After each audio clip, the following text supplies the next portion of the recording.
Hey, there we go. Now we got the mic headed into the right direction. Good morning, folks. The Scotch Doubles 8-ball tournament coming to you from the farm, Mission, BC. Brought to you by the farm with Bradsens and SloRoller Room, Rob Hoiberg, Boojya, Angel Silvera, Radfords at Radford Billiards Supplies and Service, CSmith Cues, Highpoint Construction, and Tymey Roofing. We played one round last night. Ended up with these results. We're going to start off with the A-side rounds, or the second A-side round. Should be ready to go fairly shortly. What we're going to do this time is we're going to do it the same way we did yesterday, and that we will float from table to table. Same way we did it at the end of yesterday. Float from table to table. And just watch one rack at a time. And that way we'll get to see a little bit more of everybody. I'm going to bring up the stream on my other computer so I can monitor that.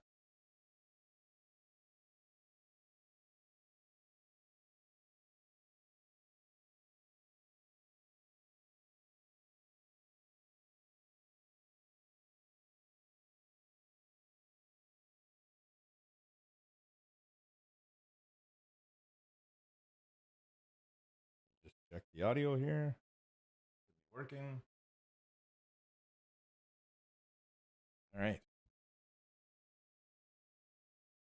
I don't think they've started yet. I think they're still doing some practice. So we're just going to float from table to table here and just make sure everything's still fairly good.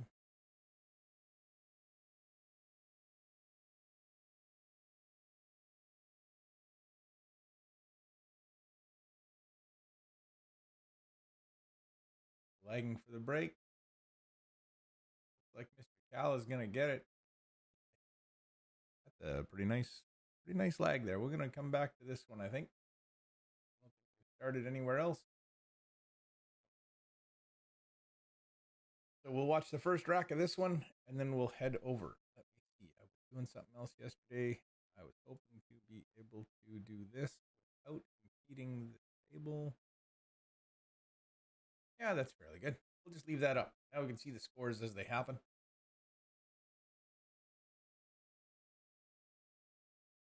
If there's a change in one, we can monitor it like this.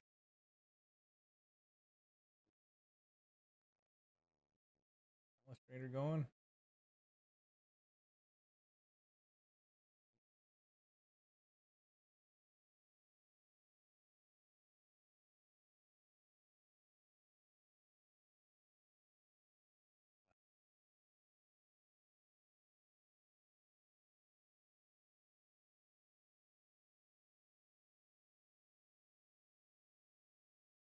Nope.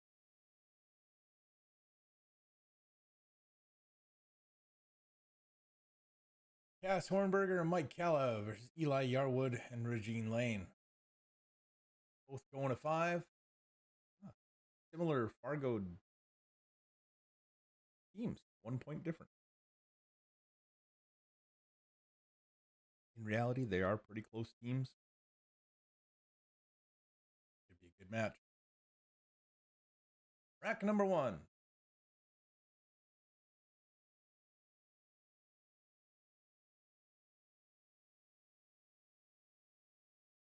Got one down.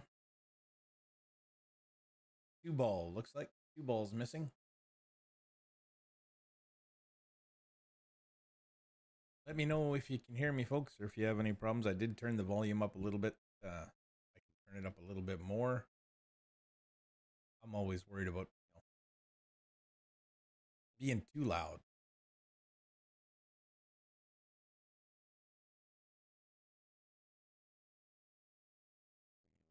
Music here. We'll play that in the background.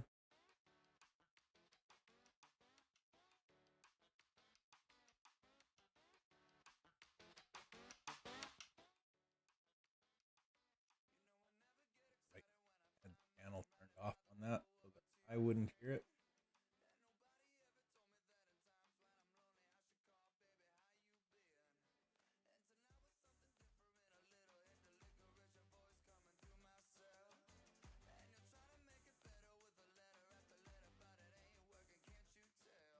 Okay. Not sure if you can hear the music in the background. Let me know.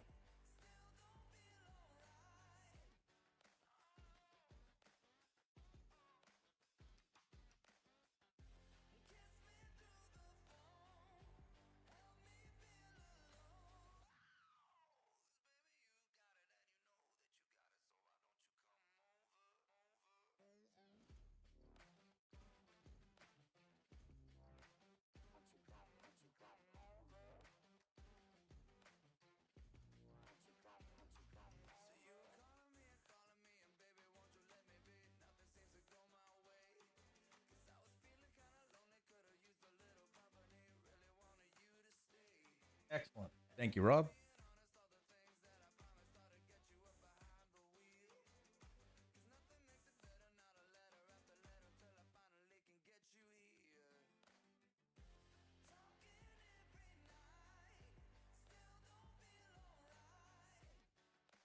Cass has a lot of options here after playing this ball.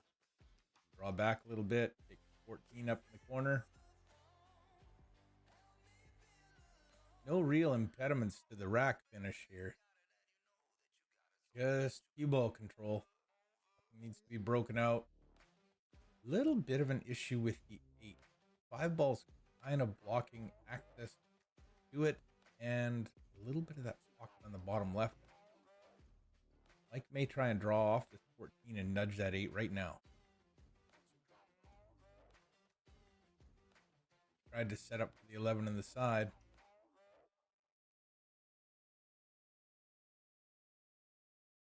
Eight ball on a 7-foot is actually a little bit challenging. Just the congestion is what makes it so difficult.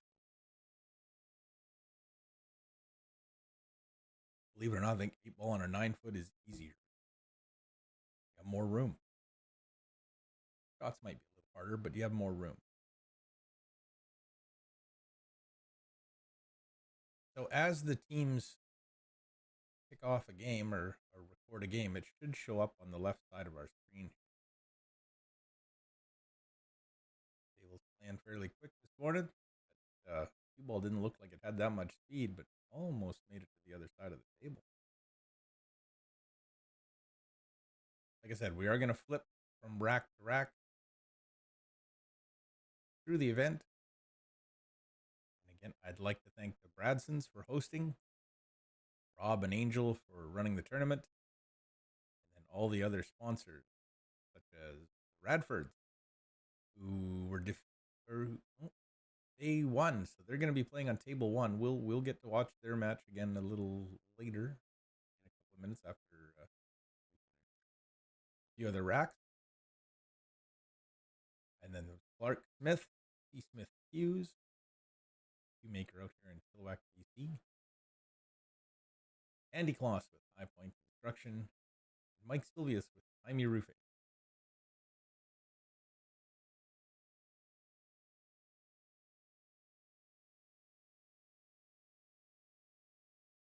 Saturday morning, watching pool, drinking coffee, relaxing.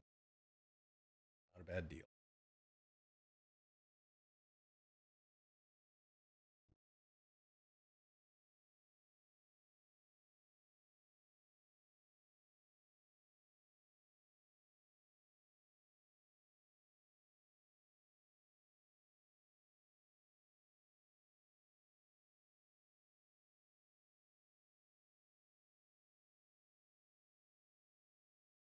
Now, let's see if I can share the stream a little bit.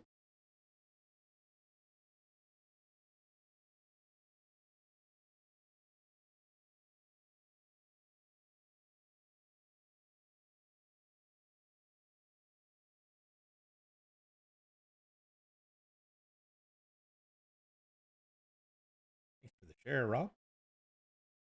Appreciate it.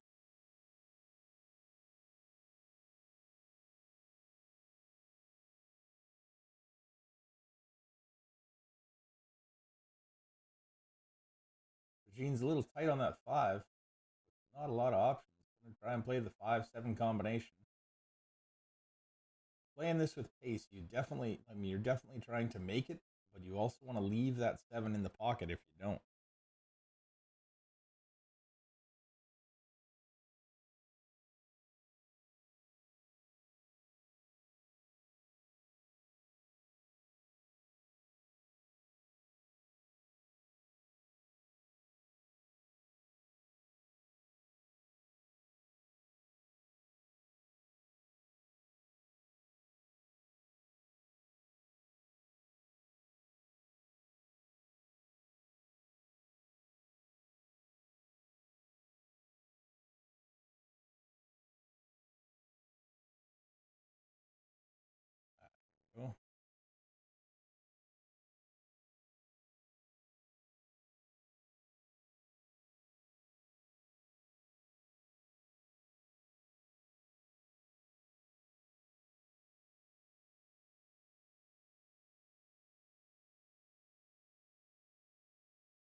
that does.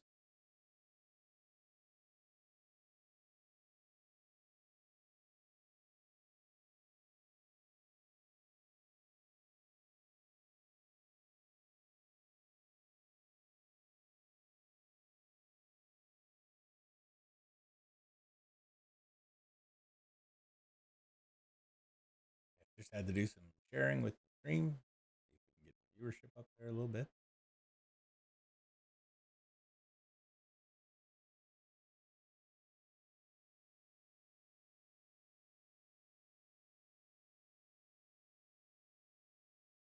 Looks like a jump cue is being put together here. Eli's just sizing it up. A few factors in jump shots that are really important is the distance you have to go to get over that 10 ball. The landing area you have to settle the cue ball down.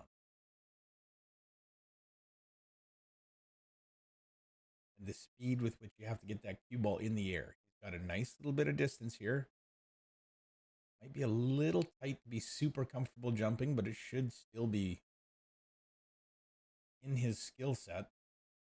You've got a decent landing area, and the most important part is you've got lots of room around the table to keep the cue ball on the table. If he were to say try and jump this ball and this ball from there, and even if the ball was here, that cue ball is going to have a hard time settling down before it hits that object ball, and you're very likely going to pop it off the table. But with this situation, he didn't like the jump. He's going to go for the kick.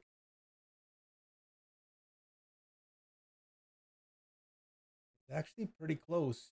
You're going to be going somewhere along that line, and that's just going by the diamonds and then a half a diamond.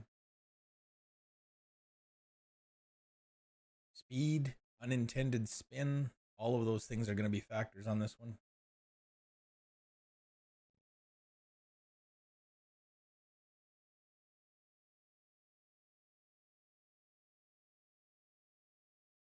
I like the jump shot because I can control my line.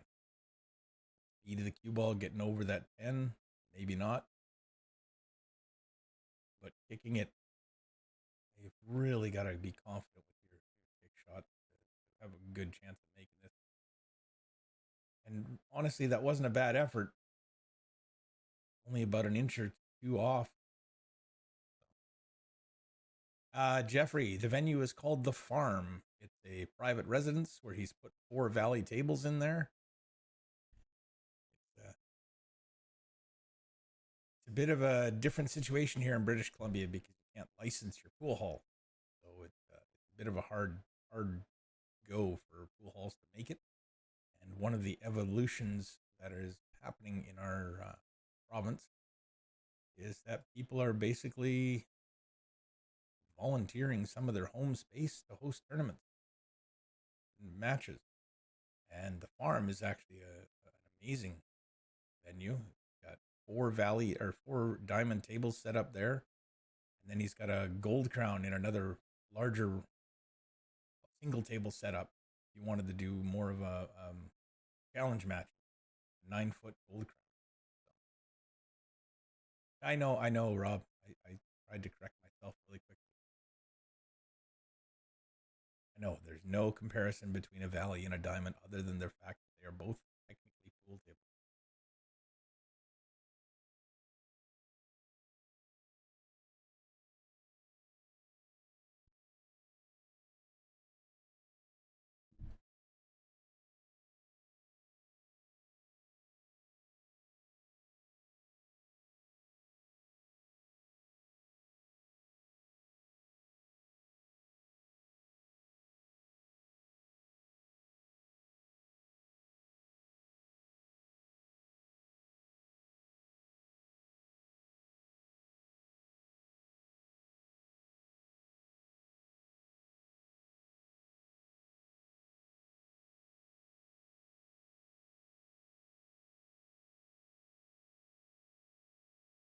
Well, we're going to check out table 4 now that one's over. Haven't marked the score up yet. But you can see Fraser and Miko have taken game one versus Bradsen and Barta.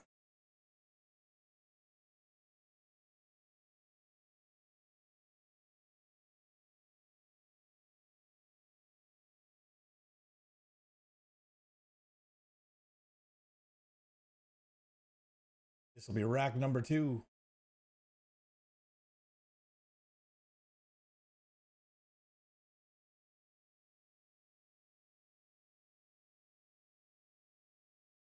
One ball's down. This is your only problem area for high ball.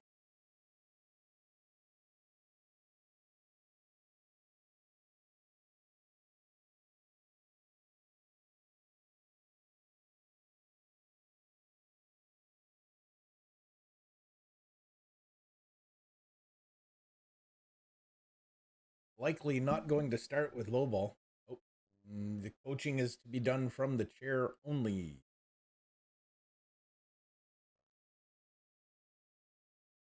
I believe this is.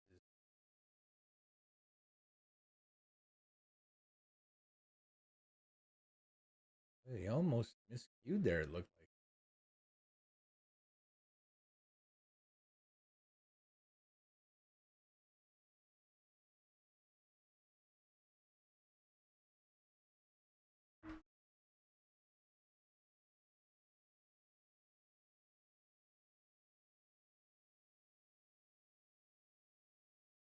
Picking their way through the center of the table.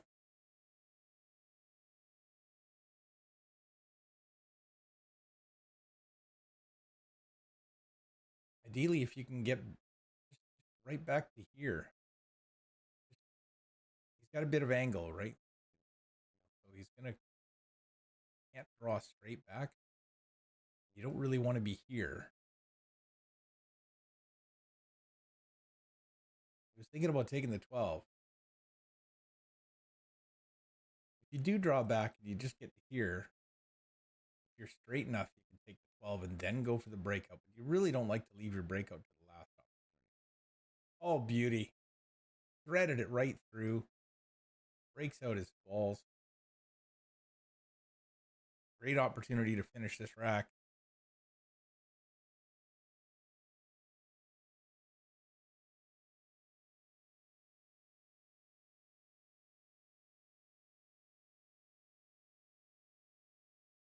I know if you're watching on your phone, you probably can't see those scores on the left side of the table, but on a computer, you can.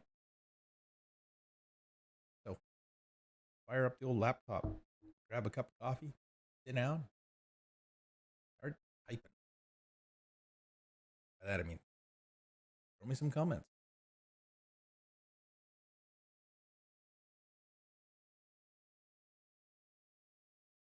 Oh, I should probably pin the bracket.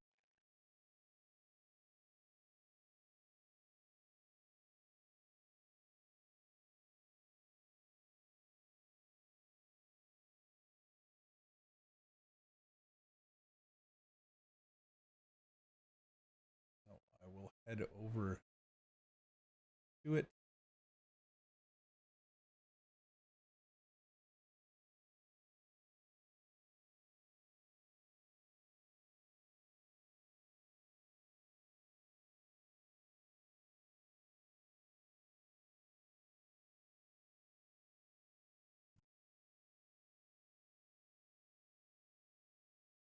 There we go. Posted the bracket online and Facebook.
And there we go. You've pinned the bracket on both Facebook and YouTube.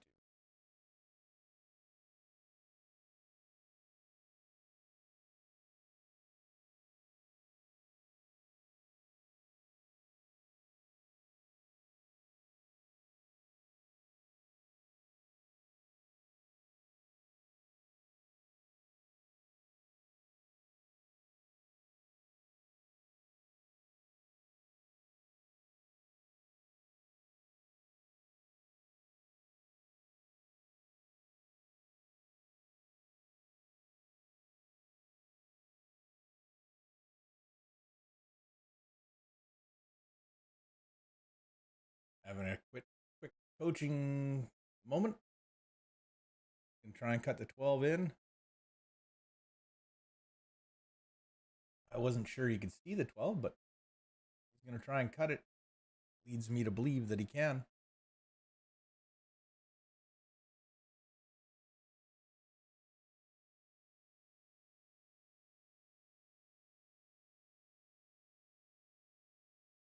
Oh, hit it too thick. Well, opportunity for Bradsen and Barta. Or no, this is Terry Miko there. Okay.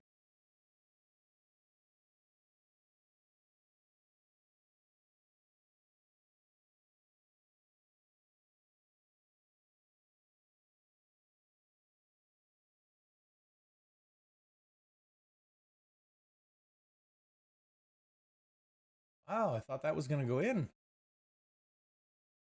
Yeah, well, you gotta hit him clean, I guess.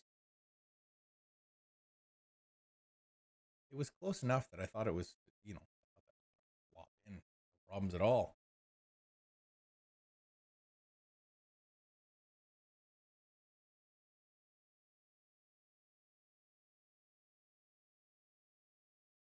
All right. Yeah, I mean, you hate to start it that way, but you might as well try and come right up here.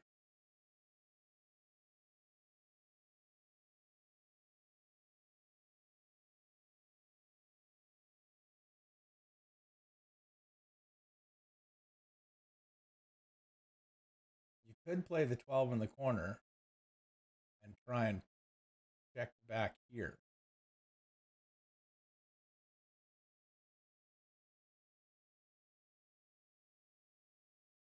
I hope they're not watching the stream again. I had a case of that yesterday where the stream was up in the venue. Here I am drawing lines everywhere, and I have no idea if they were looking at it. Apparently, somebody said a couple of teams were checking it out. And even if they discount my ideas, they have the better viewpoint.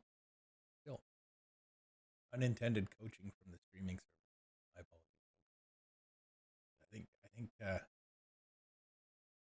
I think Rob put it on a 5-minute delay or something.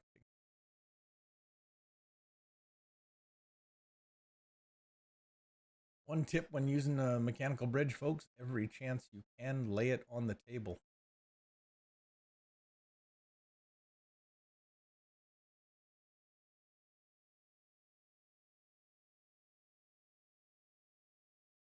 Well, that turned out to be a little farther than I thought, but you've still got both shots. I think I like this one better. I'm not going to mark. Well, I like this one better because then you can come 2 rails and back up towards that 12. If you take that one in the side, you're going to come fairly close to this rail, and then you can come around. That's a lot longer to try and get there. It's a little top right. Not too hard. You don't want to slam into that corner pocket. Oh, you needed to be harder than that, though. Oh, boy. And I don't think there was any right because I think that would have spun and brought it here rather than on that line. He was going towards the side pocket there.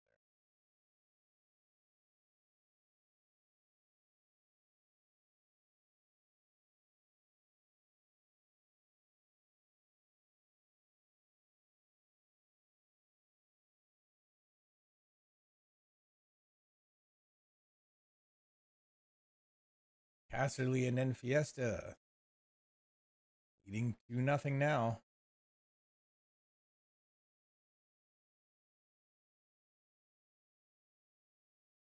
Harry's trying to work out a way to get at that 15 ball, I believe it is. And I like to work backwards from these.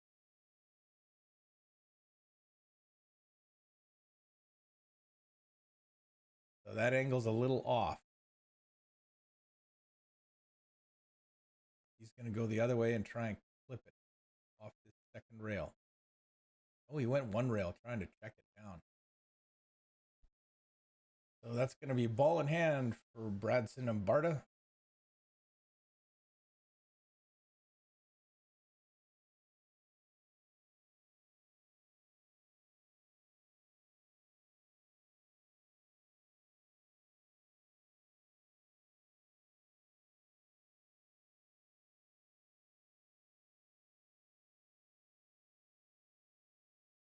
Hey, might as well.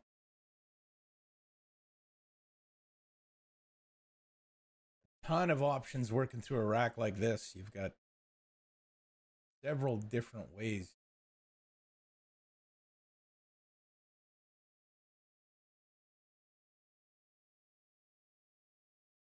That you could run it out.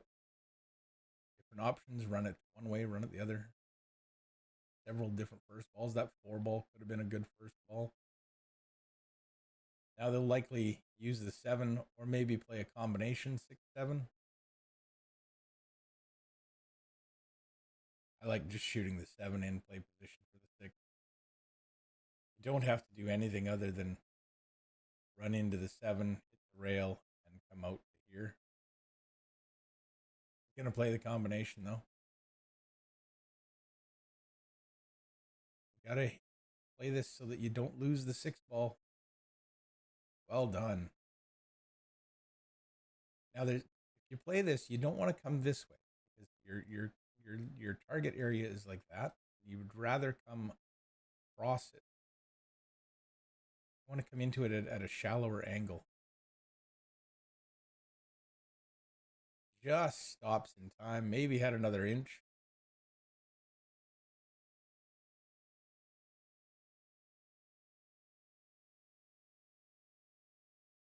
Doesn't want to go forward off this. He could come in behind the 15. That's all right. That'll work.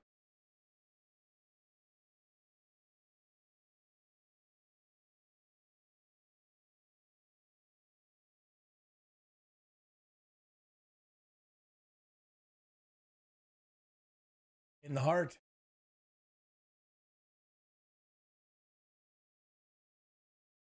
So there you go.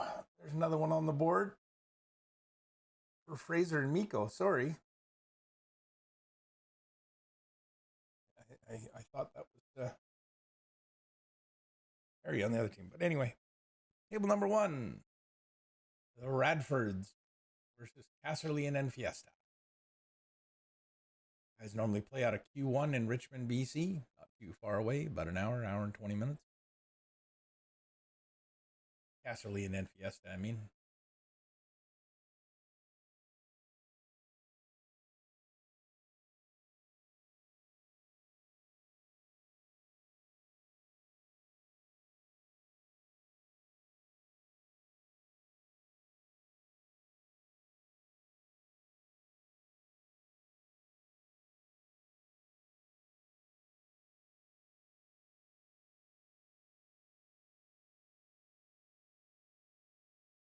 Chandra's just surveying the table.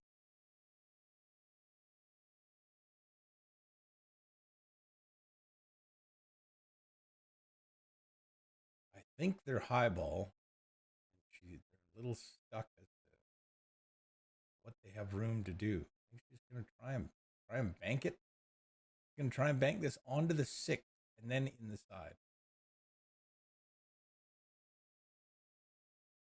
That's a great effort. The angle wasn't there to bank it straight in the side, and she's going to get rewarded with a decent little leave here. Improve the table somewhat. That was a great try. I almost think that was as good as it could get on that one. I'm not sure the shot was actually there, but spot it and execute it. I don't think you come much closer than that.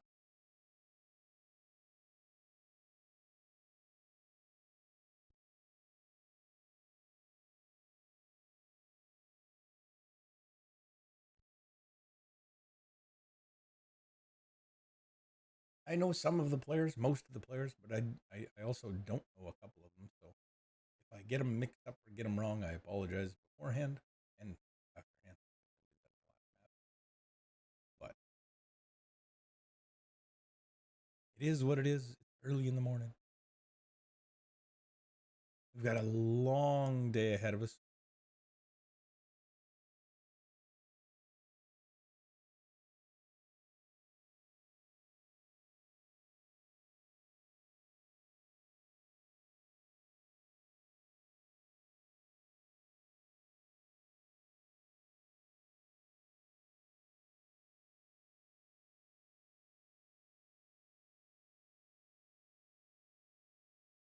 Jeff doesn't have a ton of options here.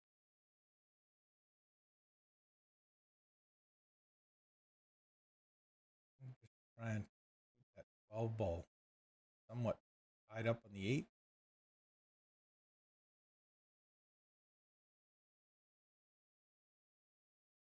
That's not a bad position. I'm pretty sure the 2 ball is still available, but with the angle, you've got to make sure you draw it away so that you don't scratch. If you try and go forward, you could go in off.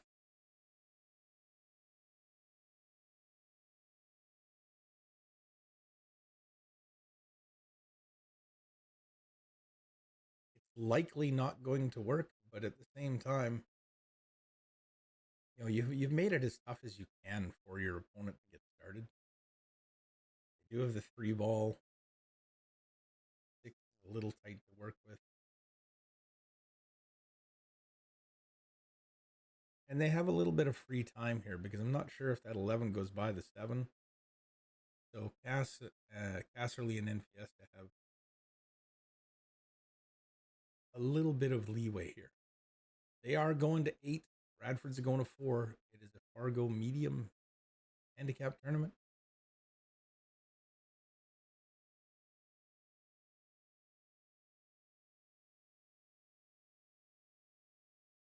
Supposed to be a race to 6 on the A and 5 on the B, but Fargo Medium changes that when the handicaps get quite large because they want a minimum amount of games.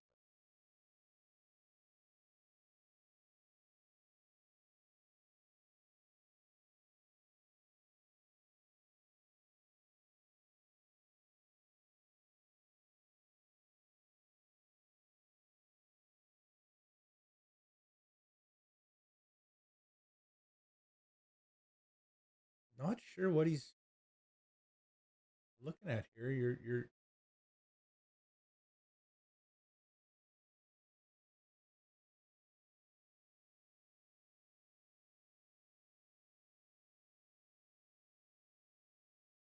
he's just playing safe. How's he playing safe?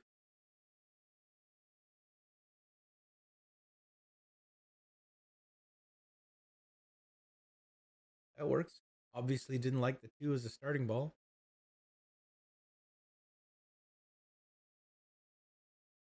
Saunders in a little tough here trying to shoot this 12. I think the 4 takes the 2 railer away.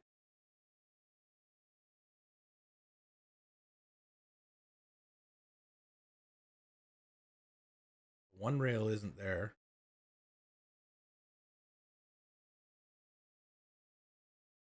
And I don't believe you have the angle to go 2 rails this way and spin far enough to get over that. You're more likely to hit the 8.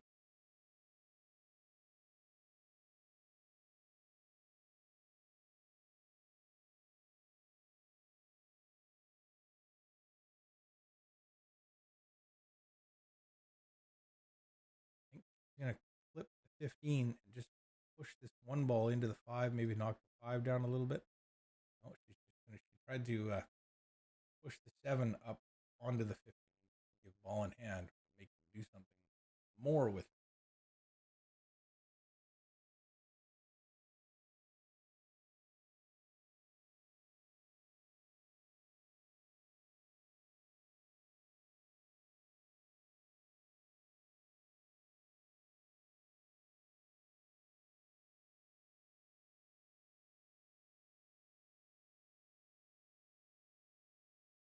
I think he was looking at how he could get the 1 ball out of there.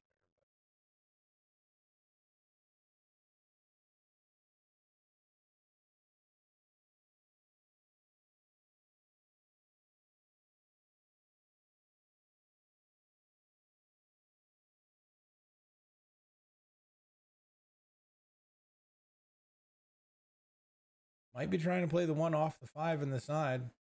That would open up this rack completely for them. 5 ball's pretty tight to the rail though, so not a lot of room for error here. Made it look easy.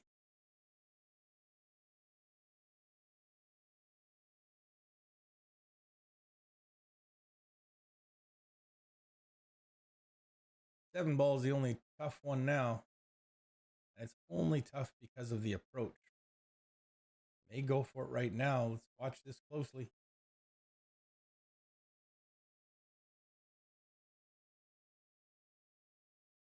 Look good. Look good to me. The hard work's done. Just got to keep it consistent. Keep the cue ball clean. They should be fine.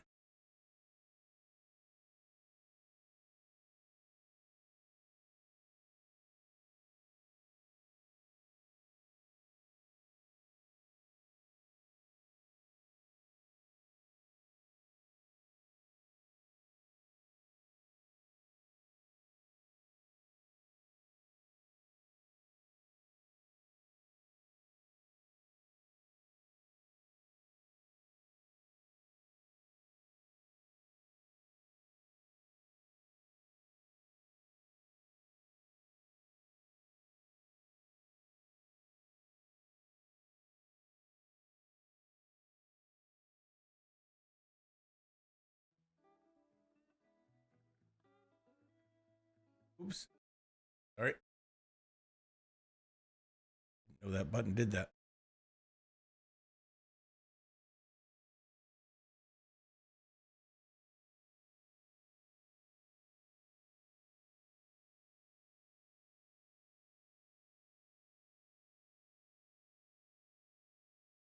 Everything's new.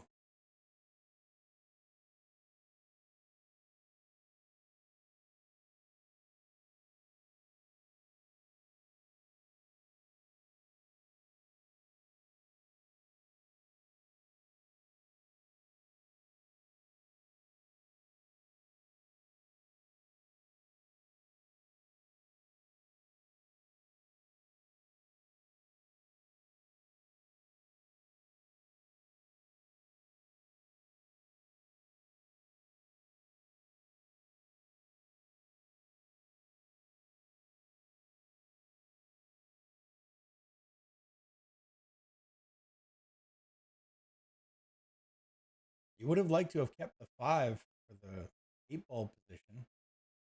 They may still do that.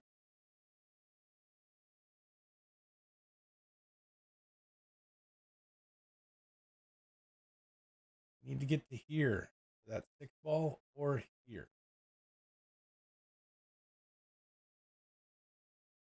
I think I like the second one better. Take the 3. Try and draw out, but the 5 ball poses problems for getting there, right? So it looks like he's going to go top left, mostly left, spin around, get out in the middle of the table for the 6.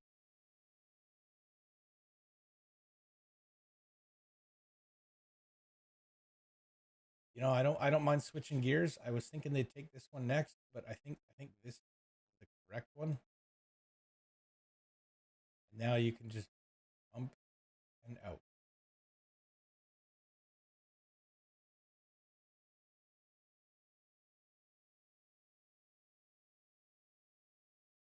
That should work fine to just come straight back and forth across the table.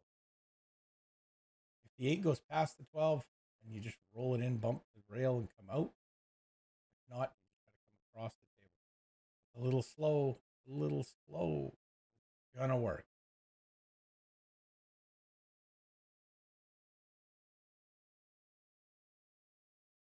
It looked like it was a little slow. Turned out to be just fine.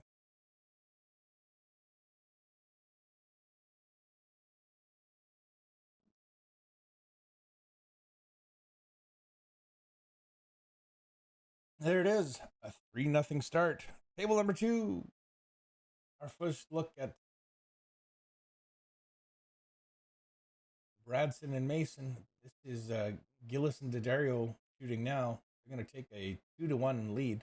We're going to watch another rack for theirs. That's not fair. Coming in, you get to see one 8-ball shot. We'll hang out. Just so you're aware, it is the 8-ball Scotch doubles coming to you from the farm in Mission, BC. Private venue run by the Bradsens.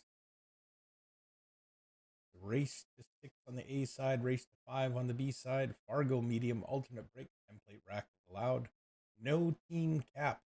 You do have to have 200 games of robust.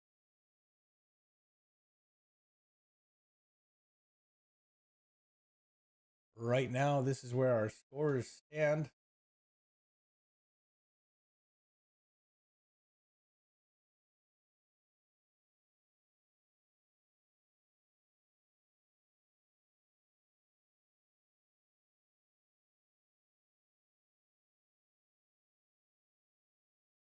And while they're racking, I'm going to mute the mic and go get another cup of coffee. I'll be back in a minute.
Back into the center of the table.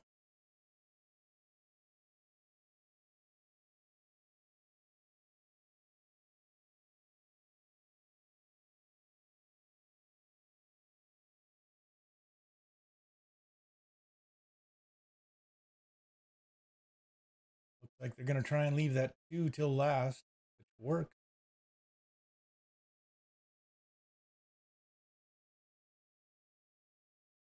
Now getting into this area here for this one. Then just floating forward to make sure that you're not. Although that 8-ball's a little tricky. I don't mind being short here. Right, just leave it here. Then run your cue ball long. Play the 8 up in the corner.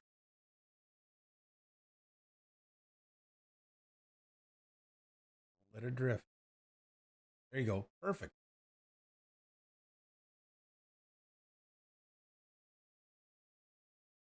And now you can get into this area here for the 8-ball up in the corner.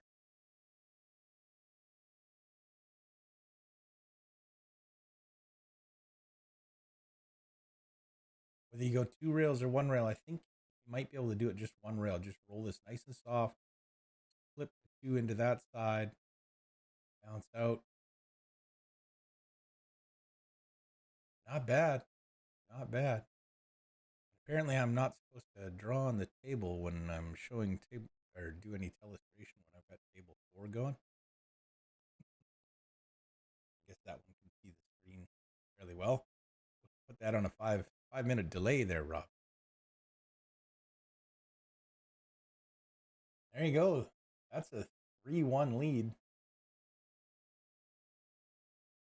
As we head over to table 3.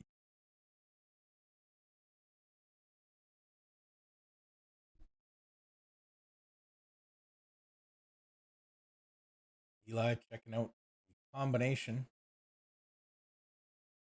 If he can pull this off, this sets up the rest of the rack fairly nice. The last 2 balls should be out if he can make this.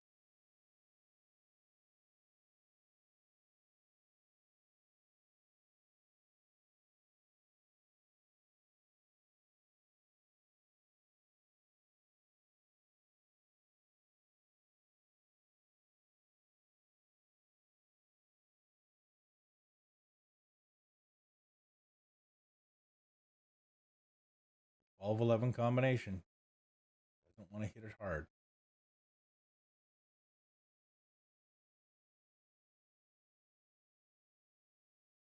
All right. Looks like it's Mike Calla to the table. He's got a few options. Does need to do something with that 2-4 though. Might want to take a look and see if that's wired up. Could be.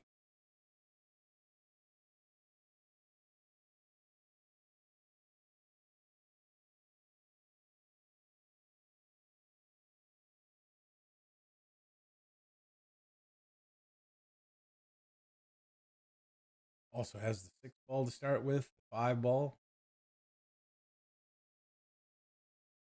If you're confident and have a good plan to make this problem go away, then I don't mind taking that 5 and working through your plan.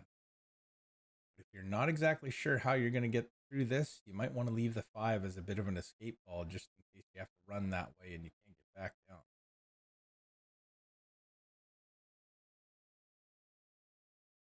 Be sure that 7 goes, lots of room.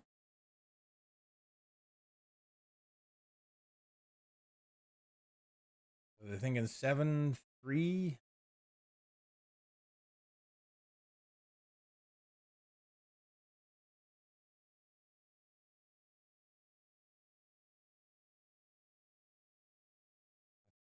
You really want to get after those breakouts early. I'm not sure how you could go any earlier on this one, but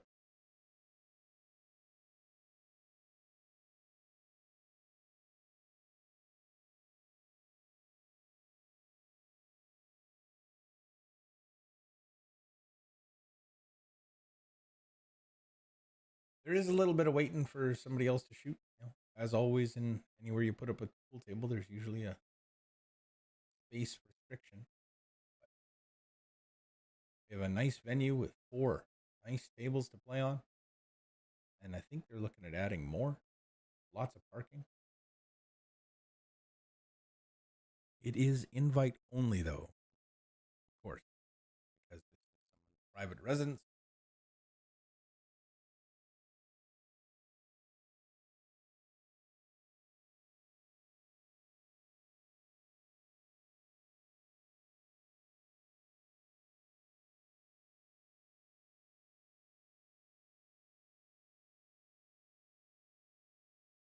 Not sure what Mike was looking at there. Maybe the bank. Going to come down to the end rail and back into them.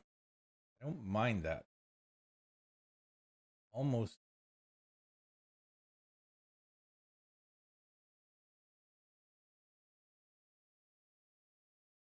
Oh, I hope that's wired.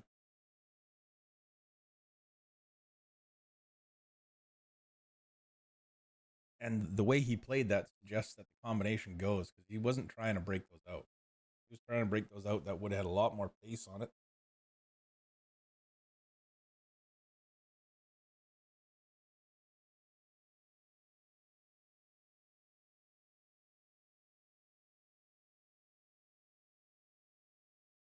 All the matches moving along quite well.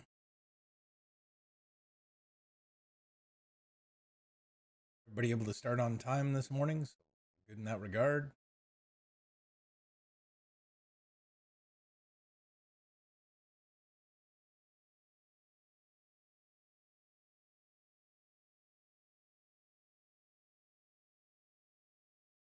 must be having some sort of coaching moment.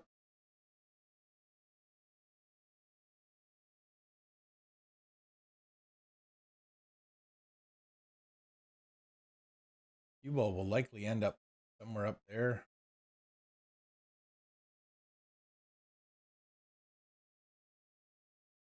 Unless he has to cut it the other way.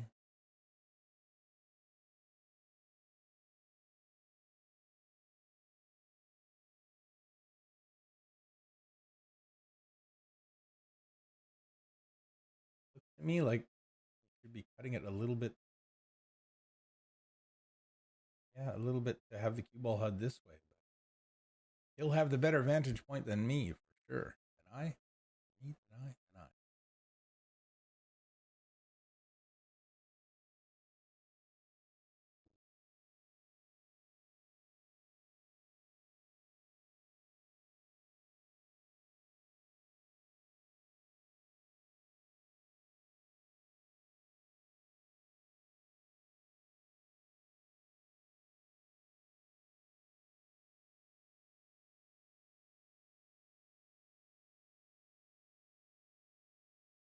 Taking a good look at this. I think that's going to hit here.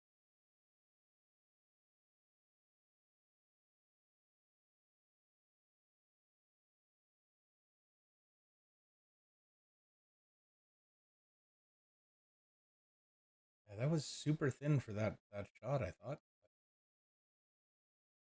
That's all right. If Regine, oh no, she's got a good path right to that 11. The only question here is what's she going to leave her partner? She has a nice target here with the 9. So anywhere in this area worked out.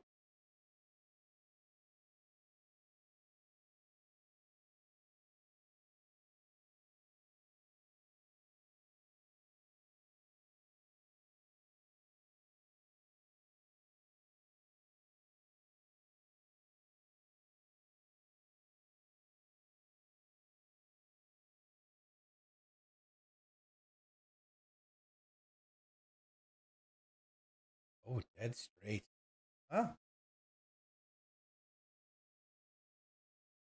Can be a tough shot if you let it get in your head, but a lot of times with this one, just pretend the side pocket isn't there. Just run it down. Fraser and Miko on the hill. They're playing well this morning.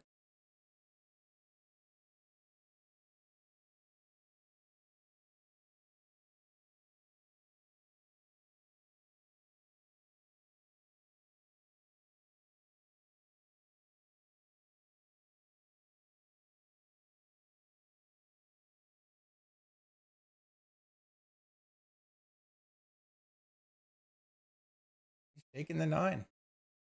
That works. Just roll it in. Cue ball's going to head this way. So the longer it goes, up till wherever you can see that 6 ball.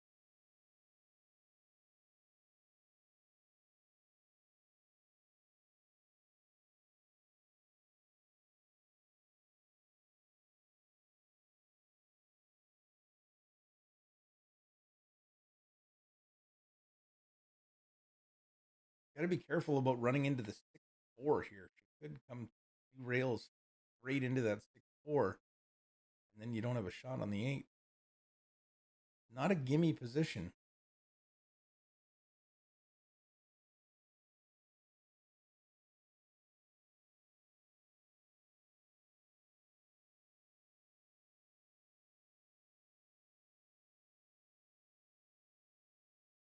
Not sure the 8 was by. Might. I'm going to try and draw into it. Unfortunate result. Little bump on that 4 ball has caused a great opportunity for Hornberg and Calla.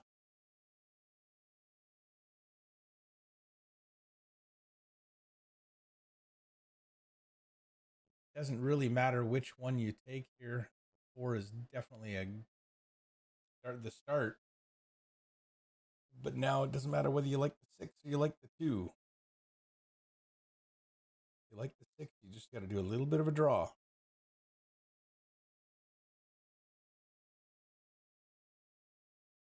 Wasn't much draw, but you didn't need much.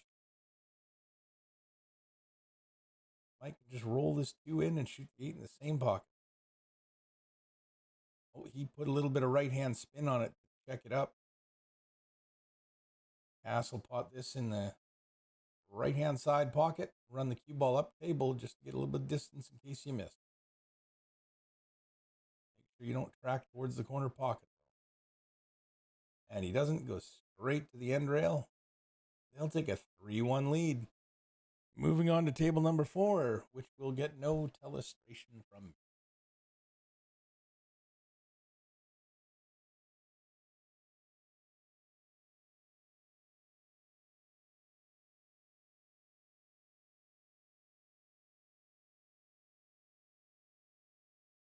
I think that 14 still goes. Going to be tricky, though.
Just adjusting this one.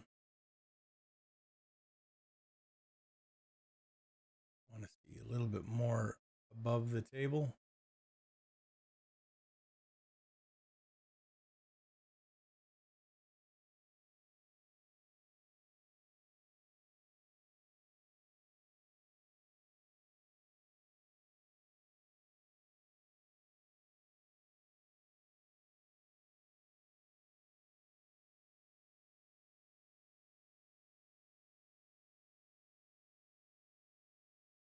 Calling a ref.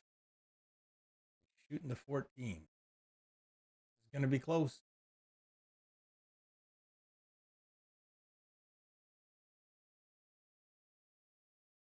Well,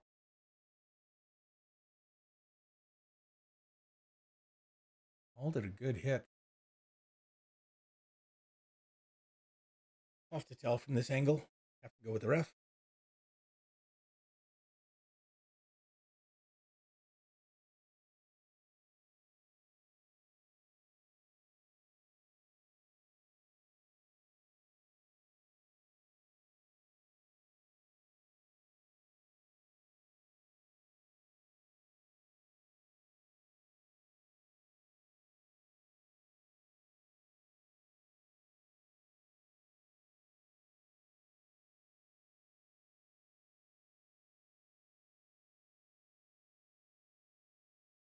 Doesn't want to be straight, and he's not. He's given his partner some angle to move with.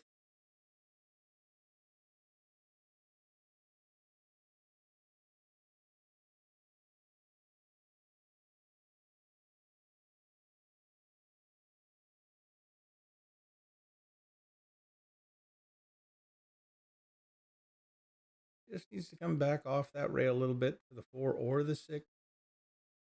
Doesn't need to break them out. That's going to be perfect for the 4. There you can just roll forward or even stop there for the 3.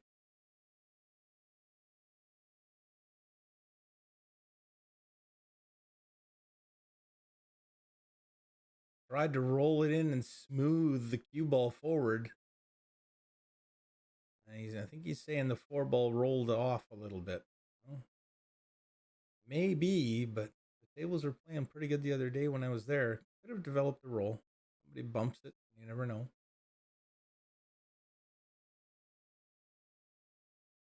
Rolls are always going to be magnified when you shoot slow. Will be at their worst when the cue ball has the least energy to combat it.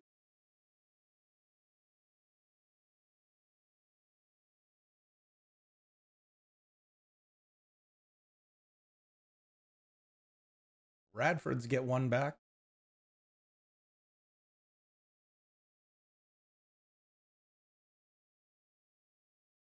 This should be just a simple into the rail out there. Take 8 in the bottom corner pocket. Oops. Not supposed to tell us straight. Off the screen, should be off the screen already.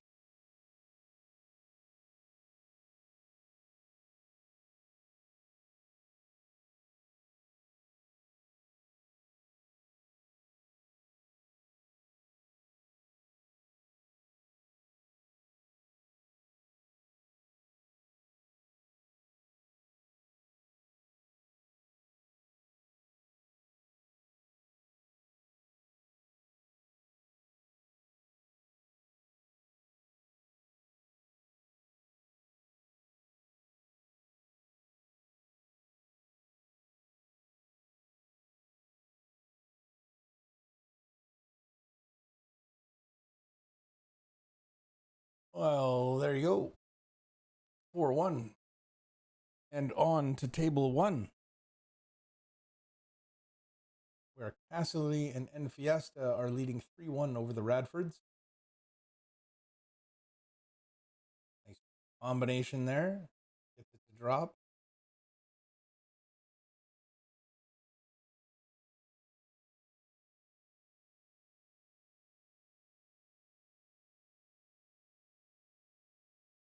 Likely take the 15 in the side. Roll up for the 10.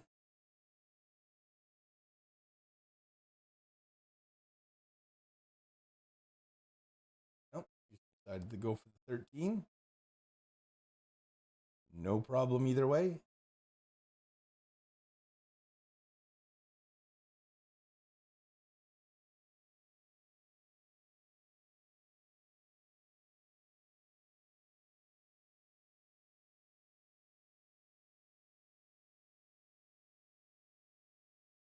Always tough to get up and play good pool at 9 o'clock in the morning.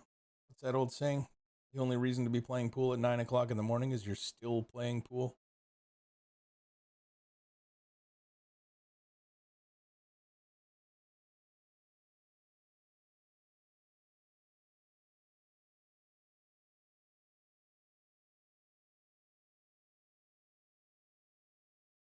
Well, let the cue ball go a little bit there. Should be all right for Jeff. You're not going to be able to, I think she might have been trying to get to the 10. But seeing as how the 10 is your toughest ball, that's not a bad idea. A long cue ball run to get there. A little bit short.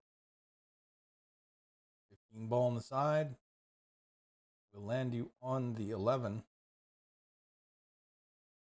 then hopefully you can get back down for the 10. Well, you may be trying to draw this into the side rail and go after the 10 next. No. Changed his mind. You can generally tell what the player's thinking by how they address the cue ball as to which way they're going to go. Although you do get some players that always aim at the top of the cue ball, and then when they go to stroke, they play draw. Always, almost always get me. Not sure why they do that.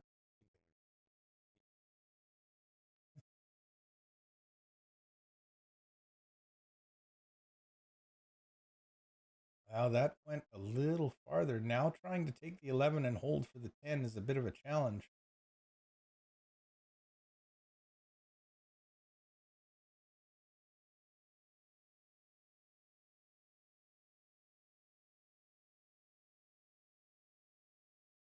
Not going to be easy to get this cue ball to stop. Might be playing the 11 in the corner and then just stopping for the 14.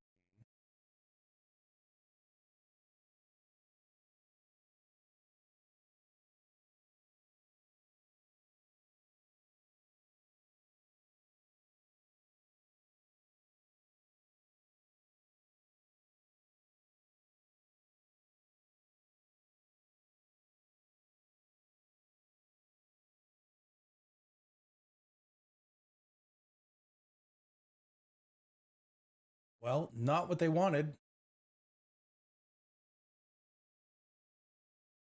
May end up taking this 14 here and just trying to kill the cue ball. Get it to stop before it gets too far.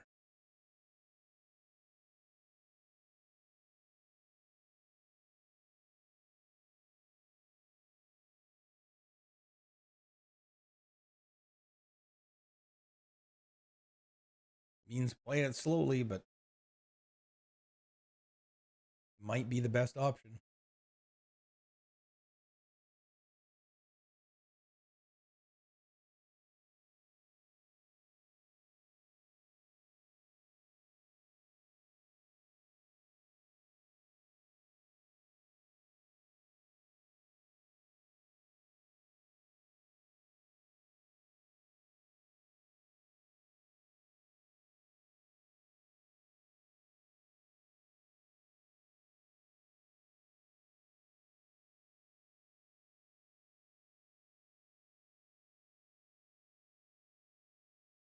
Yeah, tried to.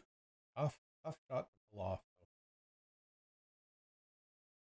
And I'll tell you something, they haven't left anything great. They do have the 7, they do have the 5, the 1's cuttable, but nothing's easy or simple.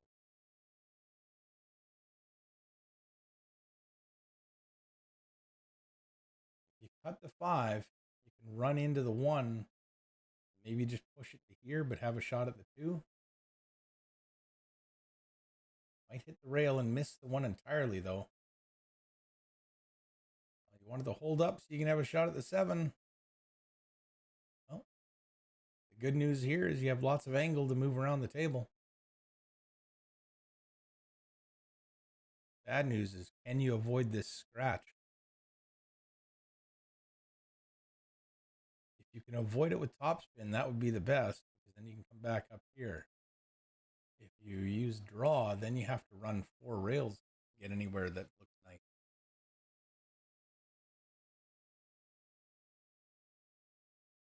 And they're so straight, I'm not even sure that the safety of just, they might be able to drift in here off the 7, just bank 7 ball up here.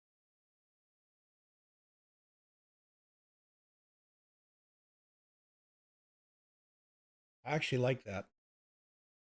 Yes, you let your opponent at the table, but they don't have a duck. There's no ball hanging over the pocket. No easy kick shot.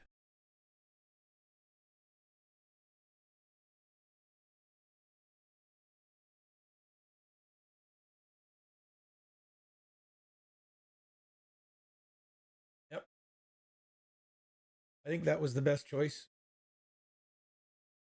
Gonna make it difficult for Chandra to hit a ball here. One, she's gonna have to bridge up over the 8. So if you're looking at the cue ball, she's only gonna have like that much of the cue ball to hit. So not easy. And as a result, she's elected to go 2 rails, and she's hoping to make that 14 in the corner. You need a little bit of right hand English on this. So a little bit of running siding. So if this is the cue ball you're looking at, straight like that, you're going to want to hit it right about there. Facing, of course, that direction. Which is impeded a little bit by the 8 ball. You're not going to be able to get as much right-hand siding on it as you might like.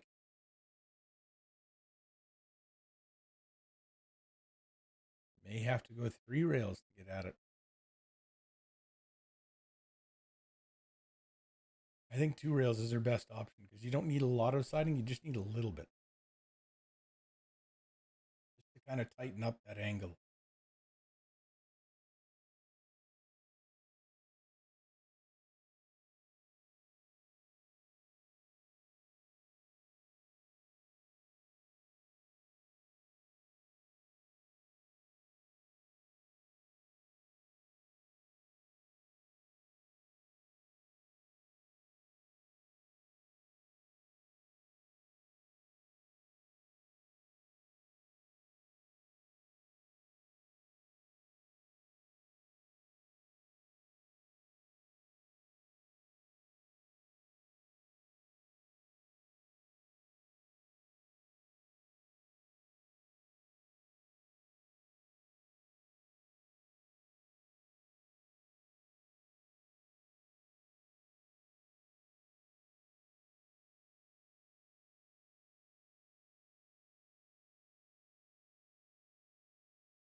All right, just a few things out here. Going for the 10.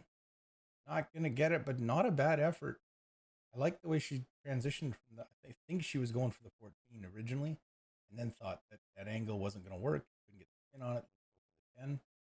Being able to pivot and change and not get focused on what you're doing is or what you want to do is sometimes a really good skill. And then you don't get trapped into one dimension of thinking. So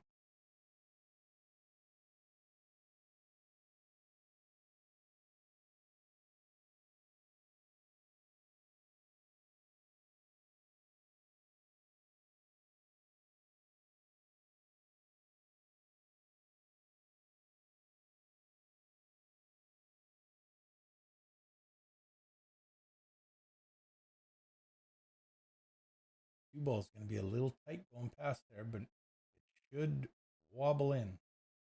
Didn't even need to wobble. Straight in, no fuss, no muss.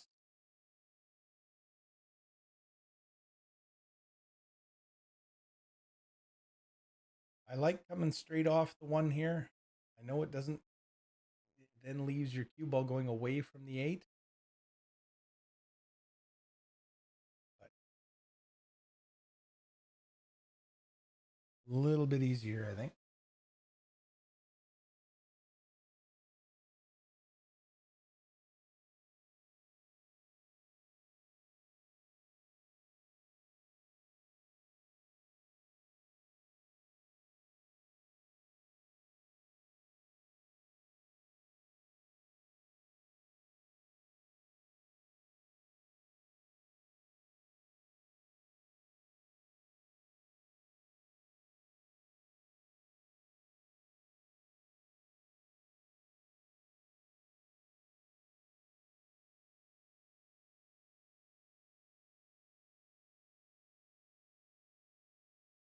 In the heart of the pocket.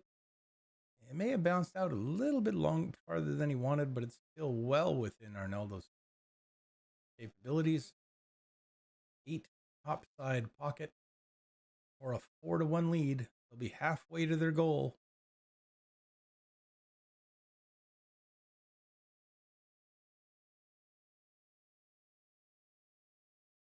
There it is. So 4-1. Moving on to table number 2. Ross Bradsen and Ryan Mason taking on Gillis and D'Addario.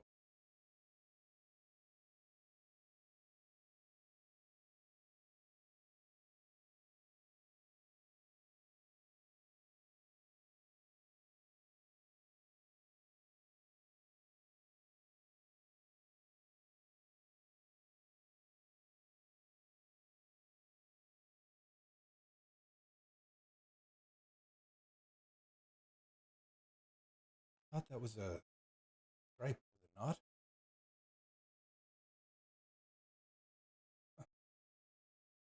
We just flicked in, so I kind of missed which ball it was, but I thought he was leaving him for the 8. But it is obviously not the case.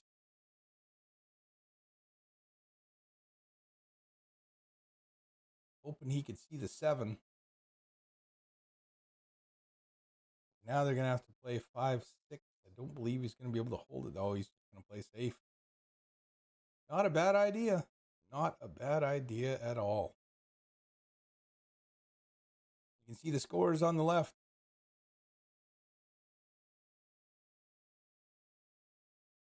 Table 1, Casterly and Fiesta leading 4-1.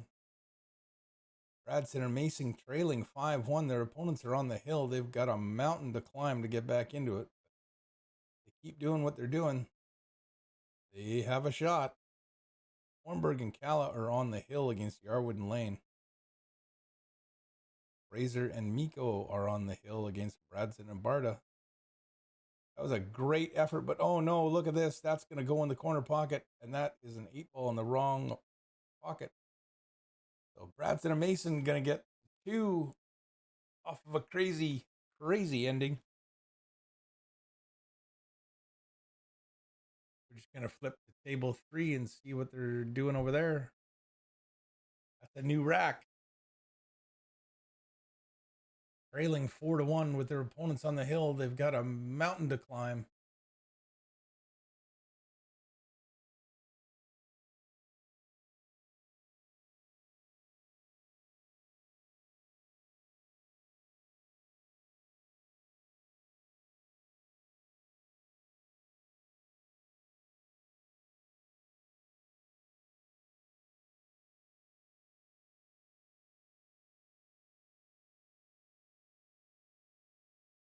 Three 5 is a problem area.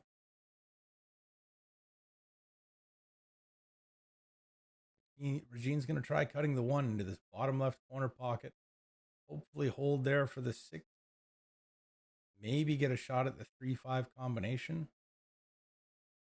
Nope. Tie it up.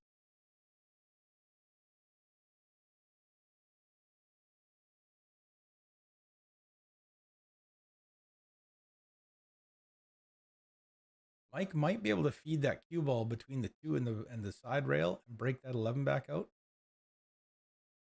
Or he might just try and play safe. Almost got there. Just wanted to miss the 8 tuck in behind there so he can't see the 2.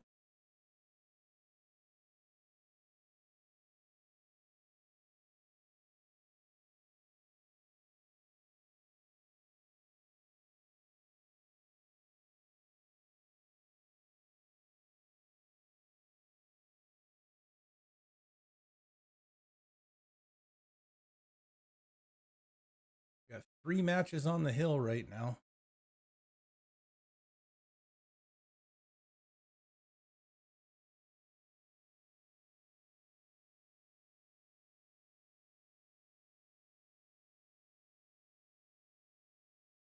Eli changing the fabric of the table.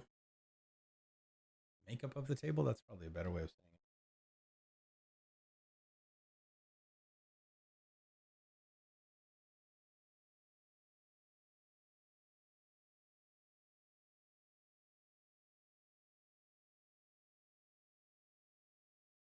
The 11 ball or the 9 ball to start.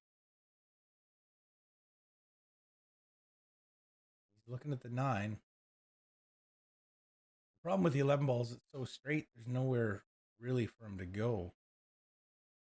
I don't mind taking that 9 up in that top left corner pocket.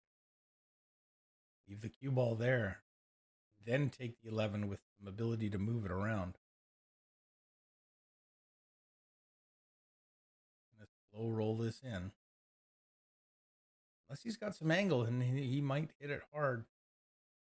Cheated the pocket a little bit. Got that cue ball to come off the table, off the bottom rail.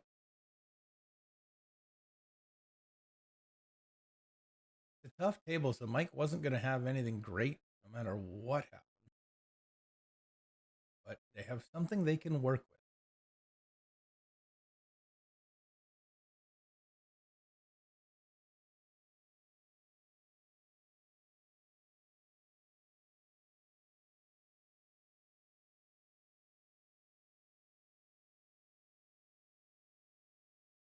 There's a safe in there somewhere, or he could go for the 9.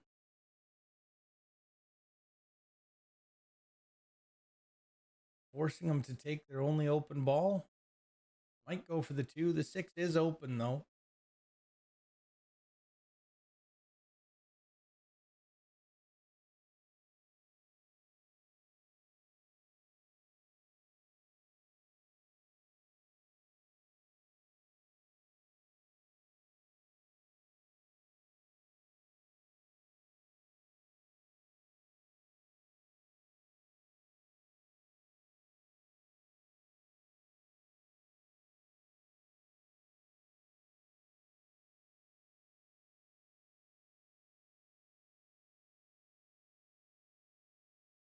After this round, I'm probably going to leave 1 round uncommentated. Stuff I have to do. I'll try and be quick. Probably won't be the full round.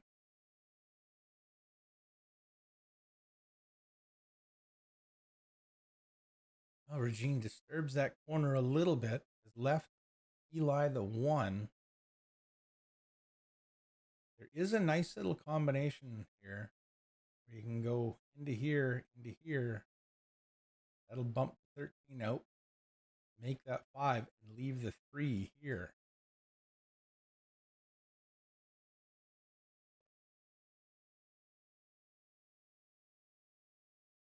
Something to consider.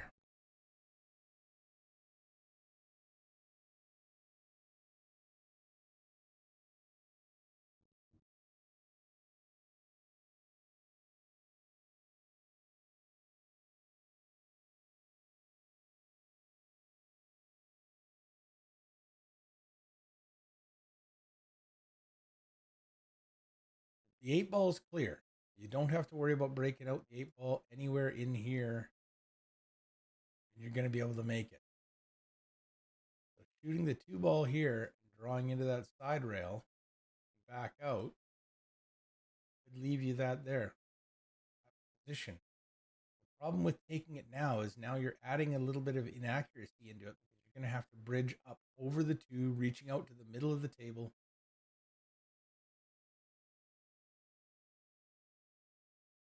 It's a bit of a stretch. You can see her back foot is off the floor, so your balance is a little bit off. It's very tough. And it worked. Nice shot. 3 ball stayed there. The cue ball stayed there. So Eli can now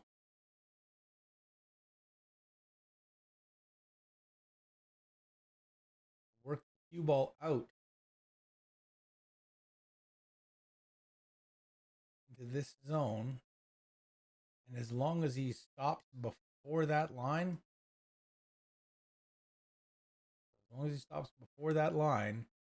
he'll have that 2 in the side with easy shape on the 8. Do that little X there as a target. Oh, he's looking to come in the other way. That's not a bad decision either. He's looking to come into this position. A little bit of left-hand siding on the cue ball into the rail, out to there, and back. Probably.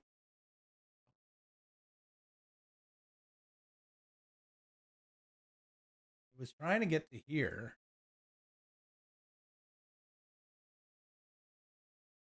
And I think that puts you going across the cone. There's a little cone of approach that you want to come into, a little bit of a triangle, right? And you always want to be traveling along the cone. So coming across it like that gives you a much smaller target area than coming through here.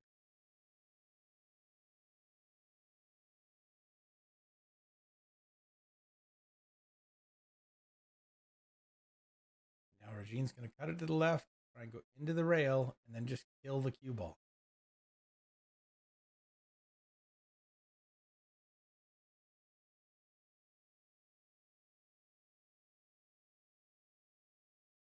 Done a pretty good job.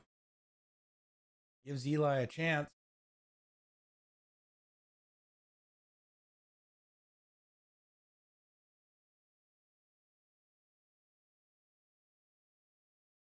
You might think it's a good idea to call a ref, but if you hit that 14 or the 15 first, you're going to miss the 8. The 8's going to go over here.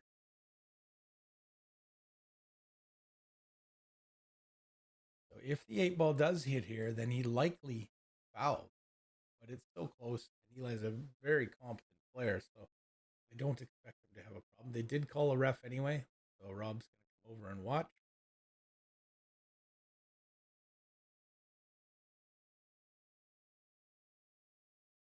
Looked good to me. It is close though, so I don't blame anybody for calling a coach. I have had people not acknowledge obvious fouls.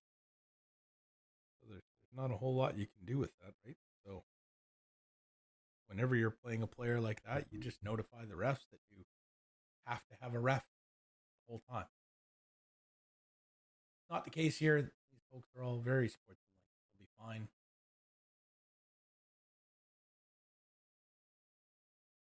And we're off to table number 4.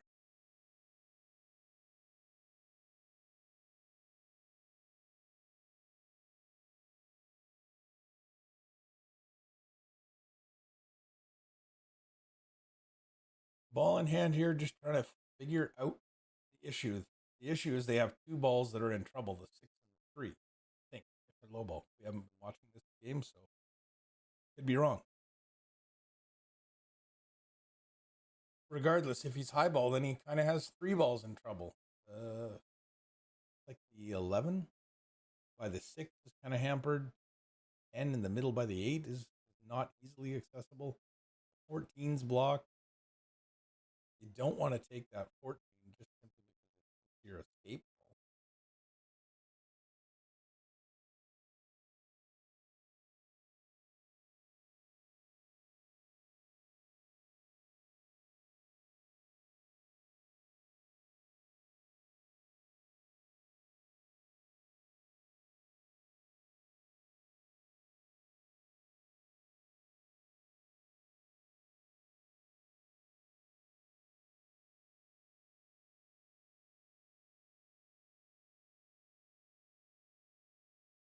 Yeah, I don't mind that. I don't mind that at all.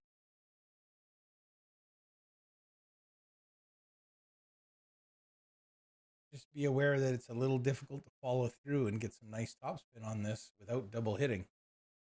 Almost have to shorten your stroke up and stab at this.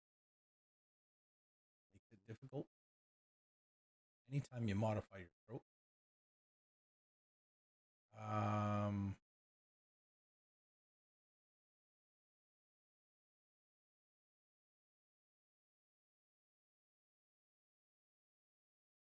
Okay.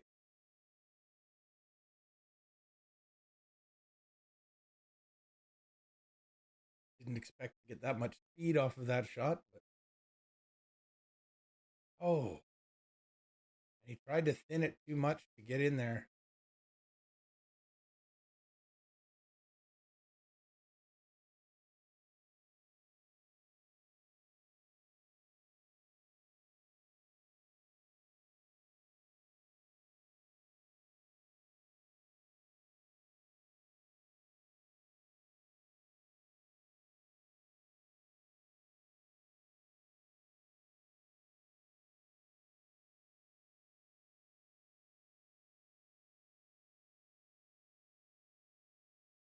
So Barda to the table. I need a list of players' names so that I can use their first name rather than their last name.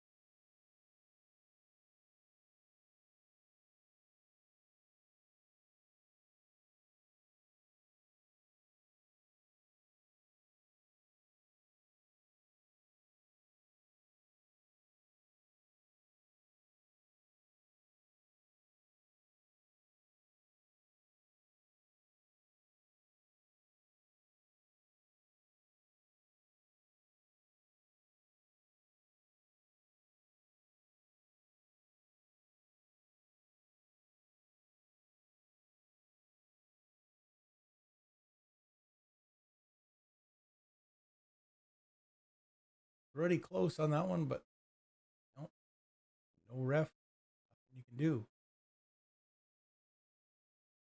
Still made the shot. So usually if the shot goes and you make the shot, then probably a good shot. If it's close, you never know.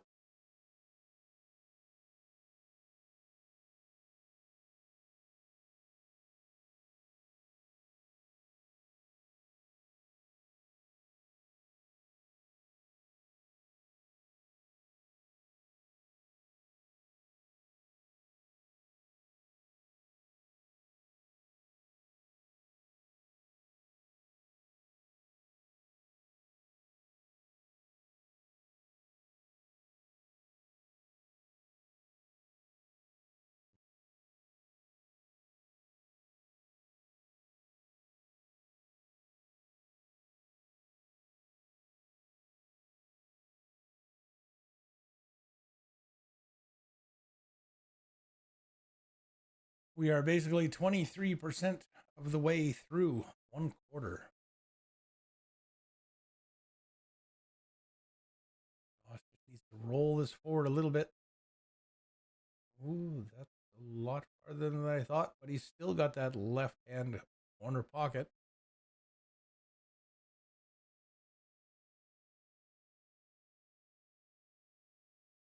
They need this to stay alive. Trailing 4-2. Race to 5.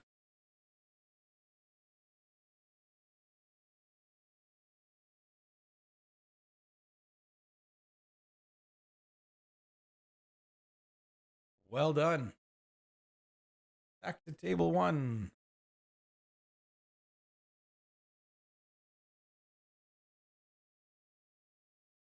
We'll find out who's shooting what here in just a second. 15 ball or 14, 15 ball is the tough one, but still accessible from the short side.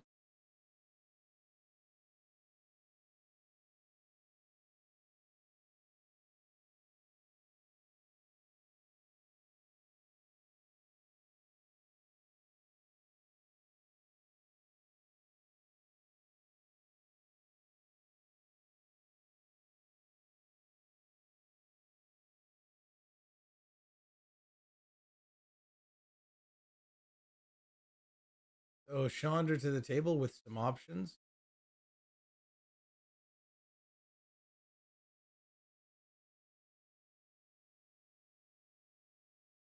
Actually, I think I prefer that one. Then you can go in and try and move that 15.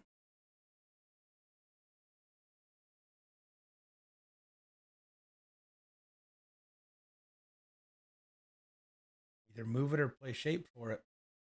Either way, if you miss it, you've got out. Like if you get over there and you don't like your position, you'll have the 11. Or if you go a little too far, you'll have the 9 or the 10. You really end up short.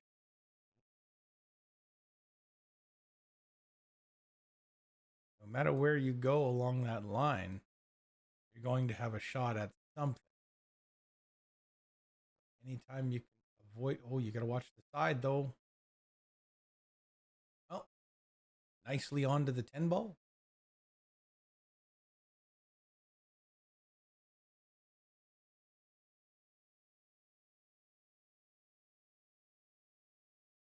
I think Jeff has a little bit of angle there.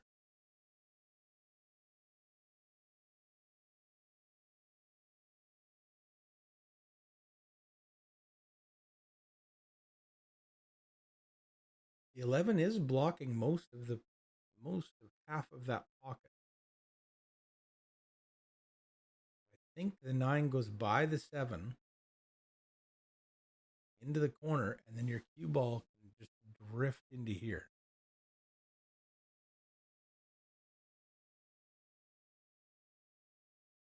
Tight, but I think it goes. She doesn't like it. She's looking at the 11.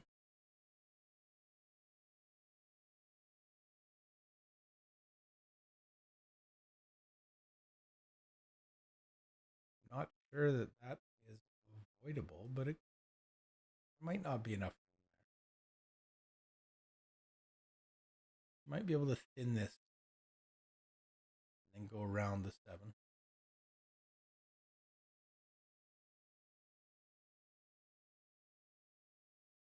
Oh, hit the horn and checked it up.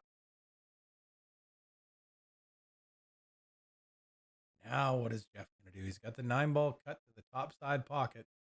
But can he spin the cue ball in on the 15? Always tricky.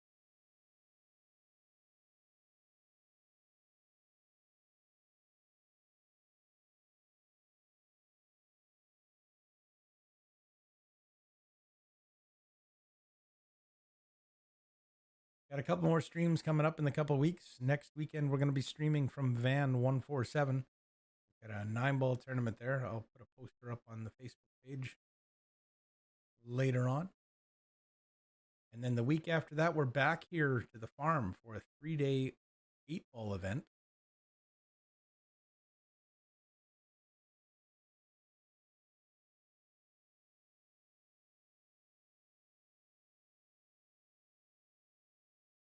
Overcut that 9.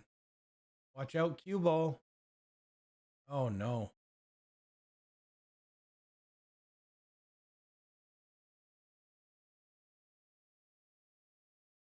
Casterly and Infiesta have a great opportunity to put one more on the score sheet.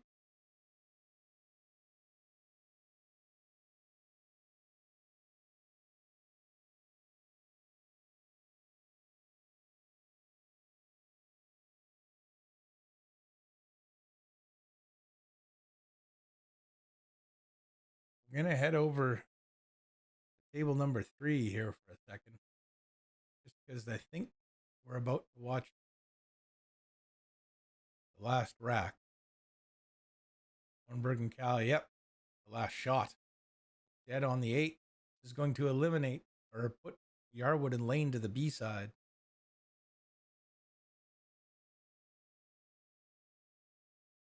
And then we'll head back over there. I think we were at table 1, weren't we? Yes, we were. Yep. Ball in hand.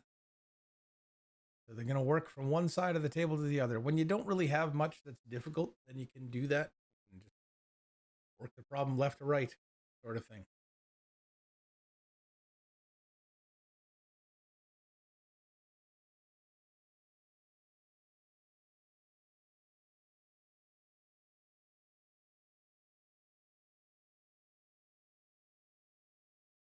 Cue ball moving along fairly nicely there. Sets up perfect for that 6 ball.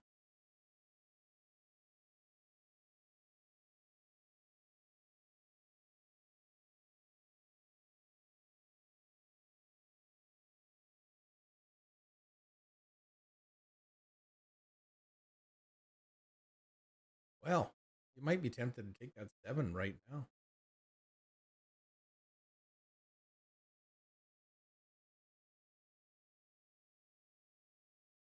You don't have to hit it hard. You don't have to move the cue ball far. Just draw back a little bit. Give your partner some angle on the 5.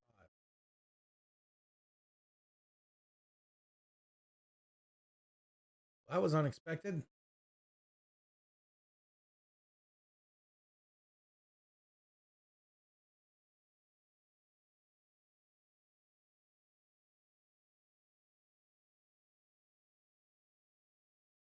I expected him to just kind of hold the cue ball there.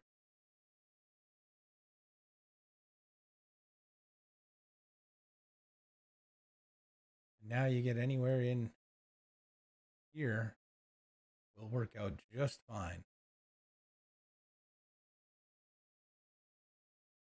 Oh, cue ball really going. That's still fine for Casterly. He can make this. There it is. They're at 5. Going to 8, though.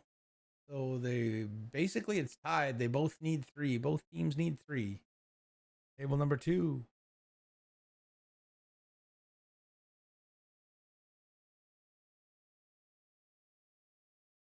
Bradsen and Mason fighting to stay alive. Oh, on the A side. It's all A side, so anybody that Actually, this table 3 is going to be B side. I believe. I could be wrong. Wouldn't be the first time.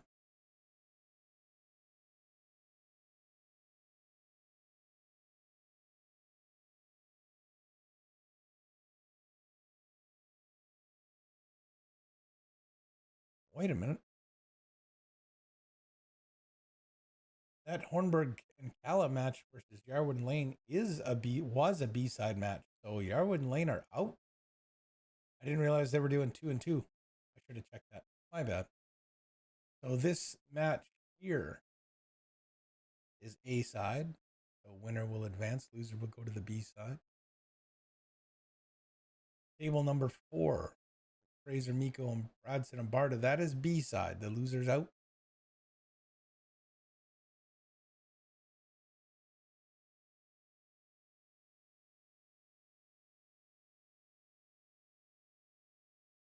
My bad. We have one more A match that has to start. That's Nick Kruger and Curtis George versus Joris Sandu and Roman Pinsker. That'll be a good match.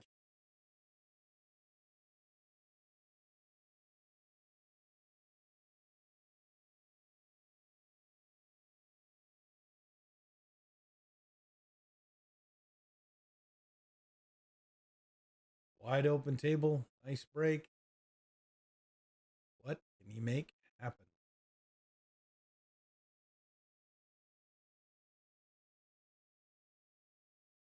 To be honest with you, that's one of the reasons why I like 9-ball is because there's less decisions to be made. The table tells you what you should do, or occasionally gives you a choice. But most of the time, the table just tells you, no, you have to do it this way. Whereas 8-ball, there are permutations of permutations. So many different ways to run out the rack. Whoa, needs that cue ball to stop. Does get it to 13 to the side is your next shot.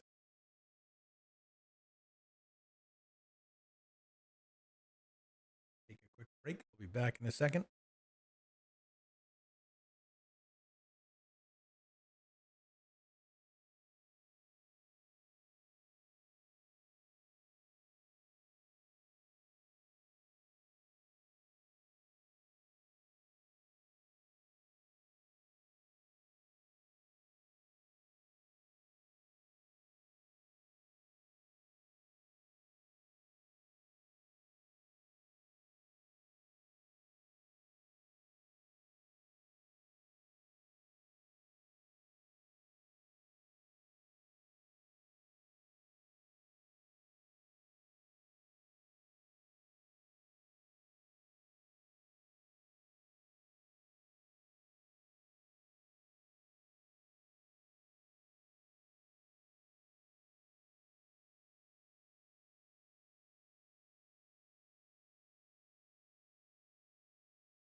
All right.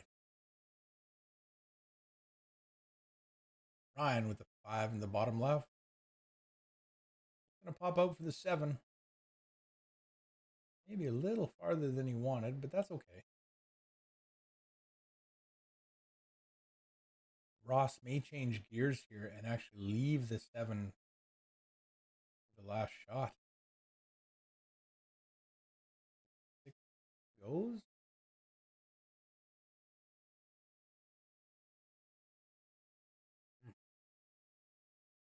Nothing obvious here. A little bit tough.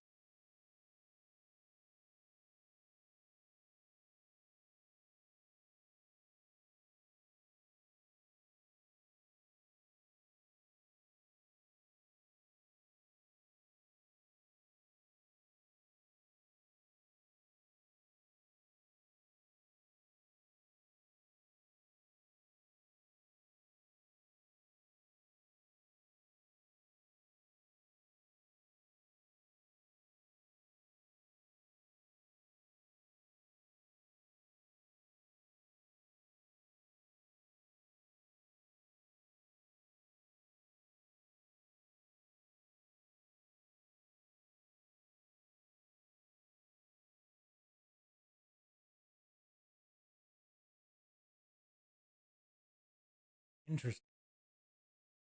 Looking at the amount of time it's taking to play a race for 5, almost at an hour and 45. Most of them. Some of these have gone a little longer. See, there you go.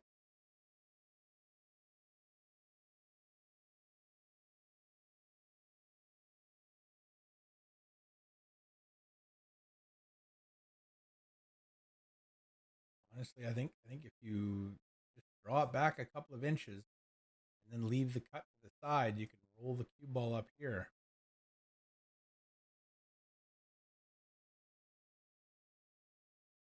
For a decent shot at the 7.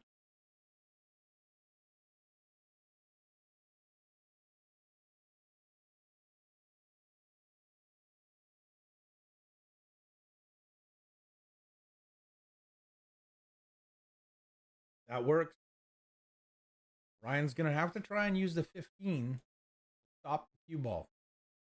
Unless Ross can go up and down and really get him straight.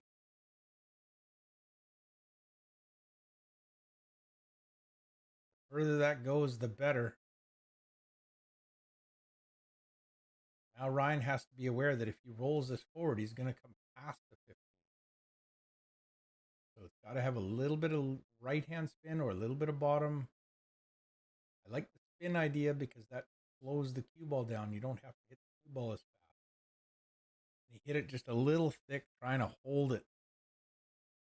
Not a bad effort, though.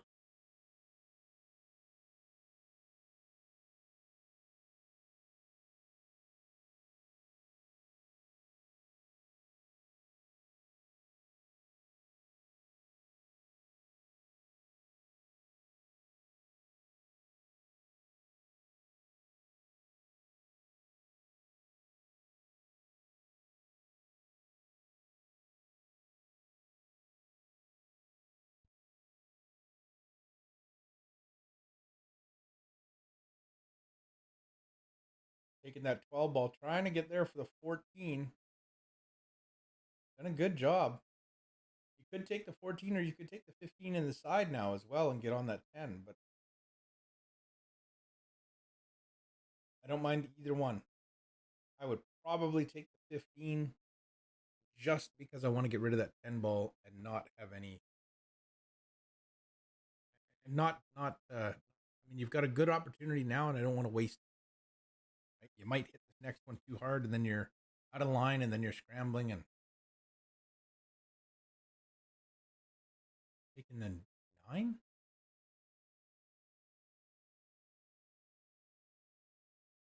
The risk of taking the 15 in the side is if you do miss, it's over.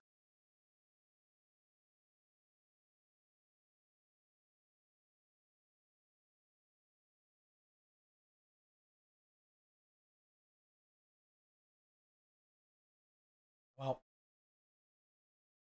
from here, I'm probably going to draw the cue ball right to there and just punt the 10 ball out into the middle of the table and play safe.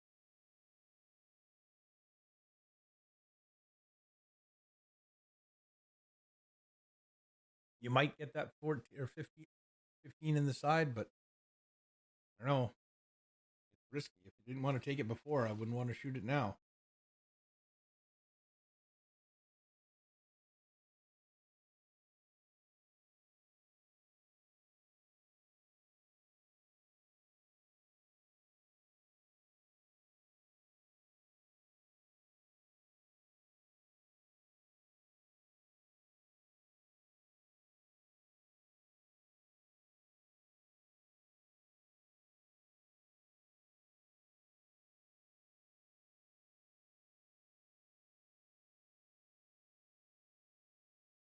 Do I have to stop illustrating entirely?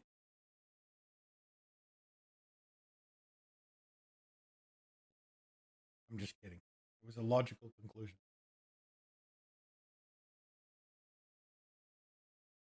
Well, logical in my head. It may not actually fall into that category.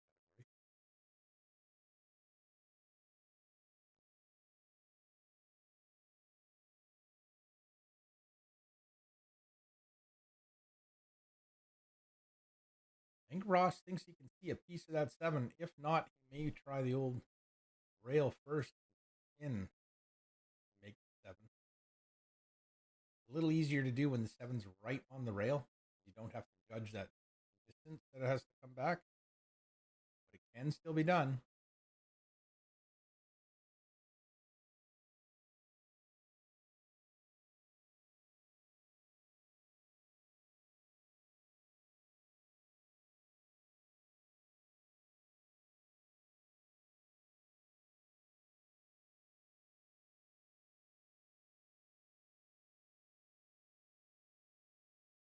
Tough to do, tough to do.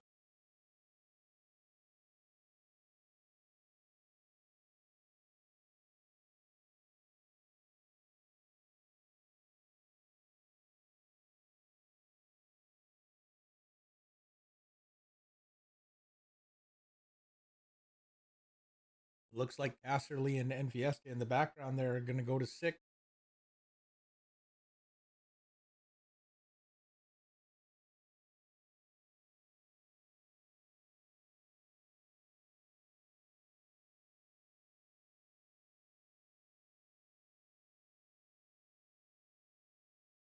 Well, that's interesting. Combination. Or to the corner.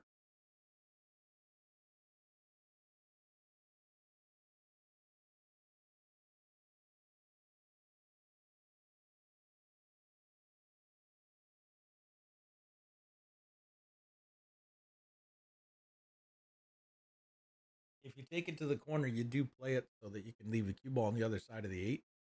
Shoot the 15 to the same corner.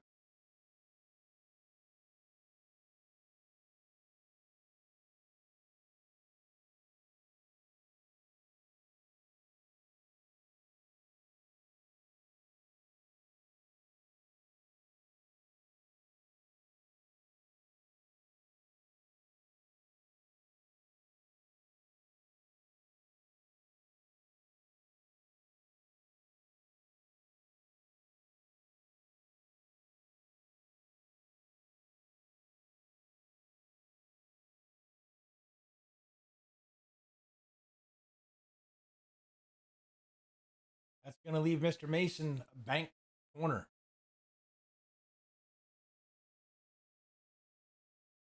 I actually like his odds on this. Play with Ryan on the Chilliwack Pool League Tuesday night. That shoots pretty decent.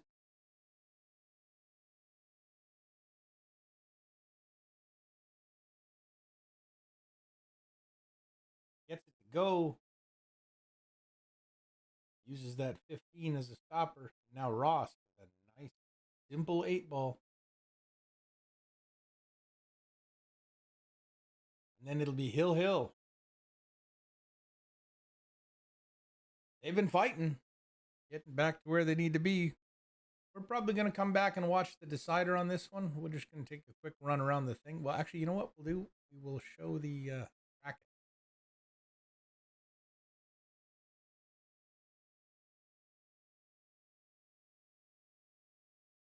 Need to move.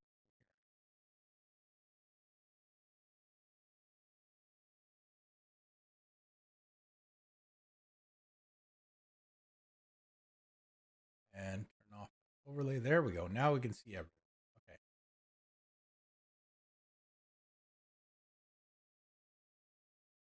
Our next scheduled match up will be Silvera and Hoiberg, and then How versus Liping and Ratan, and then Howell and Howell versus Sylvius and Chung. Running a little bit behind. That's okay. These guys are almost done.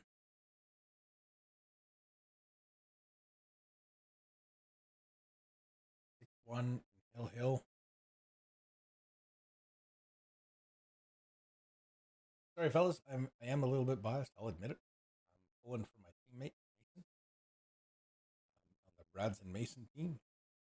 Hill. Got to get it done to stay on the A side and take on the winner of Casterly and Fiesta and Radford, which is increasingly looking like it will be Casterly and Fiesta.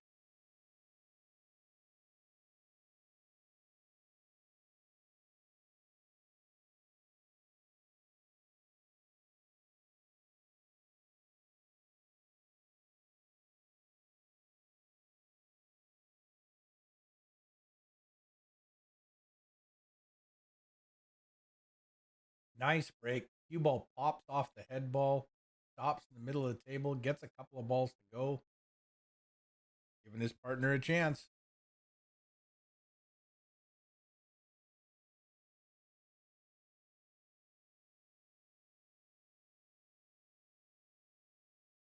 They look like they're finding a little bit of rhythm here now. When you get two good players that find a rhythm, it can be fun to watch and horrible to play against.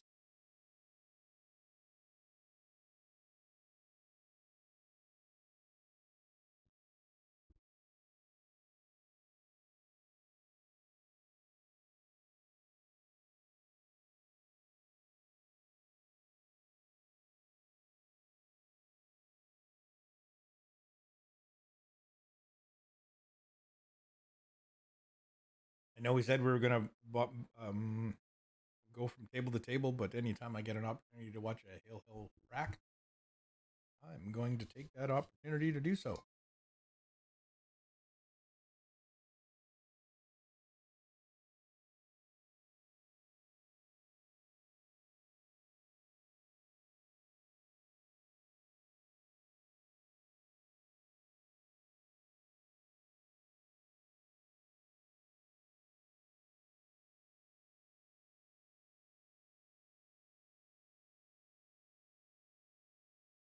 Couple of options here. I think I like low ball best.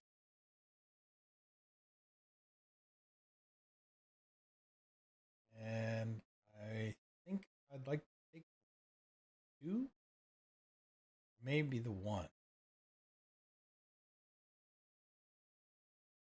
That's actually not a bad idea. You take, and Ross is going to take the 2. If you take the 1, you can play the 5, hold there for the combination. Combination gives you the 7 ball as an out.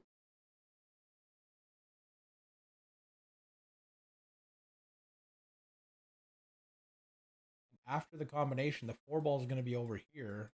Your last 3 balls are going to be fairly close together. Last 4 balls. But in 8 ball, there are a million ways to skin a cat. Nothing.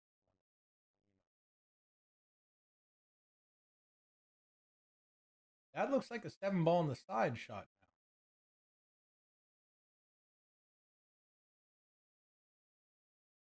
Thought he was going to go forward off that and leave the 5. We'll take the 7 in the side now. And float down table a little bit for either the 6 or the 5, depending on where he lands and what Ross likes.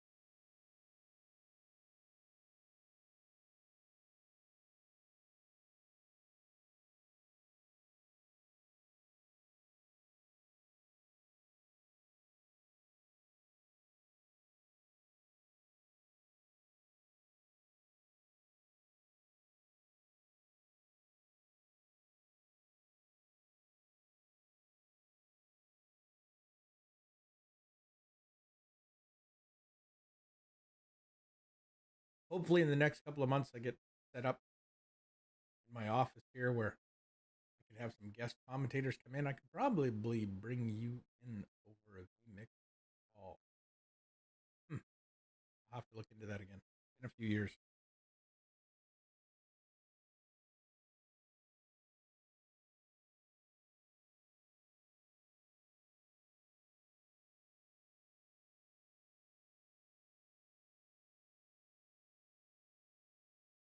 Six, 3, 5, 4, 1, 8.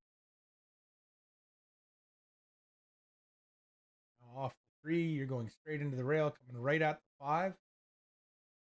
From the 5, 4, 1, 8.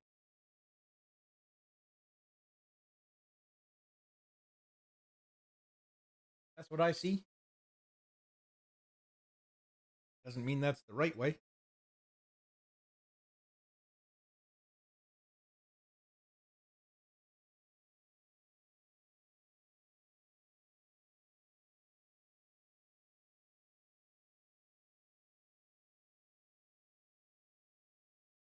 Might have a little angle to bump into the 9. And now Ryan just needs to stop it right there.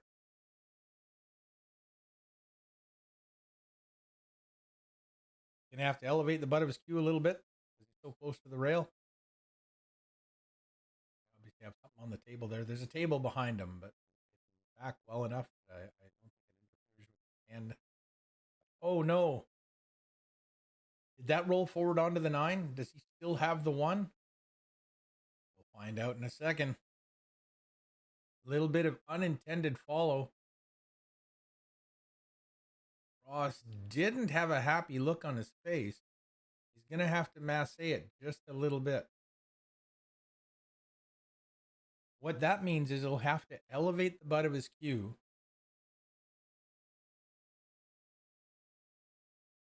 and make the cue ball and strike on the side of it in a downward motion. What that does is that puts a little bit of spin on the cue ball, squirts out to the opposite side that you're hitting. So if you're hitting down on the left side of the cue ball, it will move to the right. But depending on how hard you hit it, where you hit it, how much spin actually gets imparted to the ball, and the friction of the cloth, and a few other things, it will start coming back to the left. So it curves the ball around. Just like hitting a soccer ball on one side, it kind of punches out and curls around due to the spin of the ball. Tough to do. Sometimes it's your only choice. Falling it in the corner was the indicated finger there.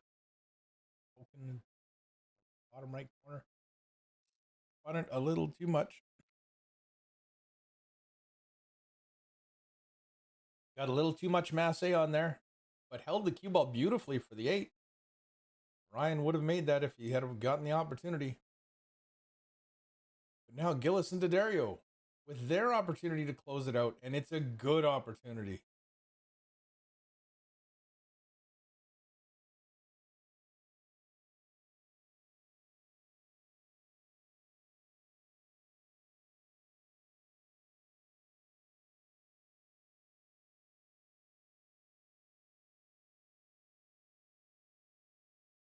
I like the 10-12. Next, take 10, then the 12.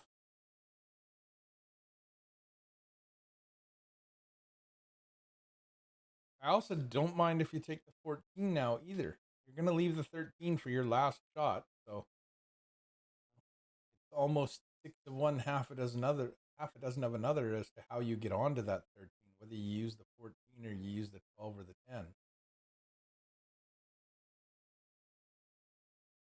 Now he should be able to run to the end rail and back out, unless he's going to try and draw it, but I think that's a mistake. Run to the rail and back out.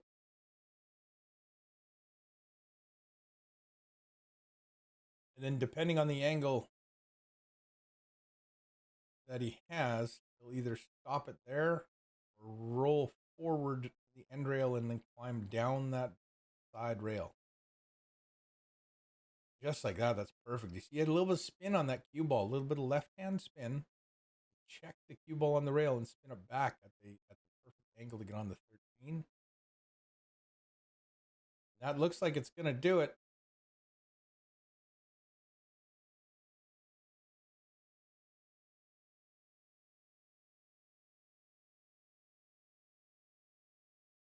People looked like it was a little bit hesitant there, but that's going to do it. 5-5. I'm going to head over to table 3 and see how they're doing there.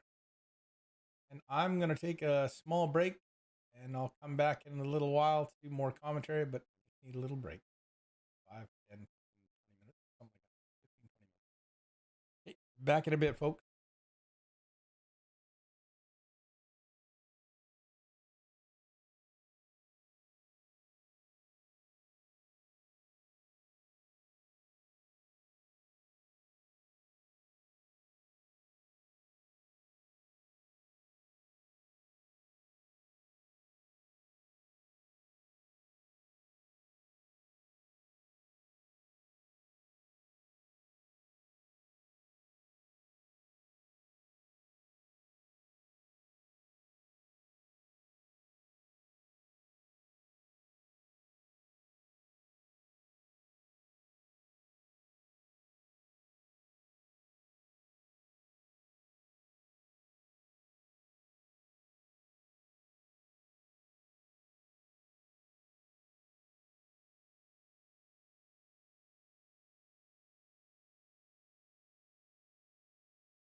Wow, that took me a little longer than I expected. Sorry about that.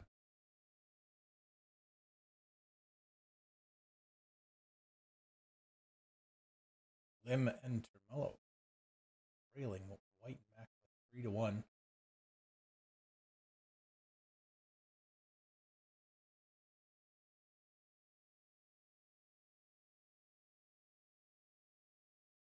I think everything looks like it goes. Just can they work the problem, stay out of trouble?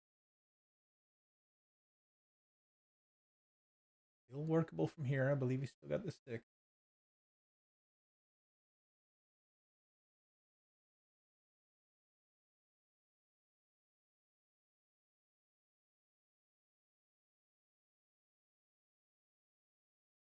Oh, had the 1.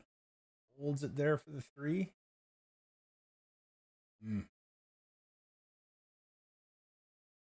May want to go for the 2 right now. Back and forth. Leave yourself a 6. Try and hold it. You're probably going to end up short. Back and forth across the table. Had the right speed. Just not quite the right line for the 2.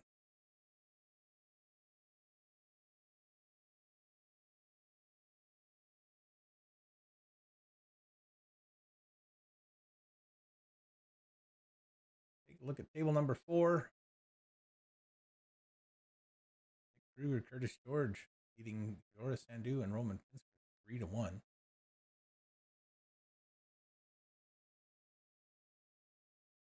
Go past the 14 for that stick.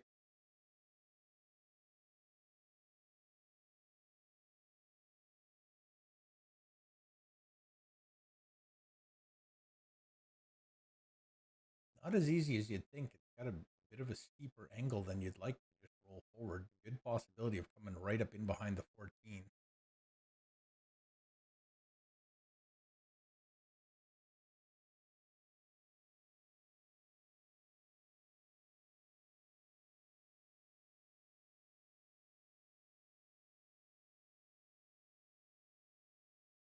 Hasn't really changed that angle much.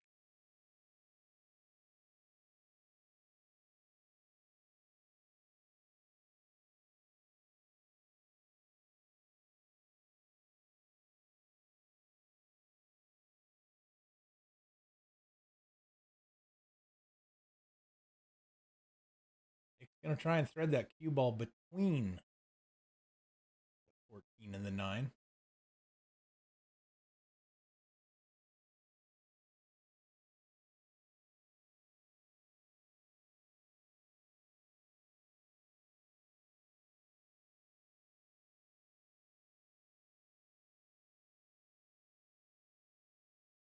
Oh, and he got the job done with, as far as the cue ball is concerned.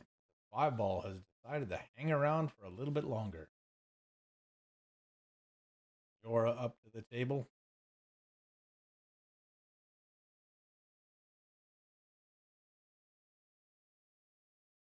Really doesn't have a lot to start with.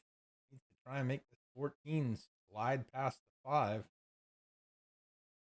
Always tough when your cue ball is that close to your object ball. Makes it interesting. Now they have room to cue the 13. 15's a problem.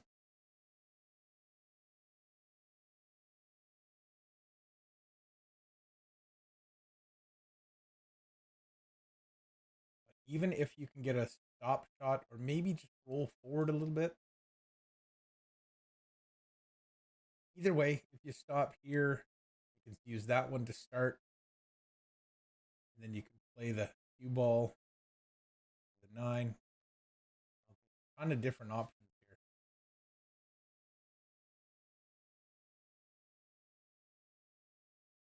They're just having a quick conversation about it.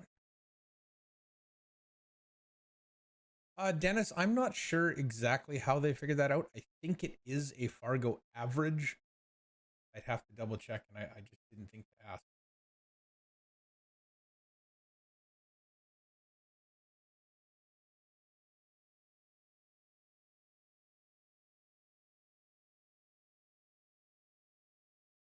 can play this slow, maybe try and run into the 3.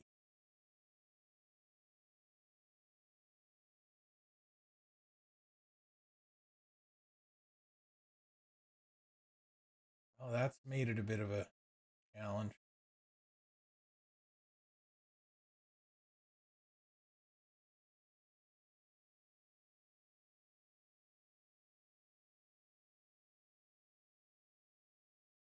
Possible scratch shot here. Not sure he can get enough draw on it to pull it back. So I think they're looking at playing a safety here. Trying to leave the cue ball in this spot so you don't give up the 5.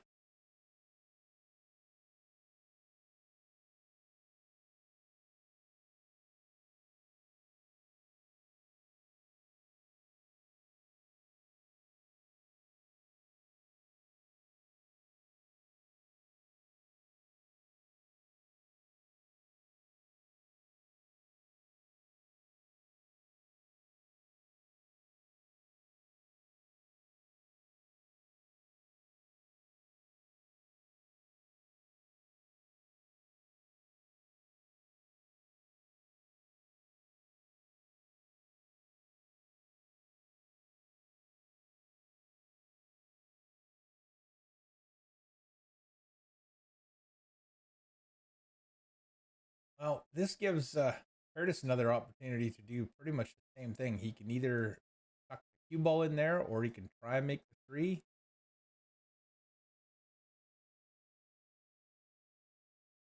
Looks like he's going to go for it. You got to watch you don't scratch off that 6. He should go right into the 6, though. Shouldn't actually scratch. That'll work. That'll give Nick a thin cut on the 6, but he can control that cue ball fairly well, so he can put it wherever he likes.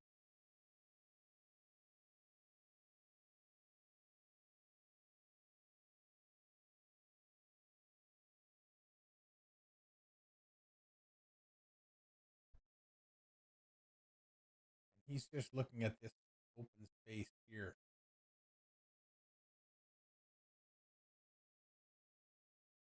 It might be a little bit tough to check it and have it come across.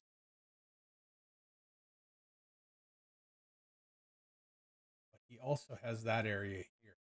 So he can hold it. He should be able to. He should be able to just hold it and get it in there. That's the least amount of movement for the cue ball. He's going to bank it. It must be thinner than I think. And he must not be able to hold it. He's going to try and get the cue ball there, right here. But he's going to bank the 6 instead. It's going to be a little bit more than just a roll it in.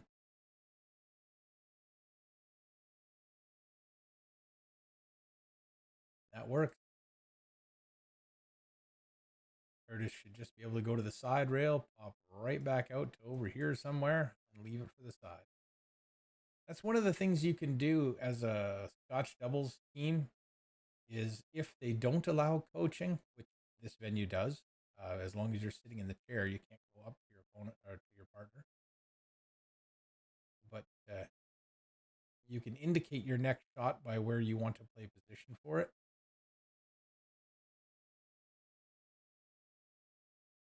And that's going to be more than good enough position for Nick.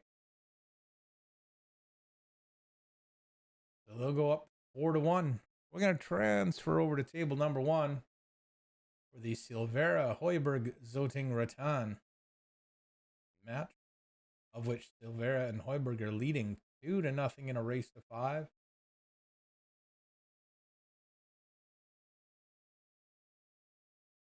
Lots of ammunition. It looks like Rob's looking at the 5 ball. Are they high ball? We don't know because we haven't been watching this one, but he'll tell us fairly shortly.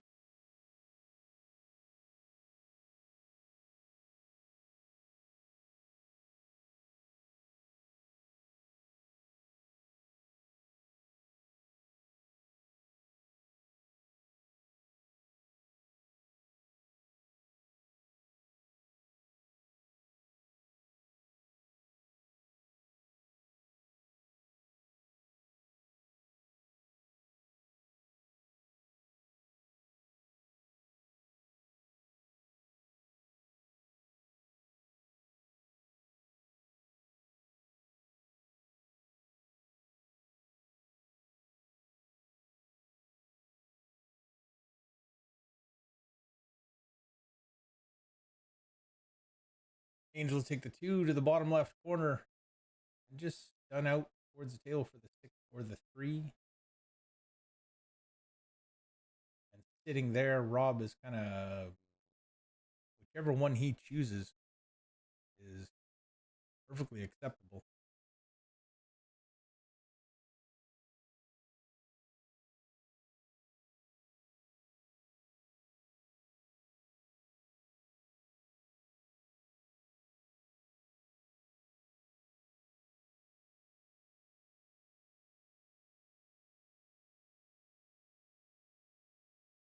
Left the 6. Angel doesn't have to do much.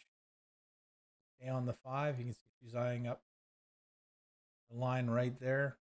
Cue ball is going to drift this way just a little bit.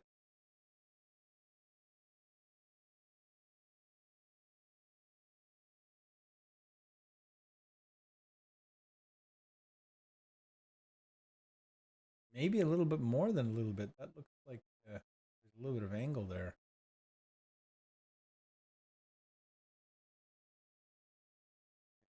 So whatever your incoming angle is, the outgoing is usually 3 times when you're hitting an object ball, by the way the cue ball reacts, and then it is affected by, of course, where you hit on the cue ball.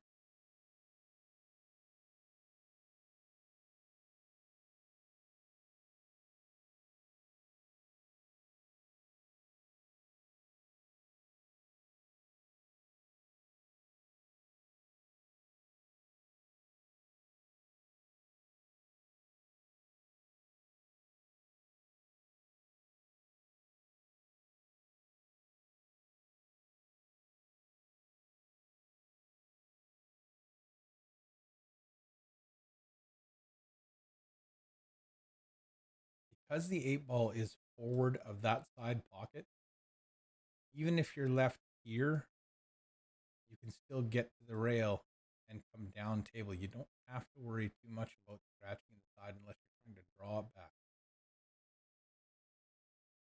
Just let that bump off the rail a little bit. Then Rob's just going to roll this 8 ball in top left corner pocket.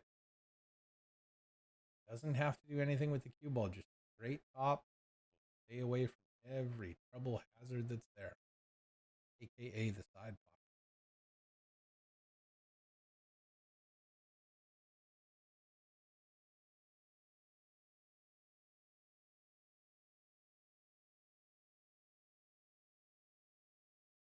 Just like that,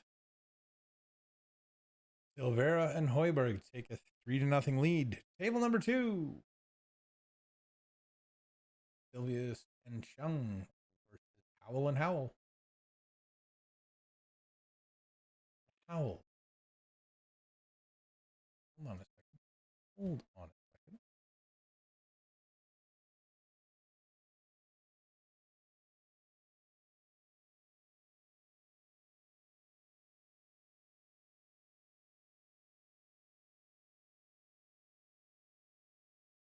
Yeah, I thought that was it.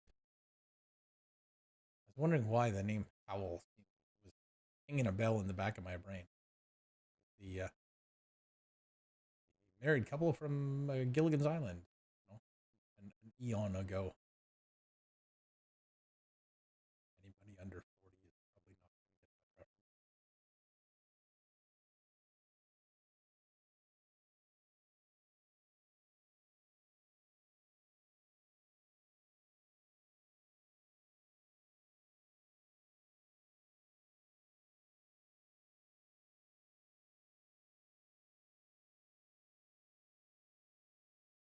So we didn't get to watch much of that rack, so we'll watch another one here. Basically watch them finish it off.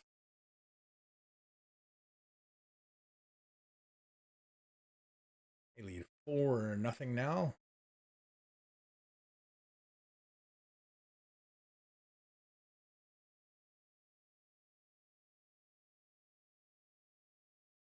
Good spread. That 14's got to go.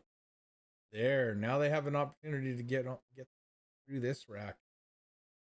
Wide open off the break. Take that template off, and you've got options galore.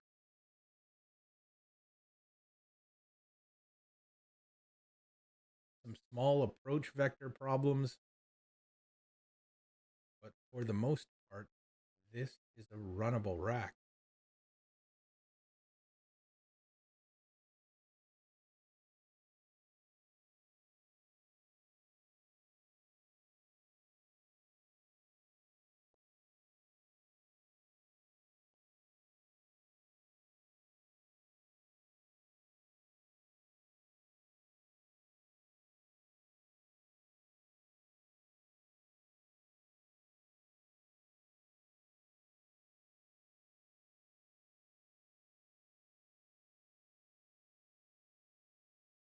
Yeah, I'm going to look that up, Dennis. Let's see if Google search does anything.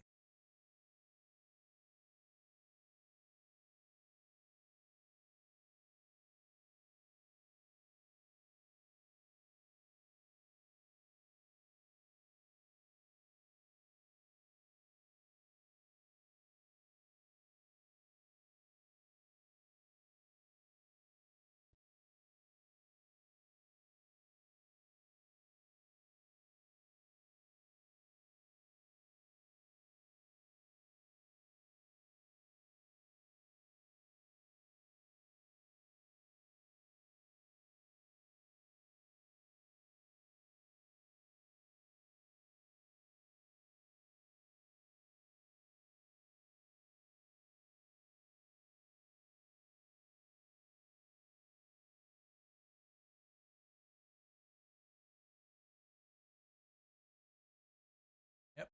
According to Google, it says that's what they do is they add them together and divide by 2.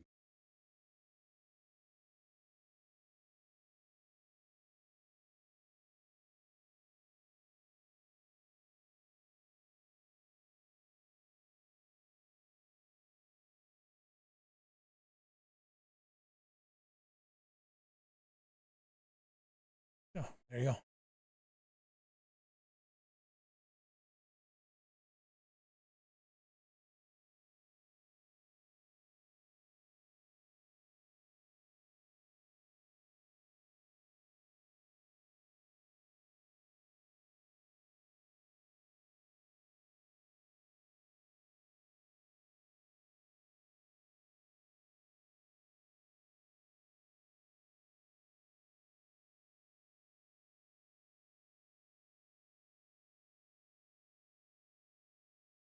Trying to stun the cue ball over for the 7.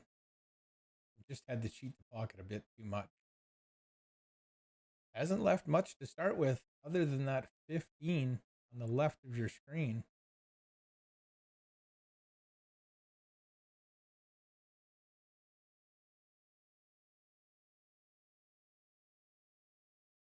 George and Kruger on the hill now.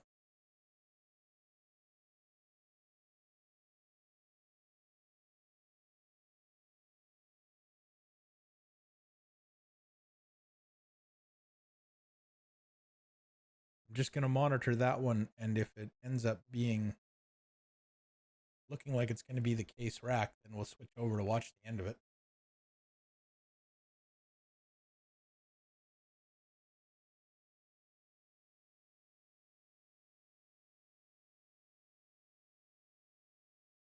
That's going to come off the rail, give Mike an opportunity to start here. Picking the 12 off that cluster will open everything up. If he can stop or even just roll forward an inch or draw back an inch, get some cueing room on that cue ball, he'll set up nicely for the 10.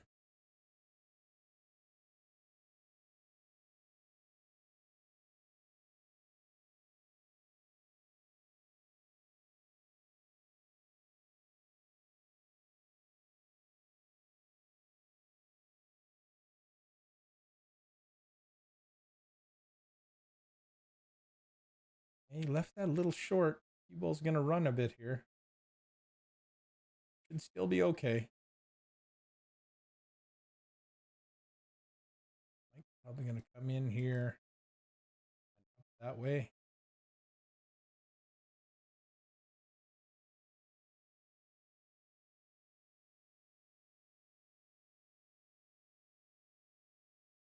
Set up fairly nice on the 15 here to move the cue ball. He could just draw it back.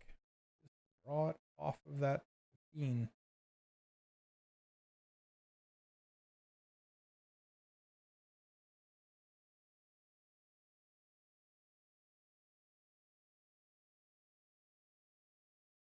May elect to go this way as well. So that's a little bit more dangerous. Unless you get the speed right. You get the speed right. Not dangerous at all.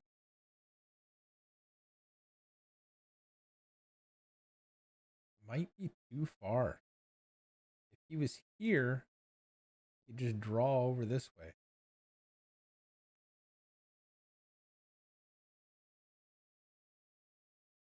He's gonna delicately, nope, he's gonna power this up, spin it around, and end up perfect on the 8-ball.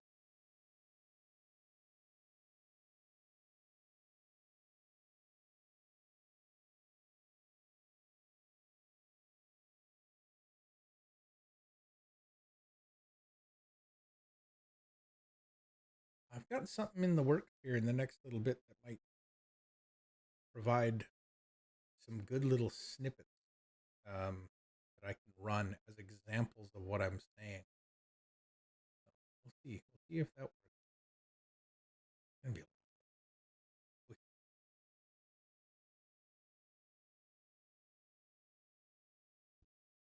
that was it for that set, I think.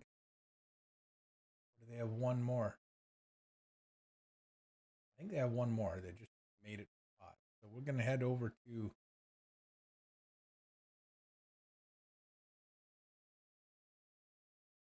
this one. This is table number 4. They're up 5-1 in a race to 6. Brian Roman in tough here now.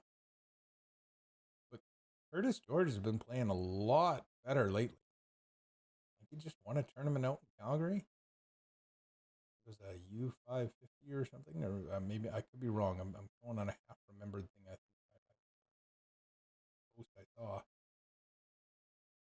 And then Nick Kruger is always strong. It doesn't matter if it's Tuesday or Saturday. That shoots great.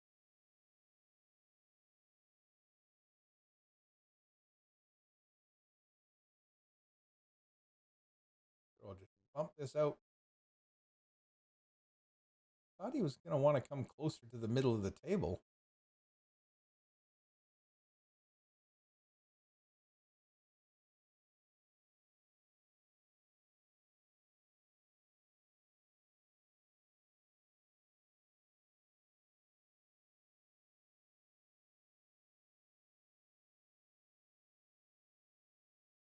A little bit of angle. Looks like he's going to draw it. I'm not sure why. Oh, he's just gunning across for the 12. He's straight here. He may have to just roll forward and let Dora play it in the side or the bottom corner pocket on our screen.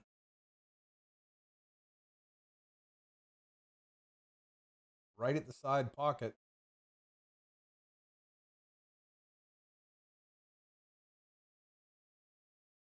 He's going to draw it back a little bit, I think. So, oh. And that's part of the danger of having the cue ball so close to the object ball is you get very worried you're going to double hit it. So when you stab at it, you pull it short, and then you don't get a good contact, and you don't hit a rail, and it's a foul. You get Nick Kruger ball in hand.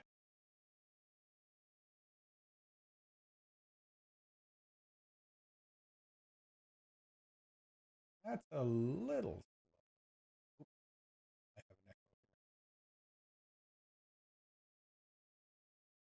Why do I have an echo?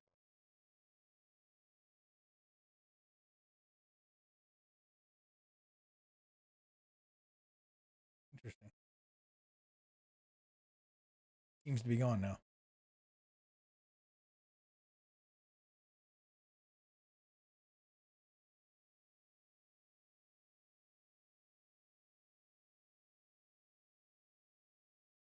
Well, that's unexpected. A little tight to the ball, pointed at the 50-yard line. The 50-yard line, in case any of you are wondering, is that halfway point between pockets.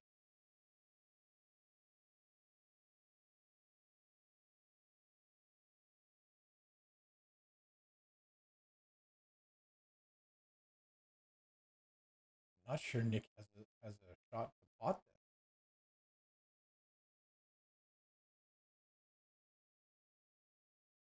May try and cut it in the cue ball around table just to get safe.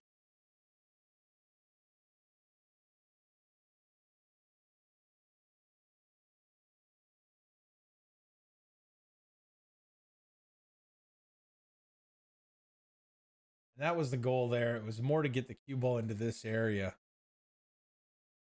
so that they don't have an opportunity to get one back.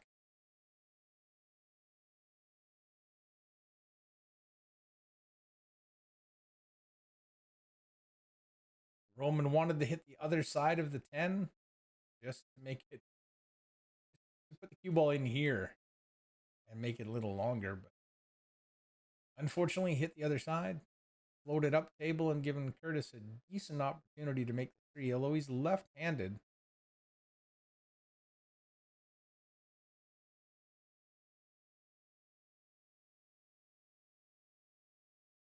It'd be just as simple as straight top with 2 rails. Watch that side pocket.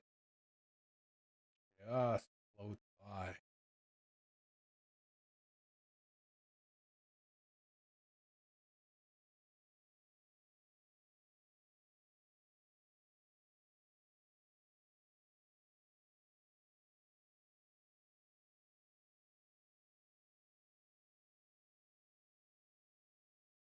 And there you have it.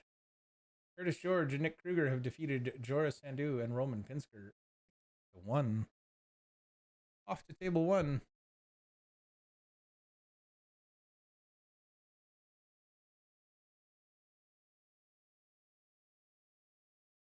That's going to put them on the B side, so they're not out.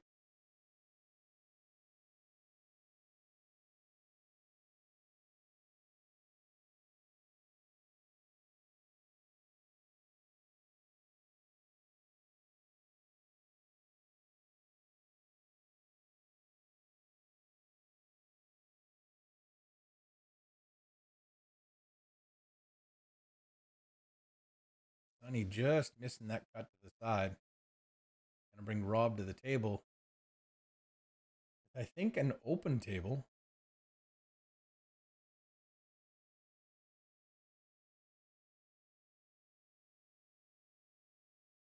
And if he takes low ball, I don't mind that idea at all. The 6 and the 11 are kind of hampering each other. But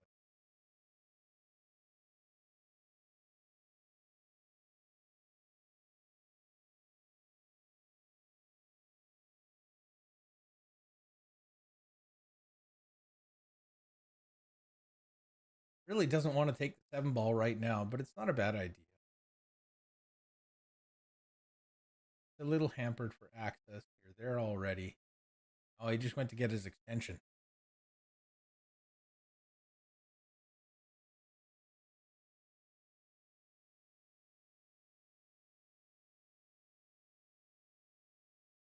Pop over to table 2. Seeing as how this could be the last rack of this one. And you can see Rob up there on the top of the table anyway. Oh, and he's double hit the cue ball. Which makes sense considering how far it went forward. But Mr. Silvius cutting that 9 ball on the side. Nope. Just going to play safe.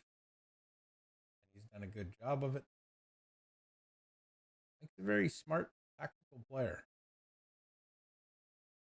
In addition to being able to shoot really well.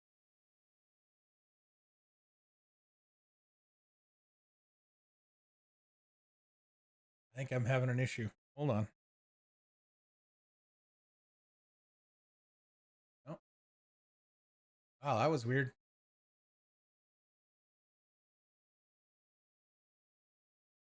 We're back to normal, but for some reason there, everything just froze.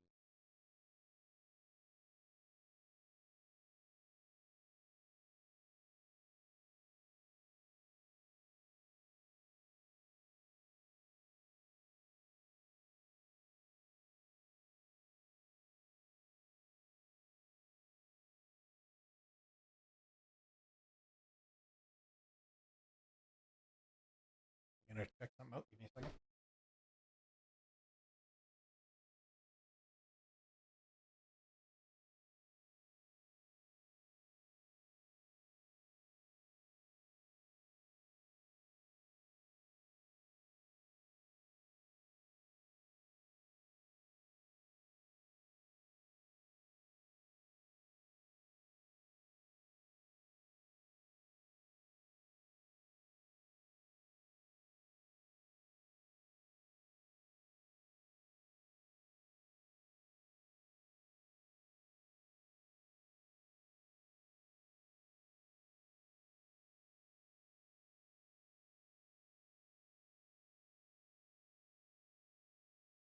Let's see if that does anything. We just changed the quality of the incoming broadcast.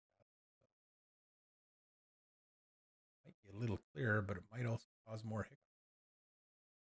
That's the first time it's froze in years. Freaked me out a little bit.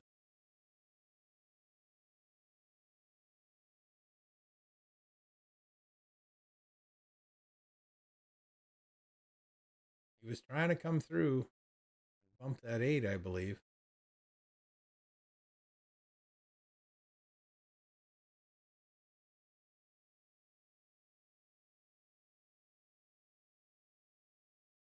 We got a little bit of work to do here, so we're going to switch back over here just real quickly. Rob's taking a look at that 7, trying to decide whether it goes by the 15 or not. I don't believe it does. Going to have to cut it this way. The good part is that if he just rolls into the 15, the 15 will move, but the cue ball won't go too far. Should stay in this area, and they'll have a nice little look at the 8 in the side. You're going to hit it almost full in the face off the 7. The ball's going to go that way. So you shouldn't have to do much with the cue ball. It should just stop very close to where that 15 already is. As long as you don't kill it.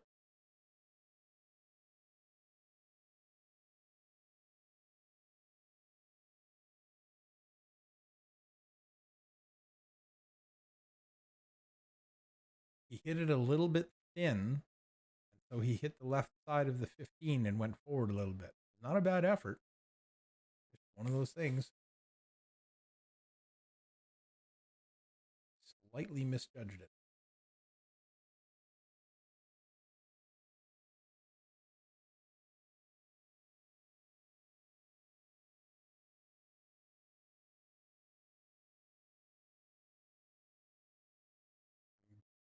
Back to table number 2. Flipping back and forth between 1 and 2 right now, mostly because number 2 is on the hill, and so is number 3. We'll be taking a look at that in a second.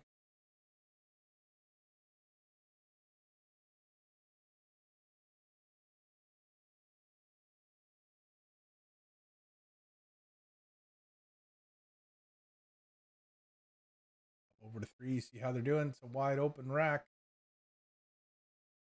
Brand new. Randy White at the table.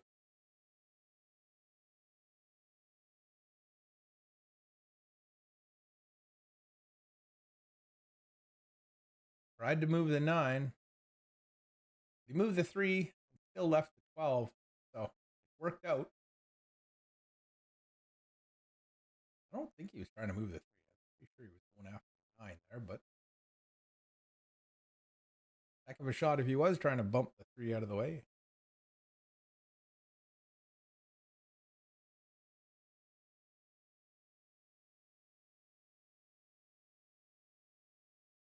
Off this 12, I would start changing the 10 and the 11, or chasing the 10 and the 11. Because those 3 balls give you options to set up for the 8. You may be able to do that now. Exactly what Randy's looking at. Clean up that end of the table so you don't have to move too far to get on the 8.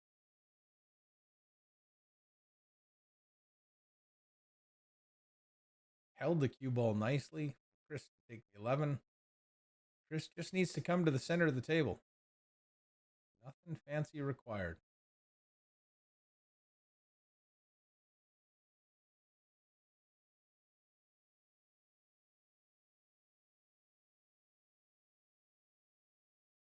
That'll work.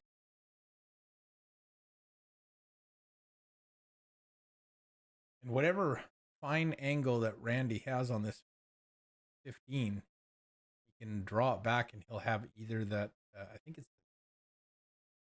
10 ball to the side or the 9 ball to the bottom right corner.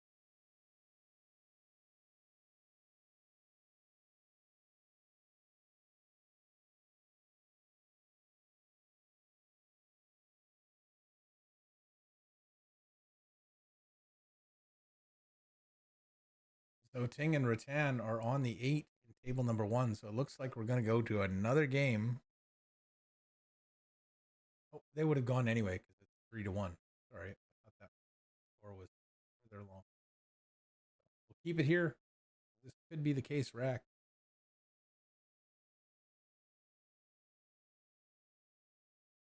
Well, that went a little bit left.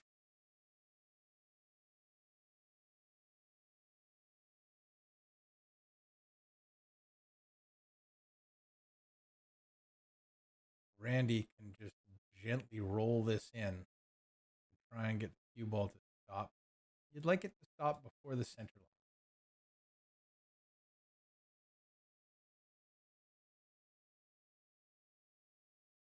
Got to roll it though, and anytime you roll it, there's a chance you can miss it.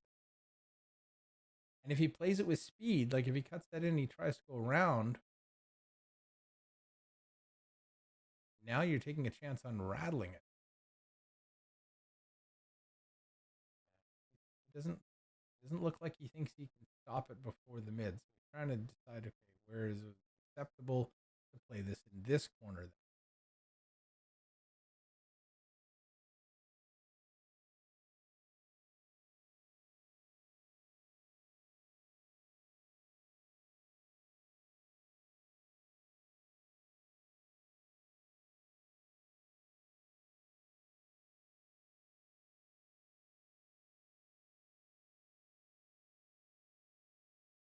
That looks all right.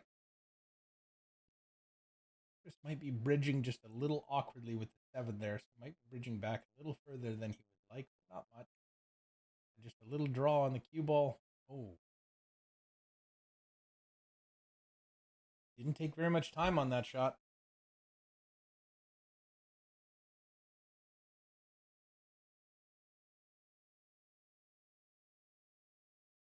Bien Lim solving the puzzle one shot at a time. Brings it out to center. Lots of ammunition out there, so whatever his partner feels is acceptable, that'll be good enough.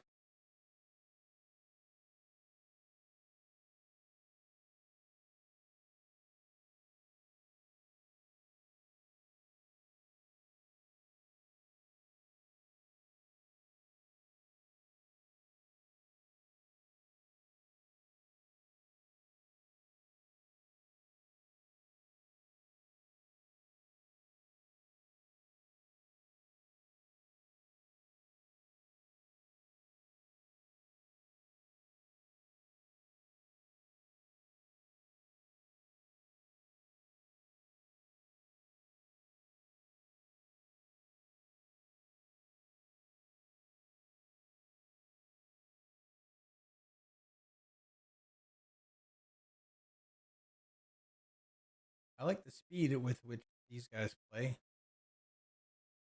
Oh, thought that was in.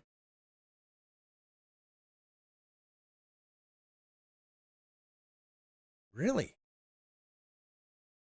Dennis, that's exciting.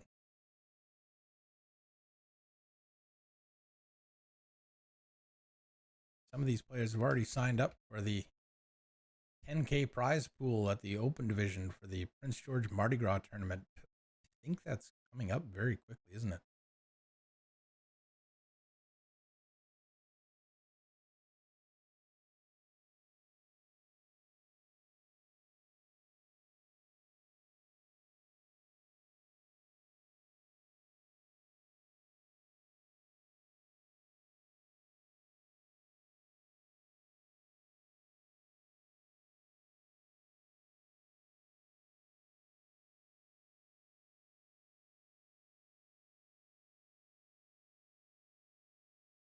Watch that cue ball. It's going to be okay. So Randy White and Chris Makela have defeated Yan Lim and Christian Termelo. And we will head on to the next table.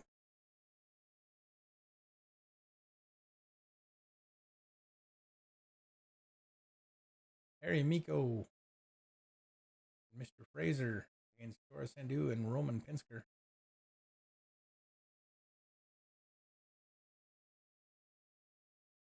Early in this one. Table 2 ended as well. And that's going to bring Sylvius and Chung versus Radford and Radford.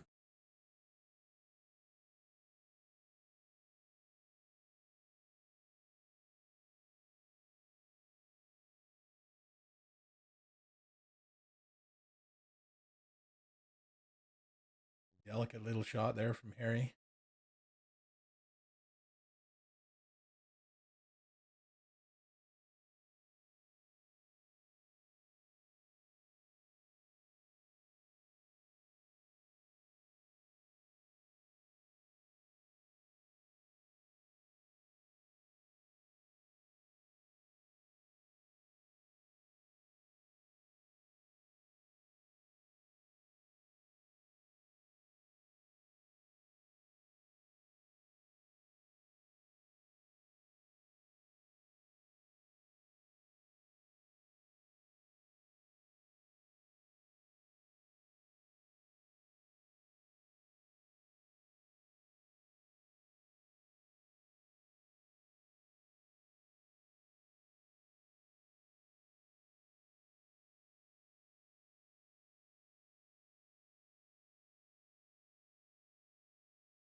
Just wants to roll to the rail and bounce a little bit. Oh, and he's hung it.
Oh, wow.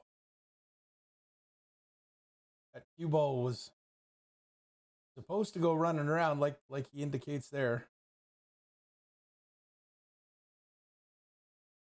And right now, I think the only thing Jorah has is a cross bank.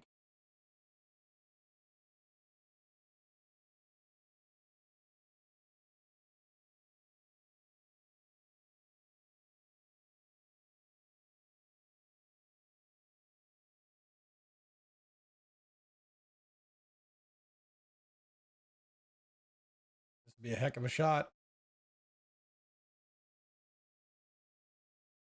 Gotta watch the double kiss anytime you're doing a cross bank like this. Now he wants to get right up tight on that 11 ball.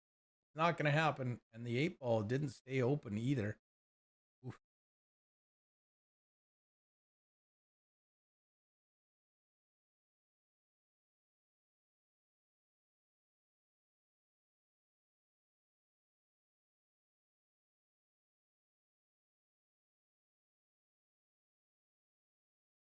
The matches on table 2 and table 3 haven't started yet, but they will shortly, I'm sure.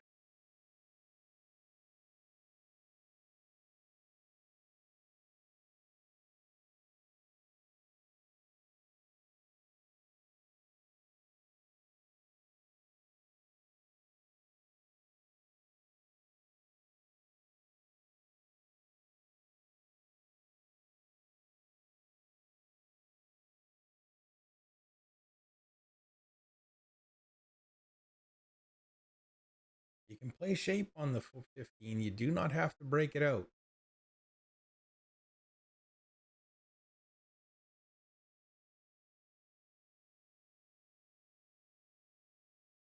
Very, very difficult to do, but if you can thin the 8 ball just to get it to go there and have your cue ball come in behind it,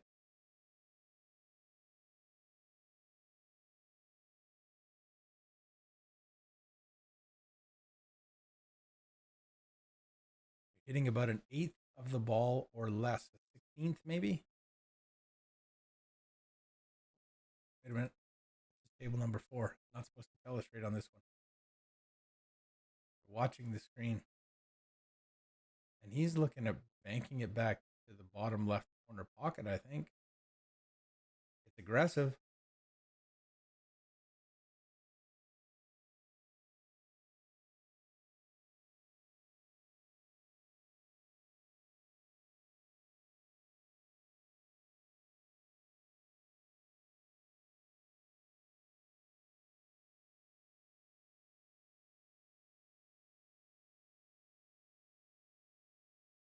Sonny's made another ball in the break in table 1. They're still alive there, trailing 4-3. Silvera and Hoiberg have been on the hill for 2 games so far. I think they were there at 4-1. So Ting and Ratan trying to make a comeback.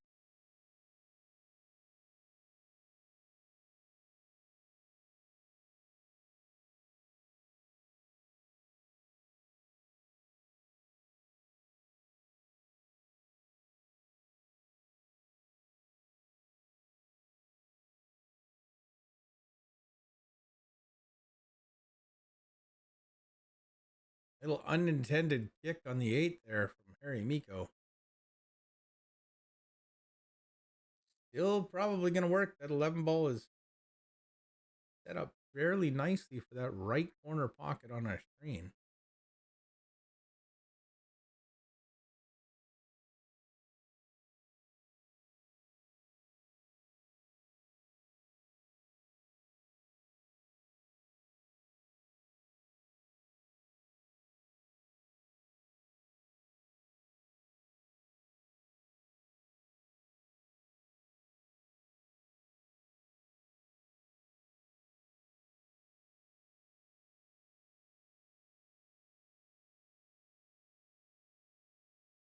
We're just about at the 50% completed mark of this tournament.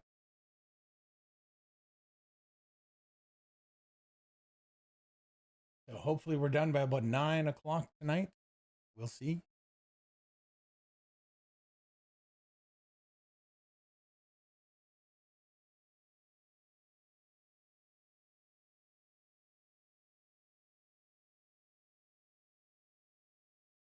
Might be a little later.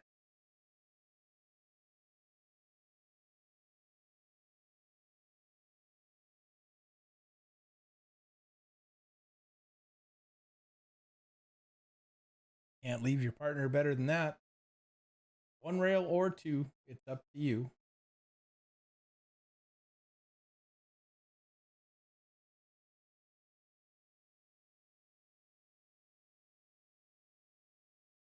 Oh, needed to have a bit of speed on that.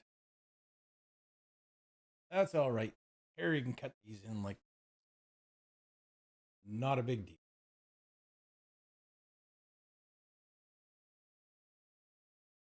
Oh, rattled it out of the pocket. Roman with an opportunity to finish this rack off, get on to the third rack. Big deal going from 1-0 to 2-0 rather than 1-1. There it is. On to table number 1. Silvera and Hoiberg leading 4-3 over Ting and Sonny Rattan.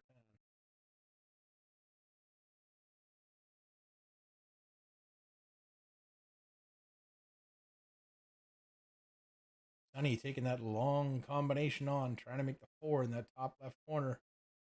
Gonna have to have some speed to have the cue ball come out of there as well. Otherwise, he's gonna get stuck in behind. If he didn't make it, he was not gonna like his next shot. But the upside is that he has not sold out the rack to the other opposing team. So Angel's gonna come in. Have to make a long 13 in the bottom right corner. It looks like she's eyeing up.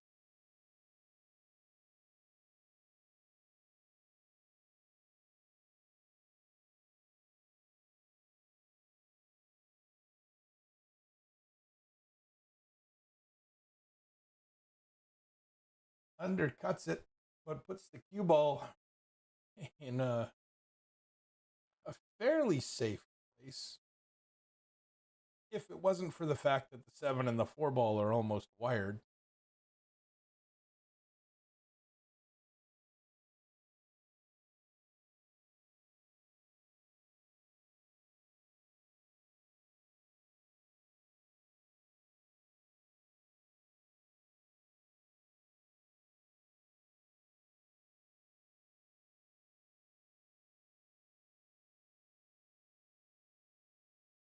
Tucked up on the backside of that 12 ball. Is that the 12 ball? I think it's the 12 ball.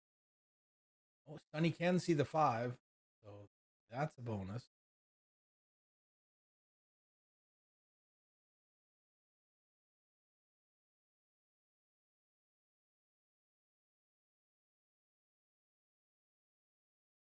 Comes out, just wants to give his partner a look at that free ball. Now here's where the tricky part comes. Spinning back. I'm not sure that that's there. A big blocker for that particular shot.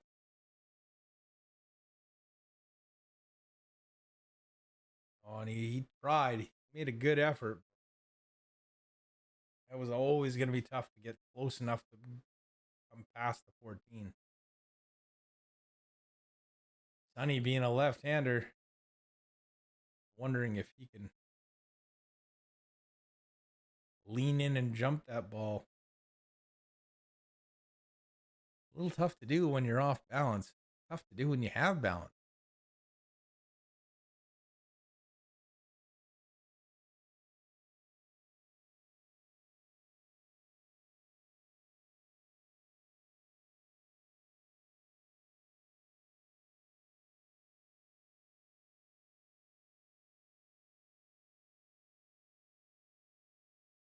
There's no kick there. A 9 ball takes the kick away. Might be a 2-rail kick, but you're going for the hit at that point. Yeah. He's going to go for the jump. Got to get it to settle down.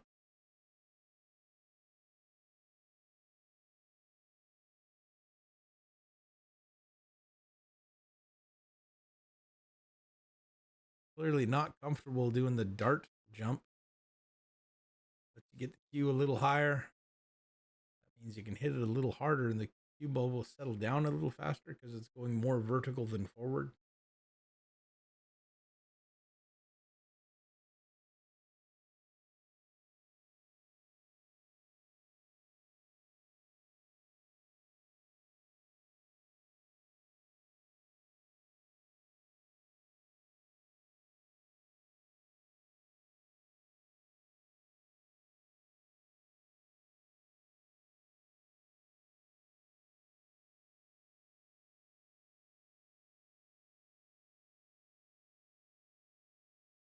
He's going to go 2 rails just for the hit. He's called the corner, but you're really trying to ensure a hit here rather than a make. Make it be nice, but the cue ball will run up table if it does. That's a good hit. Unfortunate to have it settle in the cluster like that, but not much you can do. You really just wanted to get the hit. Make sure you don't give up ball in hand. Ball in hand would be devastating in this position.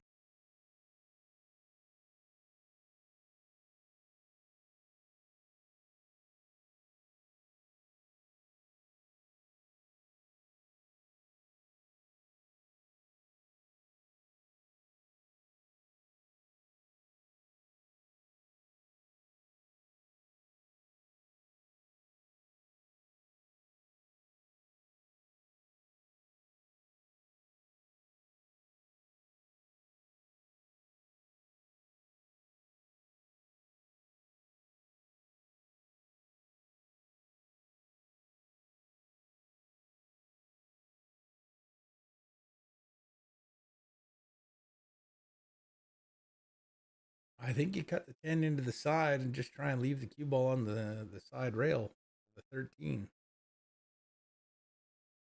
Let your teammate do a little work, get you back in line. Don't try and get there all in once. All at once. In one shot.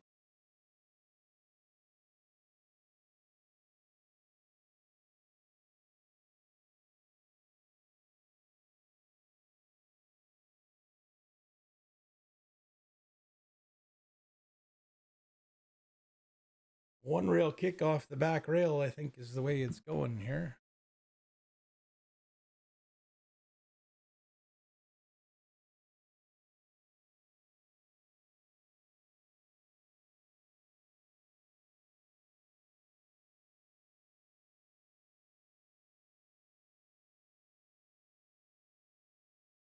You gotta take a little bit of time to figure these out and do the math.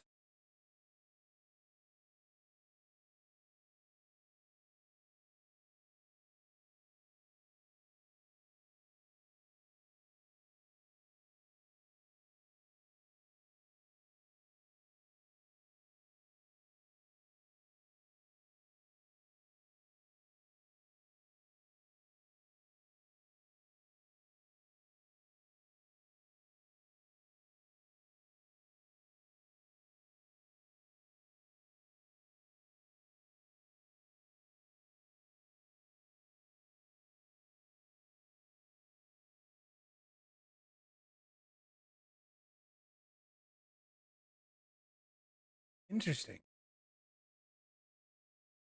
Not a bad result, actually. You've kind of flipped the table on him. You didn't open up your 7-ball quite as much as you would like, but that's okay. Well, sometimes it doesn't work that way, right? Interesting.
Oh, excuse me for that. Sorry about that.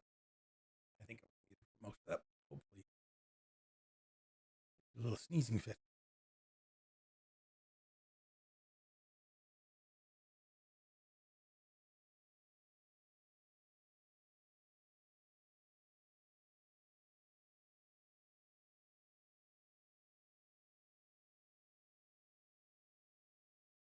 Didn't really want to do that, but should be all right.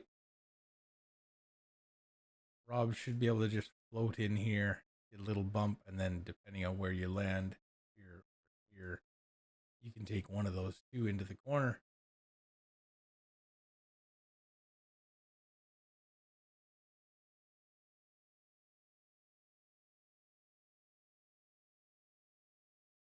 Hey, Wade, sorry for the slow response there. I was watching a few other things there, but this is at the farm in Mission, BC. It's Ross Bradsens' place, Bradsens, and so it's not a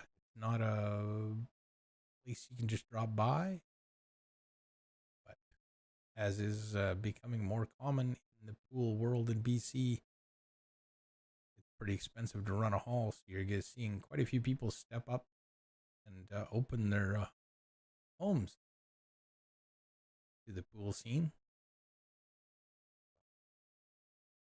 Pretty amazing, pretty nice.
Decent opportunity here for Angel. Pot this 12 and just leave the cue ball. Oh, she's going to play safe.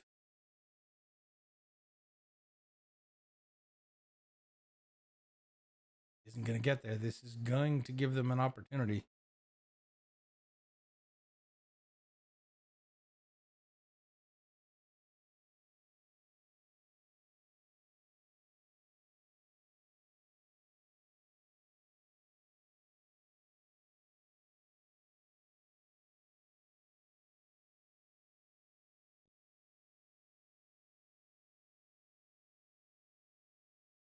Bit of a free shot here. Push can bank that towards the corner.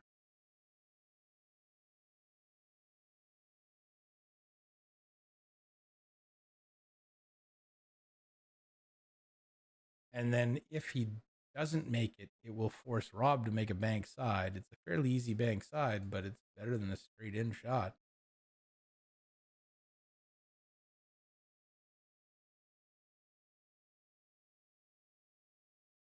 Be cross banking it to the side.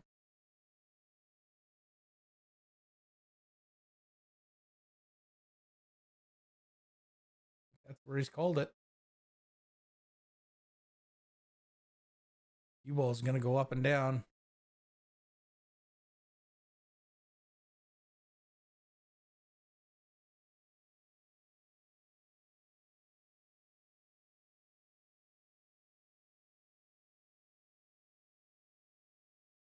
Oh, he almost still made it. Watch out.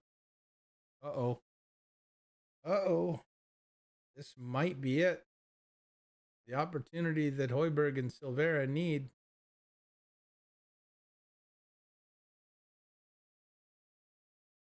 Rob can just cut this in the side and just let the cue ball drift across the table.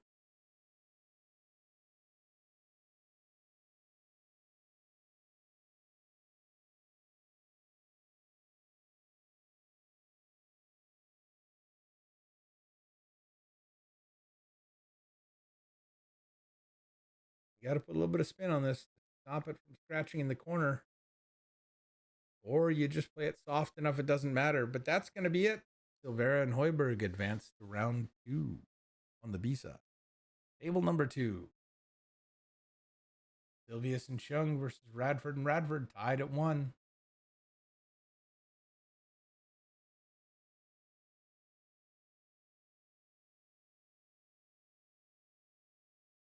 Going to take a small break. I'll be back in about 10 or 15 minutes. I just can't sit all day and make it happen. I will return.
All right. Oh, needed that. I feel refreshed.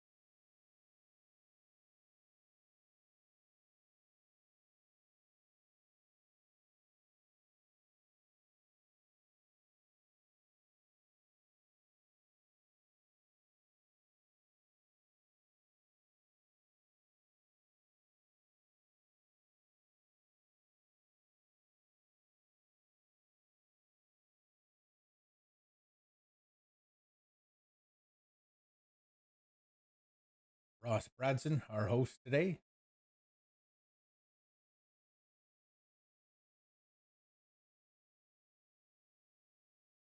And Ryan Mason, teammate. Tonight, going up against one of my other teammates, Rob Hoiberg, today.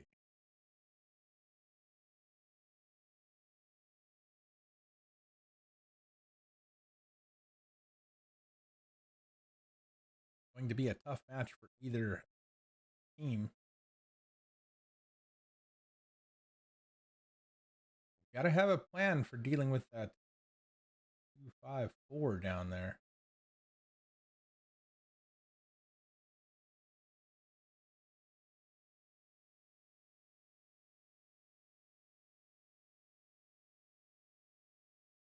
Lots of angle for Ryan to move the cue ball back down table after this one.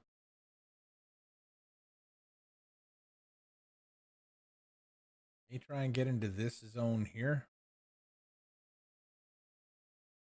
Just because it gives the 5 and the 2. That's well done.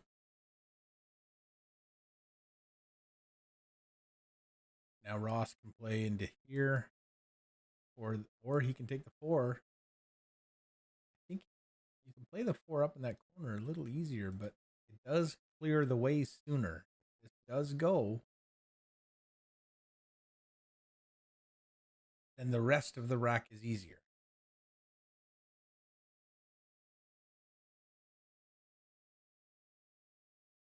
A little awkward as Ryan's coming off of that 2, kind of right at the 5. So he's going to have to lengthen it out with some spin or shorten it up. All depends on what he's more comfortable with. Looks like he's going to put a little bit of outside spin, a little bit of right. Oh, no, he's drawing off the 2, so he's going to draw to the rail. He might have been worried about going into it, and then you never know what's going to happen. Or, not never, but you likely have less opportunity to control everything. We're going to skip the Sylvius Chung table this round and go straight to Hornberger and Kala because it looks like they might be on the hill. Well, they are on the hill, but they're not shooting. If they start shooting, we'll go over there and monitor that rack. That's good table sense from Mr. Bradsen. Just plays a little safety there. It's not meant to get ball in hand, but it's meant to control the table. Now, if Angel has a jump shot in her repertoire, this is the time to pull it out. I can't remember if I've ever seen her jump before or not. I'm pretty sure she does.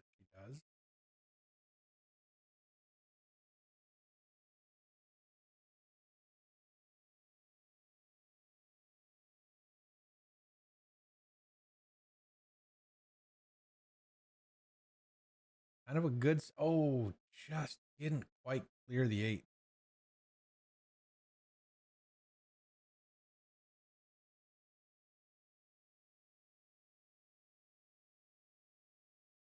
Ryan's just going to slide down here off the 5 with a little bump. No, he drew it off. Okay. Makes it a little harder for Ross, but if Ross plays the weight right and it doesn't go in, it'll still block this pocket and leave the cue ball over here.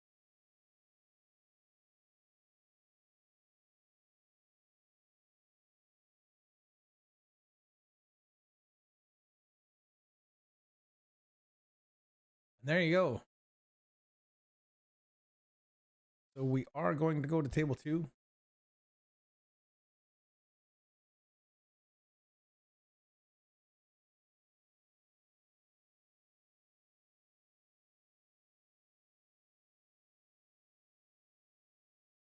For just a moment.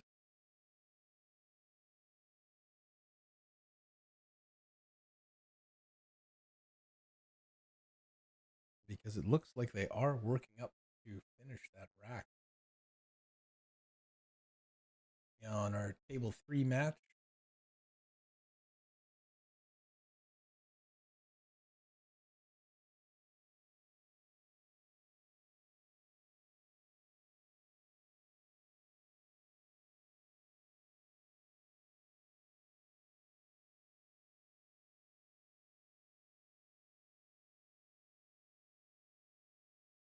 You know what? That's a smart shot from Chandra. If you're not confident about the breakout, make your opponent do it. He's left him in an awkward position to make the kick or to make the hit on the 14 and not scratch.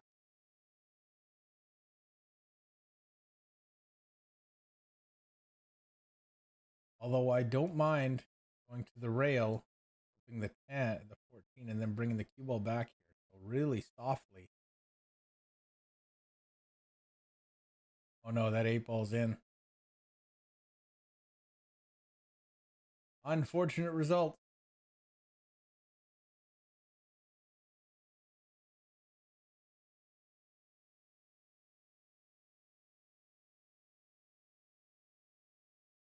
Table 3, I believe it's Cass at the table right now, or yeah, Mr. Cass Hornberg. Cass with 3.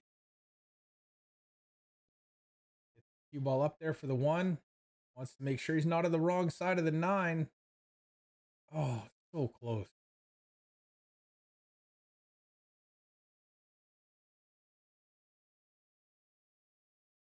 So, crazy thought, because I'm a little bit out there. If you jump this and land just a little bit on the rail, it can clip the 1, still make the 1, and then come down table. No, I didn't say it was a high percentage shot, and it's probably not the best shot on the table.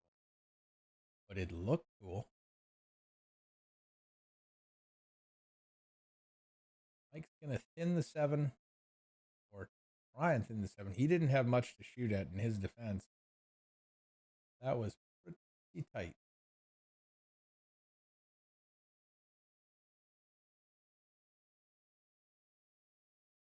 So, Deanne's going to get in there.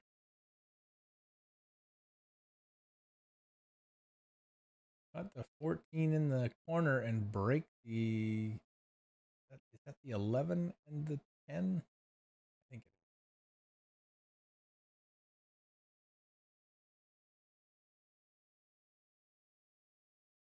is. Just move him out of the way.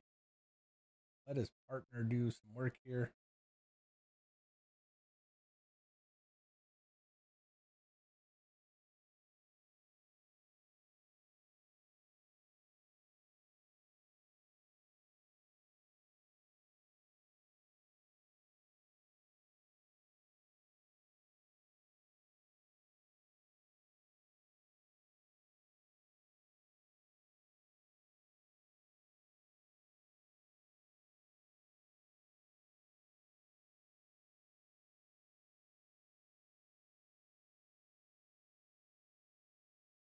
Good angle on the 9. Should be fairly simple, coming straight down table. To do this, you want to hit like right there on the cue ball, just a little bit of top left. He elected to not go that way, which is fine. It actually, with the top right that he put on it, it actually takes the possible scratch away.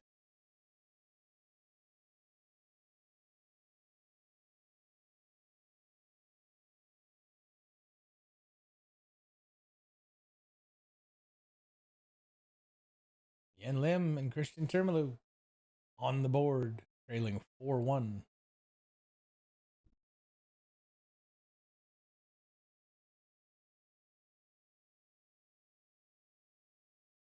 Fraser Miko team leading 2-1 over the Sandu Pinster team. Jora at the table. Jora Sandu plays a pretty good game.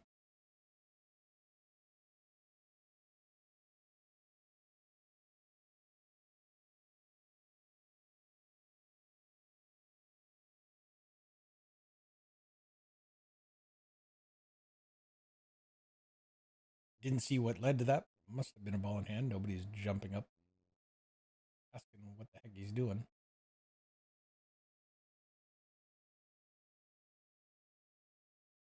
I think that is your option. Push the 8 into the 3 to the end rail. And then you'll likely have the 9 or the 10. Oh, I know. Illustrating on table 4. What am I doing? Oh, they're low ball. Well, that changes everything.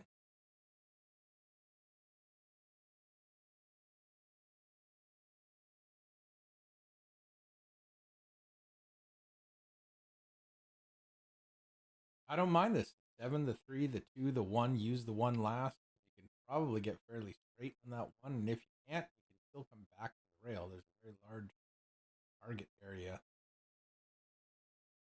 this end of the table where you can still make that 8 ball. Only blocks a little bit of it.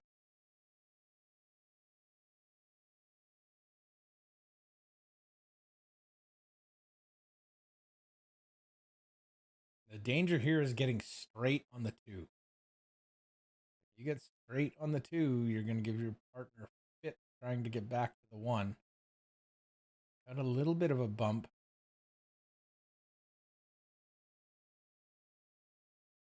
Jora may play this rail first, and then the 2, and then out.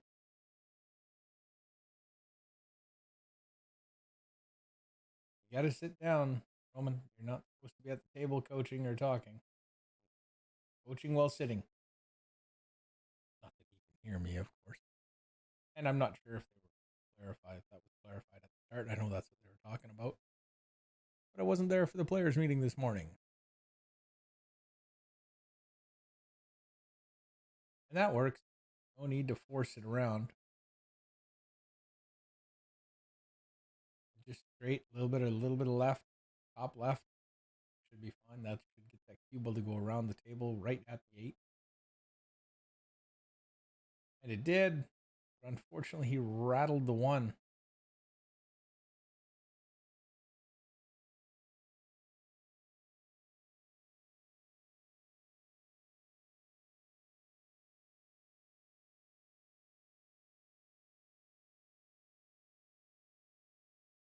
Wrapping it around the table, I think. Oh, that's got a little bit too much speed on it. But is it going to get helped by the 8? It is. Kind of makes up Harry's choice right now. He's going to take the 12 in the corner. They'll use the 10 to get back on the 9 if he can't get back there right away. 12 in the corner. Can't do this. Have to put it on a delay or something. Apparently, they've got the stream up in the venue. So a couple of times when I've been telestrating, the team saw was going, wow, did not expect that. That put the match level.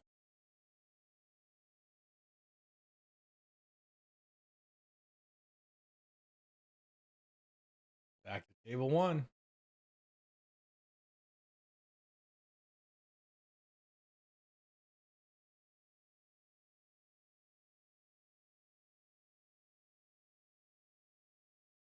Bradsen and Mason look like they're going to finish off table 2.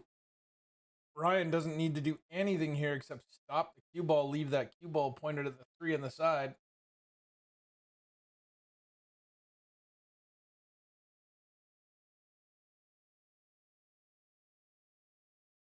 Straight top for Ross works.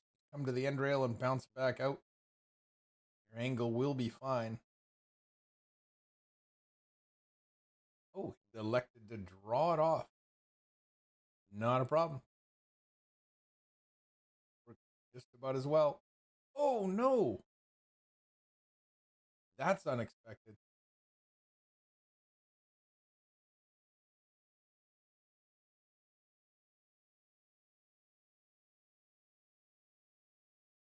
Well, 1-1. Crazy.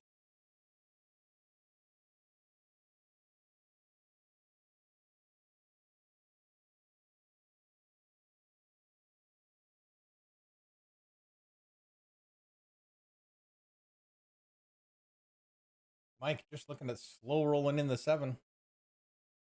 Or was he waiting for somebody to move so he could shoot the 8? I'm not sure.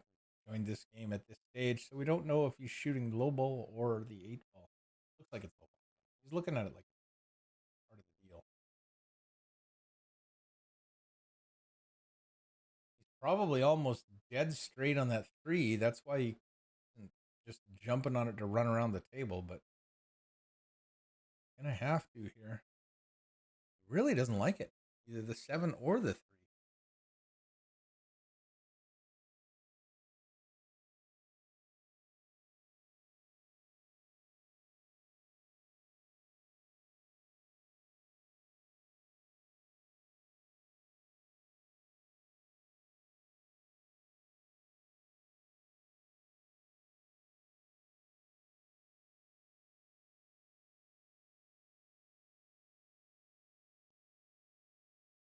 Went for the 3, didn't get it done.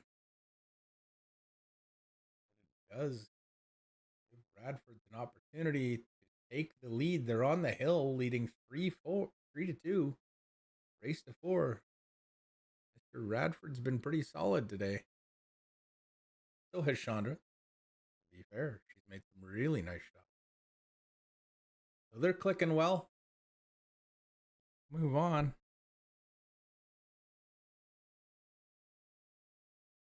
Back to Hornberger and Calla versus Lim and Termelo.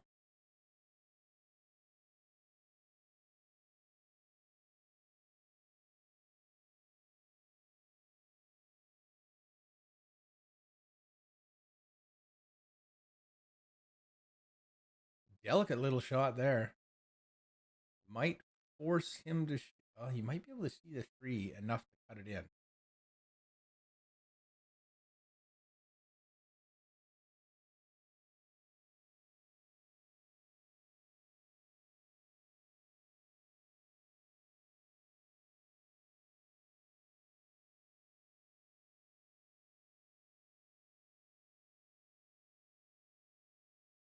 He's not super confident about it.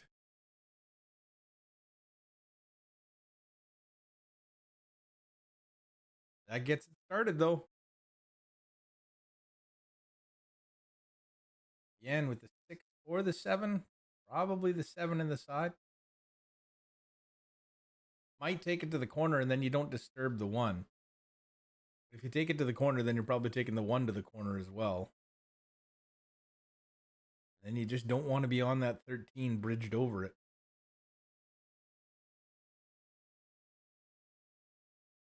That'll work. You can bridge beside the 13 here. Stroke right past it.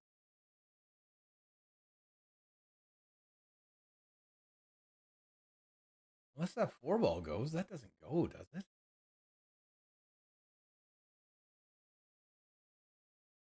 I think you're good with the 1 there. You come over for the 6 up there. Bring your cue ball into the rail and back out. 2, 4 on the side, and then the 8 on the side. I know. Lines all over the place. Probably could have done it with words.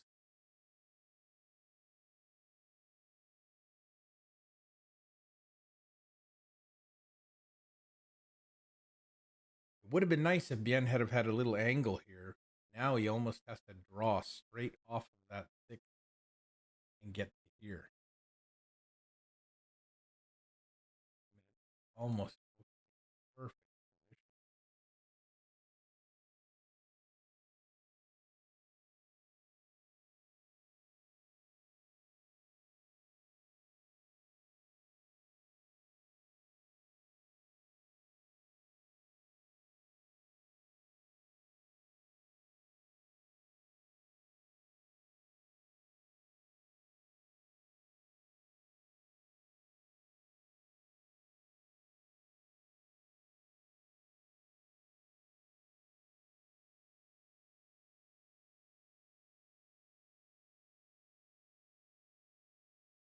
That might work. Just roll this 2 in. Just roll it in. Get the cue ball onto the 11 and you'll be fine.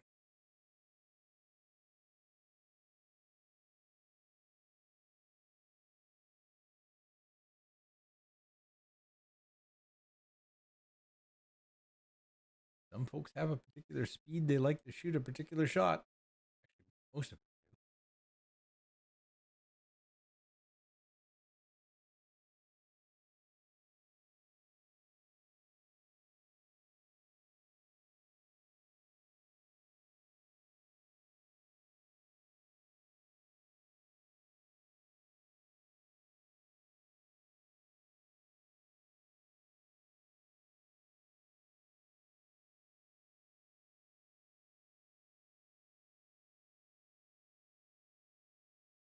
It's a large bump off that side rail when it goes down.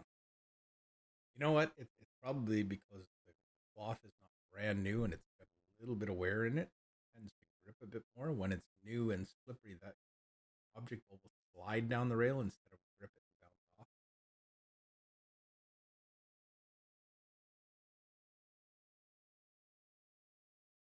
Mike just overcutting the 12 a little bit.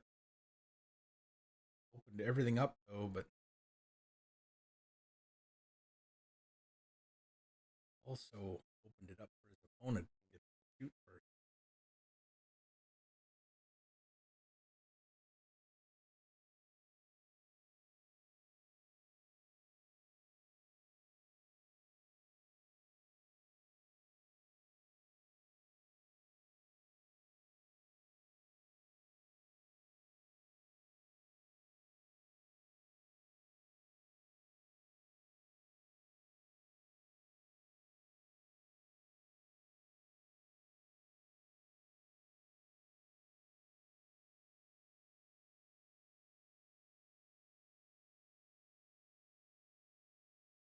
Yeah, Bien's looking at setting it up for 2 rails off the 2 to get to the 8.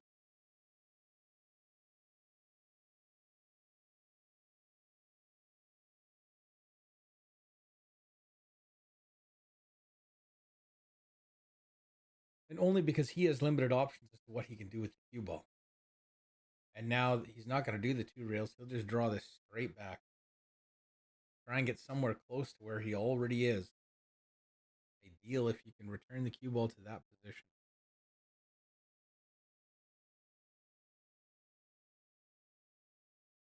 Oh boy, that really came back. Is there a ball in between? Nope. Okay. Couldn't remember if there was a ball there. This will be a huge game. Staving off elimination for the 2nd time in a row. There it is. Table number 4.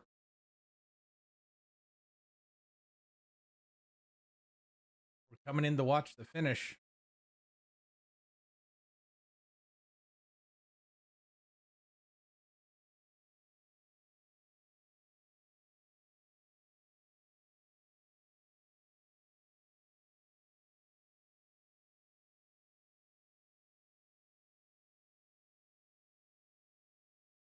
And Roman with the 8 in the side.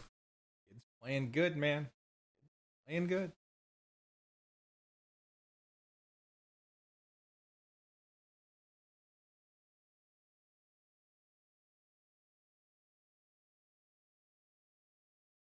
They are on the hill.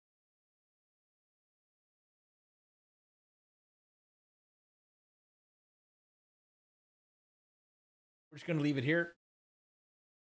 See how it goes. I will monitor Hornberg and Callan. If it looks like they're going to finish that off, we'll zip over there. Same with Radford. They're on the hill. So 3 out of 4 matches, we've got 1 team on the hill.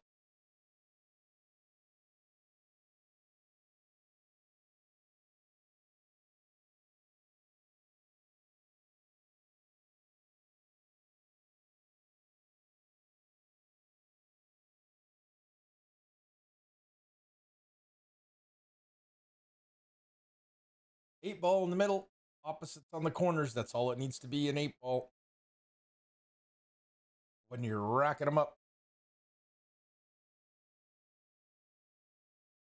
When you're using a template rack, you put all the balls in the template and then you grab the bottom row, just corral it and give it a slight push forward and then let go.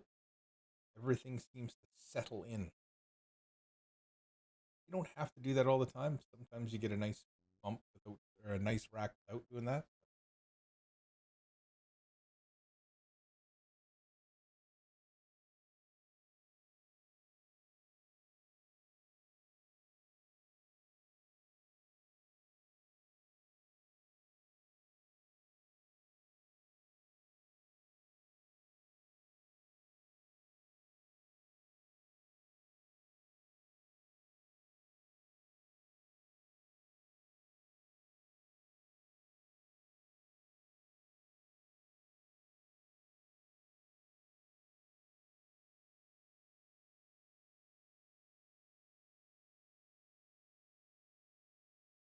Not a lot of options from that starting position.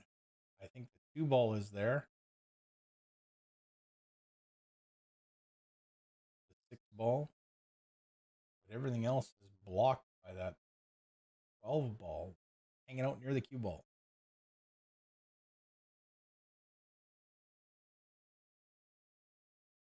Okay, so that's established. They are low ball or solids. So that 7 ball now becomes their problem. Can be fixed relatively easy with this one right here. All you need to do is have your cue ball come up and get this side of that pocket line, and you'll have angle to go in after the 7. That's a little too much. Nope, just perfect. I judged that a little quickly. But it's right where you need it to be.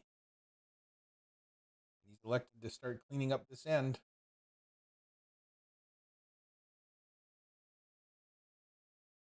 Gonna be a tricky shot on the 3 now. Straight top, that's all you can do with it.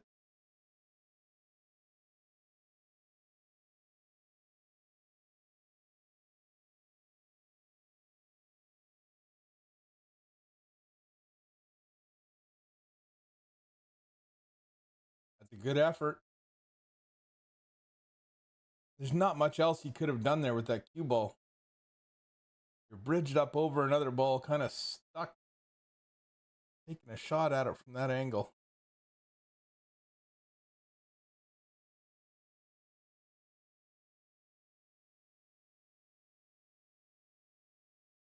I think that's the only pocket it has available is that top left corner pocket up here.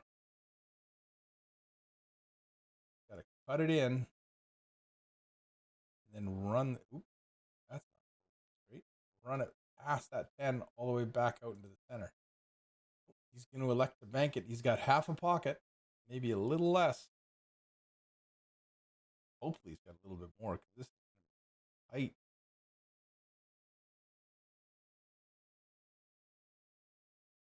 Looking a little short. That's where it ends up. Jorah and Roman setting up at the table. They run this out. This set is over.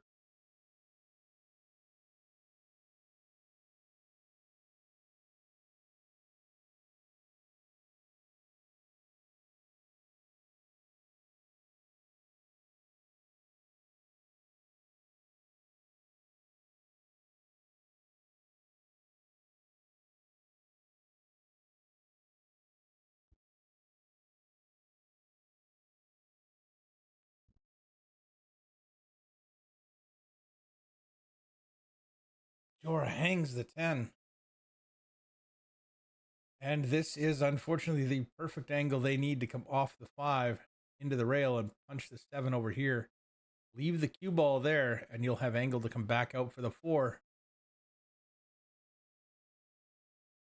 Go into the rail first, though.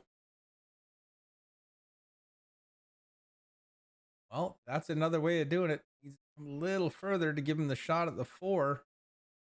It's there.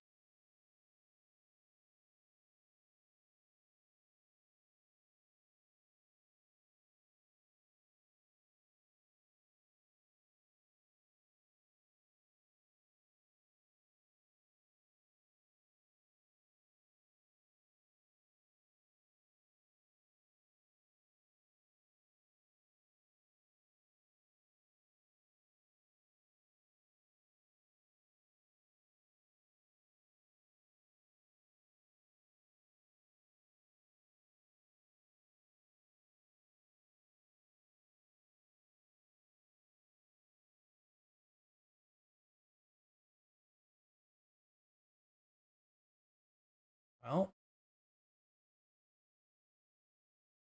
got in there. Not where he wanted to be.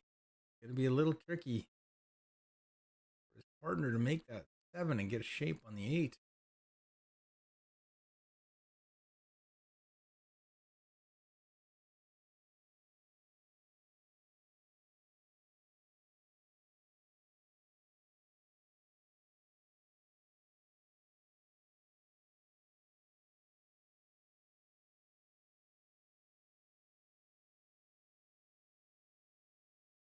Oh, sorry. I was just checking up on another table real quickly. Our Jeff just made a nice cut to the side. The cue ball rockets around 2 rails and hits the side horn funny.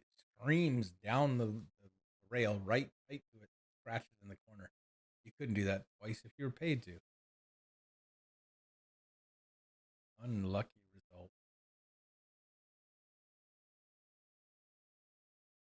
That's going to go.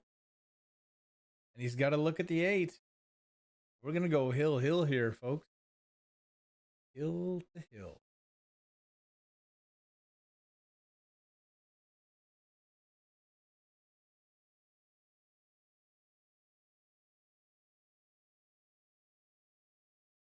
Onward we march.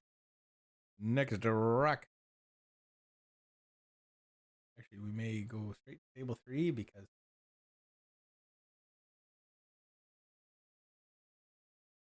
this could also create a hill scenario.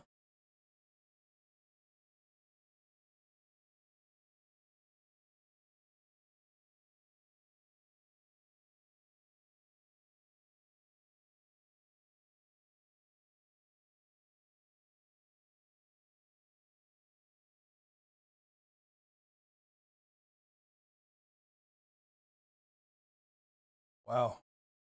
That's going to be a lot of left-hand siding to cut this in and avoid the scratch. Might also kick at it up and down table.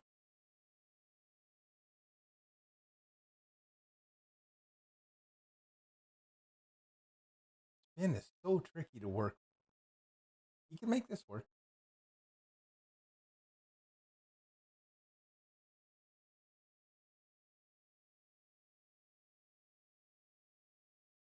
Good effort. Good effort.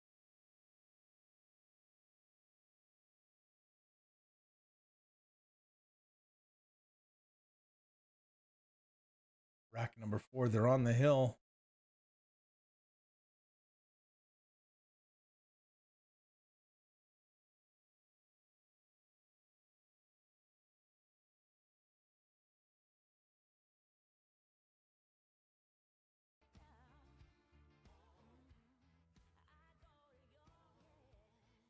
Oh, I thought that had been playing the whole time. I just noticed it was not sent to the master audio. So, not that it's great music, but it's better than dead silence.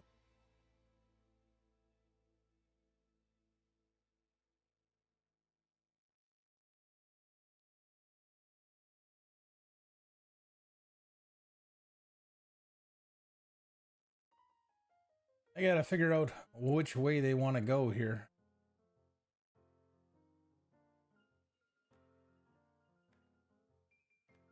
Wide open table, couple of clusters. But I guess it's not wide open, is it?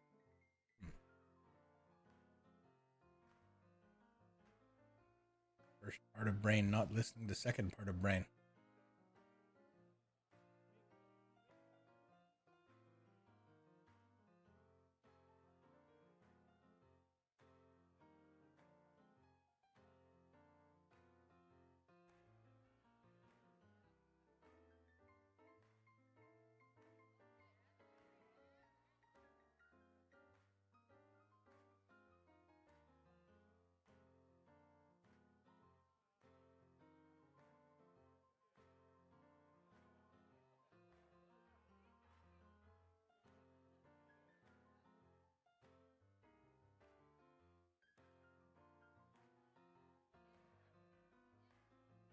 That worked. Now, can Harry follow it up?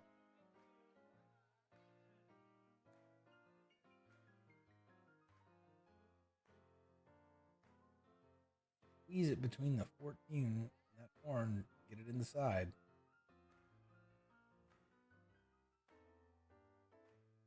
And he just tied up his stick. All right. They got the 4 ball to help break that out. I go after it now while I was there.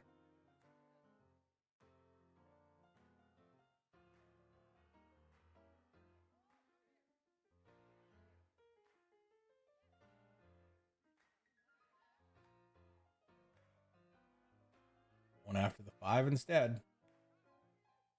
Trying to get to the 3. He's got to put a little bit of spin on it to get it underneath that 15. Drove straight into it. Now Harry's stuck looking at the 3 at a tough angle.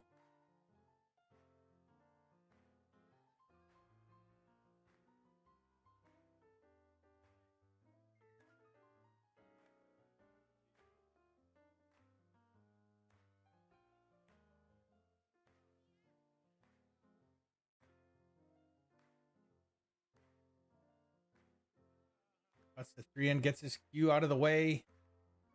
That's going to work. Just needs his partner to roll the 1 in. Don't give up a good opportunity to get a look at the 4 and then the 6. 4, 6, 8. 1, 4, 6, 8.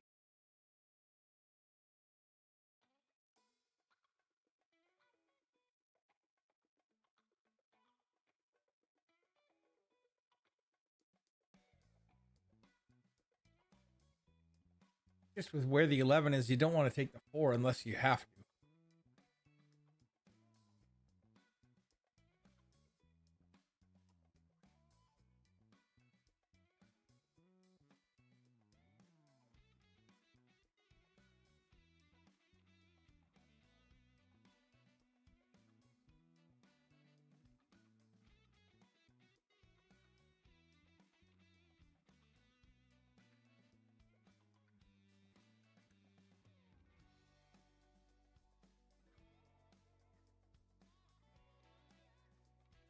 Going after that 1. Either going to go back and forth across or just roll it slow and try and stay there. He's going to try and stay there. He was not successful. That's going to bring up a 6-4 combination attempt for Harry Miko. He may elect to cut it into this bottom left corner as well. We'll see.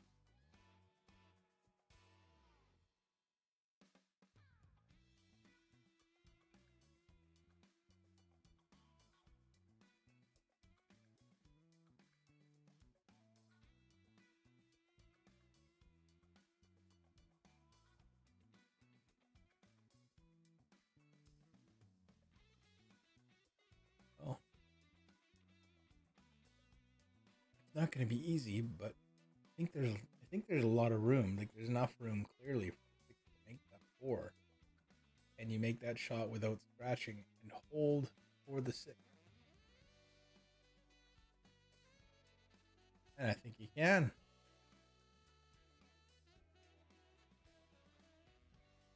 Good experience from Harry there, showing what speed control can do rather than what you want to accomplish spinning the cue ball around.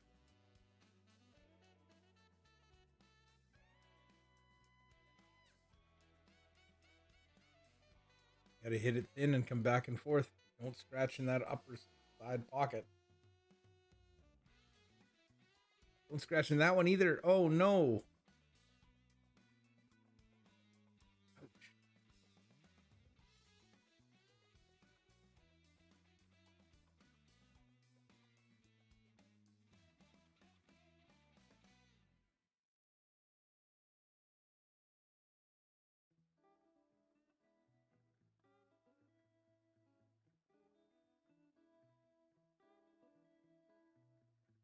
Wow.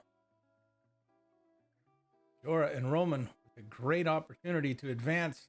I didn't think they thought they were going to get one.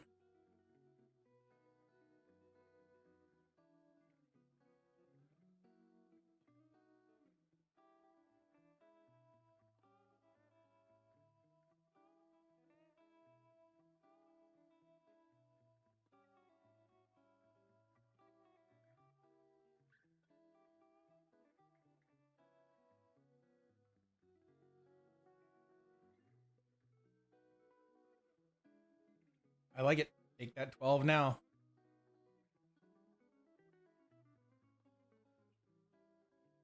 Even if you bounce. Oh, whoa, whoa, whoa, whoa, whoa.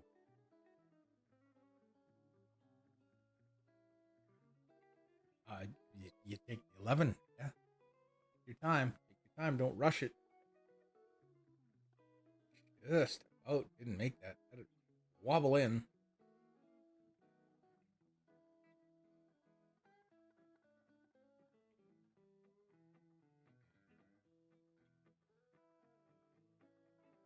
Perfect shape.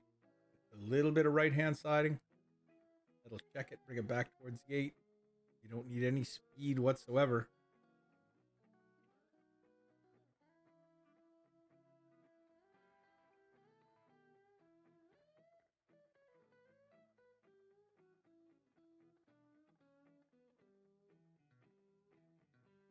There you go. Dora Sandu and Roman Pinsker defeat Fraser and Miko. Up to Silvera and Hoiberg and Bradsen and Mason. I'll be right back. Grab a coffee.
Okay. While the coffee's brewing.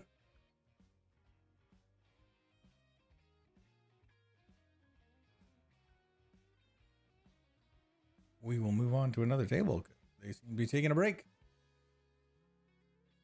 They're just starting, so we'll go back to Bien Lim and Christian Termillo versus Cass Hornberger and Mike Calla. Hill. This is the case track. We're going to leave it here. If anybody's interested in streaming something else, I could try my hand at streaming other sports.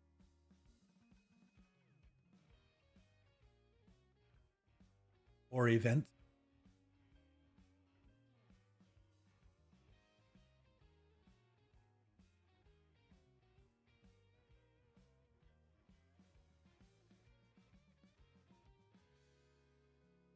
Let me know. Drop me a line.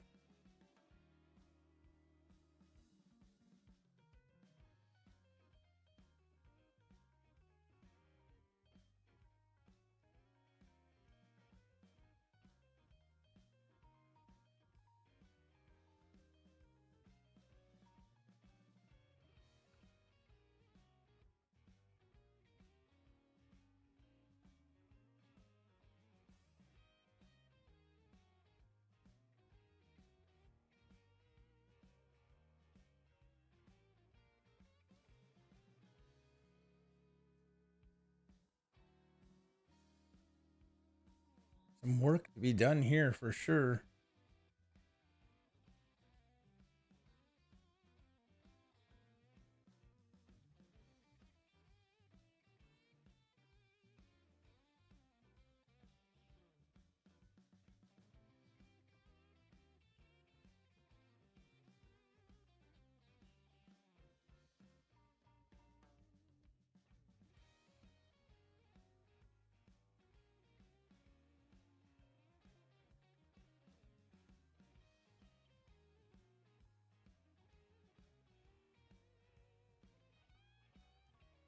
Cutting this 15 up the rail.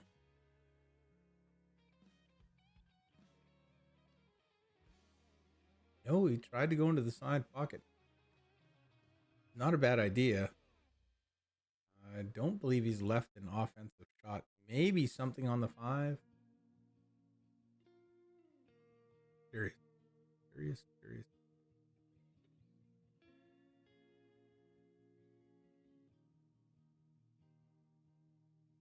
He hasn't looked to see if he can cut the 4, but he's going to long bank the 5. That looks good. Wow, nice shot.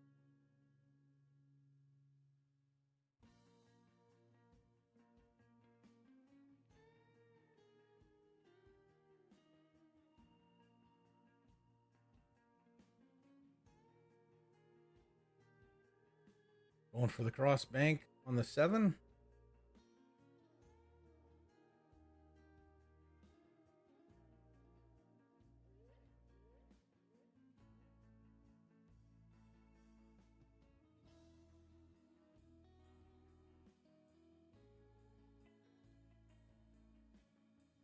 Wasn't far off.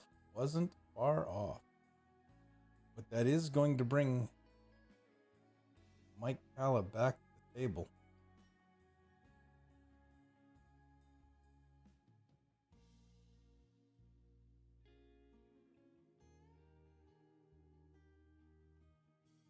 Trying to figure out what kind of angle he has. Does he have a bank in and out of there? Because if he can get square on the 9, he can set up for a bank fairly nicely.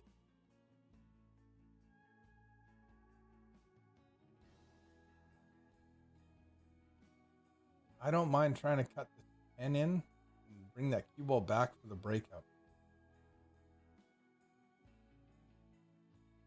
But he's going to play conservative and leave a long 6 ball. If this ball goes, I think he's got room to squeeze the cue ball past it. Not going to be easy.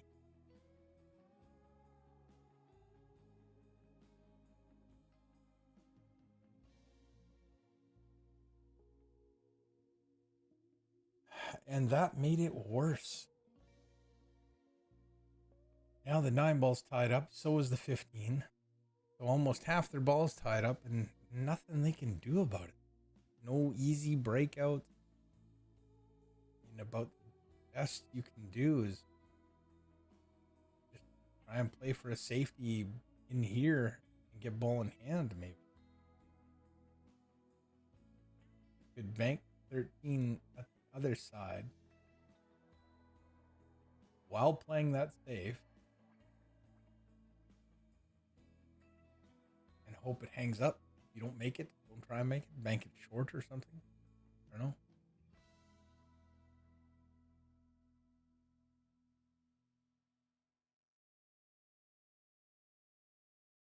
Cass tried to get it done. He's going to tie it up.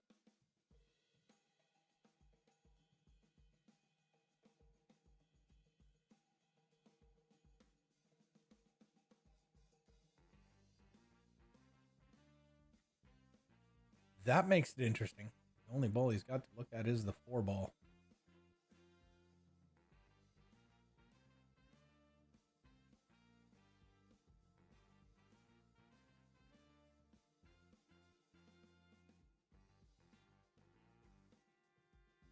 Just having a little coaching session there. In the meantime, we'll take a look at some of the other scores. Silvera, Hoiberg, Bradsen, Mason, 3-2. Just getting underway with Cashley and Fiesta, Gillis, Dario, and George Kruger, White Macula. That's going to be another good match. They're just about to get underway.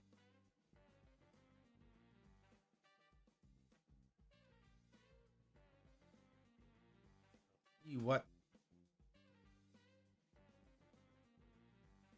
BN can come up with this 4.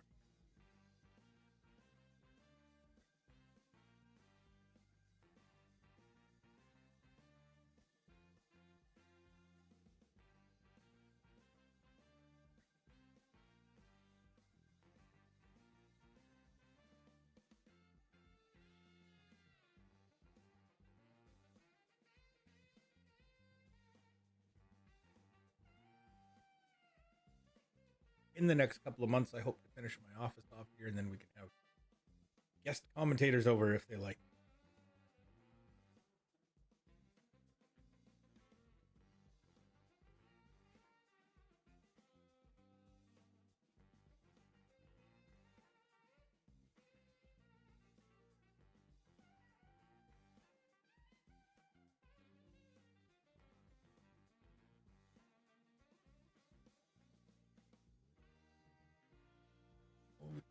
Scratch to the side, but did avoid it.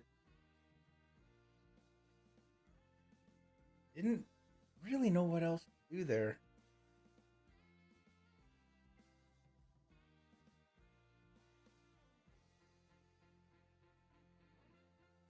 The 15's now free. You can make that 15. Now it's 13 that's the problem now.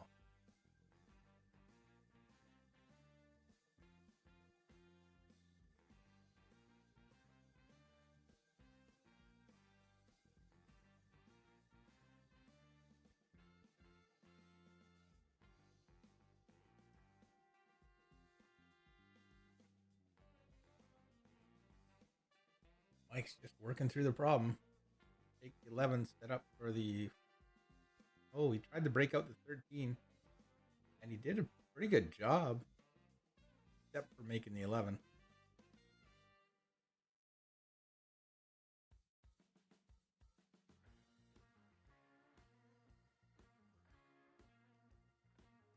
Bit of a scrappy final rack.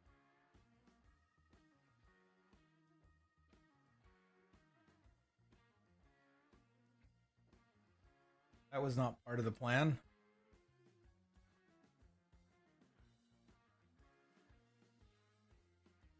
Gas could see the 13, he'd already be shooting. Not sure.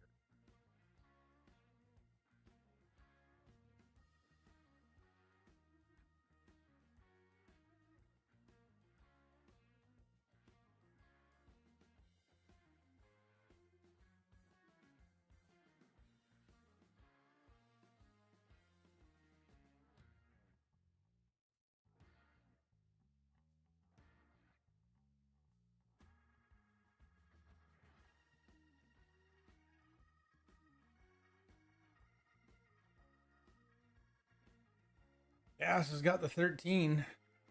Got to get this started. Doesn't need to do much. Just roll over to there. Somewhere over there is fine. And you're going to go there with plain old top in anyway.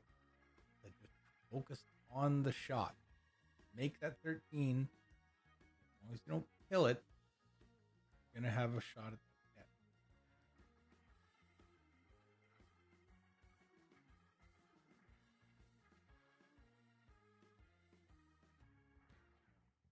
Now, he would have had shape. He would have been here had he made it, but he hit it thick because the 13 went into the rail, the horn, and came back up. So too much of the cue ball's energy got imparted, or was imparted onto the cue ball. So the cue ball didn't have enough speed to get there. If he hits that thinner, the cue ball holds its speed and it gets another 6 to 8 inches. It's long enough for him to have an improved situation on that 10 ball.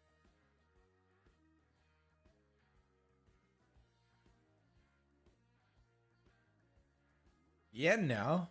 Gonna try and cut that 7 into this bottom left corner. Hoping he leaves himself the 6 to the side.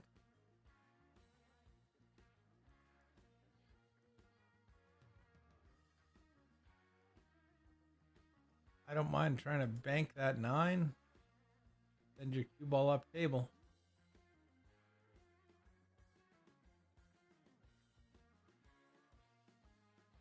Right.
Ass cutting the 9 and trying to draw into that 11-13.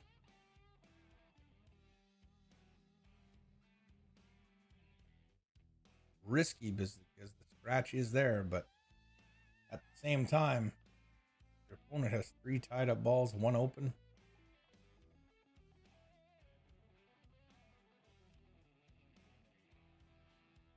Hey, I think you play the combo.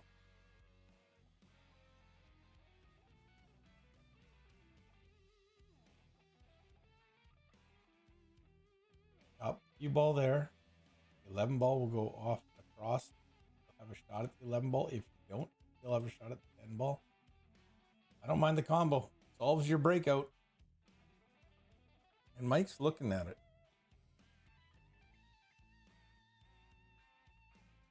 No, he's going to play safe. 10 to the side rail, get the cue ball in on that 11-13. Well, he would have liked to have got in a little bit under the 13 and not left 6. Gonna hit the 11, you almost want to hit it and make it. Does limit BN's options though. He's got the 6 bottom right corner, that's it. Might be a bank to the corner, but I'm not sure what the advantage of that would be. Causes the cue ball to come into the 6 straighter, so you have less chance to maneuver it.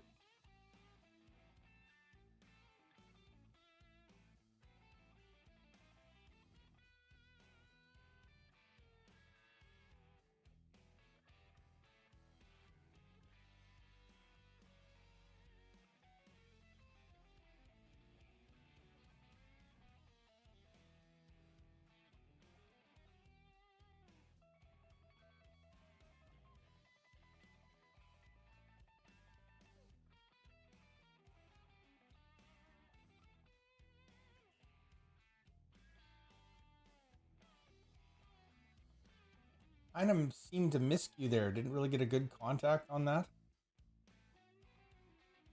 And now I'd be picking that 13 somewhere. Leave your cue ball right there.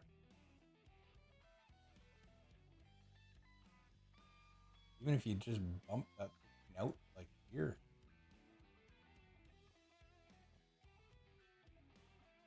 The 11 does go on the side, so taking the 10 doesn't hurt you.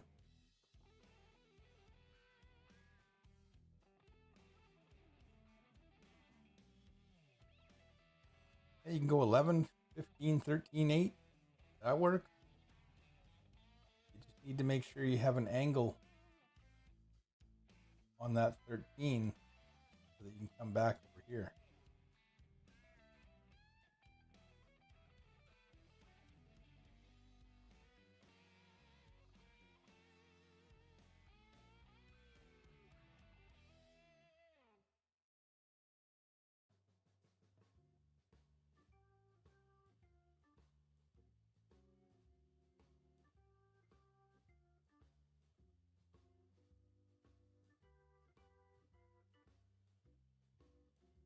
little draw just to come off the rail.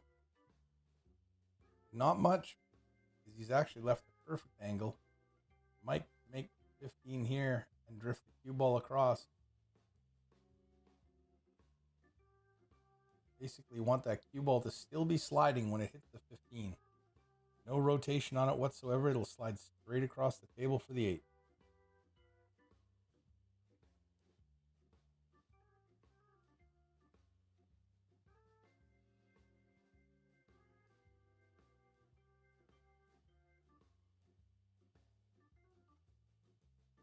Went a little far, but I think we're okay here.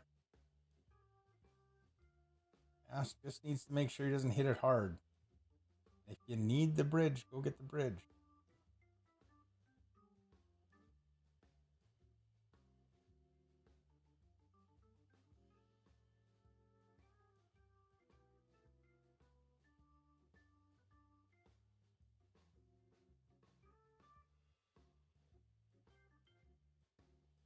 There it is. Hornberger and Calla will advance again. Off table number 4.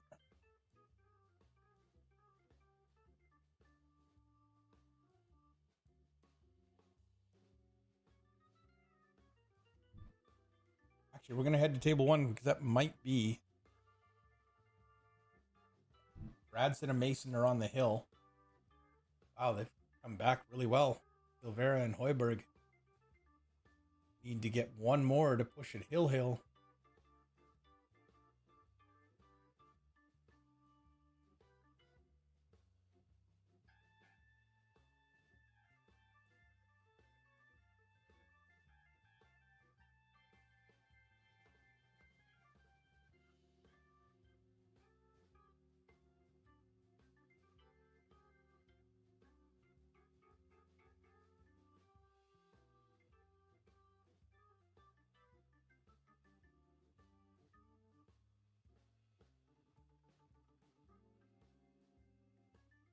Rack number 8 of a possible 9. That's amazing. Away in this rack. Sorry, I leaned away from the mic there.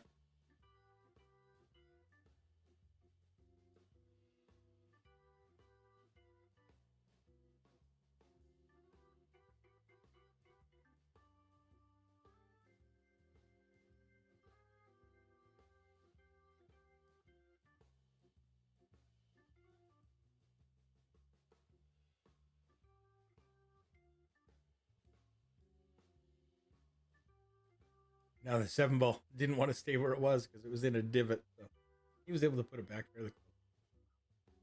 That's the only issue with the template that I have is sometimes it can be a little difficult to remove. But other than that, not a bad deal.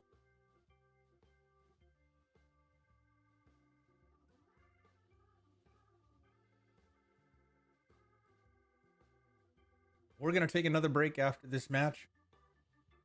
I find I can't sit and do more than a couple hours at a time, hour and a half. Need to get up, move, walk around.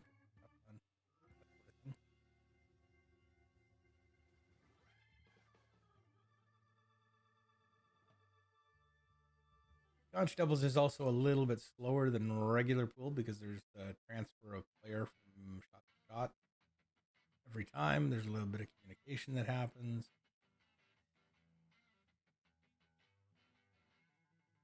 But it can also be an example of great, especially when you get 2 people that are firing together.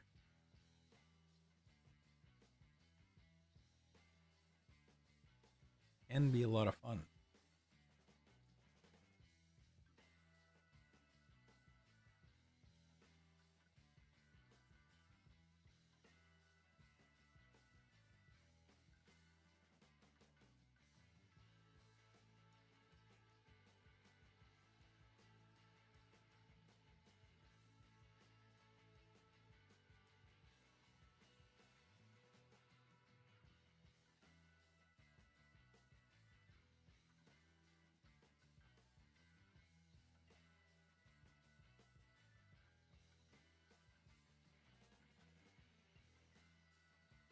I don't mind that shot. You take that to the side, bring your cue ball around. back into this area. If you go too far, he's just going to come straight across. Well, still has the 14. 9 and the 10 are going to be tricky. Ricky is Ricky in the trailer park.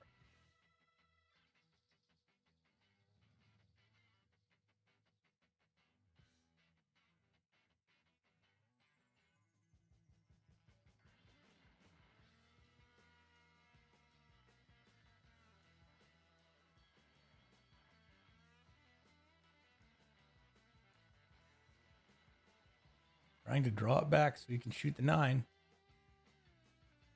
The 13, sorry. And he's actually hit the 3 ball with his hand, so they can adjust where the 3 ball goes.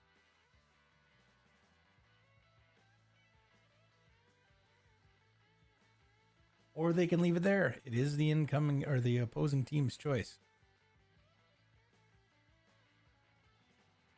Wade, they also have a 9-foot gold crown in the back room.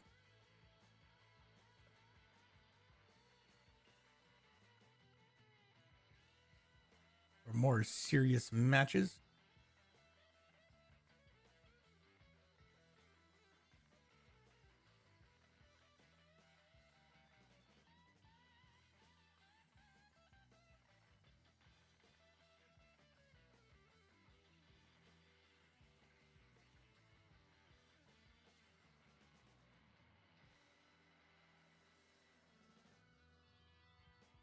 Trying to decide whether he can get the 3 or not. Might have to take the 5, push the 1 free, maybe. Maybe not.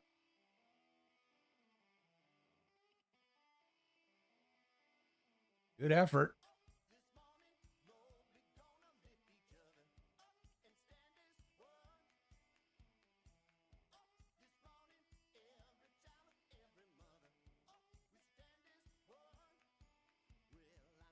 Just gonna take a look at something here. I want to see how long these matches are taking. Hour and a half, hour and a half, an hour and 33, hour and 37. This one's an hour and 16, so it's very close to an hour and a half. Hour and 21, hour and 10, hour and 21, hour and 48. The longest match we've had so far. 2 hours and 7 minutes.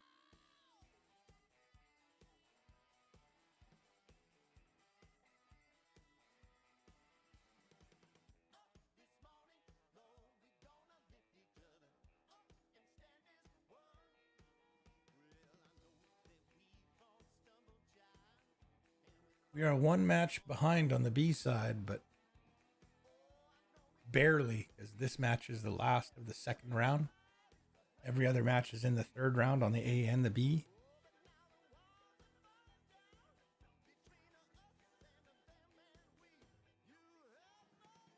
So by 4 o'clock, we should be into round 4. That would be the final 6 teams.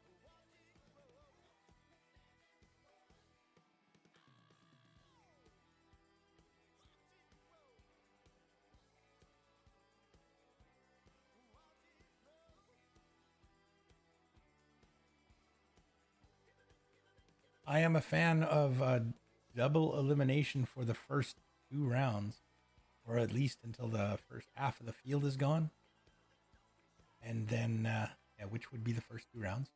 And then after that, it drops to single elimination, or you get to the final 16 out of a 64-player tournament, or final 32. Whichever way the World 9-Ball Tour does it. I'm a fan of that.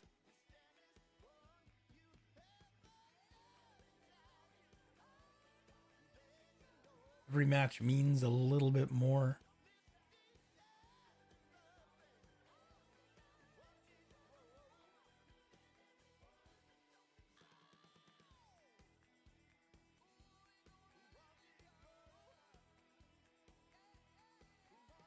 A good shot from Angel. Give up the bank. But if the worst thing you're giving up is the bank, You're not doing too bad.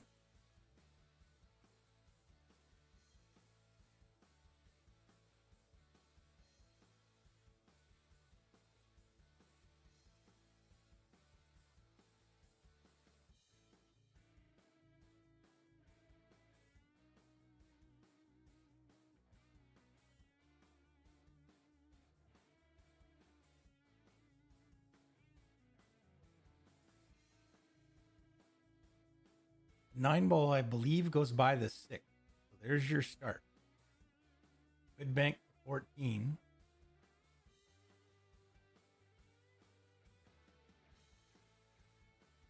Pretty sure that 9 ball doesn't go in the side. I think it does go bottom left corner. Then you're off and running. That being said, I don't mind the little safety here where you bump 14 and cue ball up and behind the 10.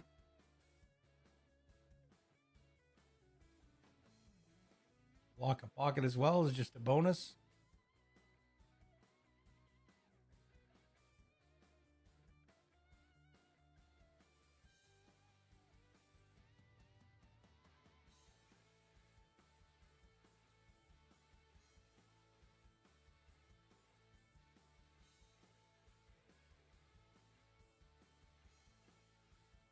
I think that's going to be Rob or Angel that shot.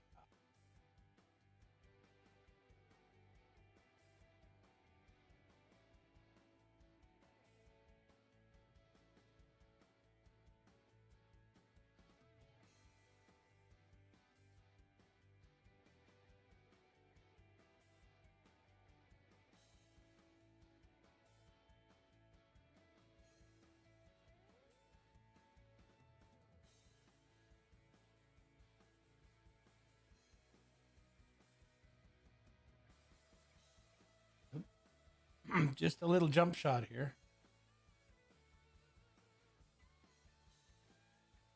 Needs to go over the edge of that 10. I think I like the kick on the 6 better, but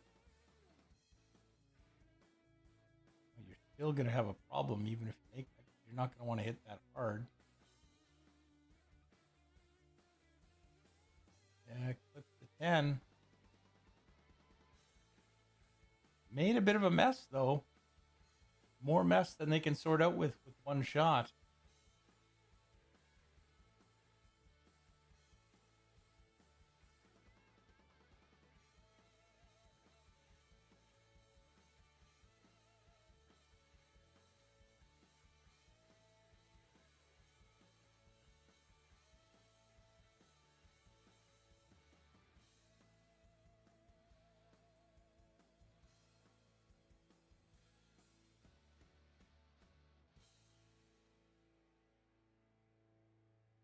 You know, you start with the 12. Or you can start with the 14.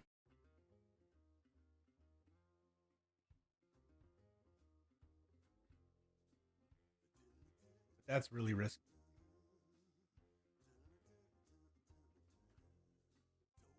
I think that's a great idea.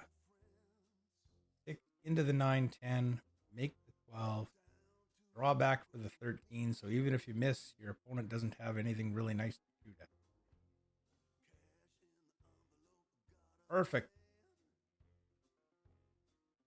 Everything goes now. It's just a matter of keeping your cue ball clean and getting to the spot you need to.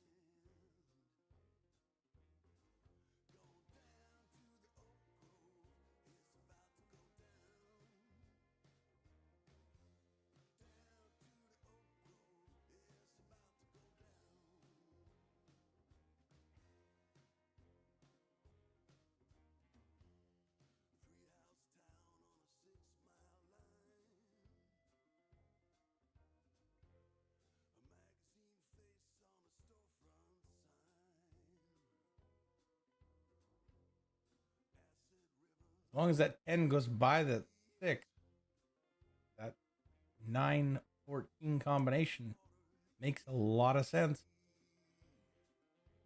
Just roll it so it doesn't get lost. Oh, Ryan, right where he needs to be.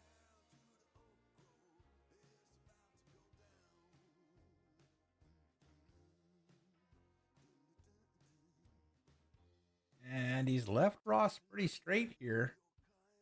Ross is just going to check and see whether the 8 goes by the 7. It does. Probably not going to do too much with the cue ball here. Just try and draw it a little bit towards the 8. Oh, he played it forward. A little bit of spin to spin it at the 8.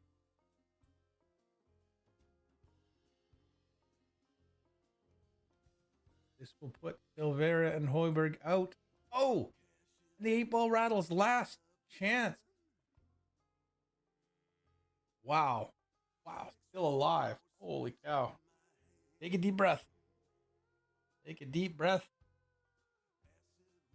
And you either make the 6 or make the 1.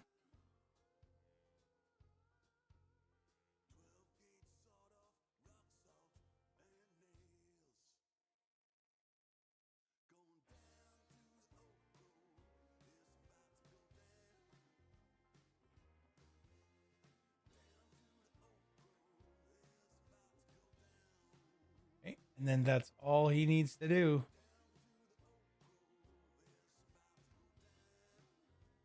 Easier said than done, but at the same time, just draw back to this side of the side pocket. Anything you get on this side of the side pocket will be satisfactory.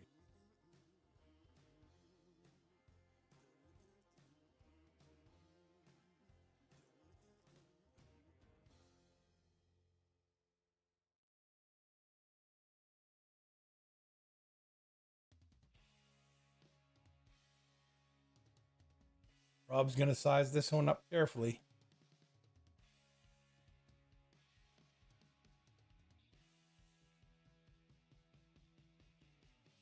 You miss it, you go home. Oh, and he's drawn up in behind the 7.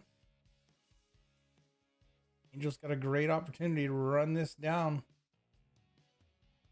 No pressure. Last 3 shots or go home or win.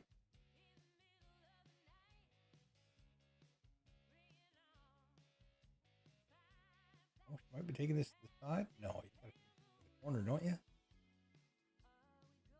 That's in. And they're hill. Okay, we're not leaving this one. The other 2 matches are just underway. Whoa. Why are you giving me a heart attack like that?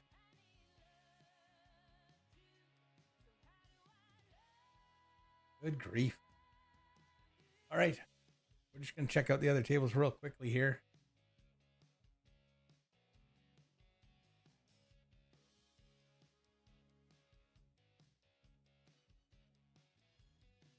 They're tied up at 1 on table number 2. Table number 3, they're in their first game.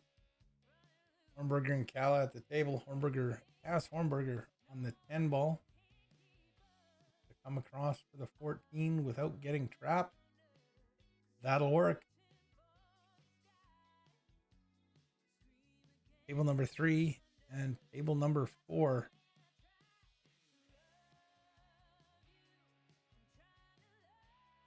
We'll stay here until it looks like they're going to break on table number 1. It's very close. Oh no, Chris lets the cue ball go. So some early struggles there. Back to 4-4, Hill match. Winner keeps going, loser goes home. Or shopping or whatever you need to do. Run errands. The point is, you don't get to play any more pool in the event. Good break. Cue ball straight up table. Makes 2 balls. Comes to rest in the middle of the table. There are options. There are also problems. Nothing major, though. Looks like everything has a pocket. You just have to get there.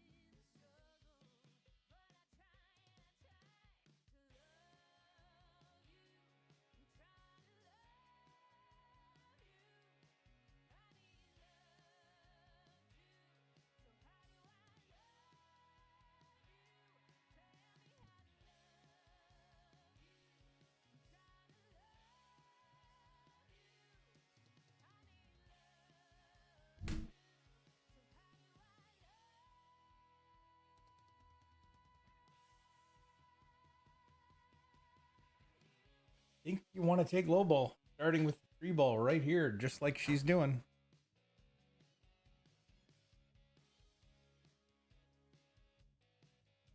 Now the 2 balls there.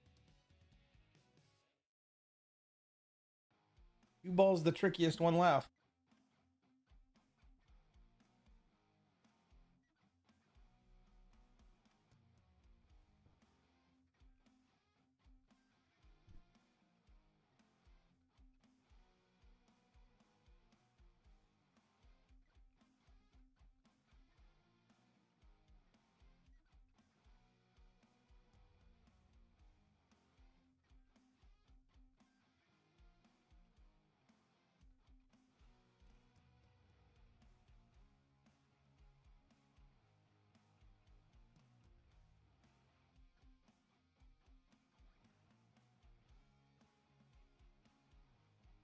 Little funny roll as it rolls off the patch. Still going to have the 6.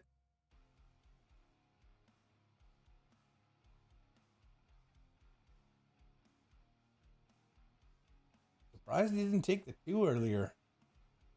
It was doable. You just needed to maybe throw it in a little bit.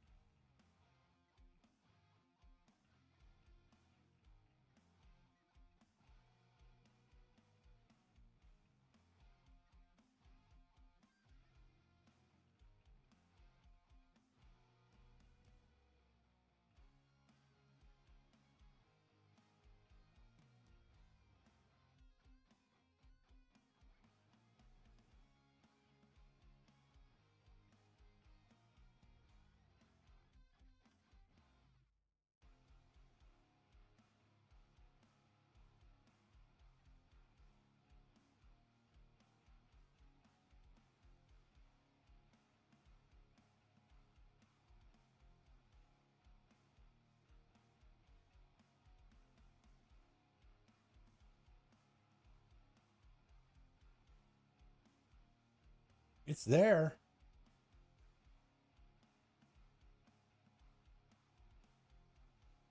I believe it also goes here. If not, it definitely goes there. Oh, and he's hung the 6. Bradsen and Mason with an opportunity.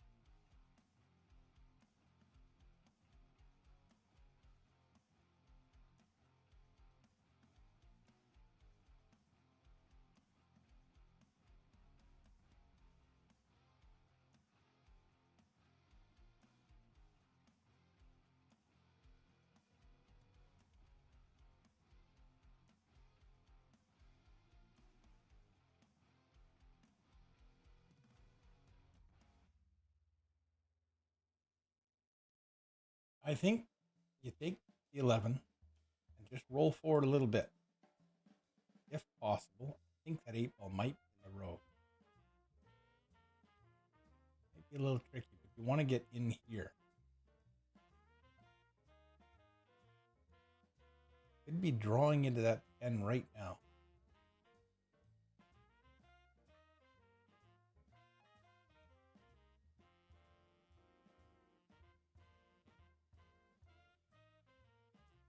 Gotta do something with that 14 and 15. Gonna be a little tricky. You could play the 14 off the rail off the 6 and in. That clears the pocket. You need the correct cue ball position to get it done.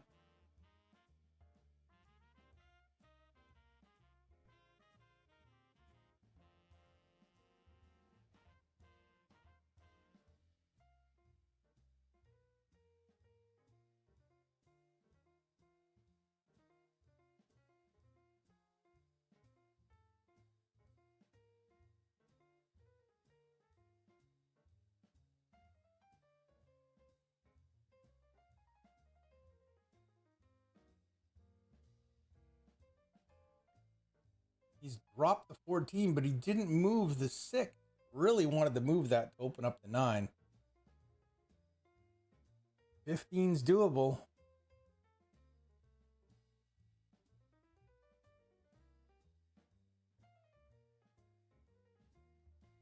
You might be able to move the 10 as well. You're going to be headed that way. Oh. Cue ball drifted off. That's going to be ball in hand. That's almost definitely going to be right there. Shoot cue in the side. You move that a little bit left. Give her some angles so she's not going into the 10. Happy with where it is. And there's no problem with that.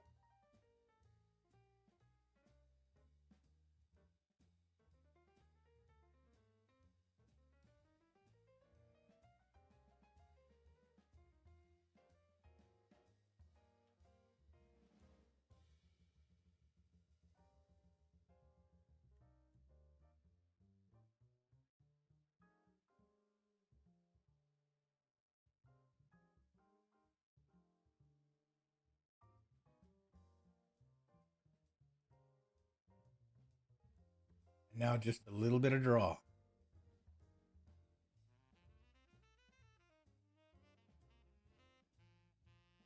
Your tangent line is almost perfect there. Scratching the side.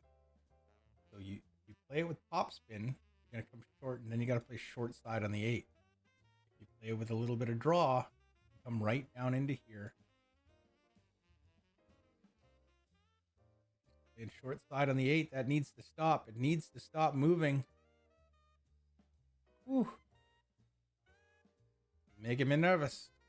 But that's okay. If you're more comfortable playing it and you know you can make it versus you're a little iffy the other way, then you've got to take the angle that you're sure of. And that's going to do it. Rob Hoiberg and Angel Silvera have defeated Ross Bradsen and Ryan Mason.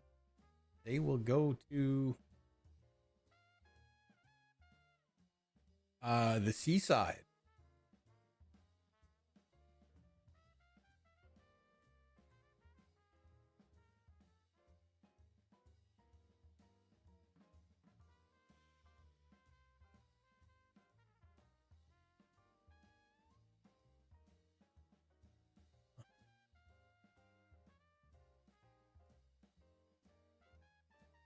Now we have 8 people left in our 16-person tournament. We are halfway, a little over halfway because we've started these matches, but we're halfway complete. Table number 1. Let me do this. Table number 2. Fiesta Casserly versus Gillis Dario.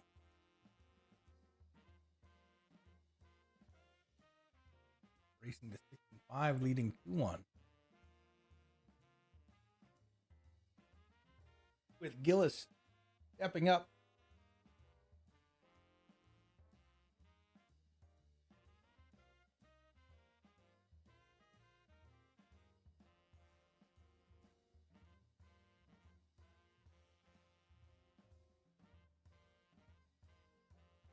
I'll watch a rack here. A rack on number 3, and then I'll leave it on table number 4.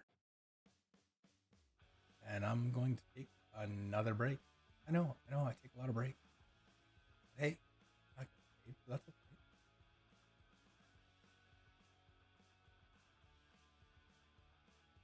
Some things need time.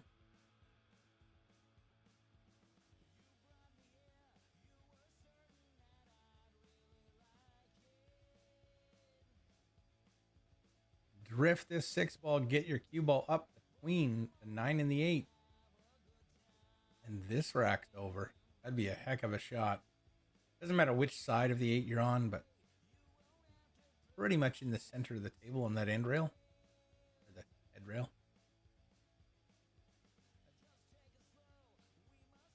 Doesn't want that to go too far. It's going to work out fairly nicely. Didn't hook your opponent, gave him a makeable cut on the 8. or didn't hook your partner, you're giving him a makeable cut on the 8. To which he pulls it off. They're now tied at 2.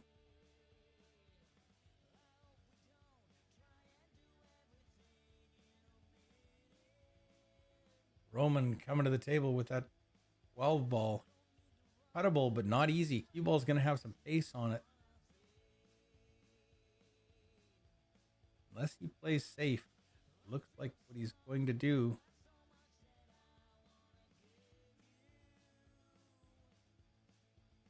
He's left the bank side.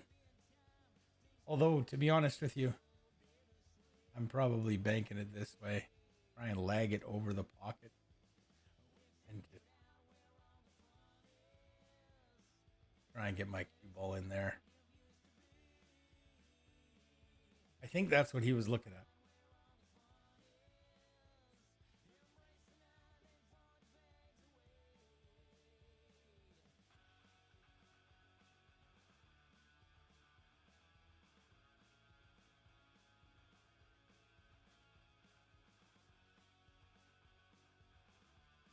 Don't want it to bounce. Bounced and left him a shot. Not a great shot, but Dora's pretty creative. You might be able to thin it. Just head back up table, but that's a little iffy.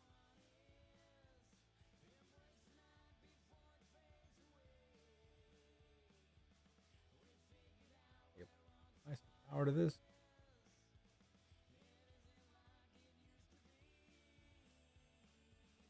That'll work.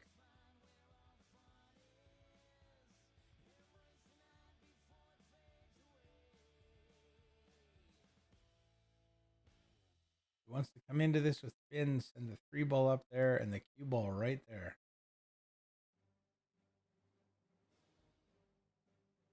What he doesn't want to do is he doesn't want to hit the 12 and bump the 12 out to here.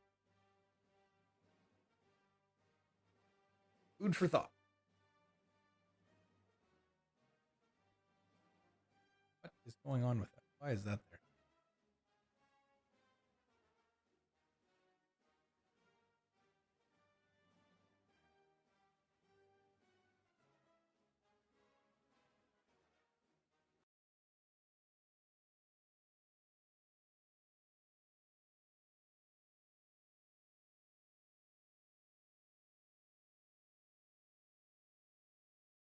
Need the Star Wars theme while we're playing.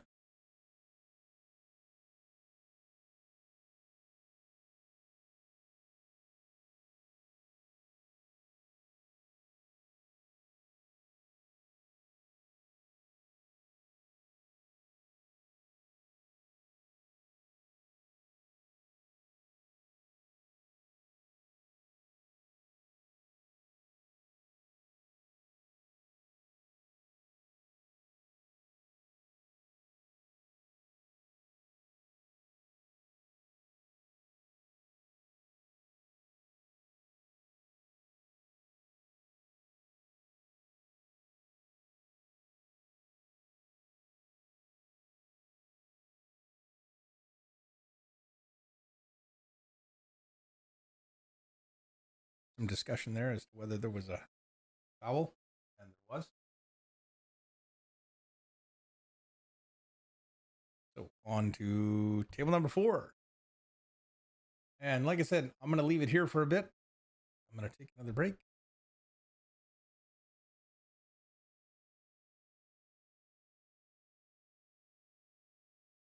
We'll be back at 3 o'clock.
And we're back.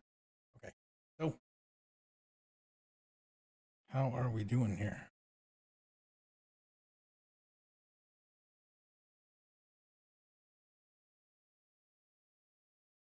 Moving along well.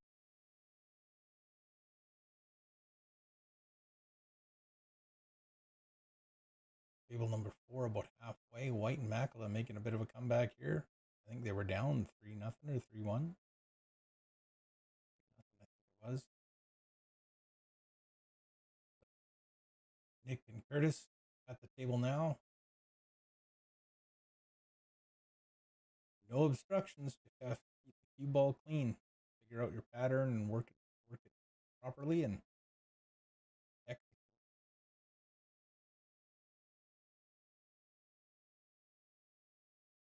that was on the assumption they're high ball, which clearly they're not. So combination here, 5 on the side. Roll the cue ball forward. You don't want to get in behind that 14. That'll work. I think you have to take the 6 next. Take the 6 and try and draw into here. That way, if you go too far, you'll still have the 7.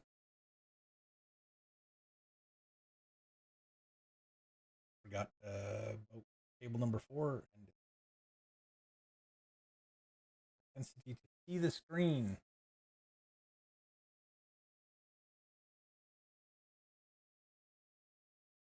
If that 7 goes by the 6 on the side, then it's not a big deal.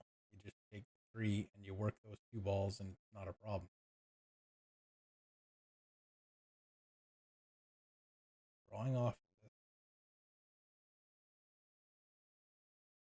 Got a little lucky there not to end up on the other side of the 14. Could have very easily have been right here. That being said, Nick can just float this 6 on the side, roll the cue ball down here. Probably going to get to about there.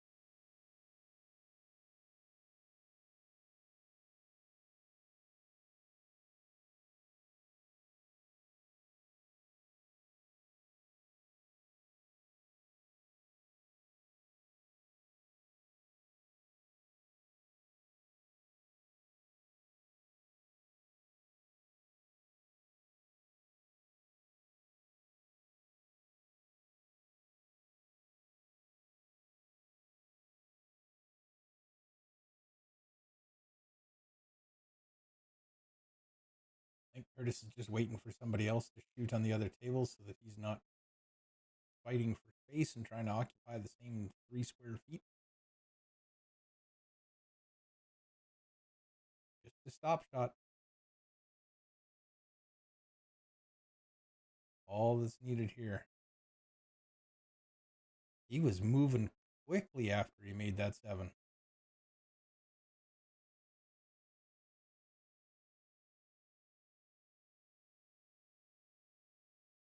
And they're at 4. Silvera and Hoiberg take the first game versus Radford, and Radford, the Radford.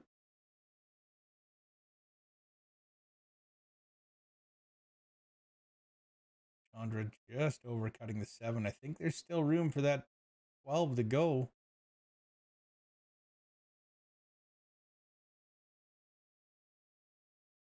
Angel's got the 14 set up nicely. She can leave it there for that 12 if it goes. Looks like it does. She's going to drift a little bit towards it. If it doesn't go, you'll still have the 10 on the side or the 15 in the corner.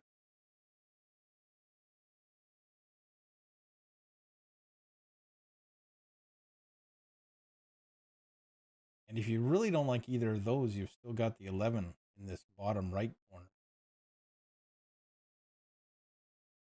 It's all doable.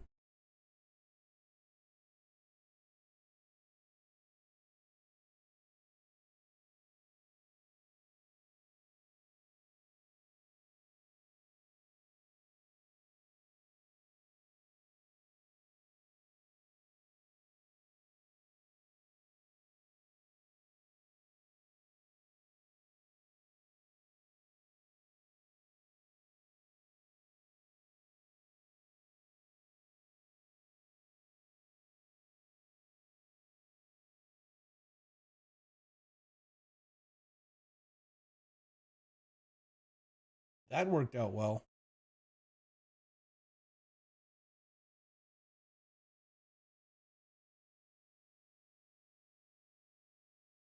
Anywhere that allows you to take that 13.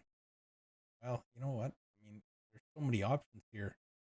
It all depends on where you sit. Hey, going for the 13 now. You'd love to be able to just roll it forward a little bit. Oh, that 11 ball went. I didn't even look at that. Did not even look at it. That makes a lot more sense now.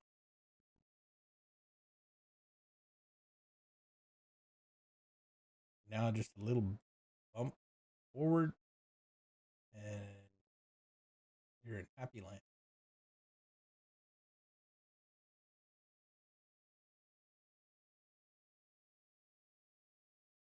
A little bit of top and a hair of right.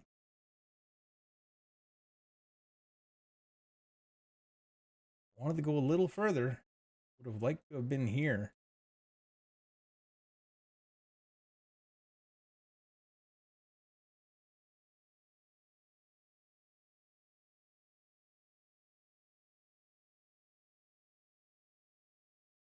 If you wanted to play the 8 in this pocket, the bank is there, but you're going to have to bring the cue ball over, I think.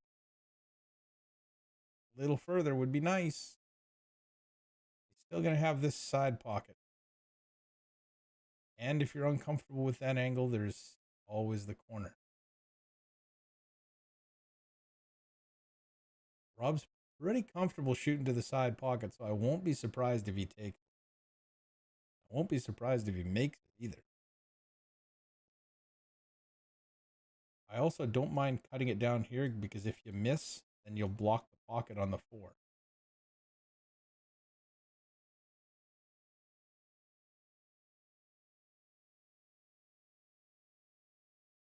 Not far off. Not far off.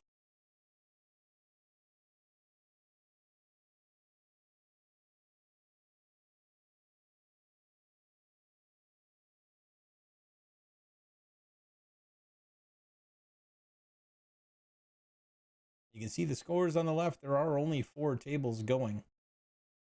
We have another round with 4 tables, and then I think we're reducing the number of tables that we use because we are going to be heading quicker and quicker to completion.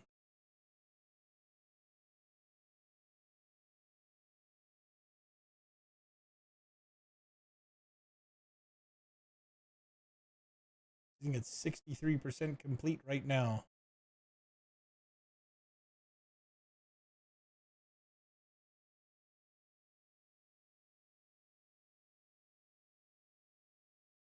I like this digital pool setup.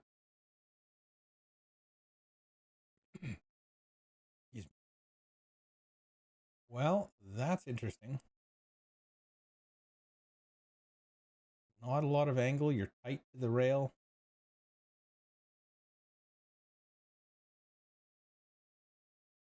I don't know if you're comfortable with that reverse bank. Those are pretty easy. You're going to send your cue ball around 3 rails for shape at the 2. Unless you're comfortable just juicing it. You know what? Well, you can play the 4 off the 8 in the side. That works.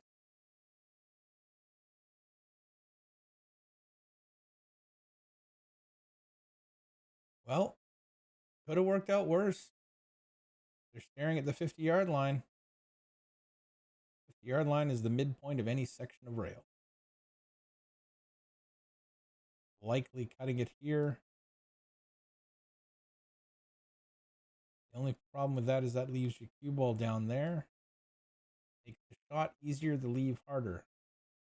Cutting it over brings in variables that you might not want to think about, like scratching on the bank. Get to the end rail.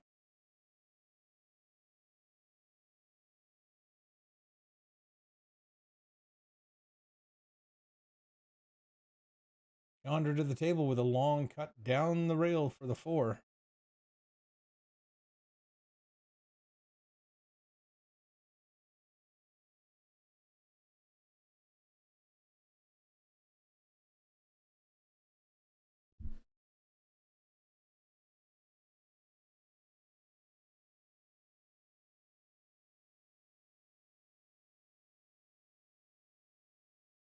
You can play this with a little bit of left-hand siding to stop it from going into the side pocket at the top of the table, or a little bit of top, maybe a little bit of right as well, just to avoid it. The only problem with that is you get a little close to the 8. The closer you are to the 8, the more accurate you have to be within your cone of shape.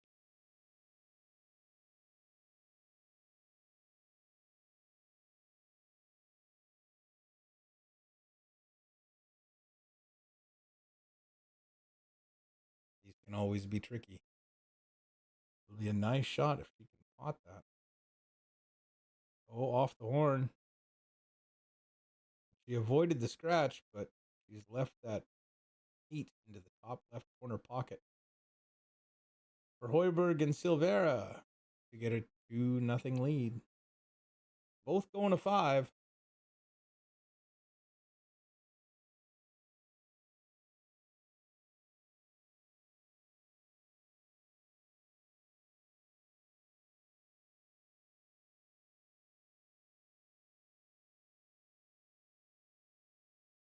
There it is. So table number 2. Passerly and Fiesta versus Gillis and D'Addario. Tied at 3, but Pass and Fiesta have to go to 6.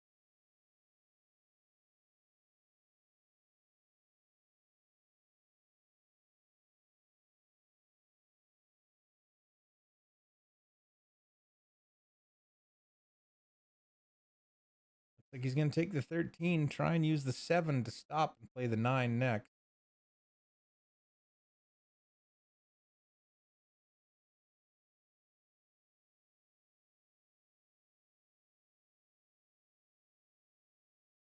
Not the worst thing in the world. You still got a shot at the 9. You are going to have to come around to play the 11 and the 10 into the bottom right corner pocket as well, most likely.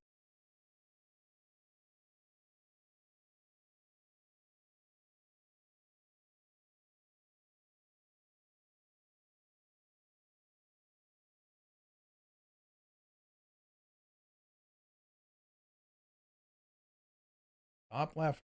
Spin it around. Get back under the middle of the table. He looks like he's going to draw this back.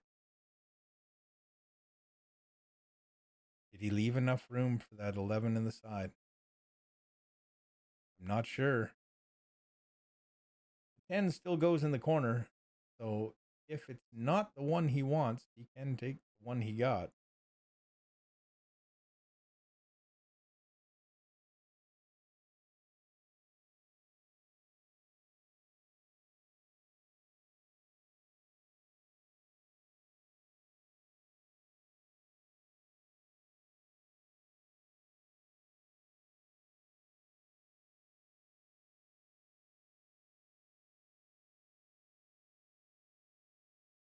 That 8 ball might be blocking part of that corner pocket on the 10. But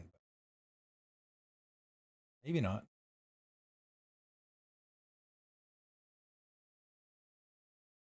Take that 11 to the side. Might have to go into the 7 and let it fall into the side.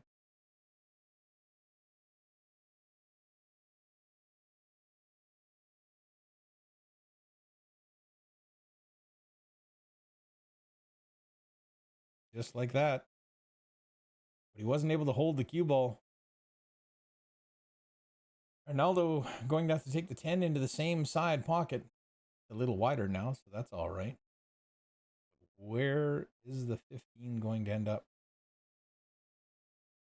That's your pocket line. Tangent line will be 90 degrees to that. So it looks like he's going into the 15. Maybe he can draw around it or draw into it. Oh, that was touchy. Oh, wow. I'm sure that's closer to the side pocket than he intended. Hey, some days you get rolls, some days you don't. Still a well-executed shot. Just maybe a touch or two.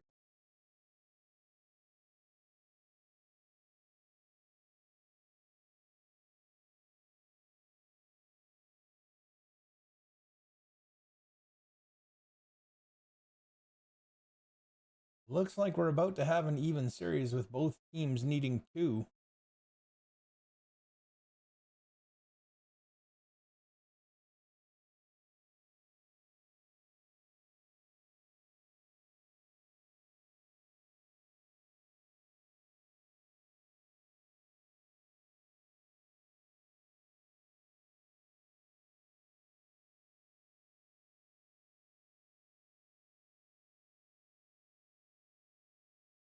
And there it is.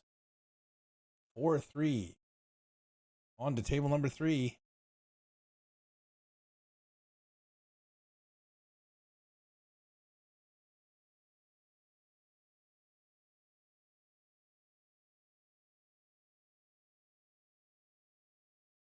Must have accidentally bumped it. They told them to move it back. No discussion, so there you go. Mike with the deuce, top right. It'll been pass over for the 7, bottom left.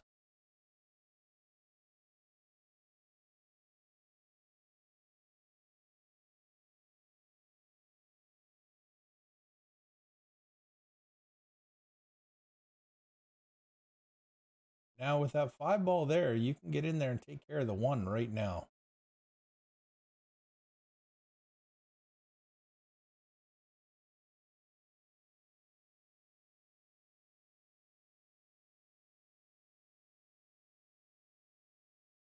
He might have trouble getting out of that corner now.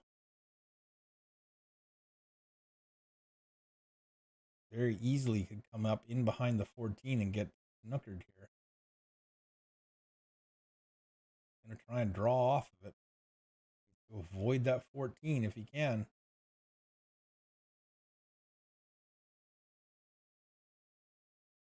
Well done. Oh, a little bit too well done.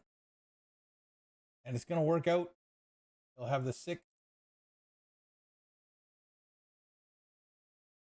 top right, 3 into the left middle, 8 ball into the bottom right.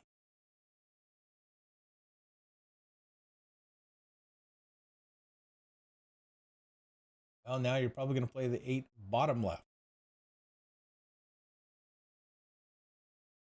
You will go into the rail and end up over here.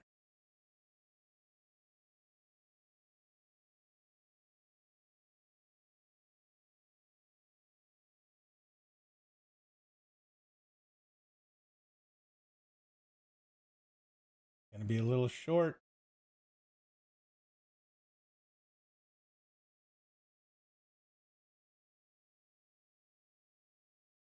It's just set up for that with the 2 rail escape for the cue ball.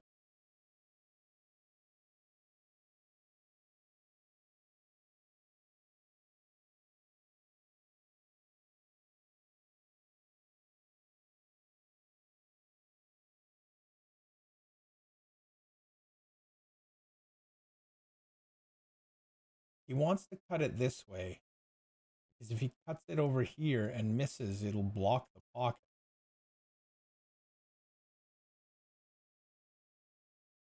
I get it. I understand wanting the insurance. Oh, and here you go. Here's an even better idea. He's going to try and play it off that ball, send this ball up table, and leave the cue ball down here.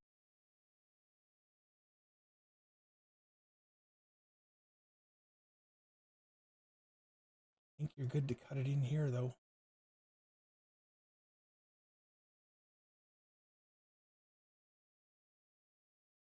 Double kissed it. That's going to cause a problem. Could be it. The player always has the better vantage point. So just because I think it goes somewhere doesn't mean it does. That tiniest of little nudges on that 14 just to get clear a little bit more space around it. Didn't need it, but always makes it a little better. This is going to put Sandu and Pinsker forward in the match, or in the bracket, and they've given that up. So Sandu and Pinsker will move into round number 4 on the B side. They will play the loser of Casserly and Fiesta and Gillis and Dario. I'm going to switch to table number 4, where Curtis George and Nick Kruger lead 4-3.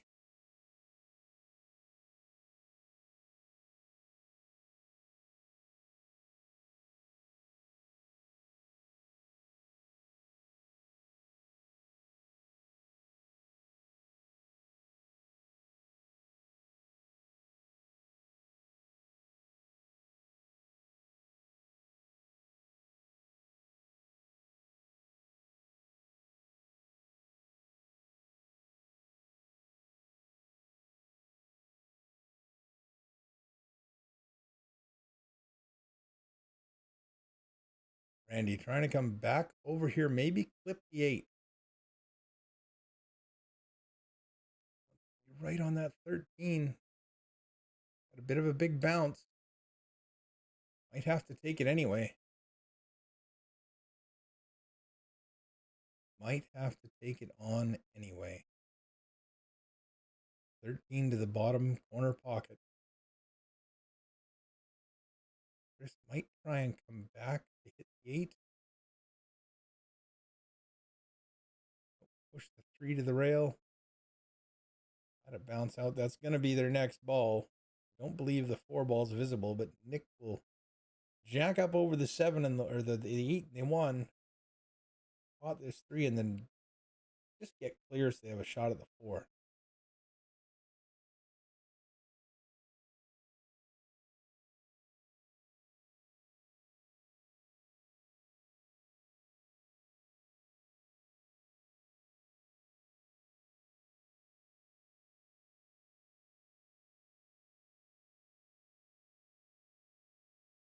Oh, wow. It wasn't a gimme for sure, reaching out over the table like that and jacking up over there, but certainly well within Nick's skill set.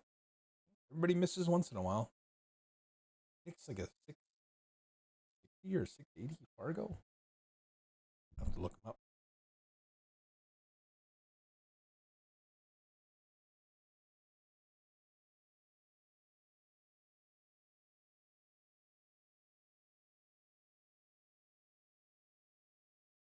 $692. So even though it wasn't the easiest shot in the world, still expected him to make that.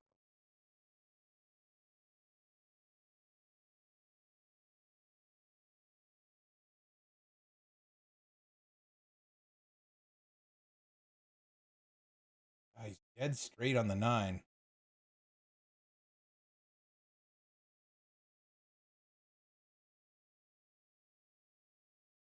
Not a lot of options here.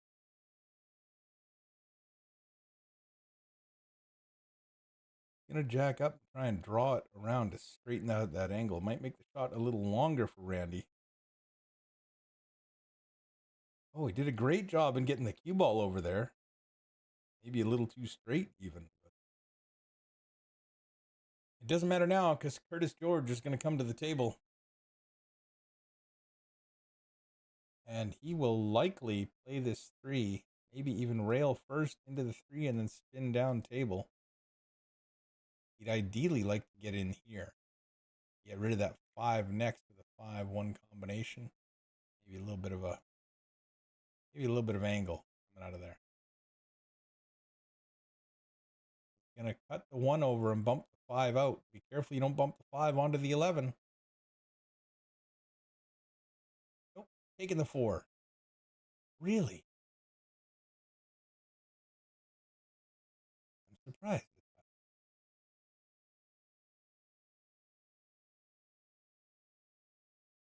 I really thought he would take the 3 because the 3 is not hurting anybody.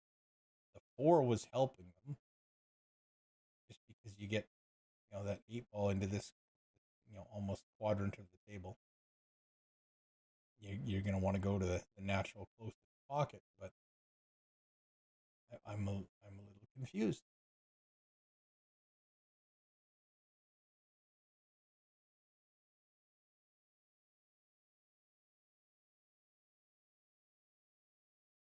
Well, Nick's got to deal with it. So I'm wondering what he's thinking about now, how he can make something happen here. At this stage, any mistake is going to be huge. He may go for the jump shot. I don't know how good Mike is at jump shots, but I'm going to assume it's 692. He's pretty competent. And you could always play the rail first to get that spin you need to get down table. He's going to go after the 5. Try and make the 9, I think. Even make the 5 in there. Okay, well, not a bad decision because they're going to have to bank the 11 or cut it in here. 3 ball still blocks access to the right-hand corner pocket. It was weird calling a game on a 45 table. Why is it turn? Turn because that's the way it is. Excellent explanation, isn't it?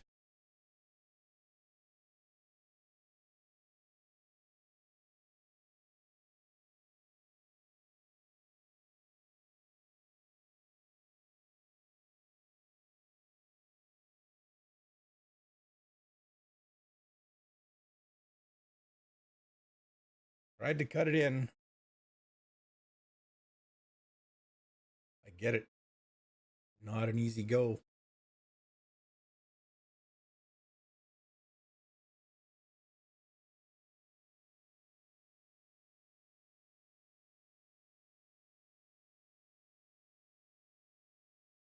Curtis needs to take the 5 and just let the cue ball come around for the 1.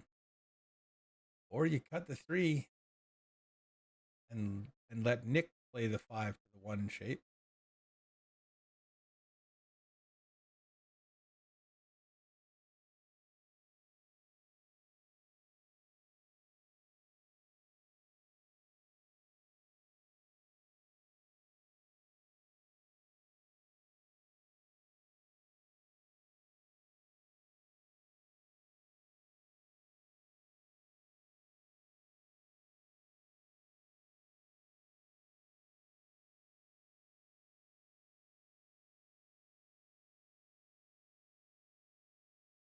Took the 5. He's nicely on the 1. Nick's going to take the 1, get up there for the 3, and then he'll rely on Curtis to get him back down there for the 8.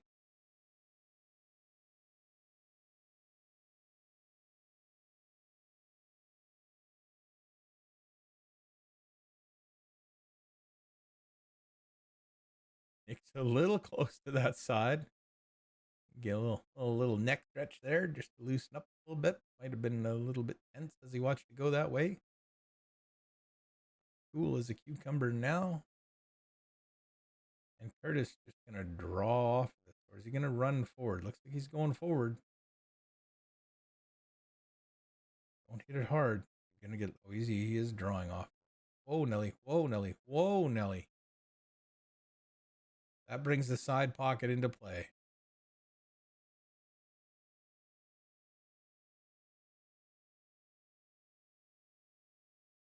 You might go for the bank corner.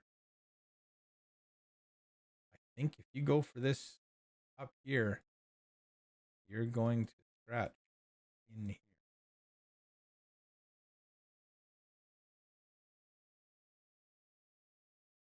Bank it. You could stop.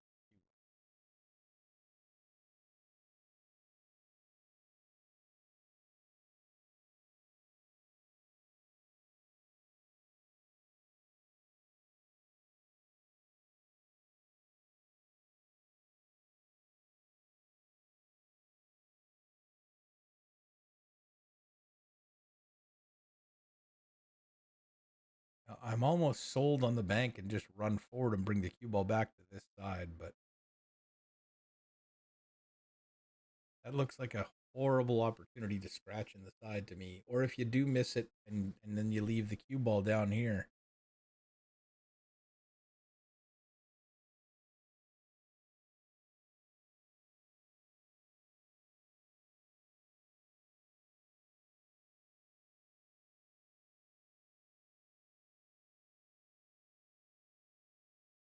Yep, going for the bank.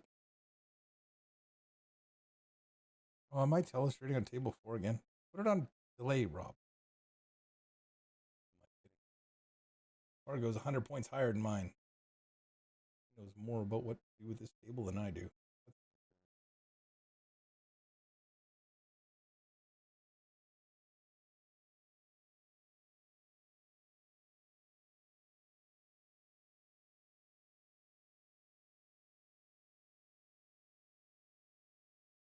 Even with the bank, he came a lot closer to the side than I thought he would. He did hit it wide, though, so that will change the angle of the cue ball. That would have brought it closer to the side pocket. There's Makela going for the long bank. He's going to lag this in. Oh, that's looking good. Wow. Randy White's going to step up, drop this, and they're going to make it 4-4.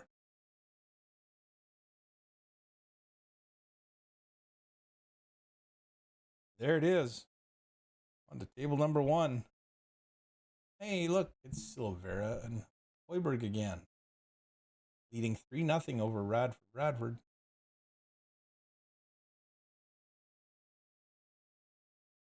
They were shooting the brakes off on their last match. So kind of surprising to see them slow up.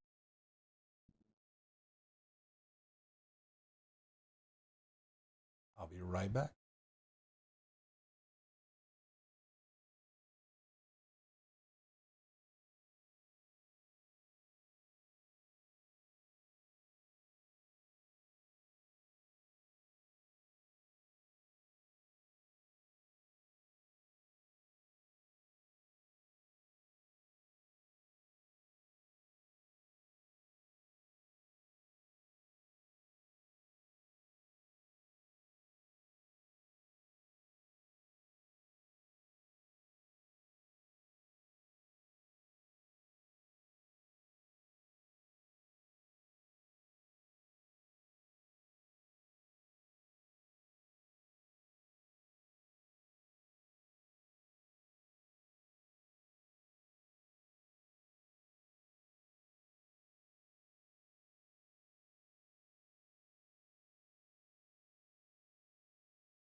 Just had to get a refill.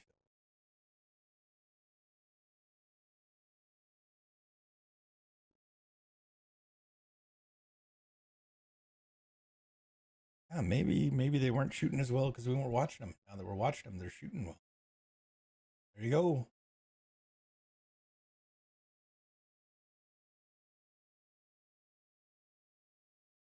Jeff, this 8 top left, get on the board. Got it done. Table 2, as we wait while they rack, just keep rolling on. Super thin cut that does the Nike roll. And that was almost a Nike roll for Arnell. Oh, a little shake of his head there. He's a little curious as to how that actually went still.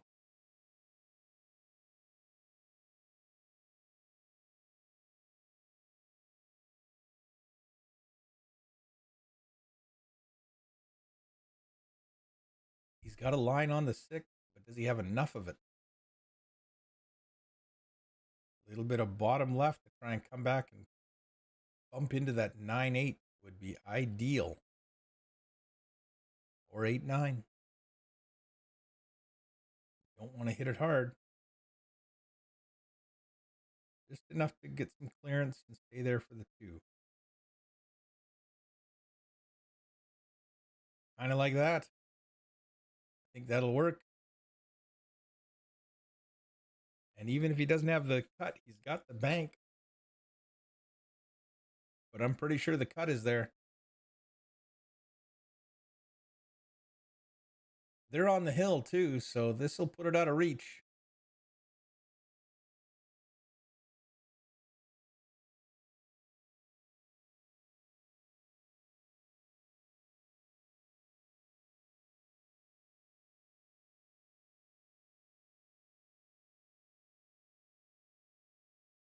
And he gets it to fall. and he gets it to fall. Mr. Casserly.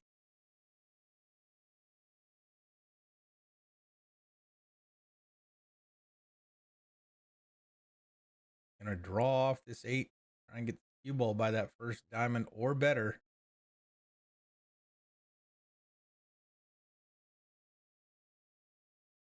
That'll do it. Puts it away.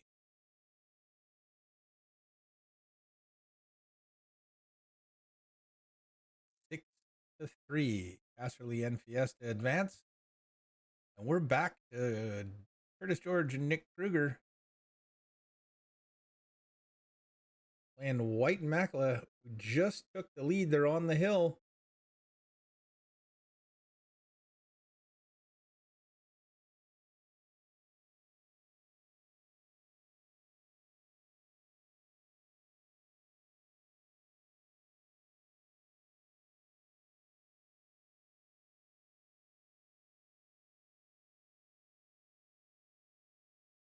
Nick and Curtis need to get this one to force the tiebreak.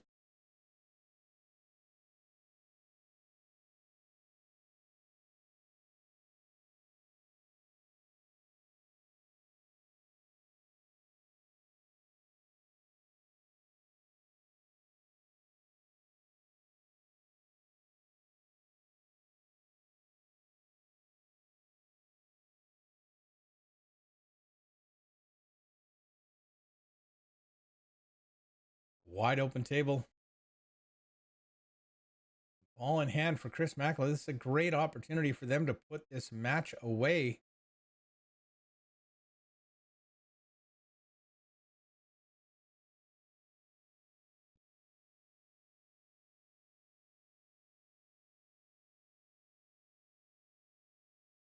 They did find in tournaments that the closer the two Fargos are together, if you have a team cap of like 1,100, then it's more likely that a team made up of two 550s is going to be in the final pairing and likely winning it versus like a 600, 500.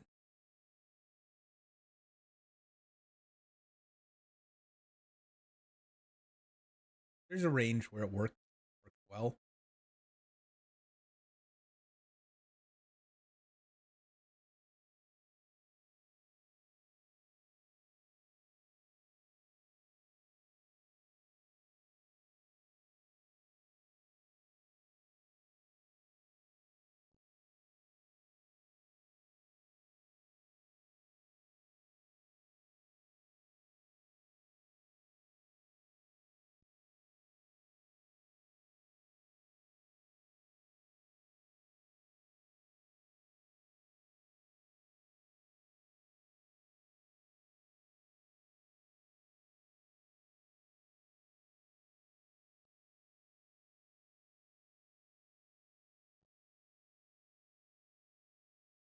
If he's got the 14 now, or is it the 14? It is the 14.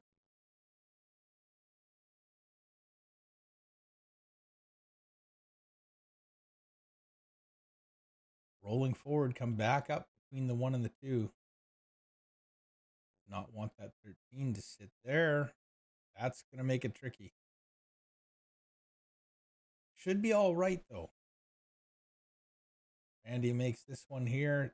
Stops the cue ball almost dead. Maybe comes forward a little bit. Now stop it dead. Make that one there. That'll give you a little bit of an angle on that. You can just roll forward. Or stun across. Got that 13 in.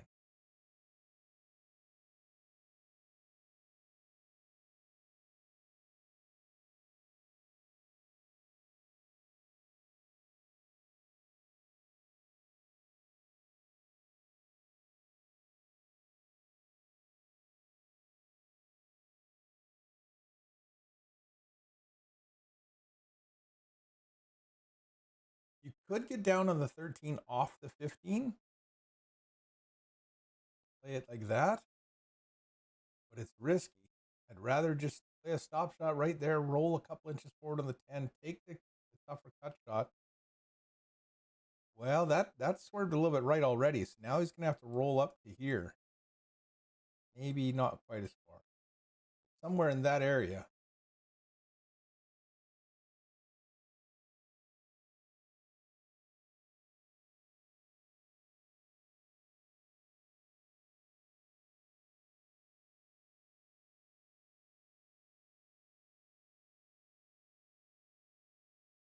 Well, you could do it that way too.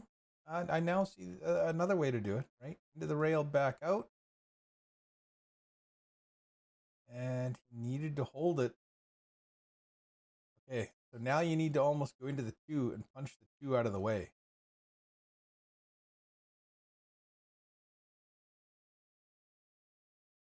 Unless you can draw off that 10.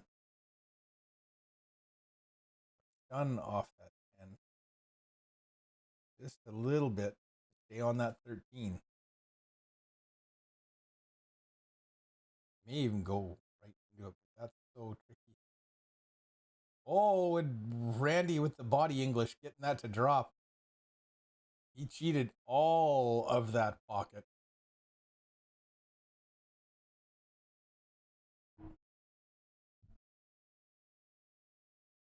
The cue ball to go a little bit more. That's going to work. That's going to do it. That's going to put them into the A side final. I think, right? Right.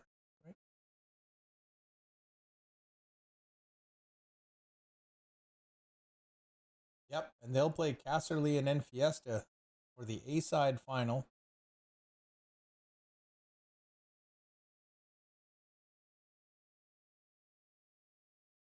So we're down to 2 tables.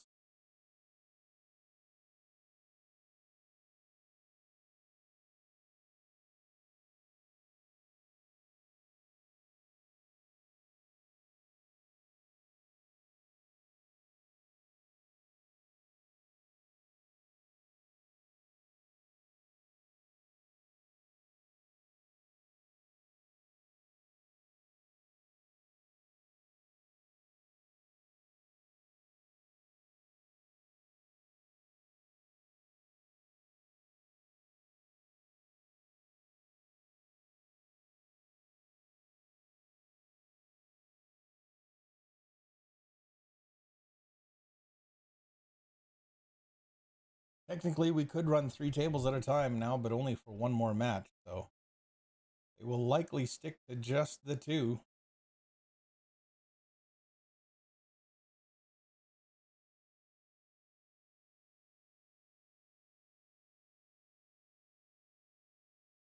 I can bring those back very easily.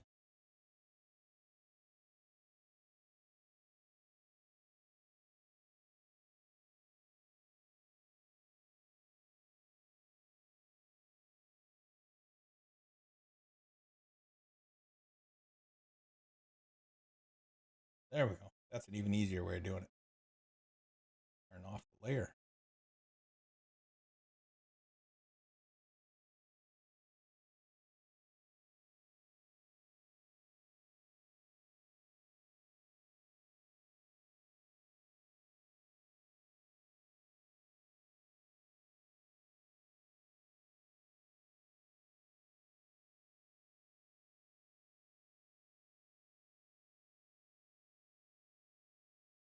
Rob's going to come really close to scratching on this 2. If he makes it, should be able to hit that end rail, though. Oh, he wobbled that in. And didn't get shape. Oh, no. He was counting on hitting the 4 a little bit more full, so he still had the 5.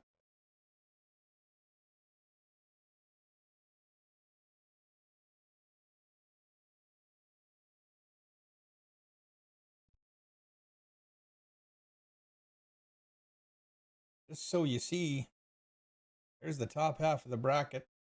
Yeah, it hasn't gone through yet. It will shortly.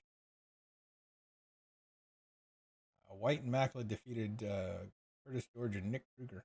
Randy White and Chris Macklin. So that's going to head over here. The winner of the match that we're currently watching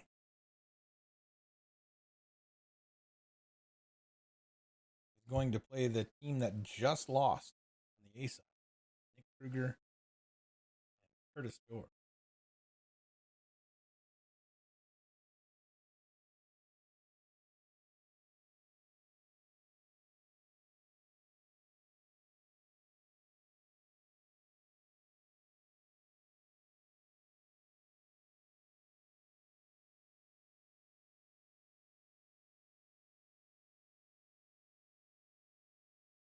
Chandra with the 10 ball. Wants this to be sliding when she hits it so that it goes down towards the 15. There you go. Something for Jeff to work with. Can he return the favor? Oh, man. Why is nothing going there?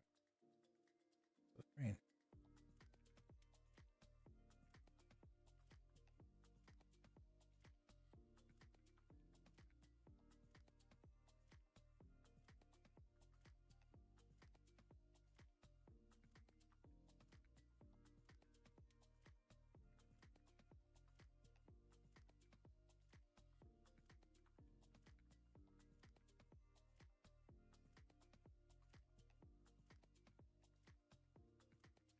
Moving around fairly well. Need to figure out how to get on that 12 and 14. Yeah, 12 and 14. That's what's up there at the top right corner of our screen.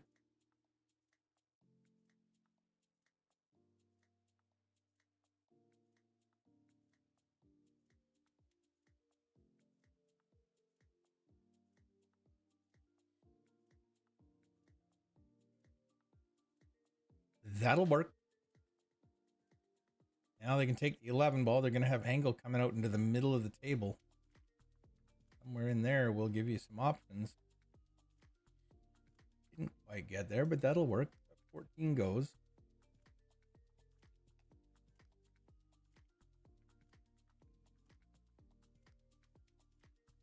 Ooh. And she gets it to drop. A little softer than she intended, I believe. That's all right.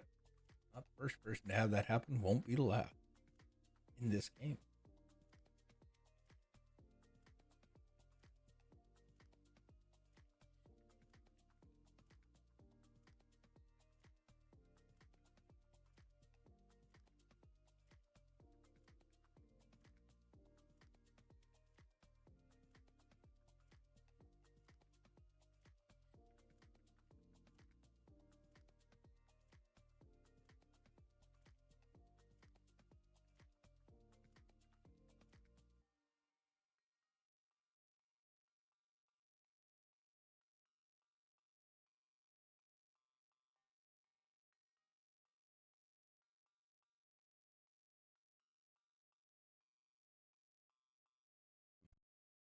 I'll have to download that later. Just looking for that particular version of a program that allows me to have a guest commentator remotely.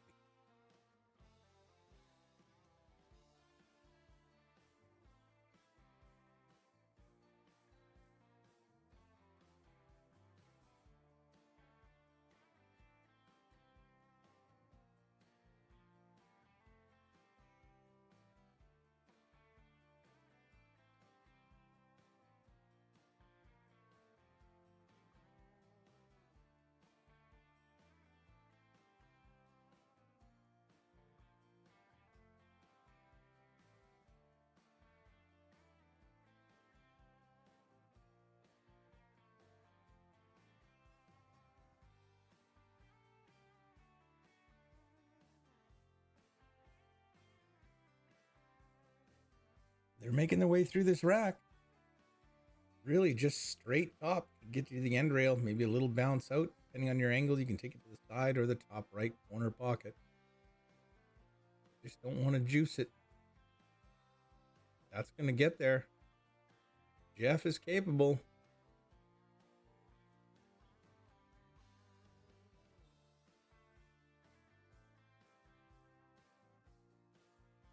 And they're still alive.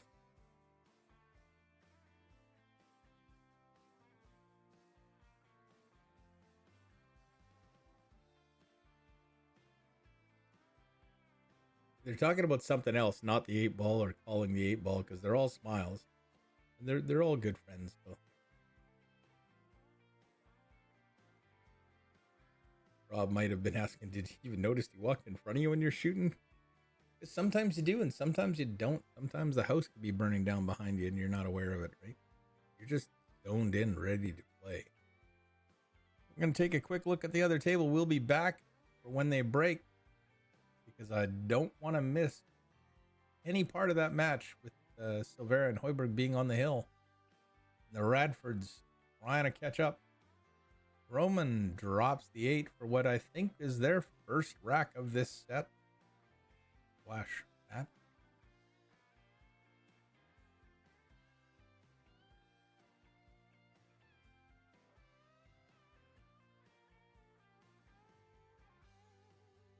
Second, I'm just going to test something.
I was just checking to see if that music that I've got playing in the background was loud enough for anybody to hear.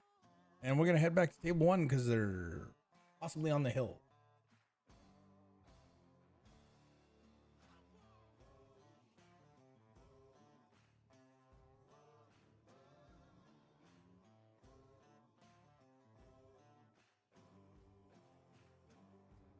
On the side.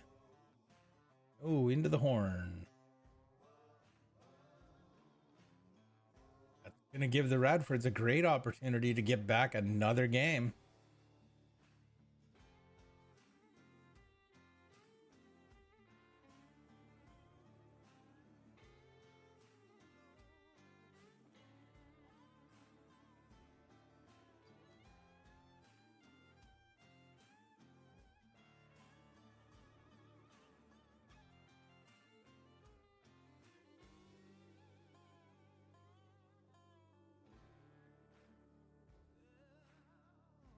Running just a touch behind. We're supposed to start the next round in 4 minutes. Could possibly do that, but that would mean that Silvera and Hoiberg win.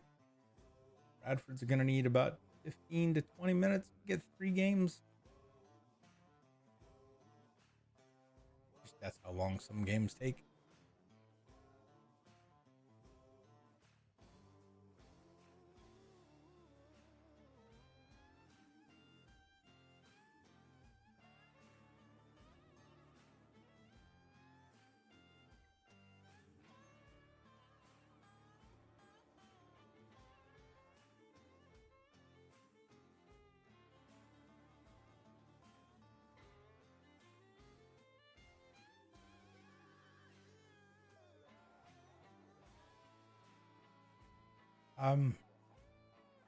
Didn't they just shoot Lobo?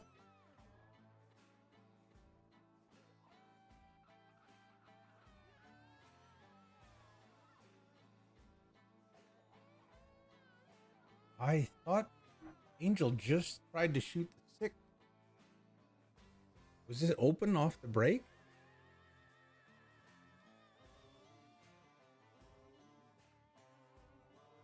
Oh. We did just come in, so maybe Rob made 3 high balls on the break.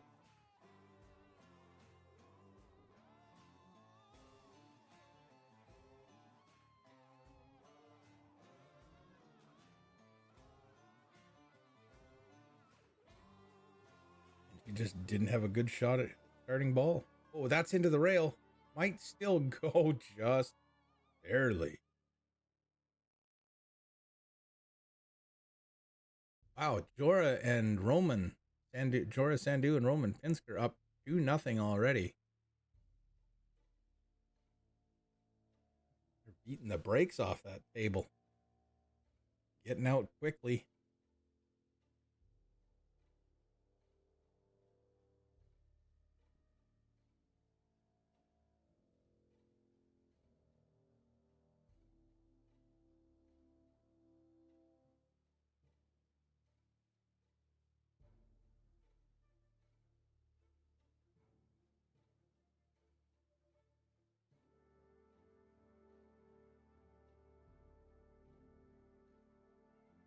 Well, 1 ball's still there. Jeff can certainly make this.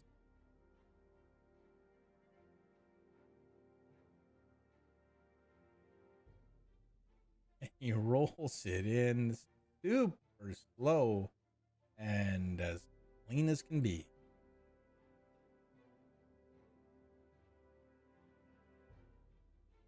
Chandra trying to decide if he wants to take the 2 or the 5. Which one's easier to play position from? I think the 4 and the 2 go both, so I don't have a problem taking the 5 on the side. If you're confident with that shot, take it. All you need to do is get your cue ball somewhere around here, maybe here. You've got either or. Ideally, you get the 4 because then you can take the 4, the 2, and the 8. You don't have to worry about getting on the 4 while the 8's in the road.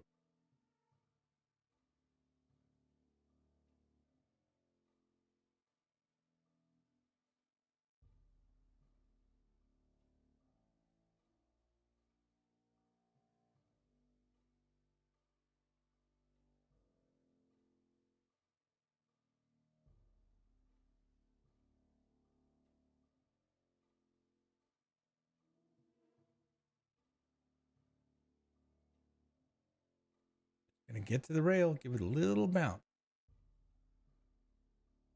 Sets up perfect on the 4. Radford's finding new life here. Oh no! He's drifted over in behind the 8. I thought he was gonna roll forward on that one. Just to avoid that. Oh boy. Chandra has to come from somewhere. Kick this 2 ball in the corner pocket.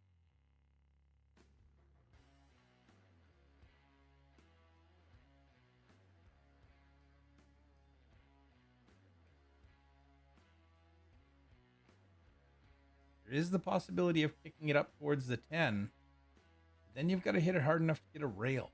You're not guaranteed to get a rail going that way. I think you go for it.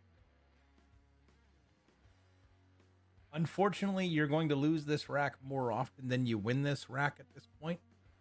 But sometimes you will win it.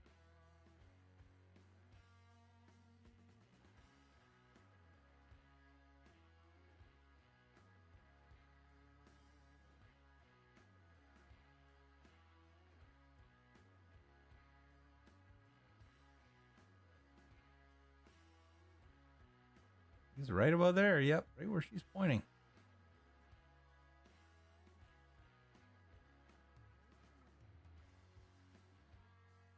Then you can go into the rail and come out and have perfect shape on the 8.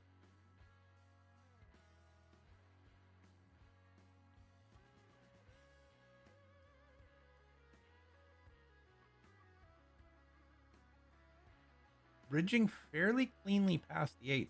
The only thing you're going to get here is unintended spin on the cue ball. And she's dropped the cue ball in the corner pocket. Unfortunate result.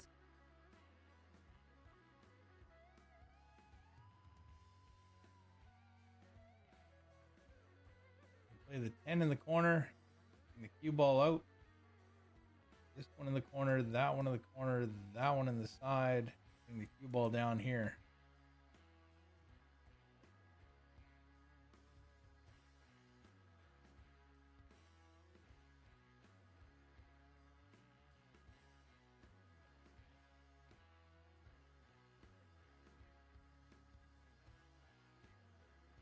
You don't really want to leave the cue ball there because then your partner has to stretch. Well, that'll work. Basically a stop shot now. Maybe let it go forward a little bit.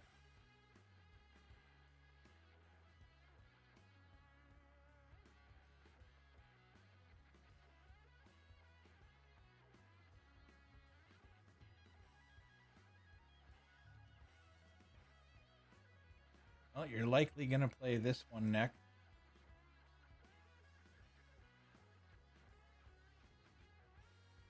Just leave your cue ball there. Then you can play it up and down like you indicated with the cue. The biggest thing is to remember this area. Well, you know what? If the cue ball wasn't there, that's where you would want to be. If the cue ball is there, going down here isn't a bad thing because then you can play to leave your opponent safe up here.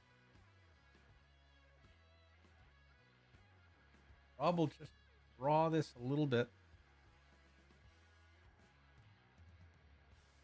Even drift up the table. Not draw that at all. Okay, that's pretty straight. That's going to be a little tough. You're going to have to really give this a kick. Good smooth stroke. That's going to work. You know what? You don't need to ask for better than that. That should work just fine.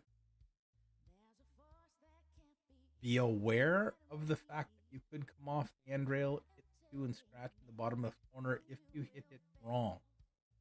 If you put this with just straight top, if you hit the 2, you'll hit the edge and go back up table.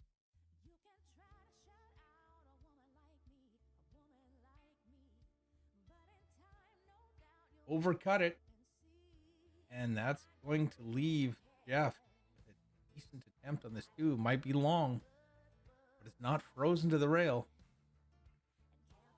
Danger on these ones is not cutting it, just running it straight up the rail into the horn. Cutting it enough, not running it parallel to running it perfectly parallel. Oh no.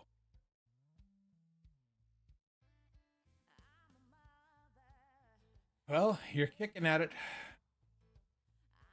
I think you're kicking at it towards where she's standing.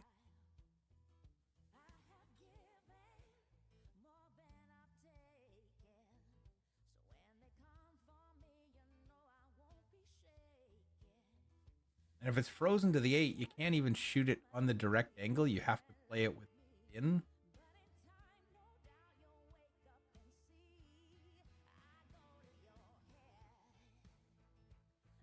You might be able to just shoot it so it's super thin and cut the 8 ball to the rail and send the cue ball. I think you'd shoot it this way and just spin the heck out of that cue ball. Just get that 8 to the rail.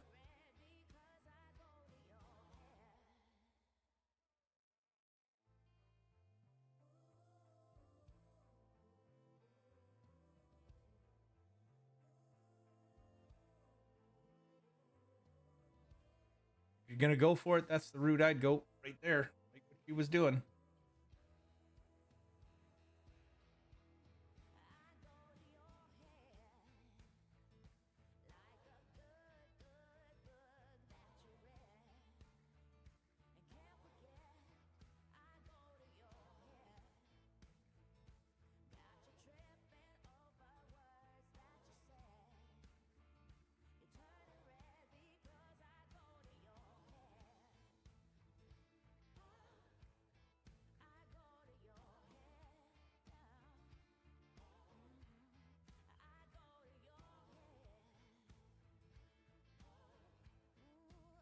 Chandra has a real dilemma here.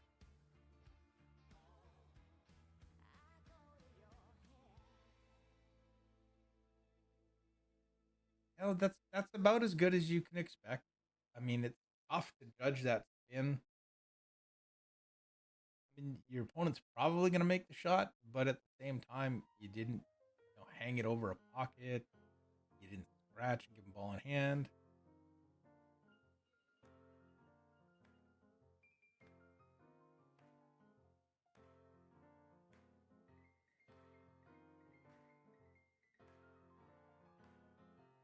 And it wasn't a gimme. I still think Angel makes that shot 7 or 8 times out of 10.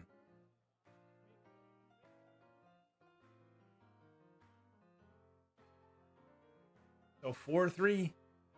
Pop over to table 2 while we wait.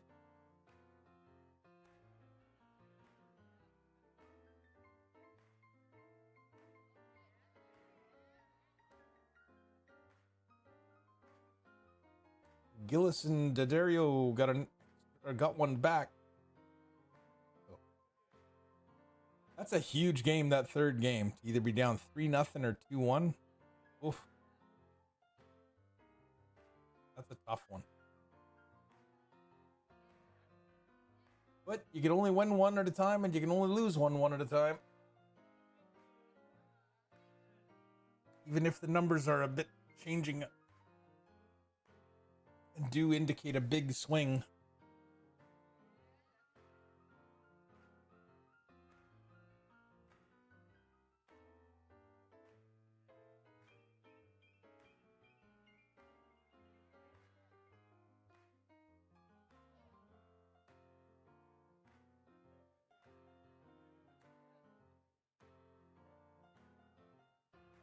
Back to table 1. Ooh, and they've lost the cue ball.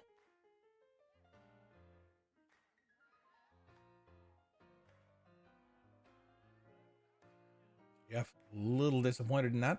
Understandable.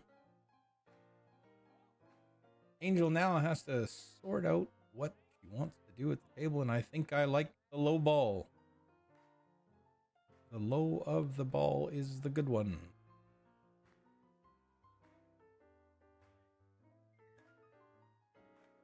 And 7 in the corner. Take it right now.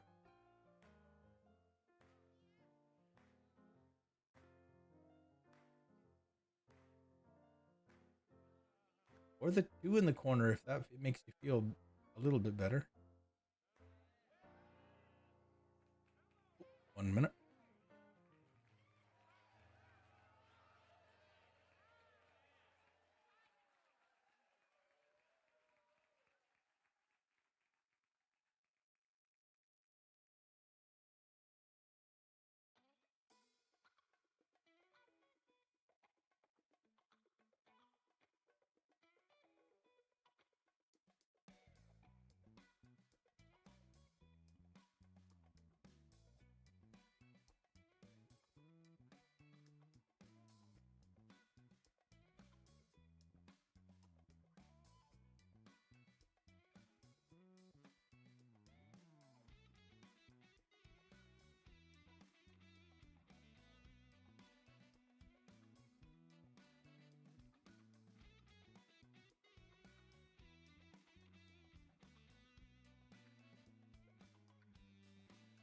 You have room to make 2. Yes, he does. Doesn't want to freeze on the 6. He's frozen on the 6. That's not where he wants to be. Yeah.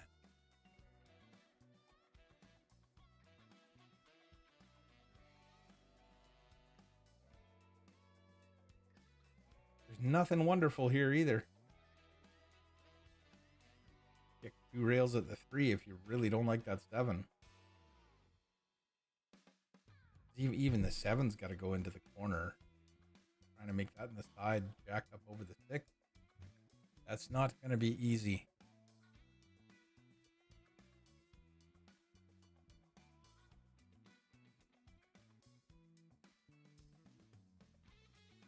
Oh, but she drills it.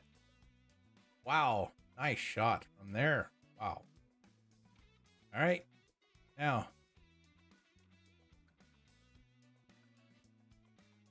Now, what do you do?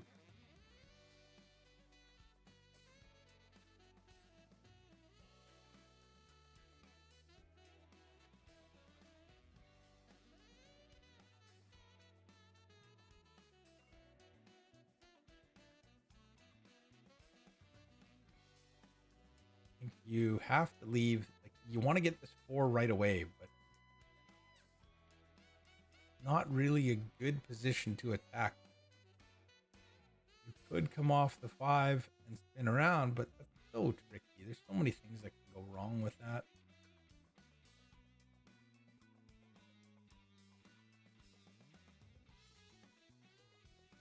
I think you take the 3 and you try and come down table.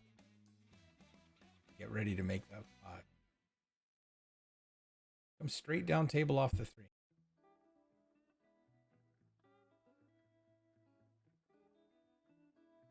If you fall short, you're going to have the 6 or the 4.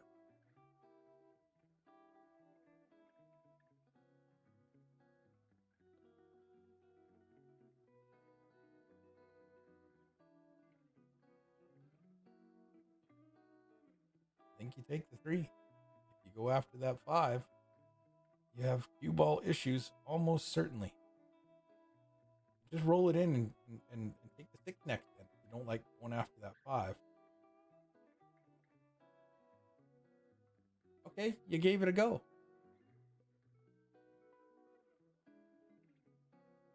Now take the 4 and draw up.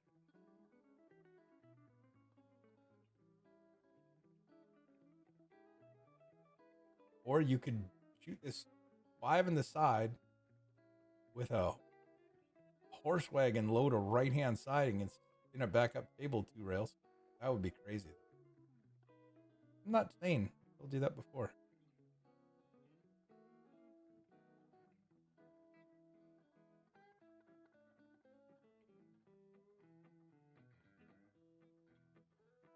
Left-hand siding, spin it out of there.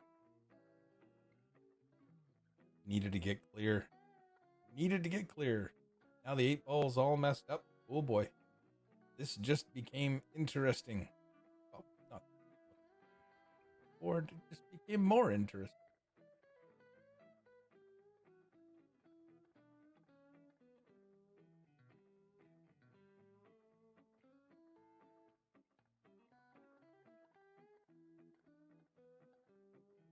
I think you're jumping at the 6.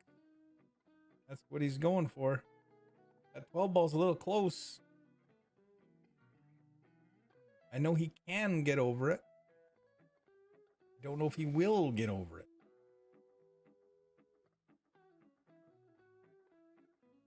I've seen him make these and I've seen him miss these.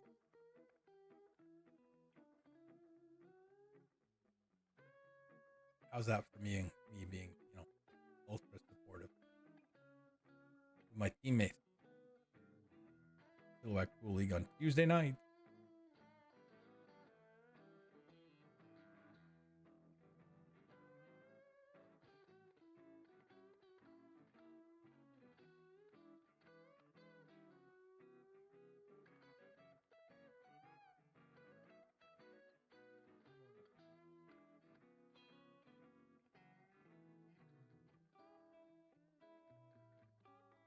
Rob's still thinking it out in his head.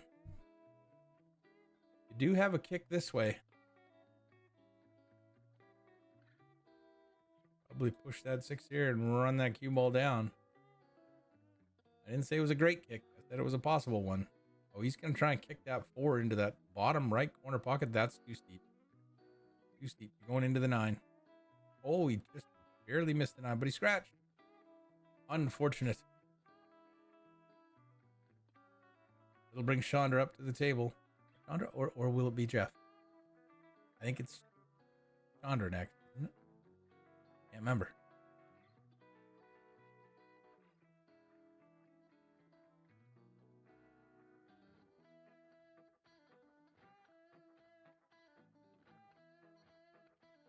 Looks like on table 2, they're going to tie it up at 2.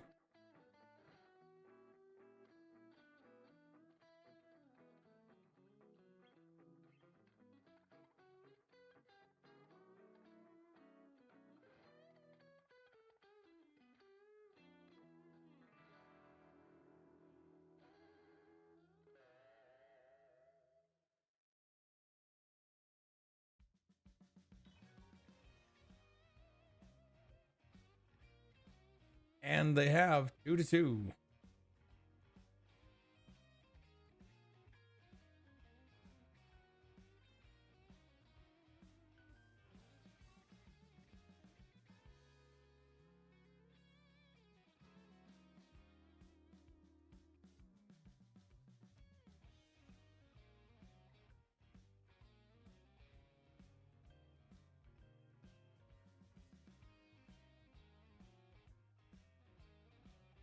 This is the part about 8-ball that I find I'm not a huge fan of is there's so many decisions that you really do have to take a moment to run through a few permutations of your considerations, just to see if you run into an area where like, oh wait, no, I don't want to take this because I'm going to run into this later on and that's going to be difficult.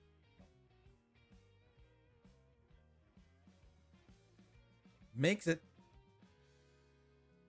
but didn't call anything. All right, that's interesting. Nothing wrong with that.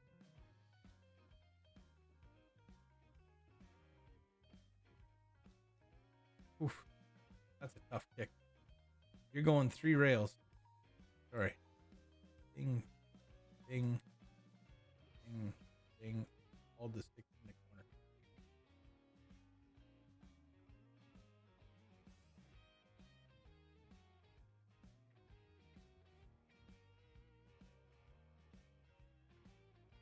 Very well strategically played ball in hand. That will bring Jeff up. He will probably take the 15 in the corner or the 12 and break this out. He also has the option to take the 9 all the way up without breaking.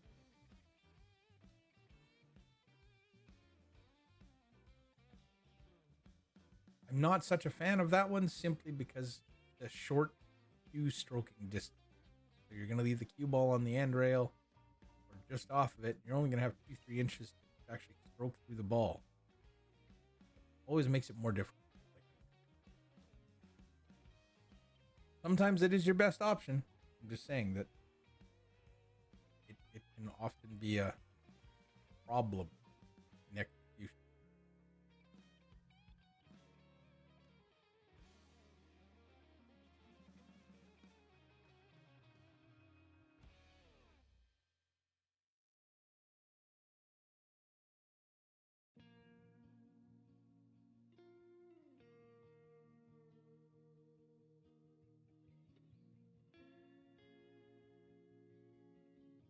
In 4 days, the World 9-Ball Tour has its Premier League pool, February 18th to the 22nd on WNTTV.com.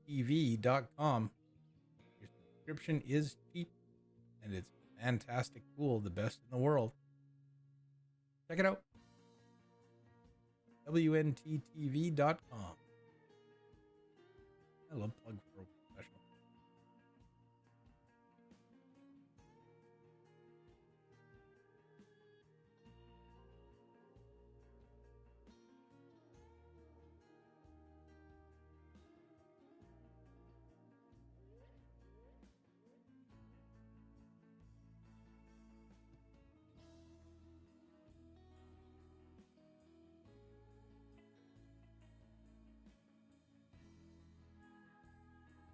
That's cuttable, folks. That 6-ball is cuttable. What are they going to have on the 8-ball? Who knows? Something. Maybe not very much. The reason that it's hard to predict is even if you come up here, oh, maybe it's not cuttable. Maybe the 9 is in the road. You may have to bank it. Yep, there's the call. There's the bank. Don't want to trying to put the 6 in here. That's going to leave the cue ball at the other end of the table. You gotta give it a little go. They're going to have a shot at it. It may not be great, but there's a bank side in there.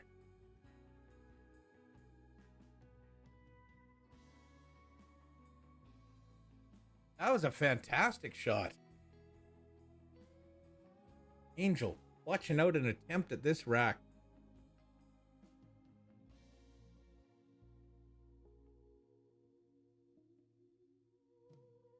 I don't think the cut in the side is there. You're going to have to hit that too much. But you've got the reverse bank. Handball kind of makes it smaller. Yeah, that's where he's going.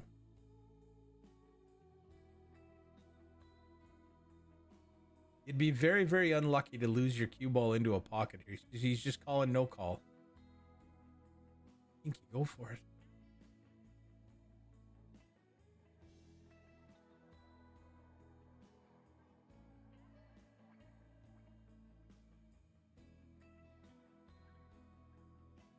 Yeah, there you go. There you go. Get after it.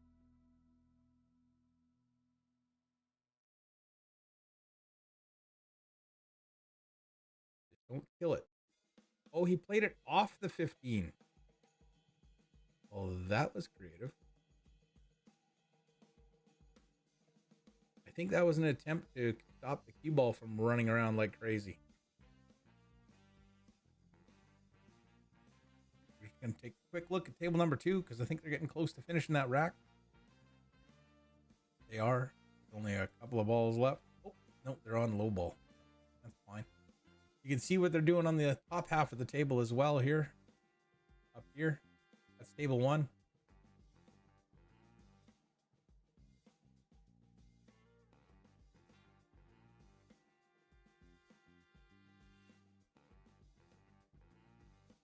Oh, she's overcut the 9. Ow. And gotten a little fortunate in that they cannot see the 8. Wow. How crazy is that?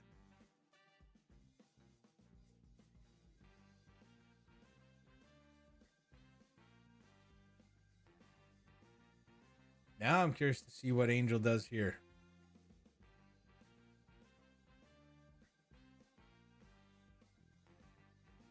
And try and come past that 15 or the 12.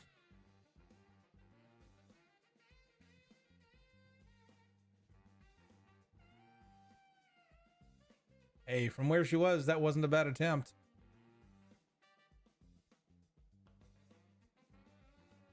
In the meantime, Jorah has just made the ball over on table number 2. They're taking a 3-2 lead, race to 5. They're playing even. Jorah Sandu, Roman Pinsker, Mr. Gillis, and Mr. D'Addario. Sorry, I don't know their first name. And I can't seem to look it up on Digital Pool. I don't know why. I think the one fella, Mr. D'Addario, is named Tony. I don't know.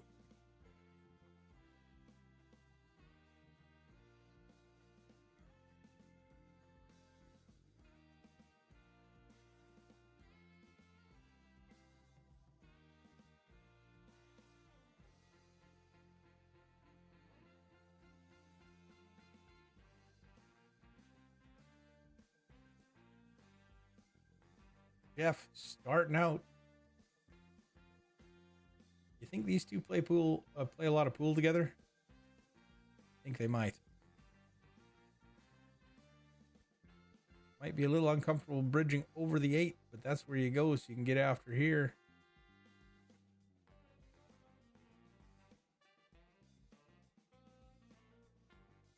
Go forward just a little bit, or just stunned forward just a little bit. Well, either one, whatever she likes. I'm not a fan of that 14, just simply because it's tough to get back to the other 2 from there. Or not tough, but harder than the other 2 getting to that one.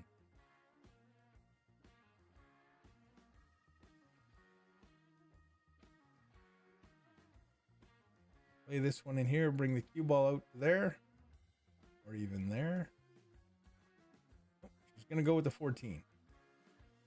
You could play the 9 and roll 2 rails, 3 rails in for the 14. Or you just draw it back. That'll work. Jeff can deal with this.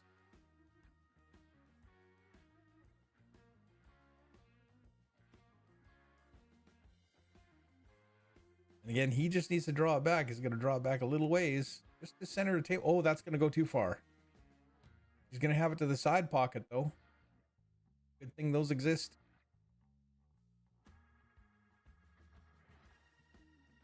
even if it wasn't there, she could play it in that bottom right corner without too much trouble. That's what a lot of us do is we're trying to draw back up to here, but our draw is inconsistent, so sometimes we end up here and then we're stuck. You try and juice it to ensure it, and then all of a sudden you go past where you're targeted. Like, uh-oh.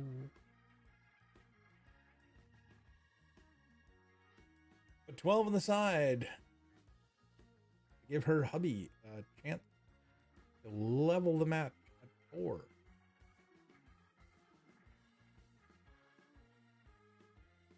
Or is it 12 in the corner? We don't know yet.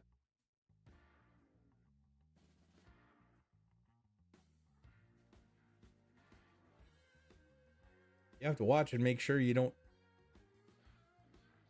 non-committal. Make sure you're not in a state of non-committal when you make the shot. If you're still thinking whether you should shoot it in the side or the corner, then you should stand up until you decide. And once you decide, don't second guess yourself.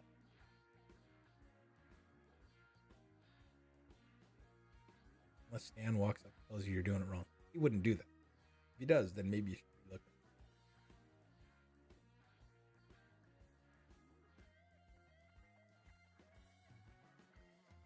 I think she's taking this to the corner.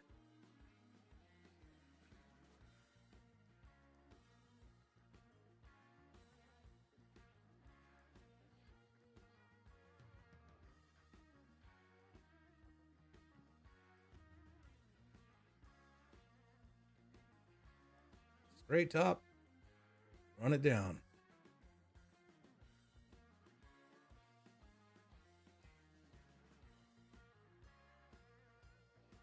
She's showing good patience here. Making sure she's got it in her head what she wants to do rather than just get down and fire out what you think you're supposed to do and you're not really committed and then whoops.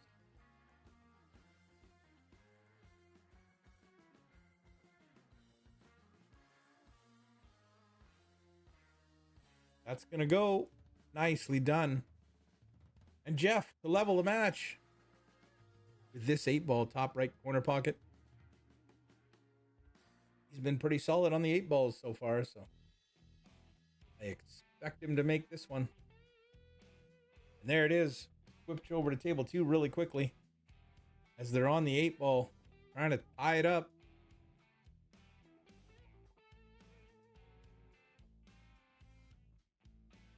Good patience from Mr. Gillis there to step. Didn't feel it. Step back, step out, step back into the shot, and then let it go. It must have been tight because he did have it right tight to that left horn. But now they're even. So both tables even up.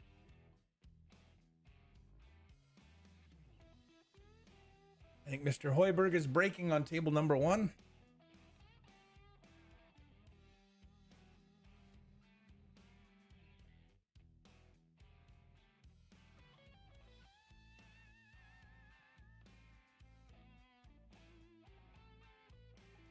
Got a good break. Watch the 10 and the 14. Those are going to come fairly close to the side pocket. I think. Pretty common when you're breaking head ball and 8-ball and you break near the center. 10 and the 14. One of them, usually, I think this one will be, well, it depends on which side of the 4 he hits. One of them is going to come really close. There's the 14's in. 10 balls. It came close to the side, but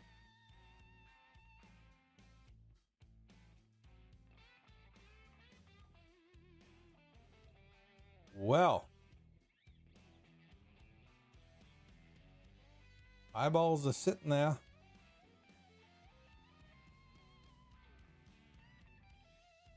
But I like low ball better. But you just don't have a starting ball. You got the 1, I suppose.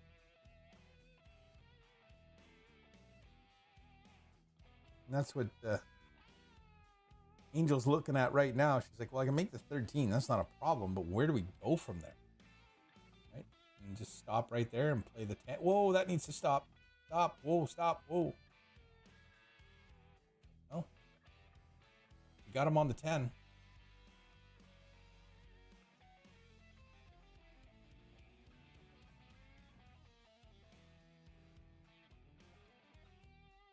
Nothing else to do but take a stab at that 10. I mean, he's most likely going to make it. The biggest worry there is he going to foul on it? Is he going to double hit the cue ball? I don't know. I've seen him shoot these shots legally, and I've seen him foul on.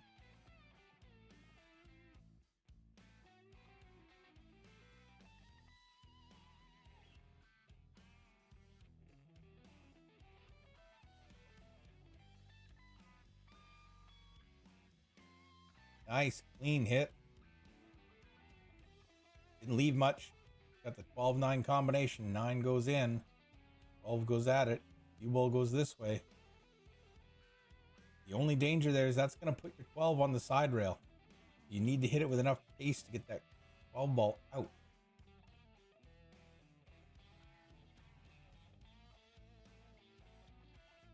It's not like you have to kill it. You can't roll it in or the 12 ball's not going to. That's the 15. Oh, it is the 12.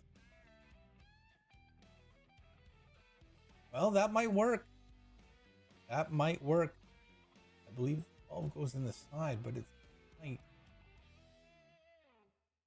He might also be able to cut it right now.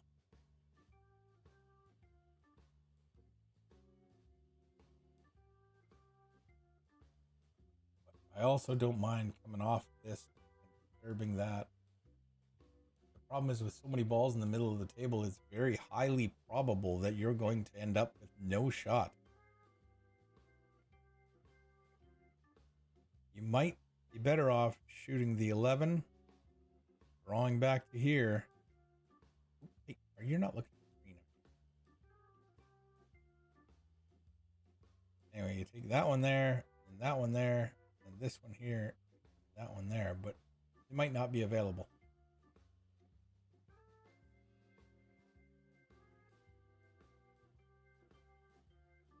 That goes to the side, folks. That goes to the side. If you can draw this way, they'll have the 11 into the same side.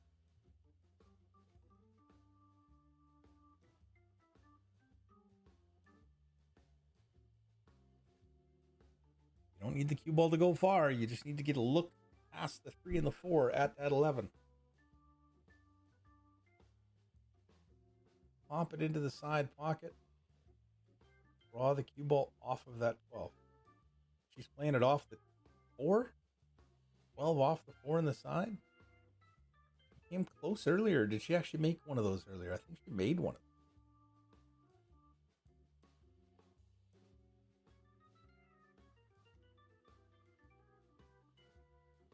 It must not go past the 6 then. If you can't see enough of the pocket to make it go past the 6, this is going to be fairly straight on. You don't need to do anything except roll your cue ball forward. I believe. You got to get past the 3. That was a good try. That was a good try.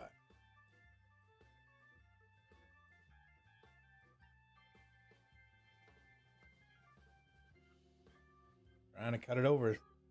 They're really picking up the pace in this table number 2. Look at this. Cut it in and held it for his partner to get a shot, to take the lead and get on the hill. Crazy stuff. Always overcut it, but still goes in. Oh, wow. I thought that was a little further overcut. That puts them on the hill.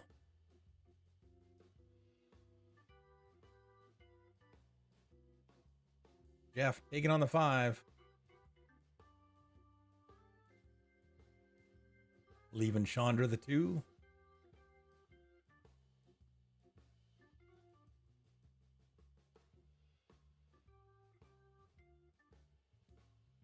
As the Radfords have demonstrated in the last 3 racks, they are capable of controlling the rack and controlling access to your balls, and controlling the opportunities you get.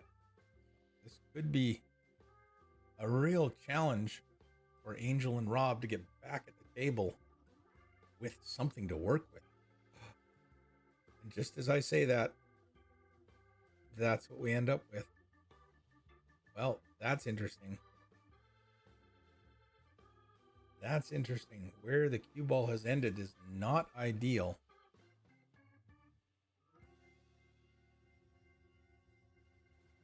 You might be able to run that 12 in the corner and in and just bring the cue ball to here. But it's not easy, sir. Not easy at all. You could cut it in the side, maybe. Your cue ball's going to go crazy running around the table. Looking, you just know it's going to be looking for a pocket.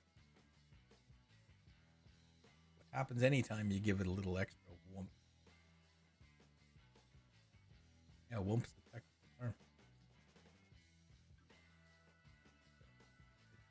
Double oomph.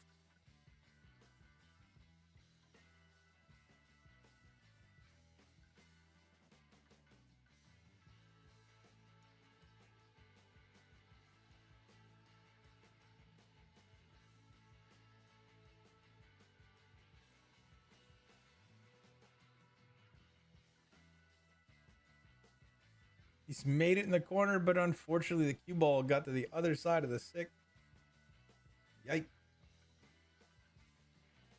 was a great shot. Unfortunate result.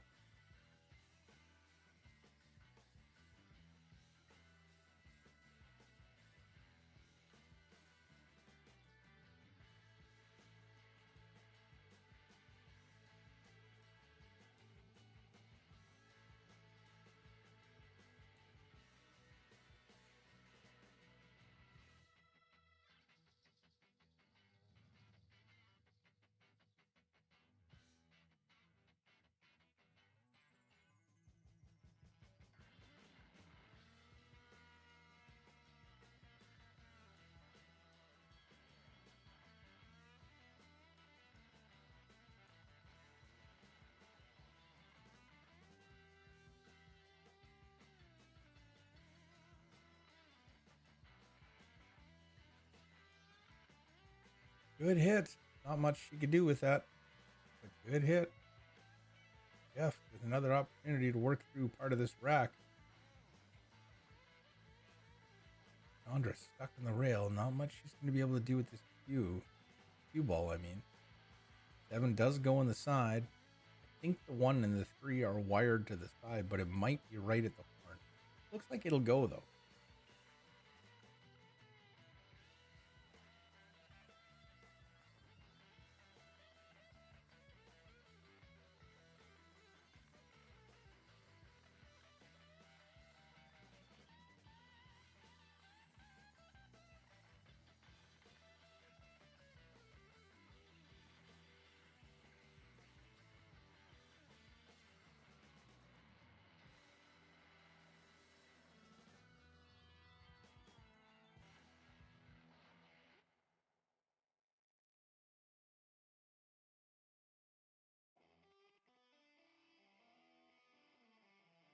Likely just tap the 1-3 and nope, going for the 2.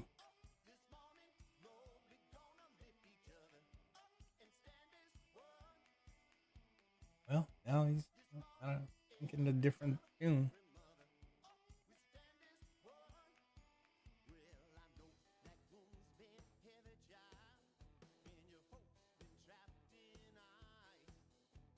We're almost hill here. We're hill on this rack, but we're almost hill on the other match. We need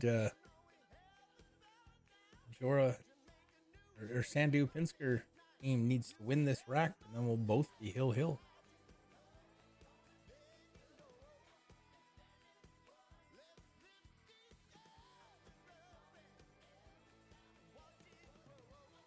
Stuck to the end rail.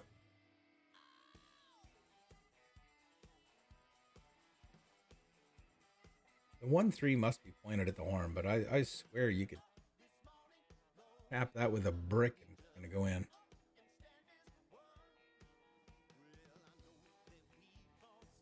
But what do I know? I'm not the one walking around the table taking a nice close look at it.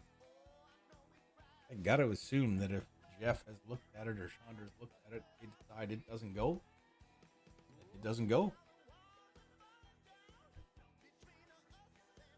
neither player is shy about banking your combos or anything like that. So.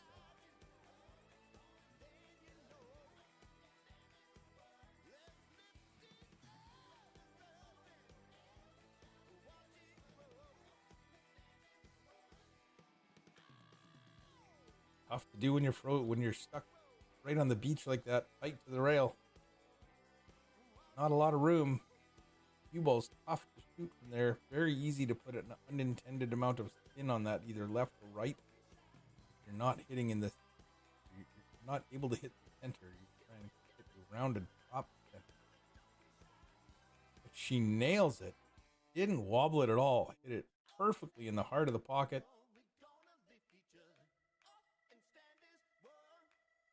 Jeff just needs to make sure he doesn't end up on the other side of the 8-ball.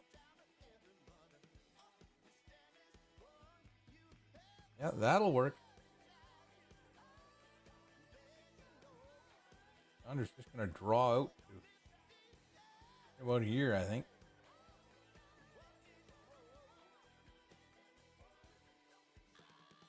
You may choose to go like that. I know, the ball won't actually.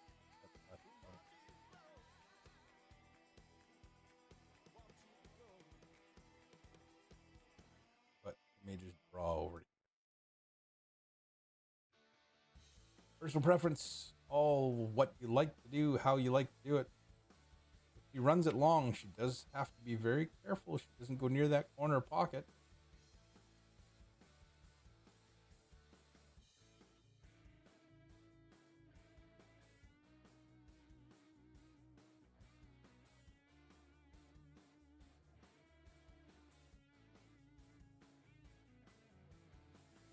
She was going right at that corner pocket, but she played it soft enough, just trying to hold it. So Jeff has a good look at this seat in the corner. Now Jeff will probably roll this. Doesn't want that cue ball to come. Oh, he's going to draw off to the side rail and leave nothing. There it is. The Radfords coming from behind to advance into the Eastside semifinal.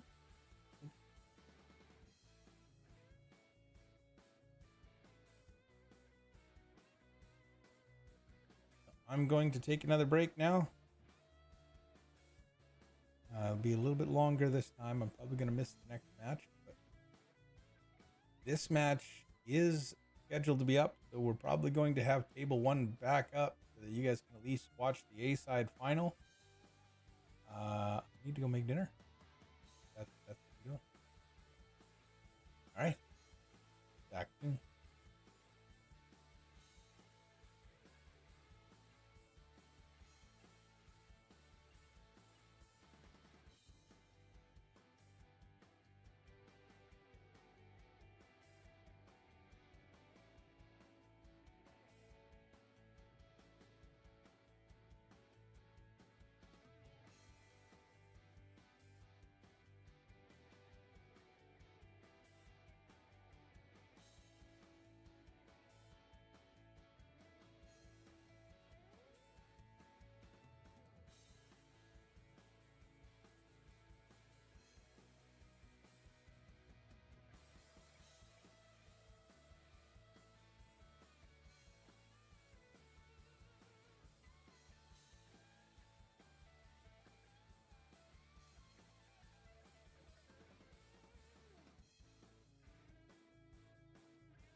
Sorry about that. Running back.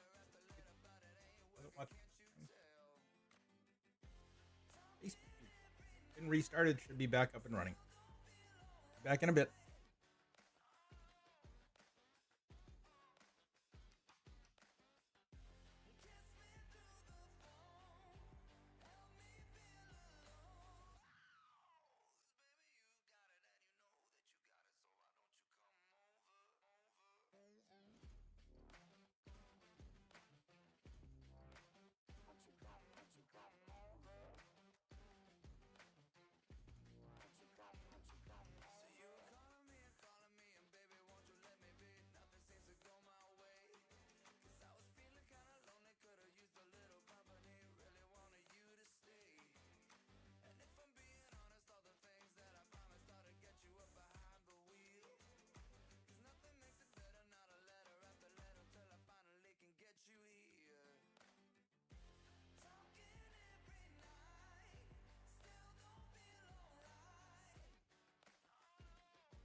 All right.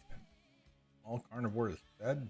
I am now safe from consumption myself. So we're back. Missed a lot. Sorry. Apologies. Gotta feed the kidlet. What are these little... Oh. Then I'll miss these. That's how it goes, right? Okay, so here we are.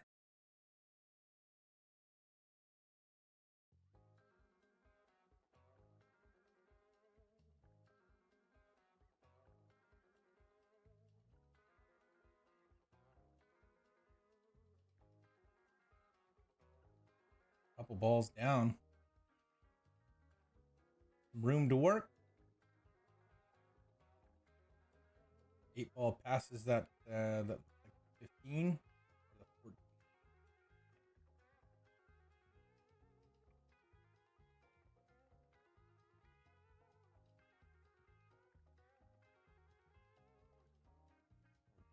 15's down.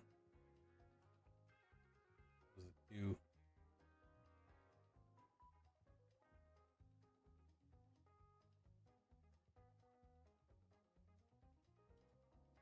Eyeball's probably the better choice just simply because these ones are a little bit less accessible than these two.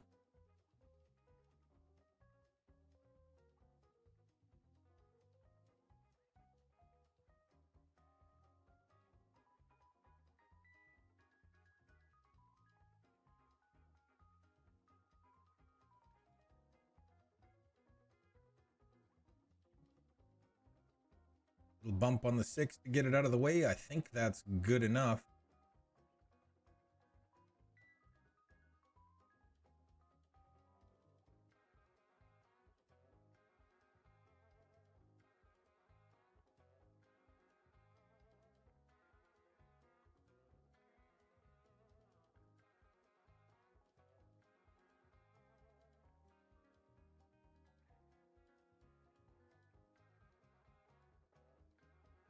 That might be enough.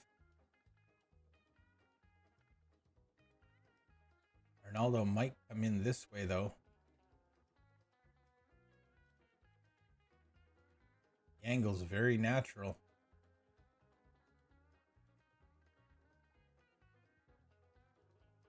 So we're about 80% complete. We're going to run a little long, though, I think.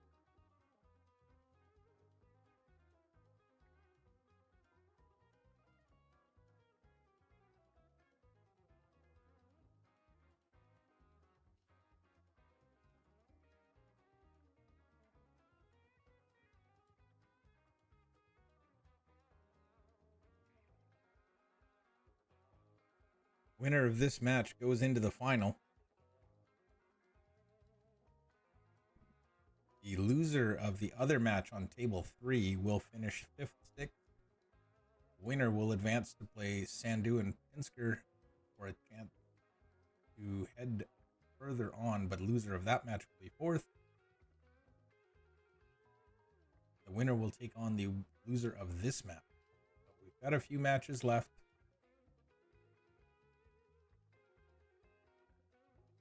Nice run out here from Casserly and Enfiesta. Really need this so that they can get even. Do not want to let the team with Chris Macklin and Randy White get ahead of you by too many games. Not perfect, but still workable.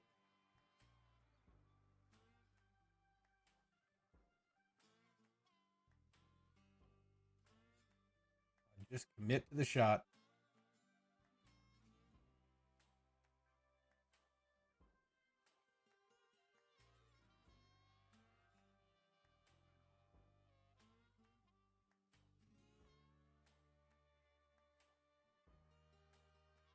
Gets it done. They're all tied up. Let's head back over to the other table.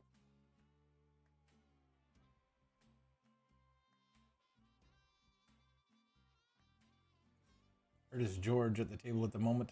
That 2 ball goes past that 13 all day long.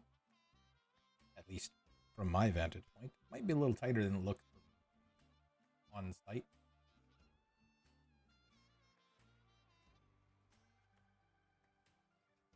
Stop right there if you want to.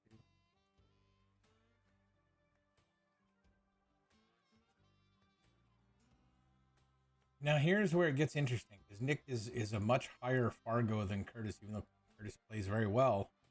Do you take the 1 and play position for the 3, or do you take the 3 and let your lower Fargo play position for the 8?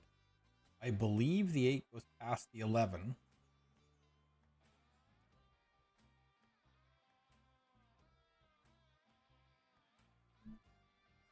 And even just getting out to there where he was looking at it isn't a big deal. Can't be over here. Very particular. So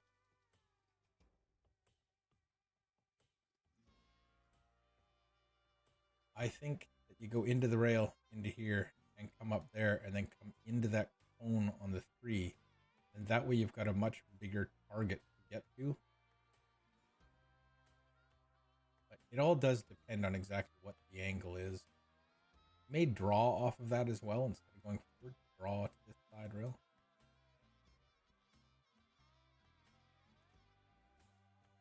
Went forward, needs to slow down. It's doing great. That's perfect. Just done it to here. Doesn't need to do anything. You don't need to go into the rail and out. I think if you go into the rail and out, you're going to end up down here a little too far, maybe. That might be a little far.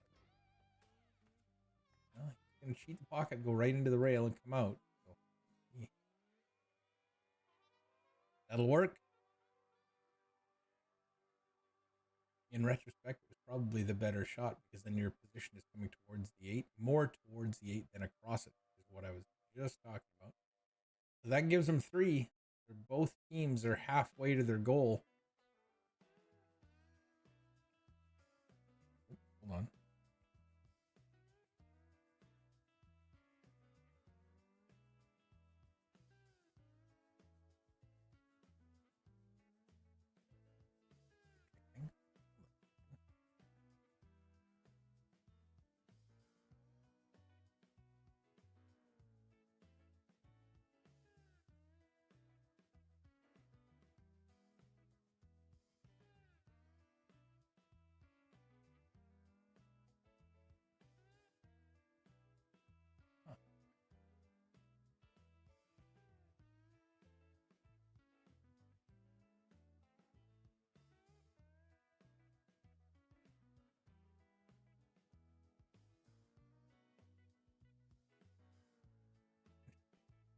Just looking at how the tables realigned themselves as other tables were decommissioned.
Just to get a bit better view of it.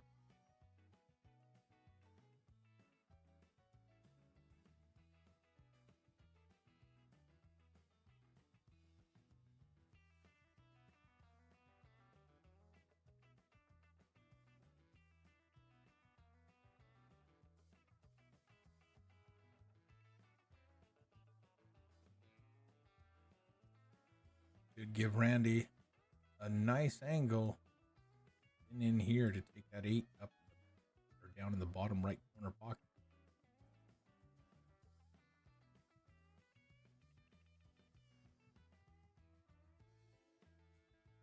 He elected to draw off.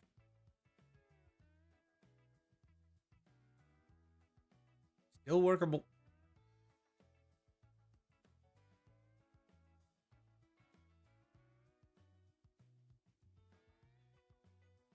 Oh, that's going to float out and hang. Plus, they've left him this ball right off the bat.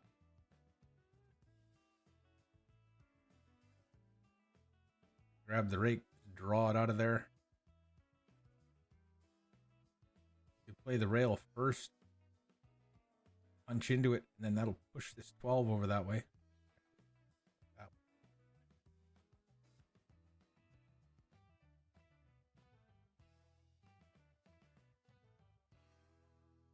I know it's only a 7-foot table, but that L is fairly tall. Reach across, no problem.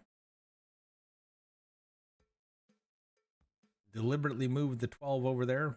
Was hoping it wouldn't sit on the rail, but Arnoldo's more than capable of cutting this in.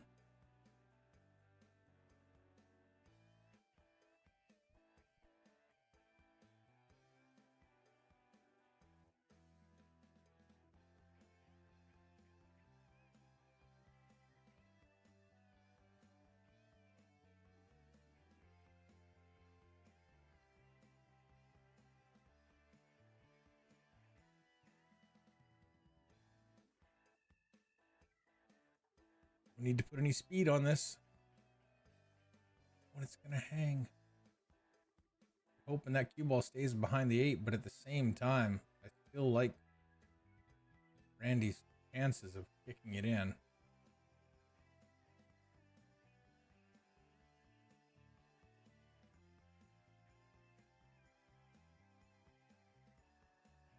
Got to worry about the follow. There is a situation and a particular path you can take here to scratch on this. It's not easy because he is going to be lifting his cue up over the 13, striking down on the cue ball. That looks pretty wide. He's lengthening it out. This might go long and hit the end rail. Tough to tell from your own position.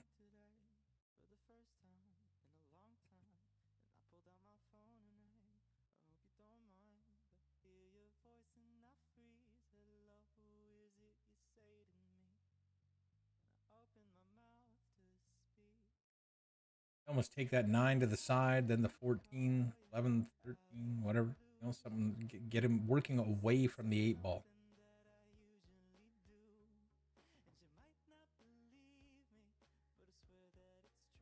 Right in the heart.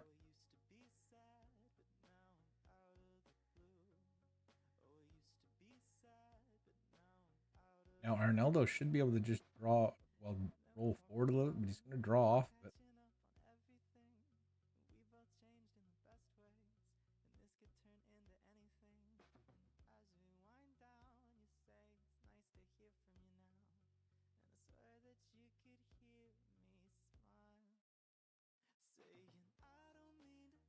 be able to just go into there, drag that cue ball across behind the 11 to play it in the side or the corner, or draw it right off. All depends on how much angle he has there. Don't want to take a chance of driving into it.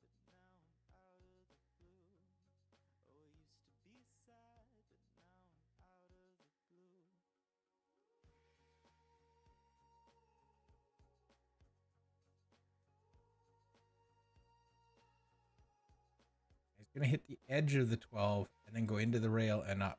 Oh no, he drew that back. It's going to work out for him.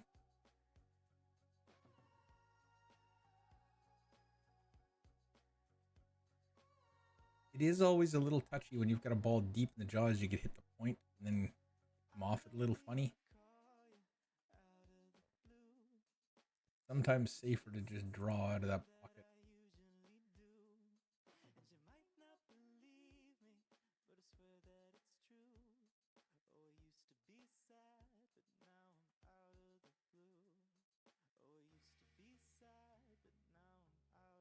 3-2.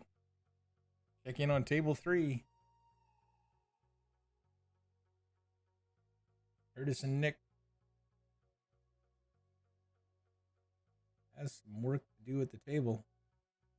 Radford's looked like they got a little bit of work done. That was still a bit more to do.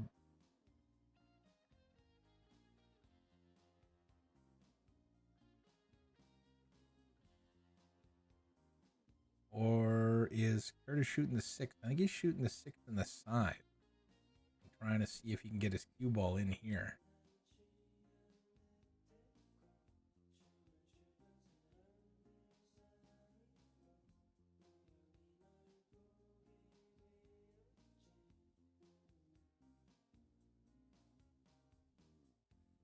That'll work. Nice, delicate shot from Curtis. Nick just needs to get the cue ball ahead of that line. He'd like to be... Oh.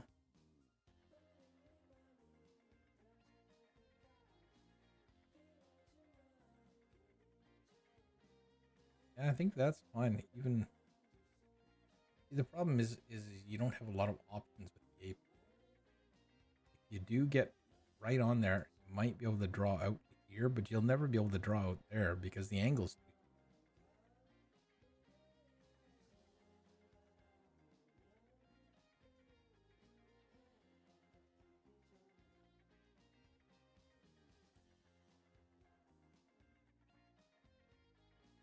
Used all of that side pocket, and that was deliberate, trying to have it go in the side of the side pocket so that he can keep the angle straight.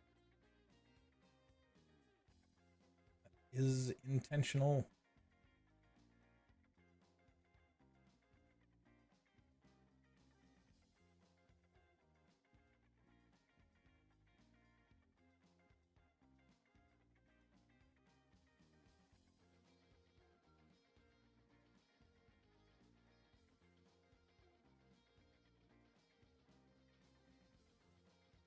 Well, a bank to the side for Nick. There's the tapping of the cue to indicate the pocket he is attempting to sink the 8.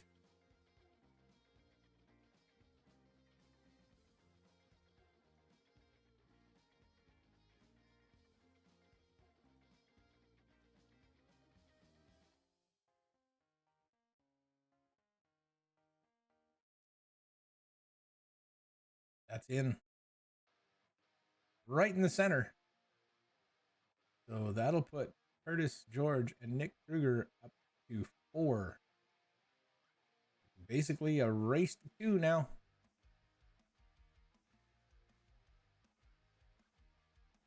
Let's head back over to table 1 as we watch Casserly and Enfiesta pick apart this rack. They're not taking long.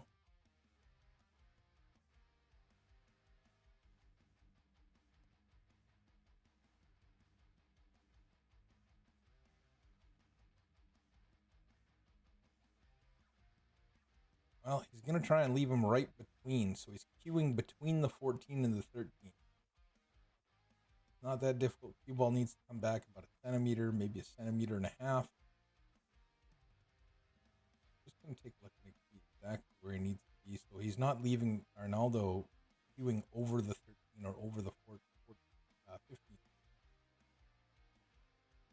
So you can cue it properly. Cue ball into... Oh no, he tried to draw it off to really improve the lie. That's fine. Still well within Ernesto's capabilities. Might even make it a little easier so he's now not going to be concerned about the 15 and the 13.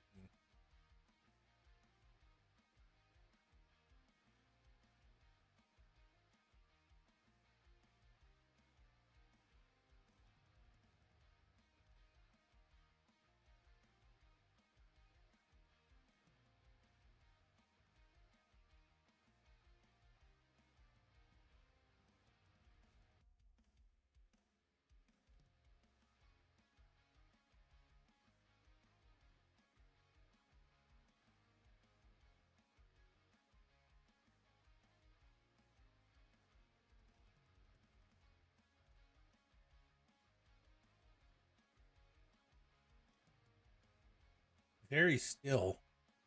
You want to watch a player that has practiced a lot? Watch how still they are during the shot and immediately after striking the cue ball. He had a tiny little bit of movement there, but it wasn't a jump up. A lot of guys you'll see jump up at the end of the stroke as if they're a little bit unsure that that's going to go in. I'm guilty of that myself, as are most. Table 3. Nick cutting the 7 in, trying to come back across and break that 4-2 apart. Well, he got the 2 out of there.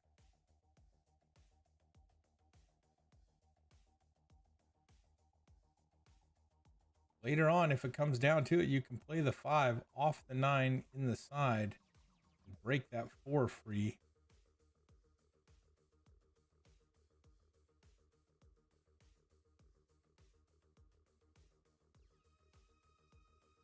One of the reasons why I like streaming on YouTube is I don't have to restart it. Sorry about that. I forgot all about Facebook having an 8-hour time limit.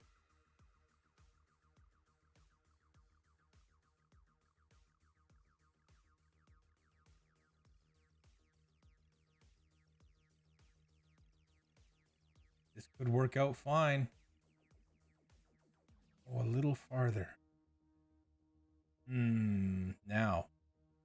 Nick's going to take it. He's going to take it on. Play it off the 4, maybe?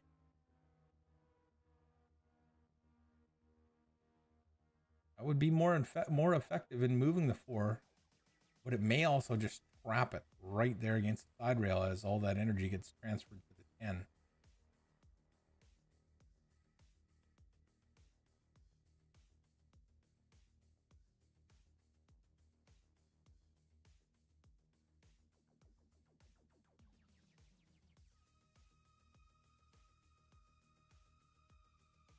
The other danger was, of course, hitting the 9 and not making contact with the 10.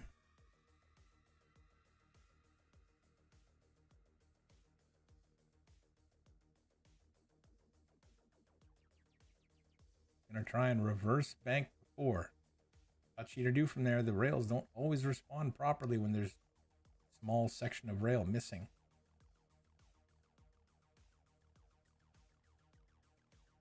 Not a bad result, actually.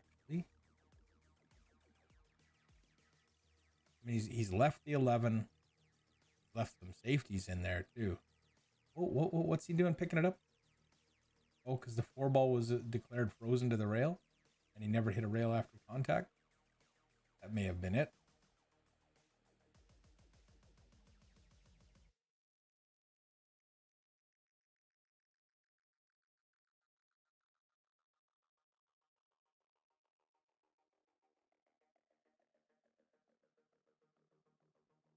Well, 9 to the side, cue ball into the 10.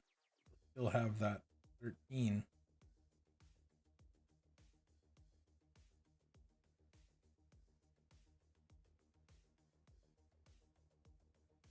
You don't want to hit the 10-4 too hard this way. Then you just put it in this mix here, and you don't want that.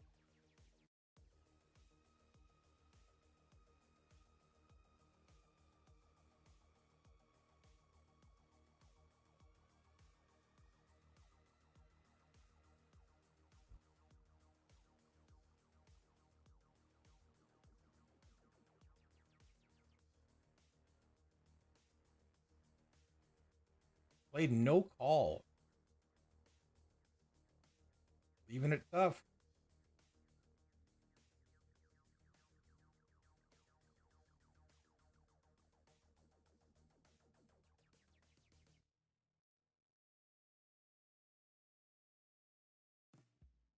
I think Nick's going to roll at the 4.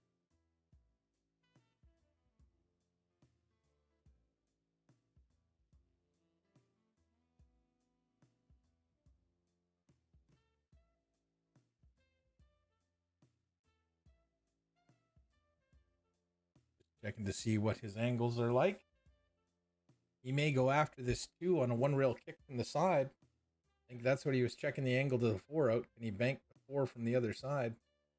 If he makes this 2, needs to be a little short to get past the 8, but the 2 ball's a little short on its line, so this may work out really well. You need to hit it hard. That's a great hit. Oh, but he's not going to get a rail. Oh, wow. So close.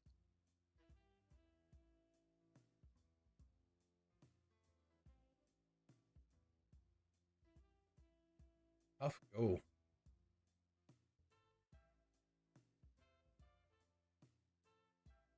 And bring Chandra up.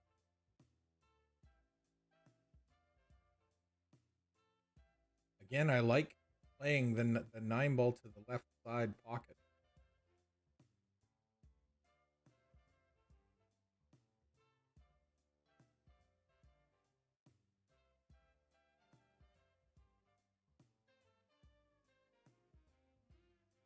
He's going to try and draw around the 9 into the 10. Oh, he's hit the top. Little short.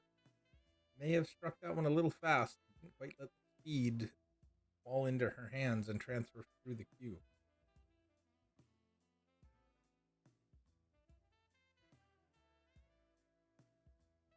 Jeff just going to play safe here. A little bump. Safe's not always about getting ball in hand. Playing safe is about controlling the table.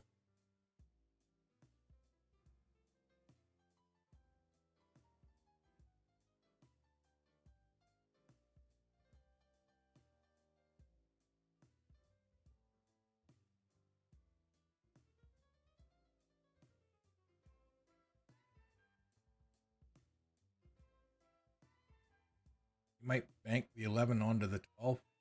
Just let the cue ball roll in here. I mean, it's ball in hand. Tie up one of their balls or push the 9 ball into here.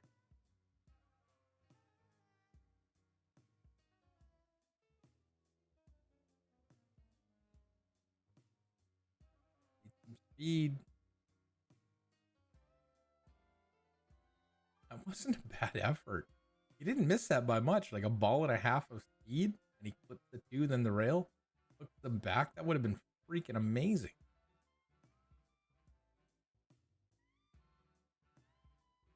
Oh, my line's off the table. You guys see what's going on. Sorry about that.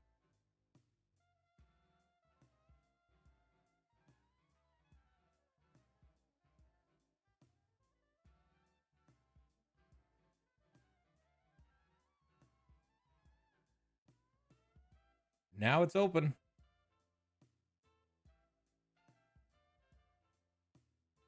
Nice controlled shot. Cue ball didn't get away. Didn't hit it so hard that it got tied up somewhere else.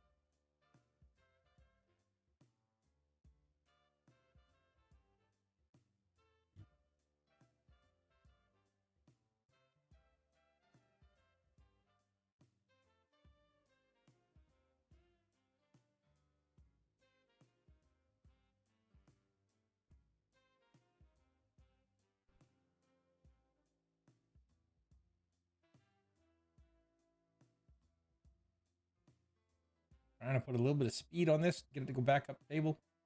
Doesn't have to have much, but you are trying to go about 5 feet. Maybe 6 feet.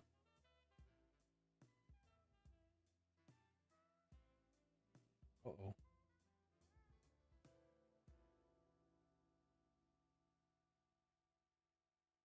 Well, if you can't make the 10, you might as well leave the cue ball frozen to the 4.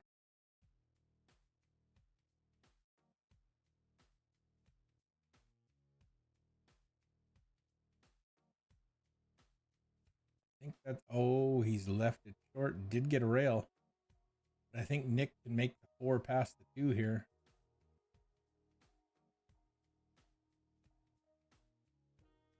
This could be tricky.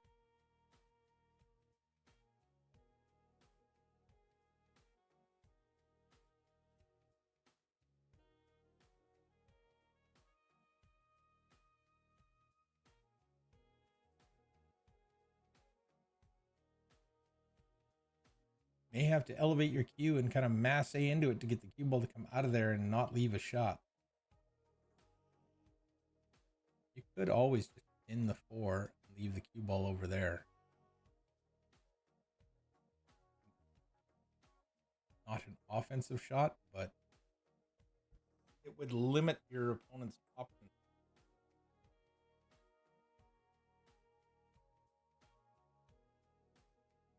But he's going to jack up and see what he can do with it.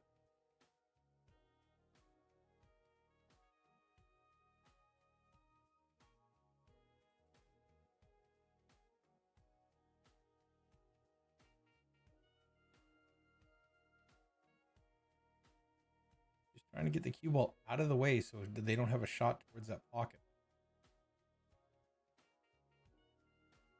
He's left it pretty thin for his teammate, but it's close and it's not that thin. If it was frozen to the rail, it might be a little easier, depending on how he likes using the bridge. But should be able to thin this into the corner, have the cue ball come right back out here.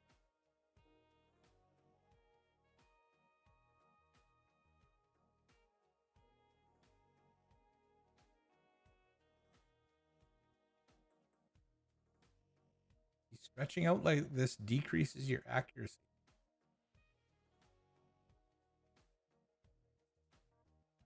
And he's come up and down. That's going to work out. Wants it to stop or go. One of the two. Just don't sit here. So I think he called it in this side. He's taking a quick look at it. Get on the hill.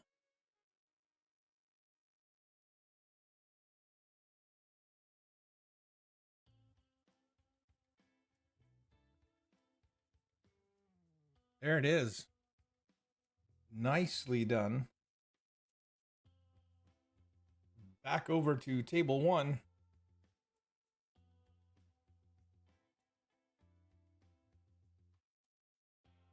Oh, that doesn't get him on the hill, does it? Or was it 4-2 before? I think it was 4-2. Yeah, there it is. It's on the hill now.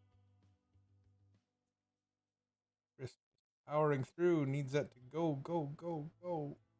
Every inch it goes makes this just that much easier to cut in. That should be in Randy's repertoire.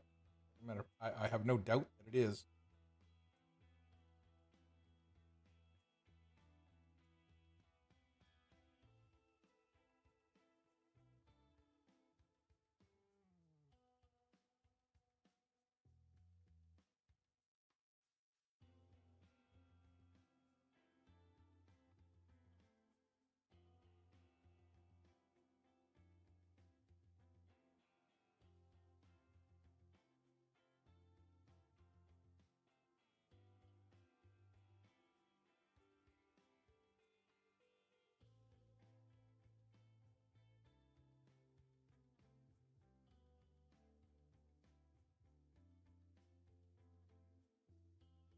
Jumps up, but gets it done. He's an animated player when it comes to movement, but he's also incredibly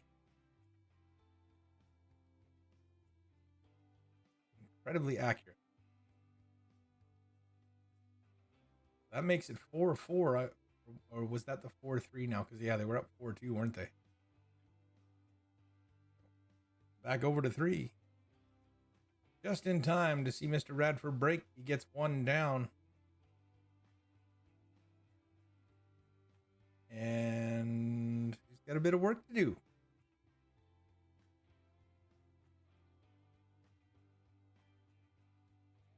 Do the Radfords.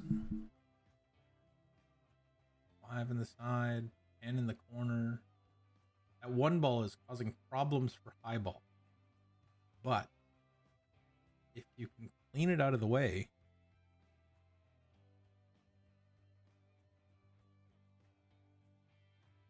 then it's not that bad.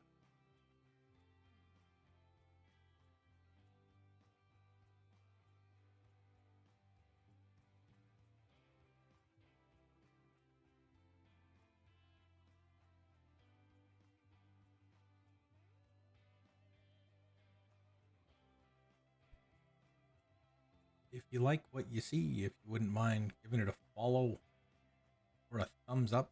I would appreciate it. Follows work a little bit better than friend requests because then you get the notifications in a different way.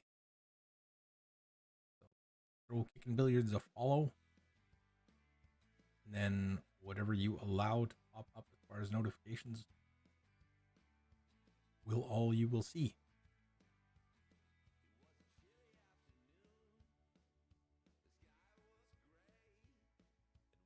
Thank you very much. Chandra with the 10. Oh. Wobbles it, but messes up the 3-2.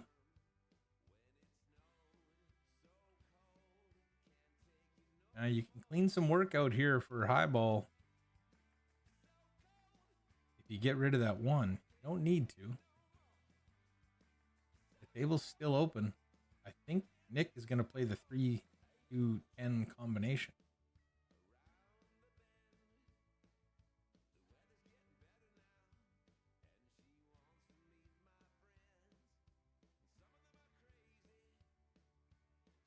Going to sit there all right for the 9.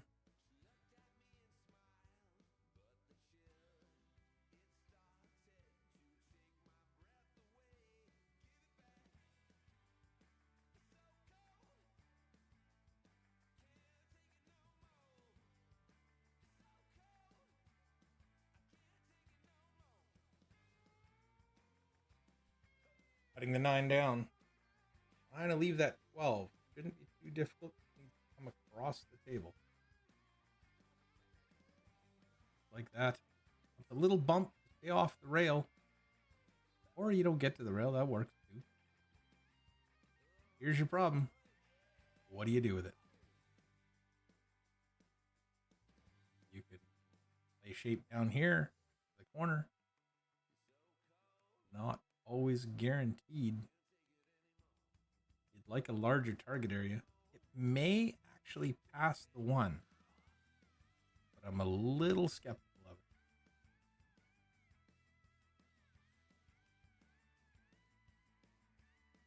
You can play the cue ball like that. Just stun it into that corner, and then that gives his partner some options, 13 or the 15.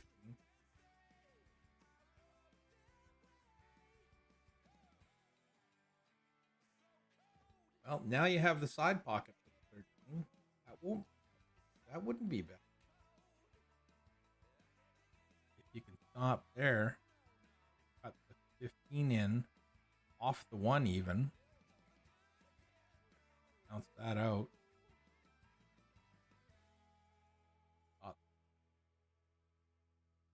Ooh, that's gone a little far.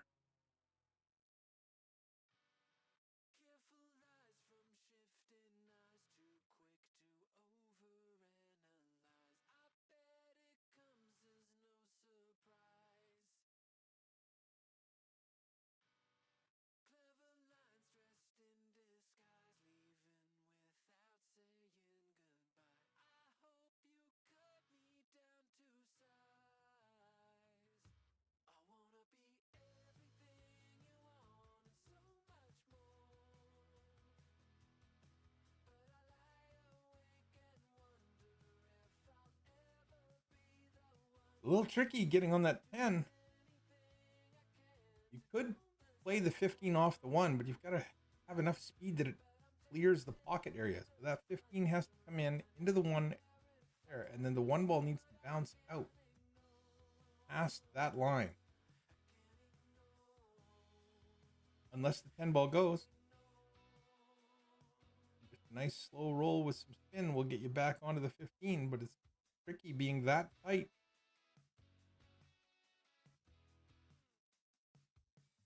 Oh my God. You can't hit it much better than that, Nick. You can't hit it much better than that. Good control, good line. Just had to feather it at that certain speed that just didn't let it drop.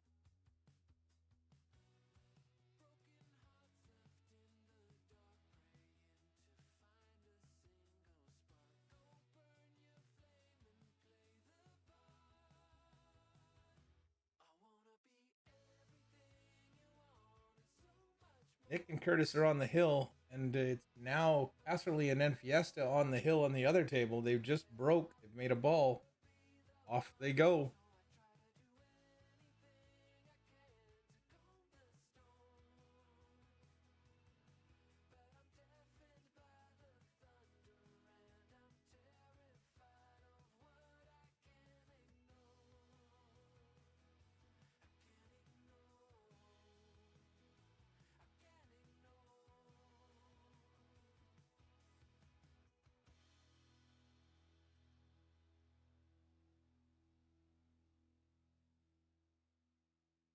You know, I don't mind cutting the one onto the 14 and just leaving the one in front of the pocket.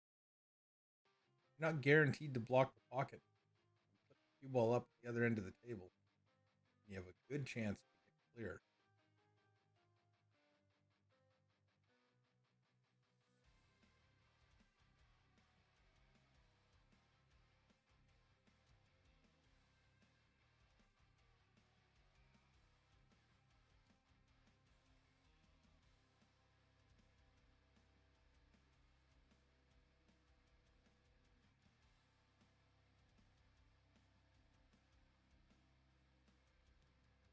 Oh, that's not going to work.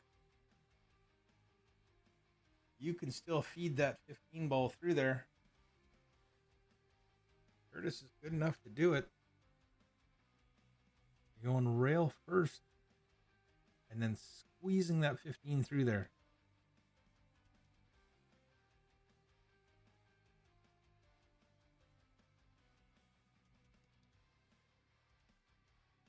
And just leave the cue ball there.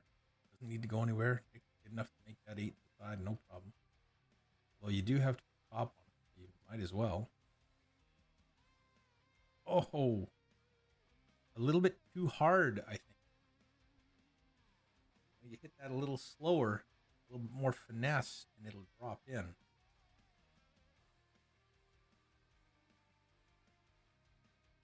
I think we're down to one table at a time after this.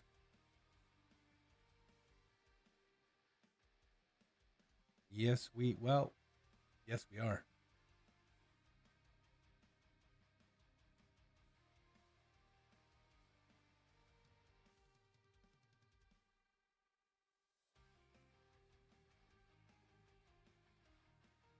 I think Nick's gonna rail first this. Nice and soft. That might be a little quick. Well, it might also be straight in that top left corner pocket.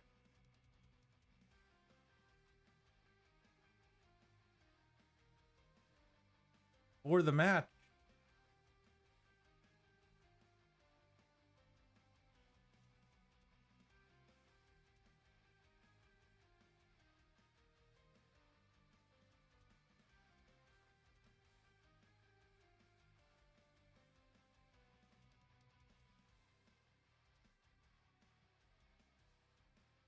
Rolling it up. Oh, that's gonna make it. Ooh, I thought that was gonna hit the side rail there. So that finishes that. Curtis George and Nick Kruger are going to advance to play Joris Sandu and Roman Pinsker. In the meantime, table 1 almost done as well. Casserly at the table. Are they low or are they high? I don't know. I think they're low. Otherwise, he'd be looking at something else other than that. He'd be looking at 12. I think he's going to try and play the 6 off the 14 in the corner. I don't know that now.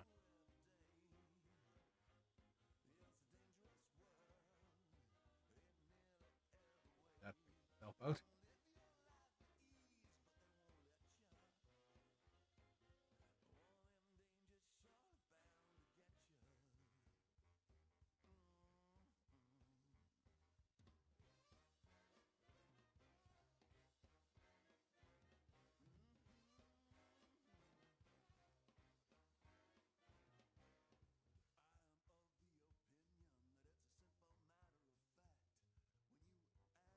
Well, didn't quite get there.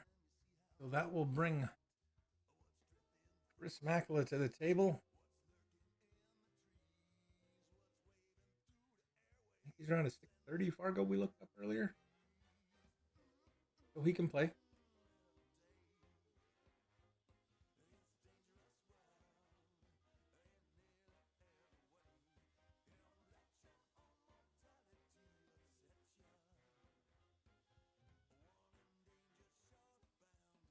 Woo.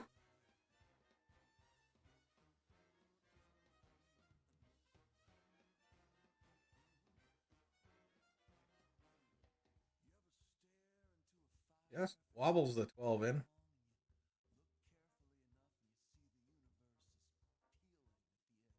don't really want to shoot the 9 right now because it is an escape ball. If you get into trouble, it's near a pocket out the open. But sometimes you have to just to make it all work. He's going to play this bottom rail. Nope, just bumps it out a little bit. Make 13 to the side, run your cue ball in here, and then you have many, many options. Every ball's an option.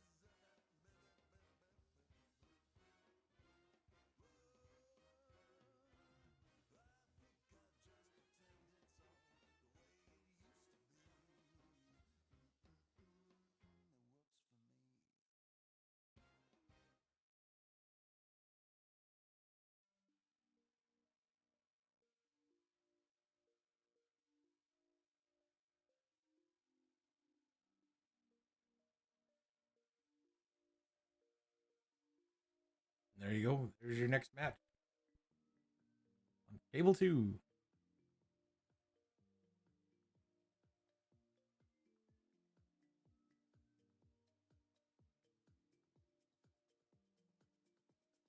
How much time do we have left?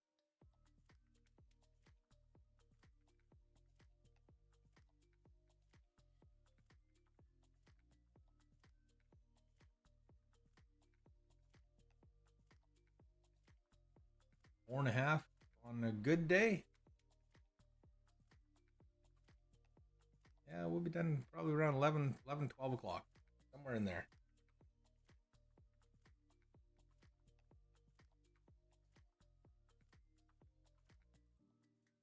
A long day of pool.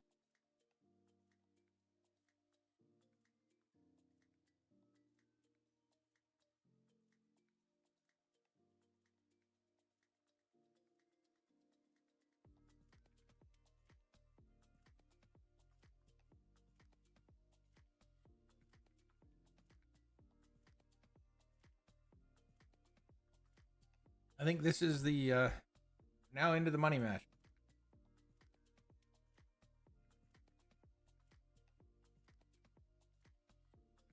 Yep, we are.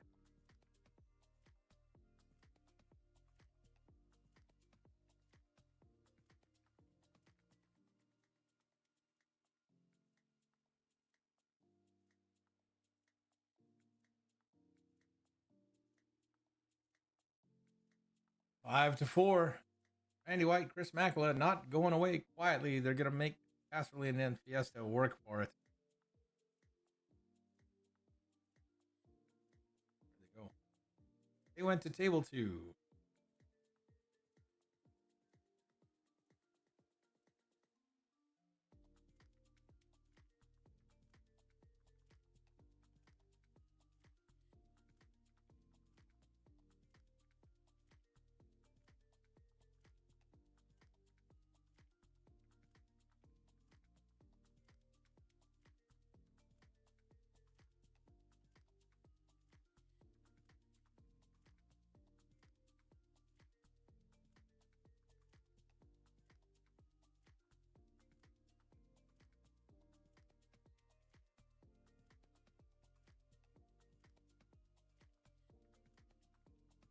Ball, top right corner pocket. I'll try and hold there for the 9. No, he's come all the way back and across.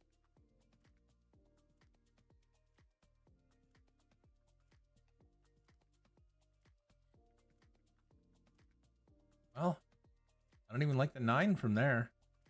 Take the 13 or the 12. Yeah, shoot the 12 in the corner, make the 13, leave the 14 or leave the 15 as the ball. Because you might as well make them both. Because you're gonna disturb the 13, and if you don't make it, you're just gonna mess it up. You're not trying to show off here. You're just trying to be efficient.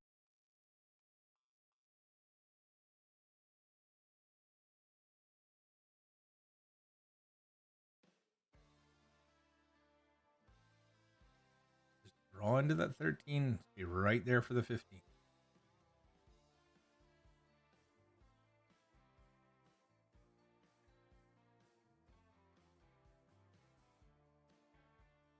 Yeah, didn't quite mess it up as bad as I thought he would, but that's okay. It worked.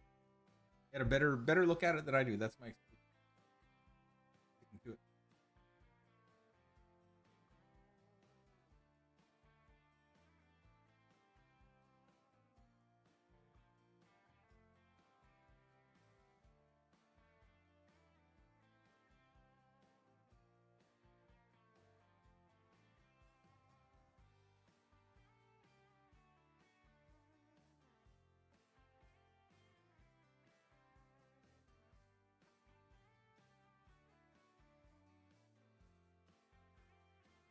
Gonna be a thin cut on that 13.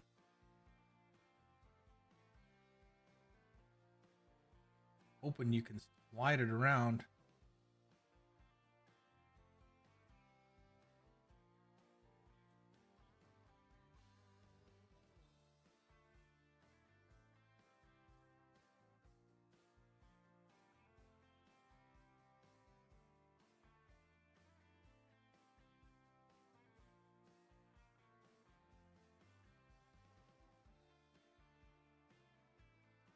Nick with some options. Not many though. You can start with the 7, you can start with the 5. Got to work out the 1, 6, and the 2. 2's not going to be that much of a problem, but the 1, 6 might be a bit of an issue.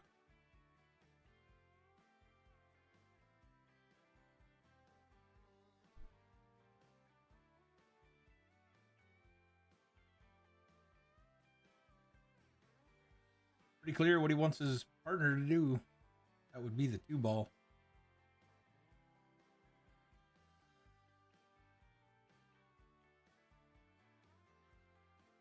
And probably just go forward. Come out behind that 14. Maybe even 2 rails and come towards the 1. That way Nick can start working on those 2 there.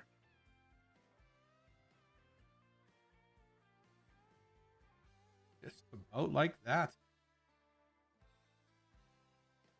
Here it is, 1 of the side, and then this table is pretty much solved.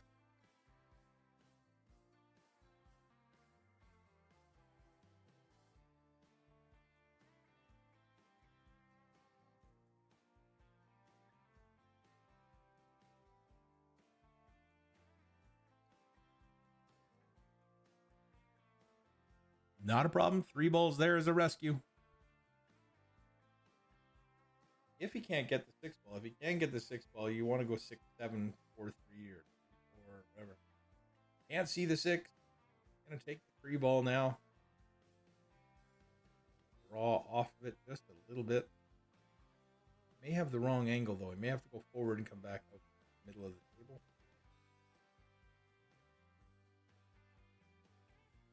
Well, that worked out.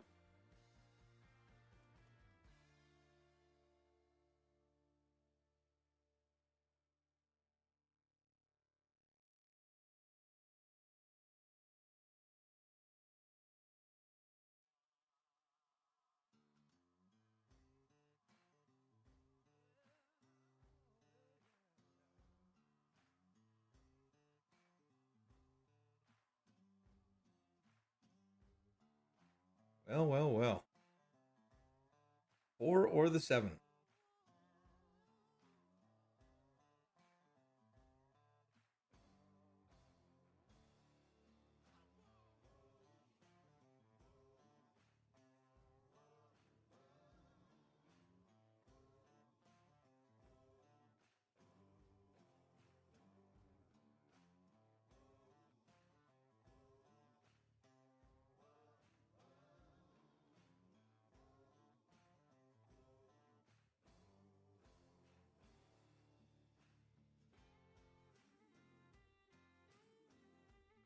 going to try and draw off this 4 towards the side pocket, or is he running around the table?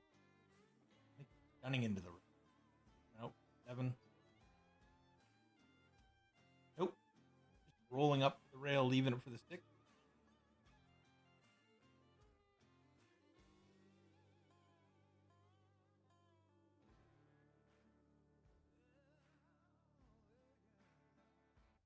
That ties it up over there. We're going to go watch the last rack on table number 1. I think it's 1, isn't it? Yeah. Because it's 5-5. Winner moves on to the front of the A side. They'll be 3 hours or so before they play again. It won't be till 9:30. Got it. Rotate a little bit. There you go. I know, I helped.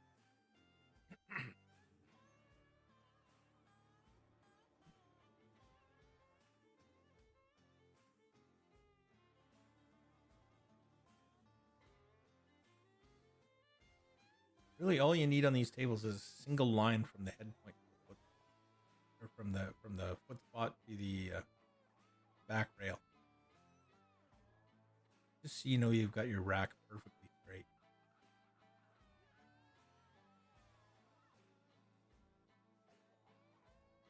Eight-ball break is very similar to the 10-ball break. Those 2 balls behind the 1 ball really do want to go down.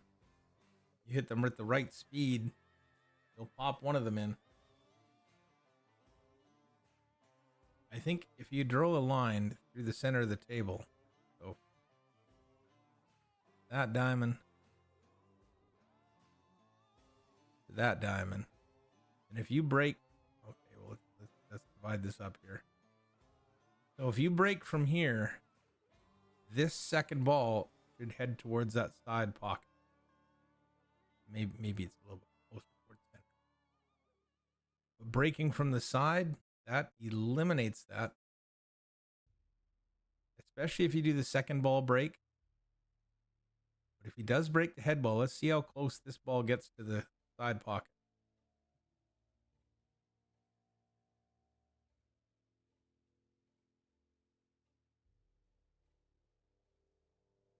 Almost banked it at the side. 6 balls thinking about going, but it's going to drift off.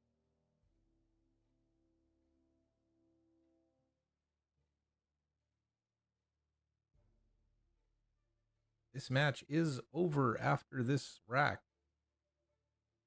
And then we're down to the final 3 teams? 4 teams right now. Yeah, there's 4 teams left.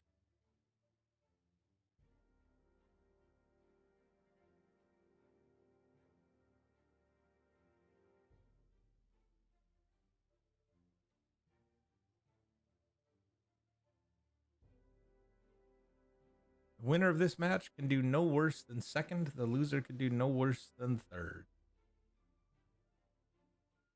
2 teams coming through the B side that won another crack at winning. They're going to have to play well to get there.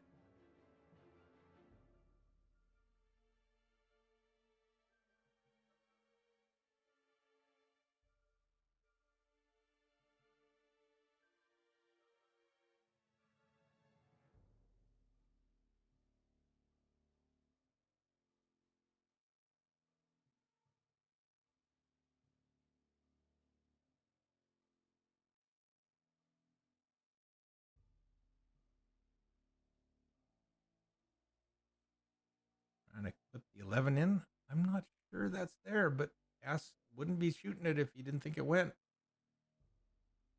Yeah, a little tight in the 7, I guess. If you're going to give him a chance, you might as well give him a chance early. You haven't cleared all the obstacles out of the way.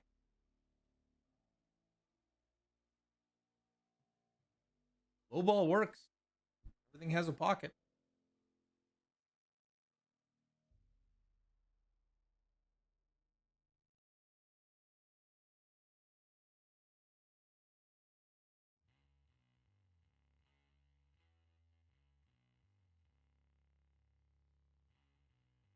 And you got to get in there for the 2 and the 1, and that's going to be a little bit tricky.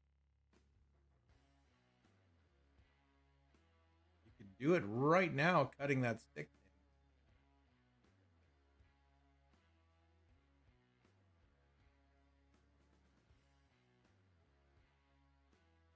That'll still work.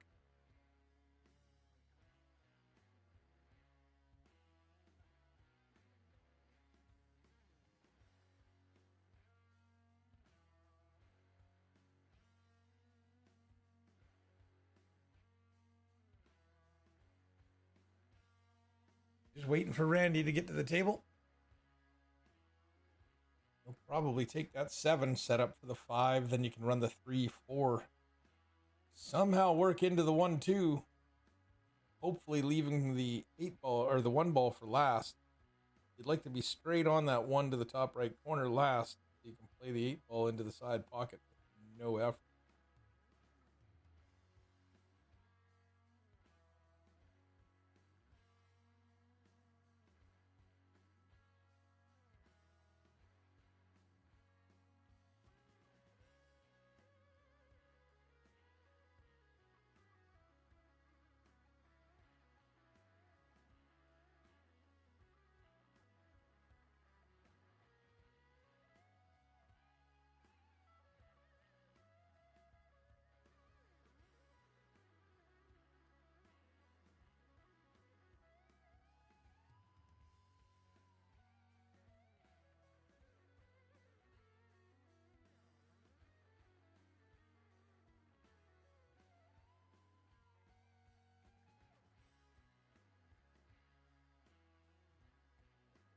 Sometimes at the start of a rack of 8 ball, there's a little bit of processing to happen. You've got to try and work through as many scenarios as you can, solve the puzzle that's in front of you, and still run it out.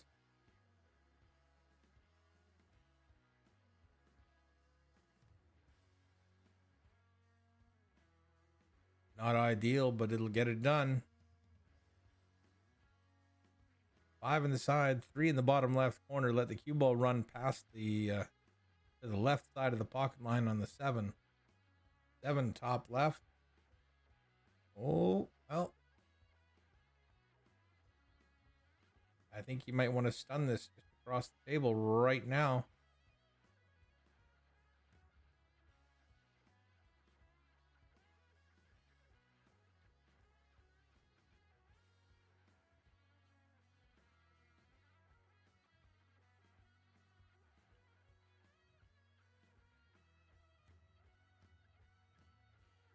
I mean, you're taking the 3.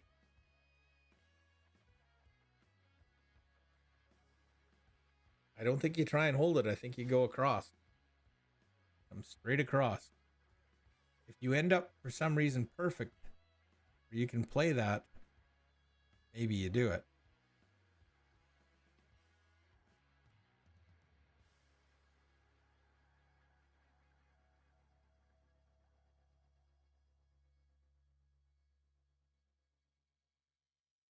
He's also looking at that angle. Maybe he can hold it here, but I don't believe you can. Coming all the way across. You might snuggle up to the 12 on this. I think you got to come across up by the 2. There you go.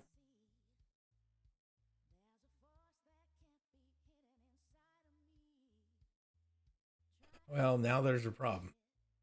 You're most likely not going to be able to improve your position on the 7. If you hit it with enough pace to come back across table, you're going to run into the 12 and you're going to end up in the same spot you're in now. So can you make that 2 ball past the 1 right now?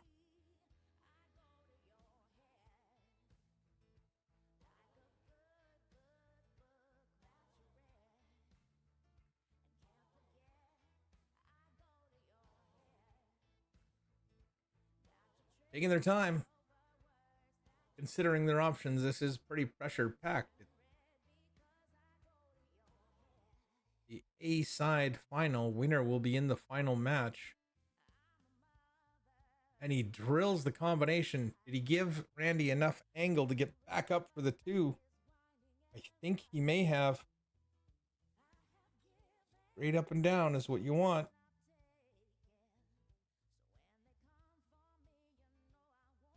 Ideally, somewhere right there.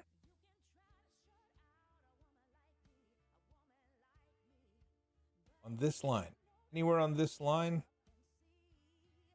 far enough away from the rail. So anywhere on that line.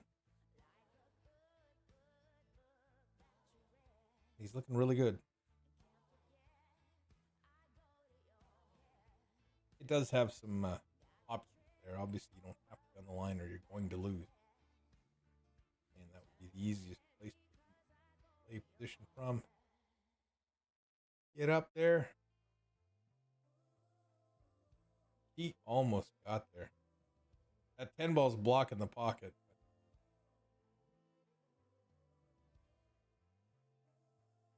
Could play the 2 off the 10 in the side.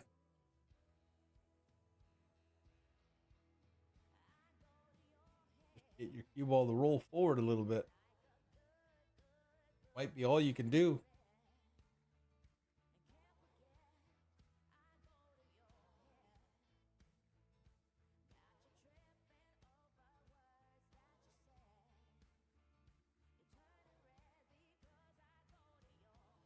Pretty sure that 10 ball's blocking the corner pocket on the left. I can't see any situation where that 2 ball goes past it. So I think if you're going to try it, you're going to try the 2 off the 10 in the side.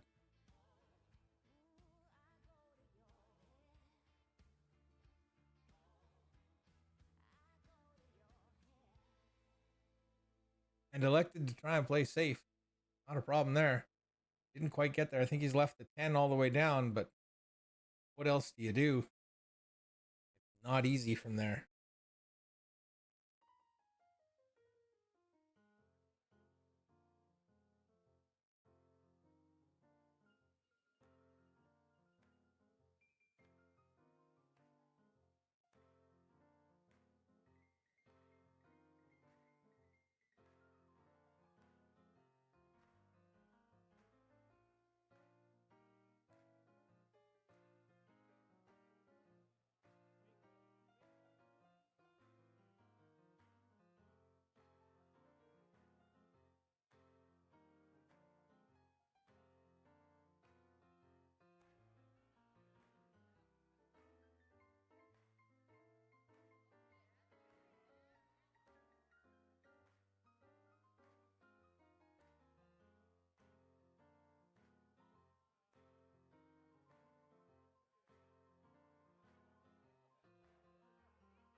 Arnaldo has some work to do. He cut that 15 in the side. Oh, or is he low ball? I can't remember. I walked away for a second there. I had to go deal with something in the kitchen.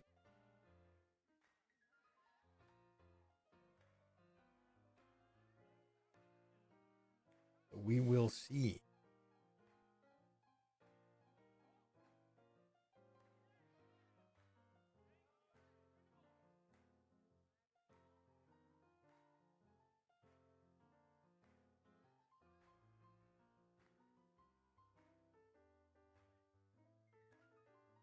Did he leave the 9?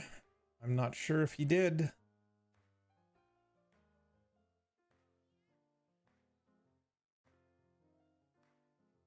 If he's got the 9, he can just bump into it and shoot 13, get the cue ball over there, and you're off and running. Took the 13 instead. Does that 14 go by the 2? It's a little tight.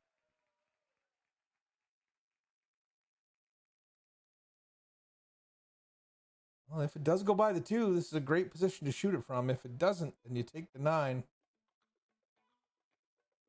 Arnaldo just drawing off that. It does go by there. Nice and easy.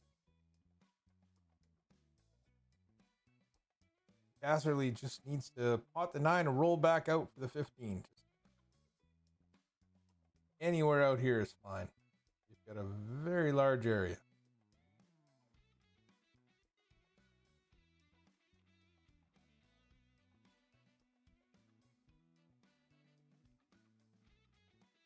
Might even go back and forth if you like, just for the speed control.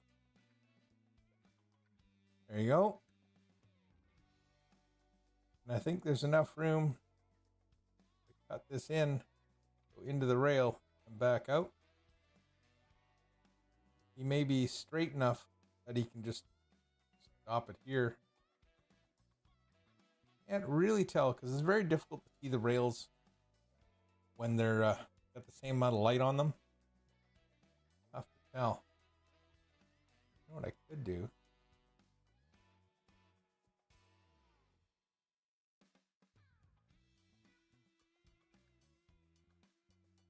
That just shows how fisheye it is.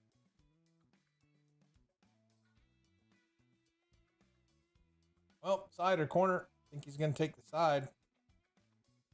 That way you can leave the cue ball down here or down here and not make it easy. If you miss, but I do not expect him to miss. I'm not cursing him, I'm just saying. Pins it in. That's it. Casserly and Enfiesta are your A-side champions. They will now sit on the sidelines and wait as we finally get back over to do Pinsker versus George and Kruger.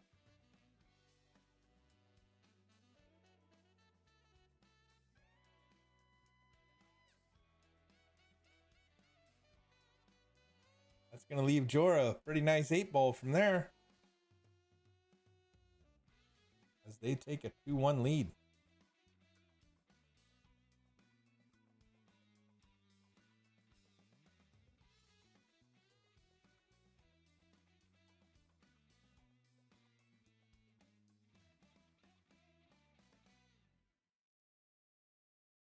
Well, in reality, we don't even need to see those anymore, do we?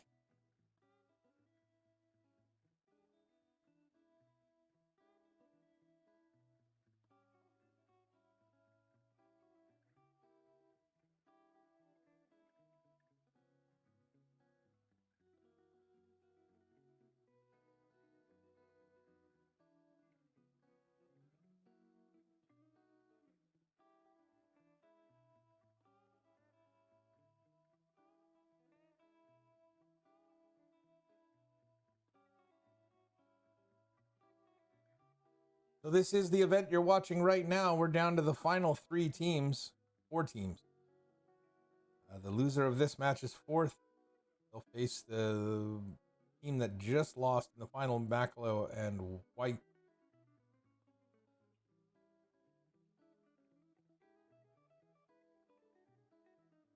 All down. Good spread on the table. This is your only problem area. Big problem. There's other minor problems.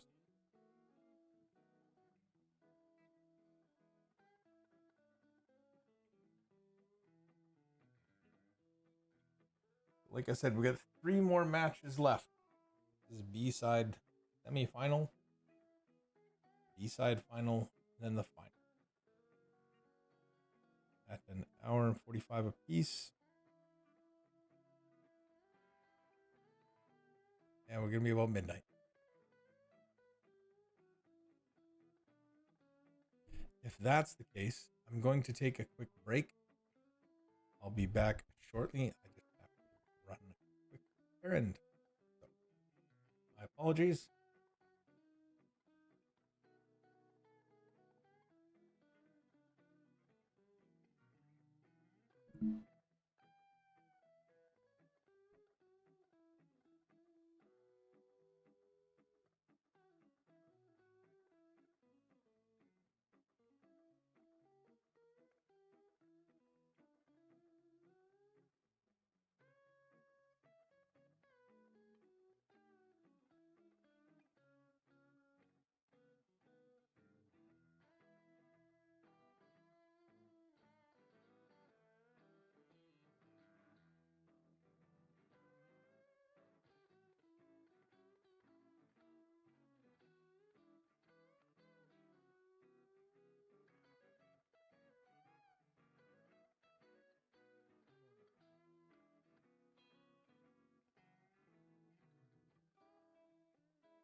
Okay, I'm back.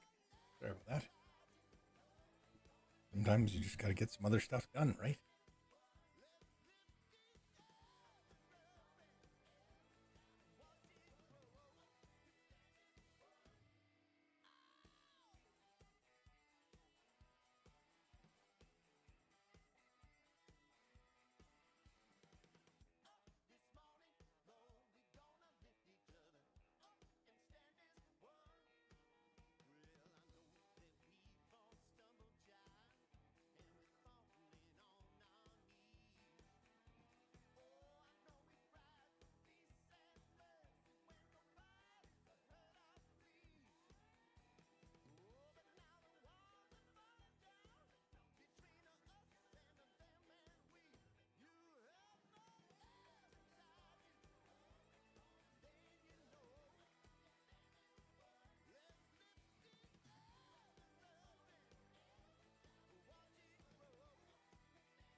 Got my glass.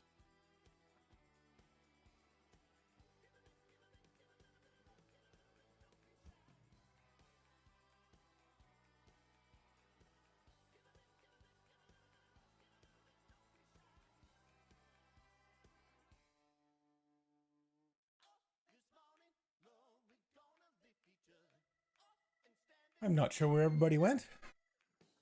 Seeing as how I just got back. Totally fair.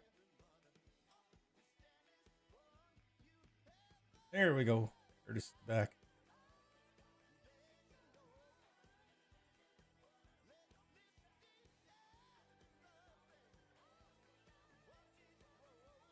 Gonna play safe. Just knock that cue ball free. Leave the cue ball on the end rail.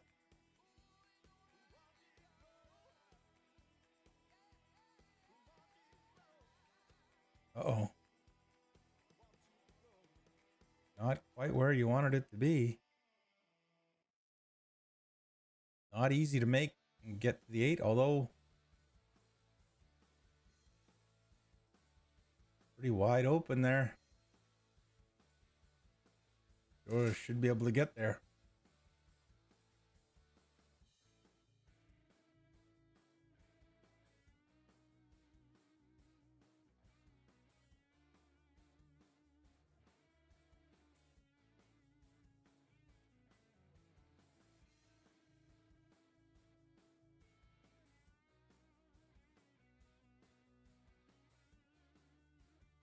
Tied at 3, race 2 now.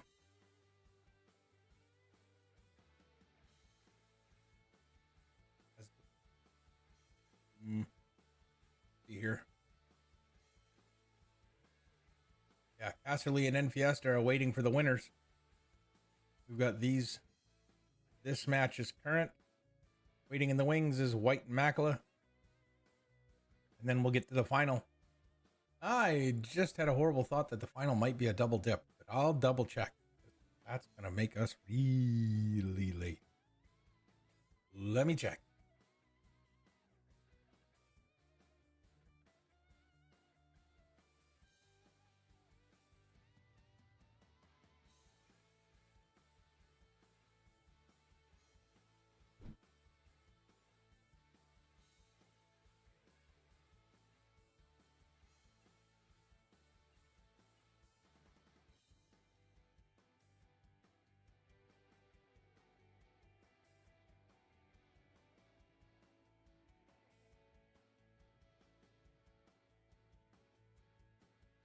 Nick with the break. 11 almost falling in the side. Something else went though.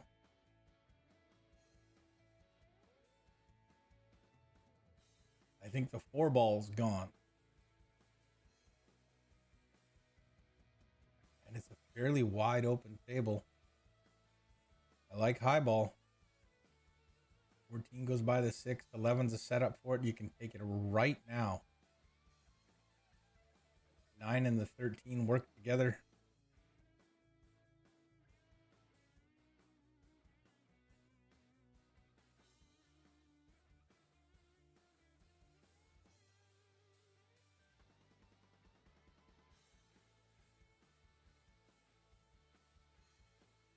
use that 11-14 to finish on the 8.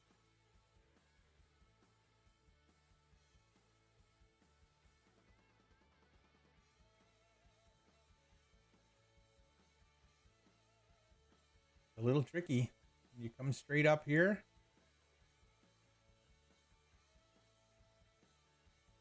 And you don't absolutely need the 11 to get shape on the 14.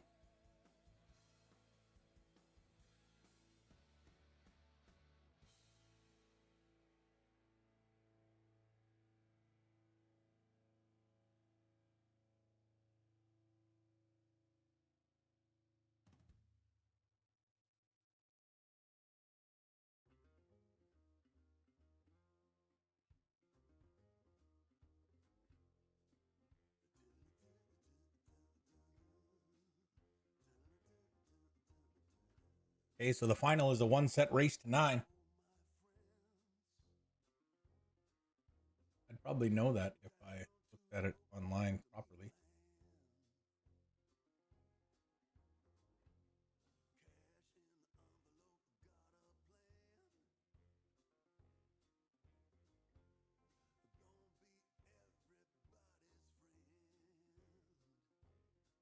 That's what I'm being told anyway.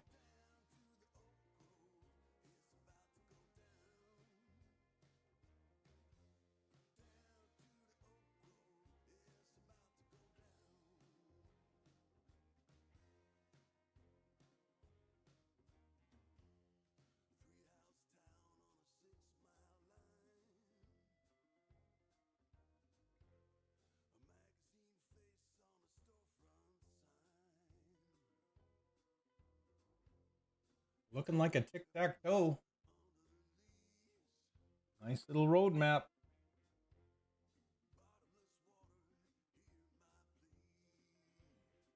Road maps are nice and everything, but every once in a while you do get a little lost.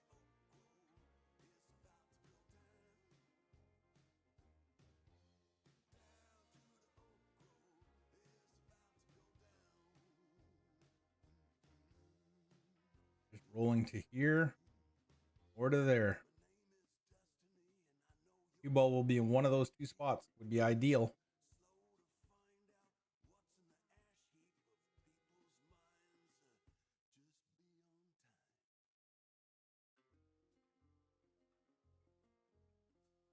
He's lining it up like he wants to play it straight in, but I'm not sure that's the best option.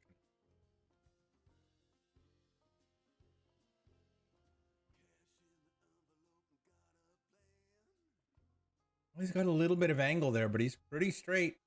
Might be a bit of a challenge for Nick to get appreciably closer. He's looking it up here. He's too straight. He's wondering, can he just leave it there, or does he need to get it to there? And from there, Curtis can stop for the 8-ball. Might cheat this and jam it, get it closer to the 5. That's so straight. Couldn't do much with that. It's not too bad now because Curtis can always come across into this zone. I think he's got too much angle to cut the 14 down here to try and hold the cue ball in that area. It'll be a little tough.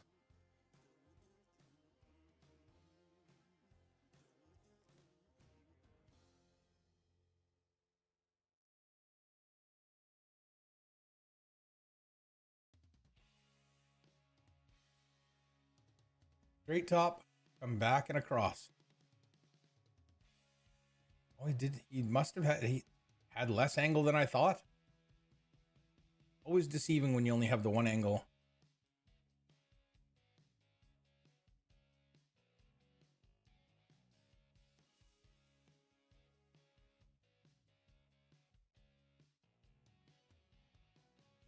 That's a break and run for Nick and Curtis.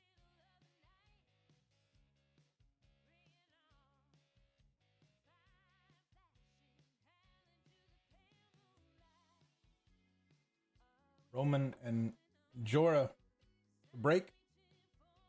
See how effective they can be. Maybe they can break and run back. Make it a hill match.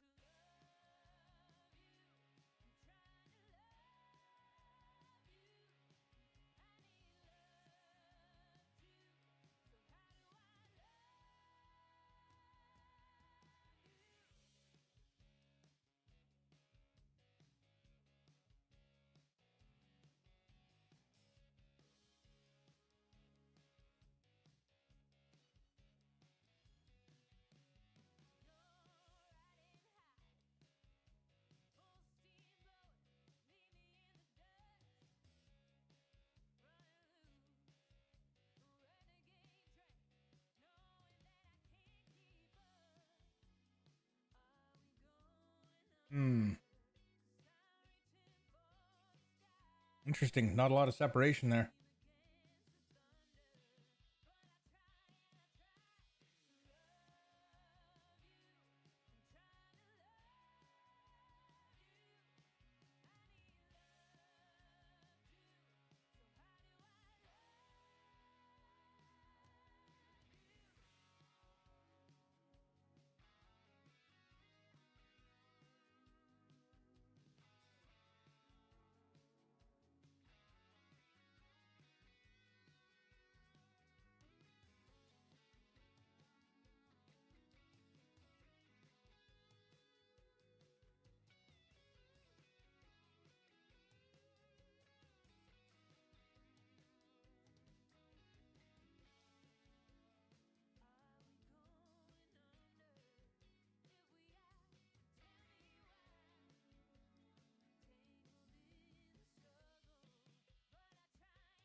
Nick trying to make stuff happen there. I didn't realize I was muted there. Being the mute button. Hey, that's the first time today it's defeated me, or the second.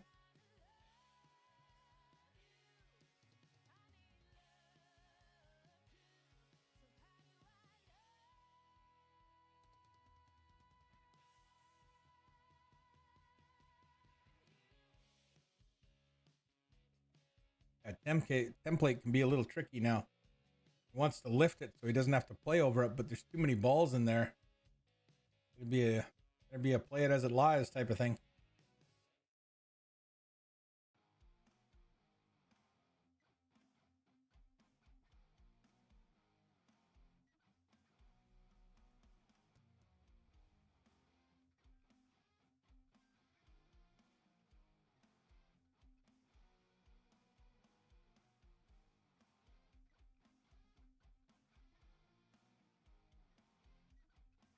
That template rack is right where you don't want it to be, because that cue ball, you're going to shoot at the cue ball and it's going to push a little bit, and that can flip that rack up, cause you no end of problems.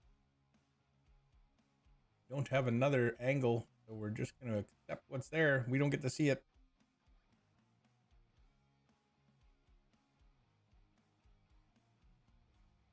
God, I hope my mute button works. If not, I apologize.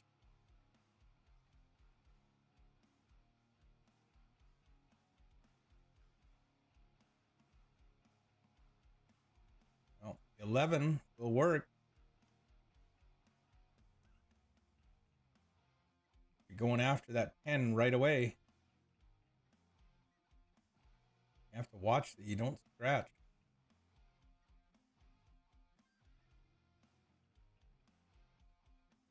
All the way around now. Stop. Now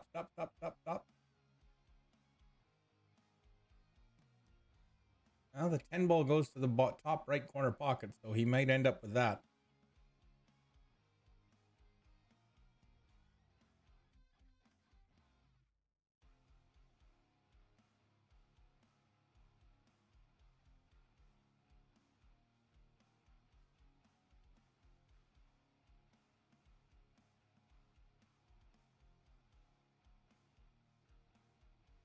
Well, it was a good try, but he's left Jorah with some work to do to get him on that 10.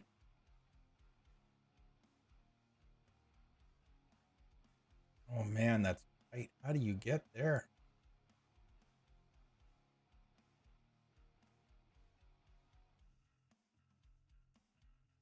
If you try and go around the world, this is going to stop you.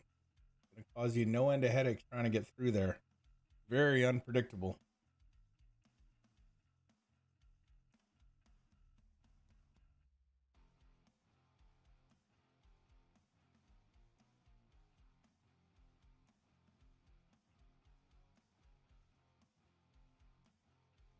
Well, didn't expect that, but I guess that is one way to break it out.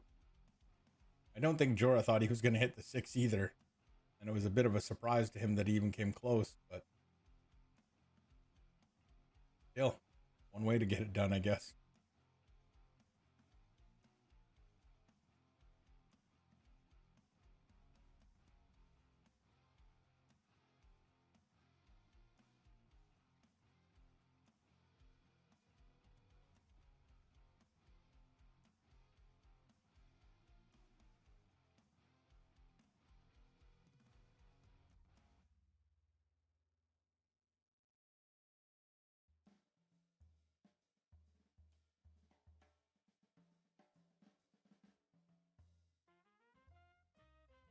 If you've got the room, you can run the 6th pass.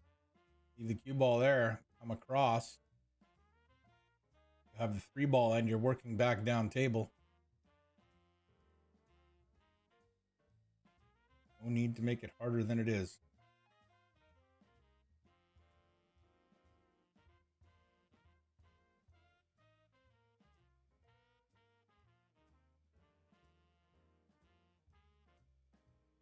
All right, well, what does Nick have to deal with here?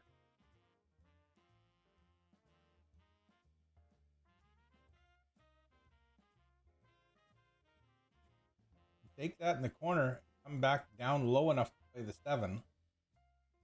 There they can work around the rest of the 3, but you've got to get this one out of the way before that one goes this way, unless you can take it to that corner.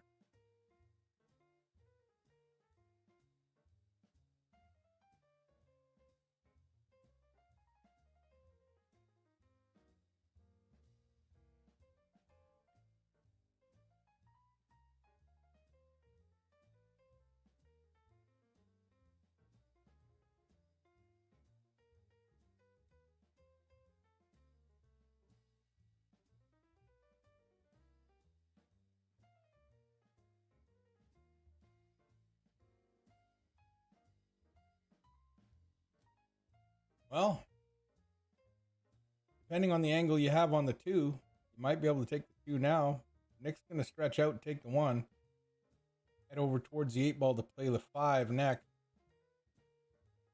Oh, that's going to come way out. So the 2 ball will work. And even if you end up over here, that's all right, because you can go into that rail and straight towards the 6.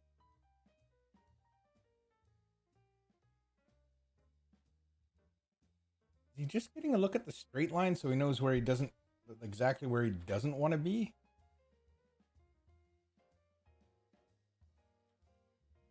The only time you really want to be straight on is when you can only go in and out off that ball. Because now Nick's going to have a hard time getting him up to the 6. Dead straight and stuck to the rail. All he can do is roll it forward and leave it for him.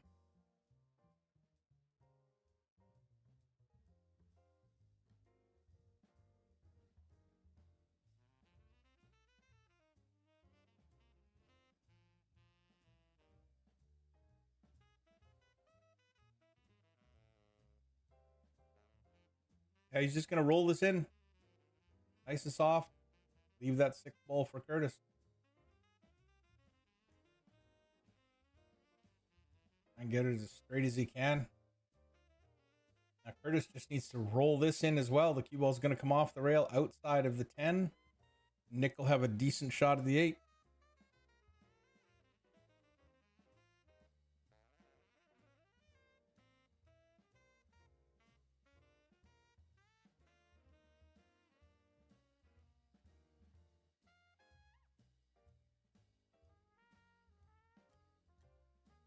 This will put them through into the next round.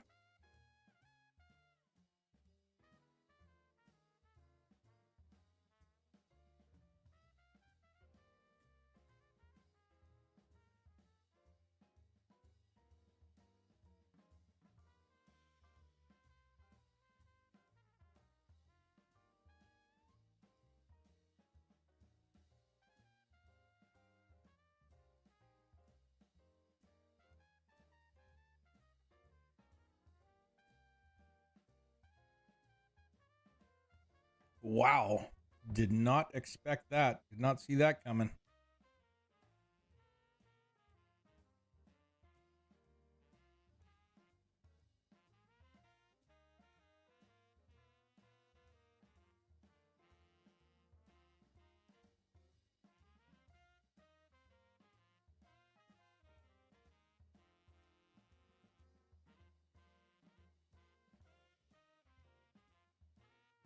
Roman trying to hold for that 8-ball.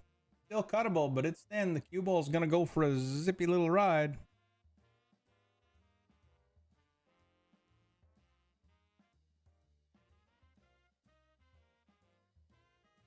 Oh, and he just didn't get the speed on it. That's going to knock them out of the tournament.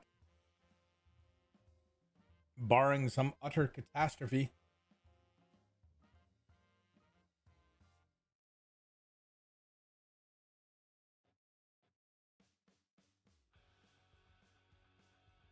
That'll do it. So next up,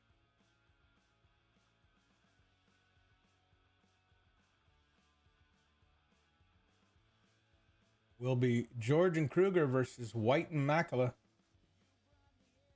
Race to 5. And then it is a 1-set race to 9, although that's not what it says when I click on that. But we'll see. Message the tournament director, he said it was a 1-set race to 9. That's cool if it is. It'll be a 2-hour match.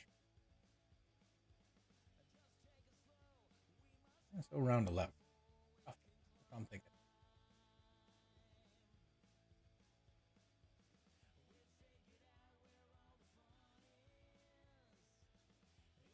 There it is, your 4th place finisher, first in the money.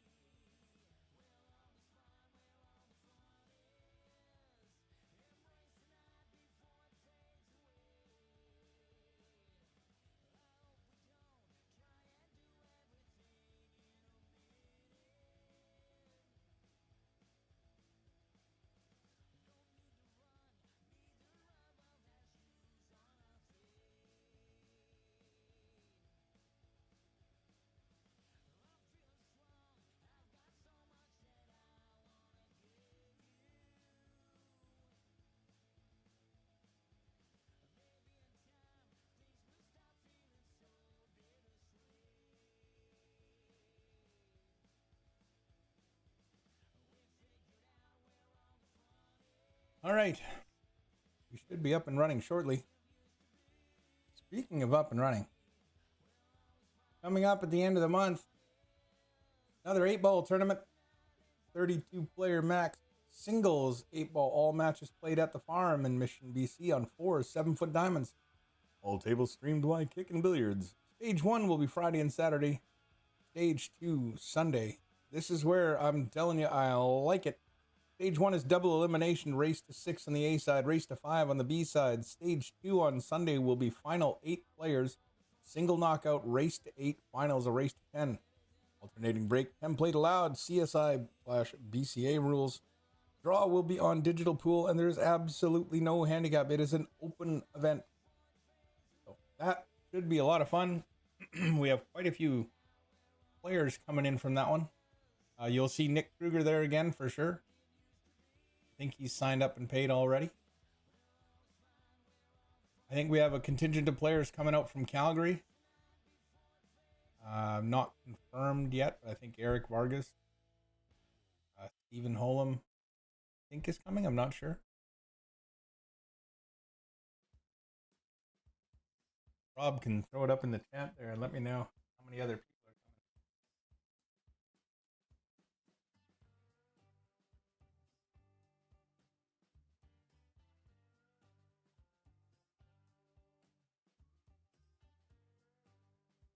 Mr. Anderson, hello, sir. How are you? Hope things are well. You popped in time to watch the end of that match.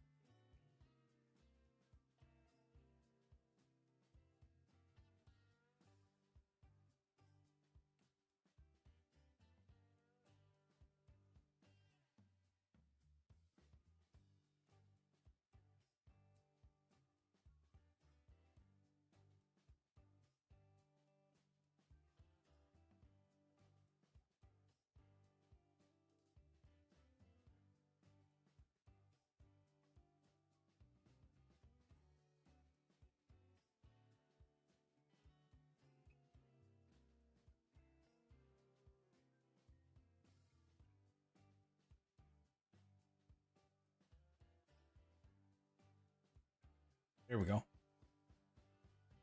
Randy wins the leg. They'll break first. Be up and running shortly. You gotta. There you go. Like he can hear me or something, right? Like, what am I talking for? That kind of fifth, actually.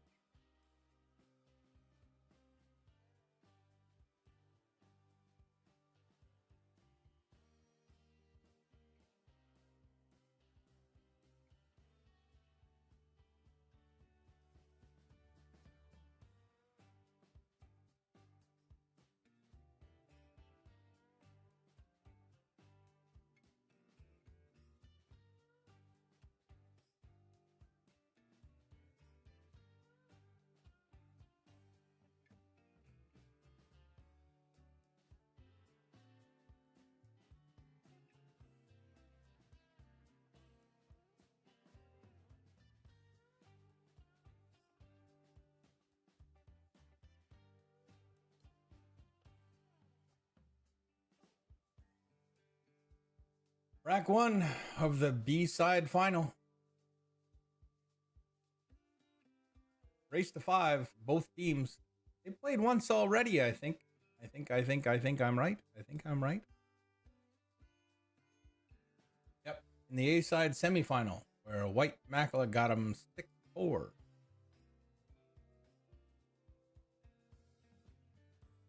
Well, he's made one, left a wide open table.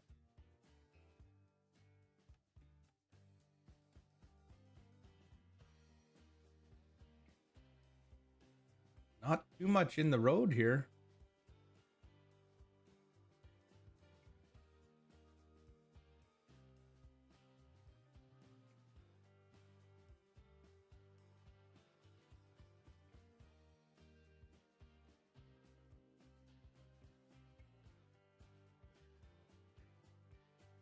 Not sure if the 8 goes by the 14. That might be a factor in what you choose.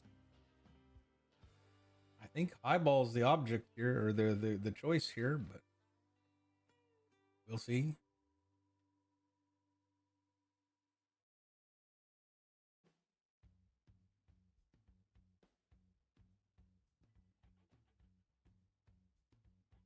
That is about as unlucky a first shot as you can get.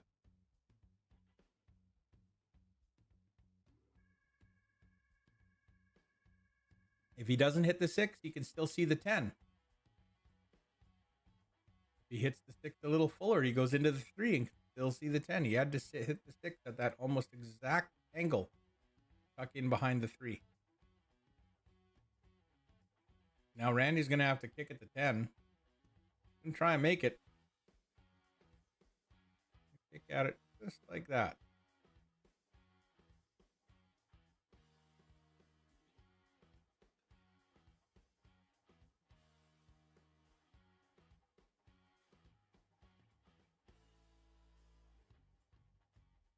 I'm gonna do some drawing on the table here. But if you draw a line from your contact point straight to the rail, bear with me. And you draw a line from that straight to the rail, and you intersect those two, that is where you need to hit. Sorry, that's the geometry of it. If you're ever looking for a way to do it, not easy to figure out, but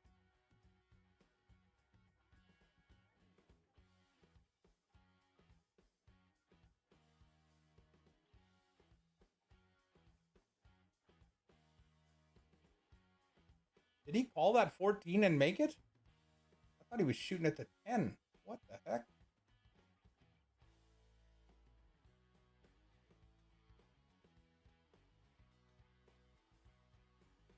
Wow. Okay, run the 10 down the rail.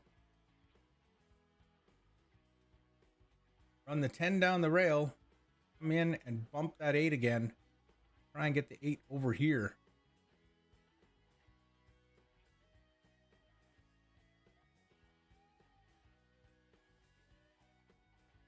Well, if the 8 goes past that 5, I think you're okay, but I'm not sure that it does.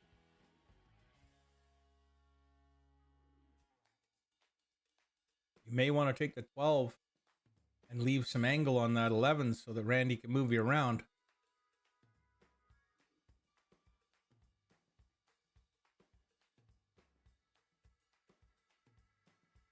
Cue ball poses a problem going forward. It does go by the 5, so that makes this a lot easier. Just needs to set up somewhere in here.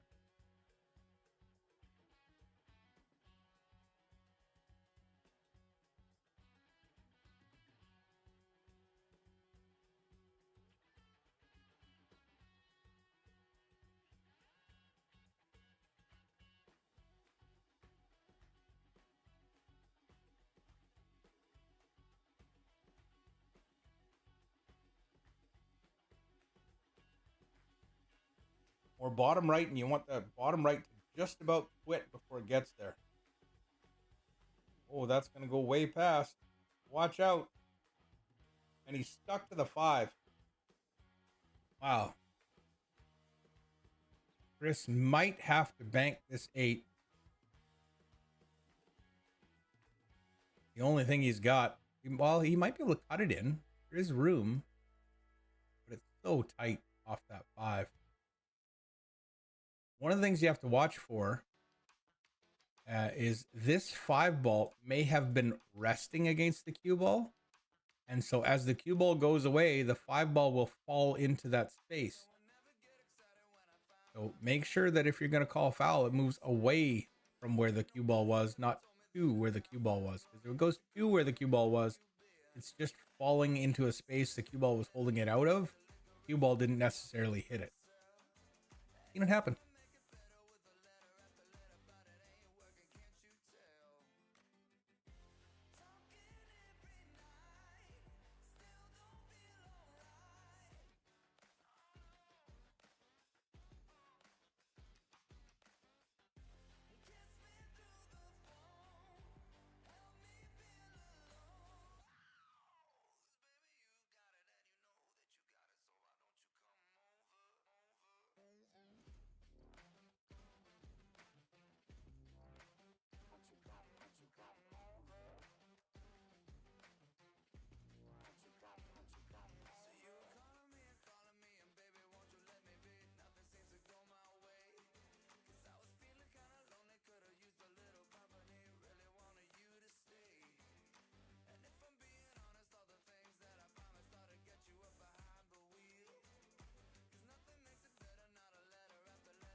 Five ball on the side, or you run it to the corner.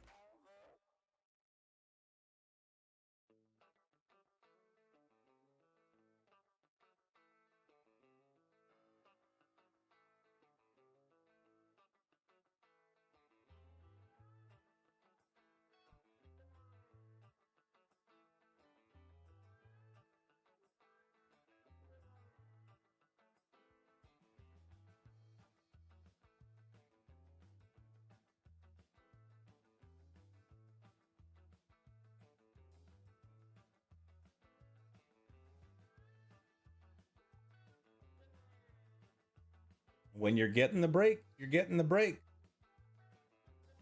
Wow.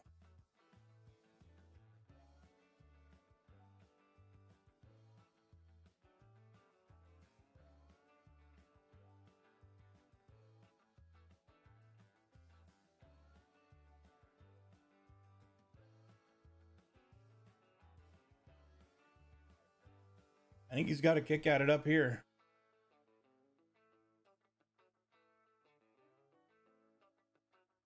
I make that in there.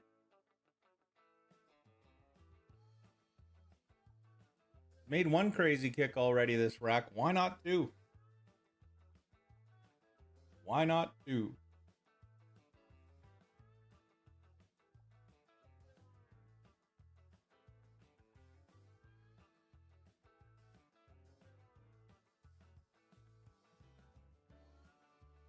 Made a good hit.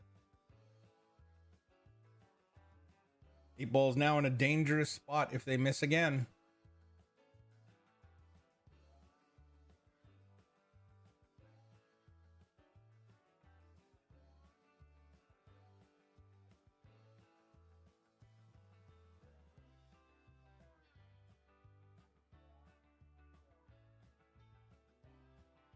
Taking the 4 ball on.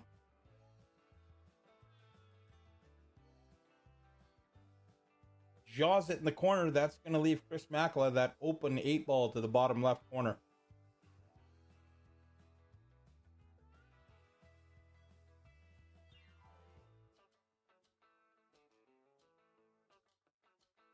One nothing. Sorry. White and Makela take first blood. It's only a race to 5, so this could be really quick.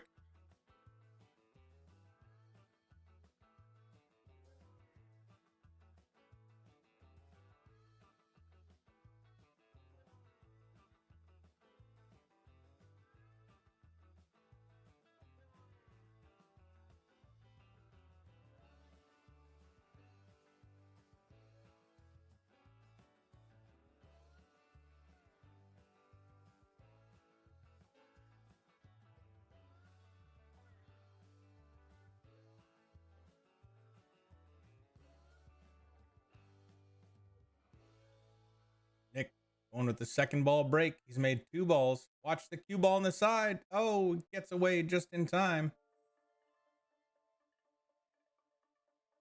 Okay, your initial reaction is high ball, but that is a problem. No bigger problem than this. 1 ball's blocking part of the table. 9 balls, so it's pretty even. You got 2 low ball problems, 2 high ball problems. Just depending on how you feel the severity of those problems are is what you're going to take. Curtis feels high ball is more appropriate or more advantageous. So he'll roll this 14 ball on the side.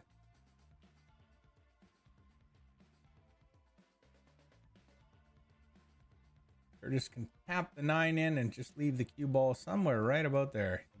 Into the 9, into the rail, and back out to here. He might get creative and try a combination or 2 or something, but I think he'll just pot the 9.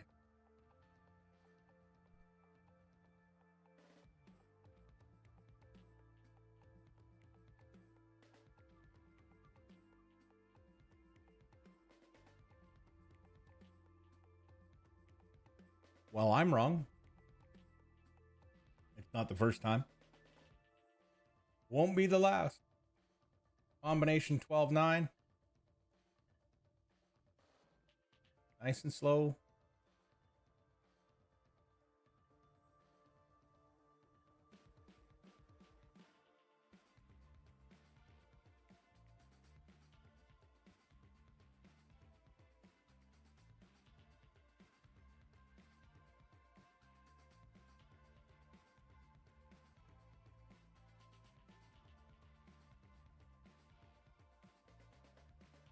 Likely take the 15 in the side. Let the cue ball roll up. You can take the 12, and then the 11, and then the 8. Or you can do the 12, 15, 11, 8. I'd like to get like right here for the 15.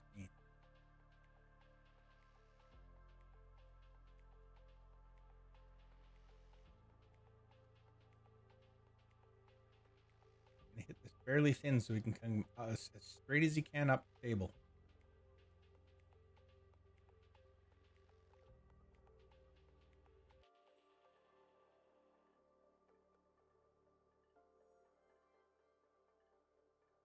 No, he drifted away. So what that's going to do is that's going to let Curtis take it to the corner.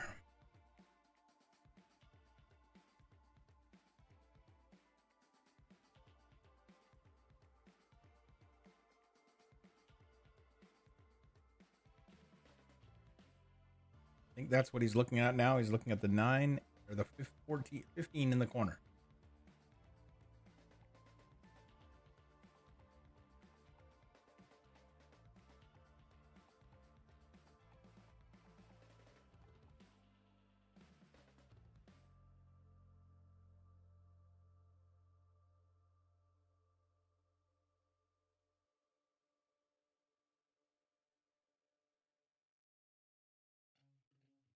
Good shots in this rack.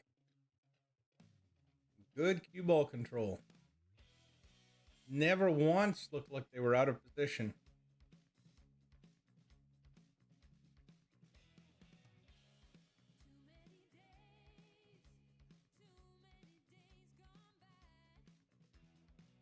Evens it up 1-1.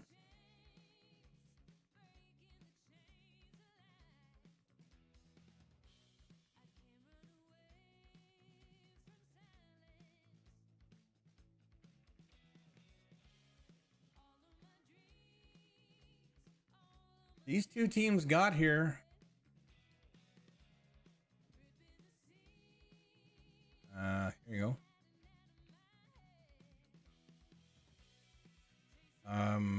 George and Kruger on 2 on the A, and then lost to White and Makela on the A side. And White and Makela lost their next match to get put back to the B side.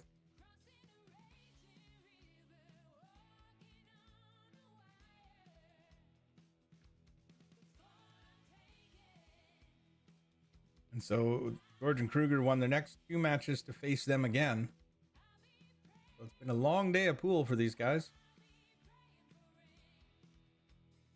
For one of them, it's going to get even longer.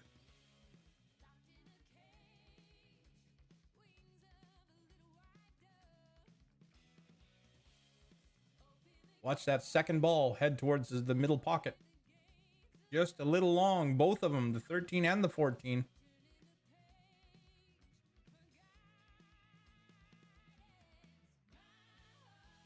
I think he's come up dry. Yes, sir.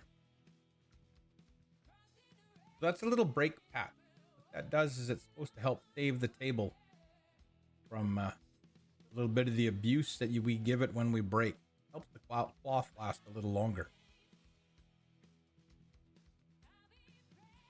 I'm sure you've walked into a bar and all you see is a bunch of streaks and worn out areas through right along here in the line.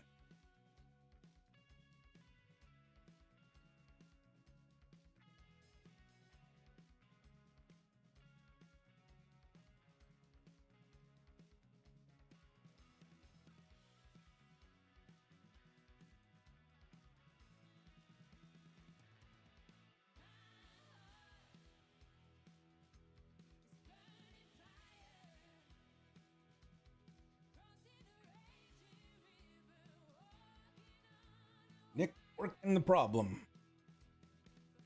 How to get in there and how to get out of there.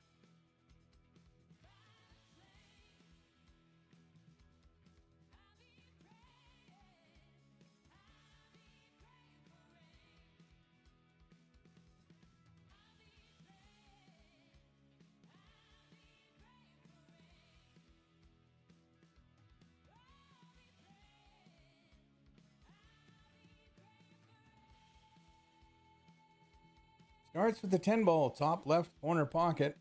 Where is he going to go from there? Is he going to try and fit between the 15 and the 6 and just bump the 8? Or is he going to go up table? Going up table, trying to knock that 14 free. Look out. All right, that'll work. That'll work. Might not be pretty, but it'll work.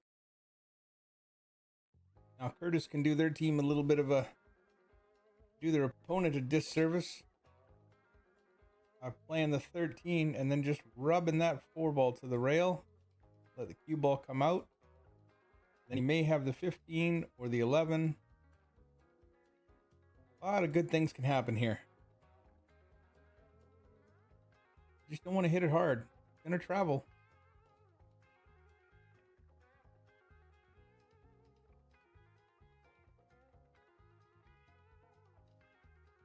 That's pretty well done.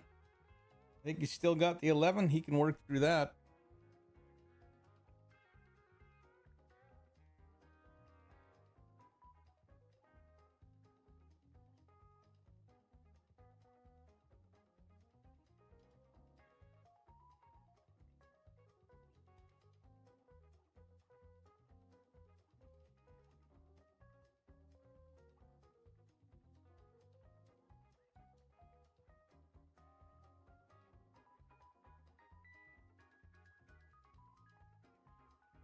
some room to work.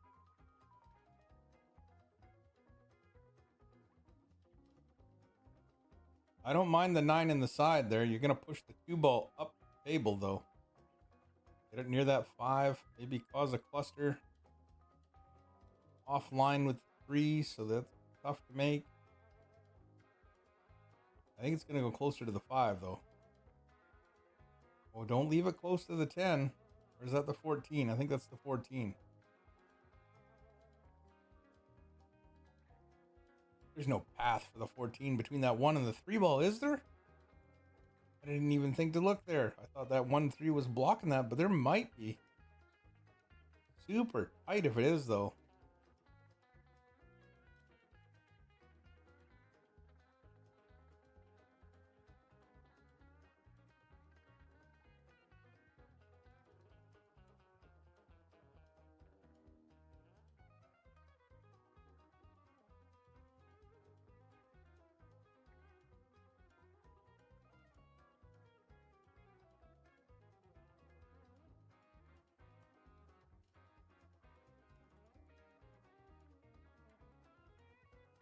Well, apparently it doesn't, so he's left with the 12. We have a bit of work to do to get over for that 15.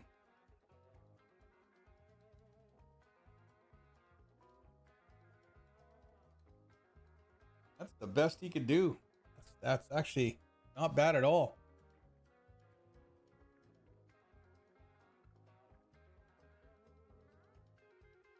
Got the 15 in the corner. You run your cue ball into the 6 and up table.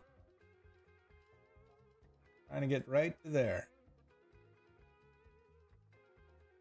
It's more of a speed than a spin shot here. You want to get the speed right. Spin isn't really going to affect much.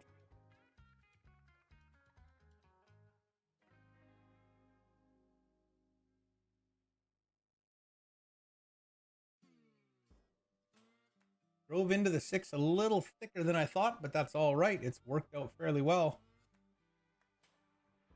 Now, what can Nick do with this? He may have to draw it straight back and play the 8 in the side.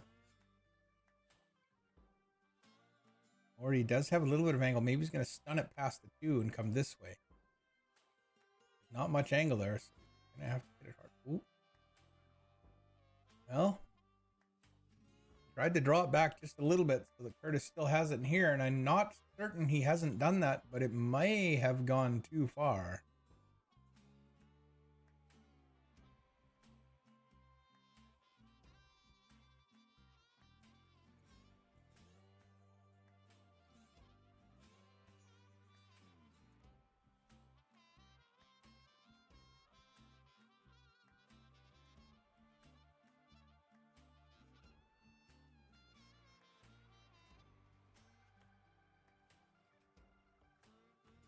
Follow through nice and smooth. Oh, he's going to bank it, and he's made it and scratched. Nope, he's just scratched. So that's just ball in hand to their opponent. You don't lose in that regard.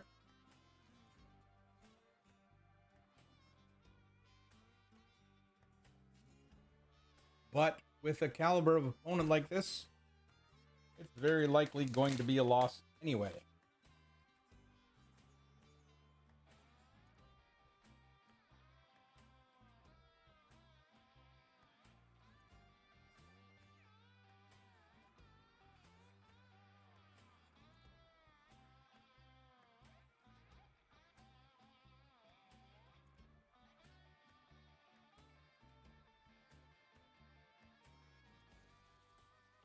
And he's got an amazingly quick stroke on that. Watch him. He's not ready, and bang, it just fires. Sometimes you'd expect that cue ball to go a lot further than it does. It doesn't. A good control.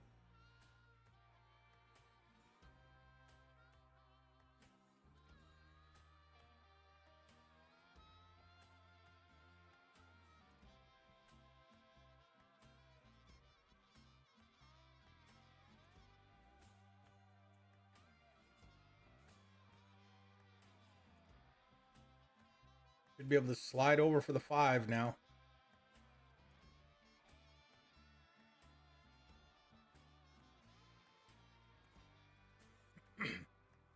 And go to the end rail if you want. Expect him to.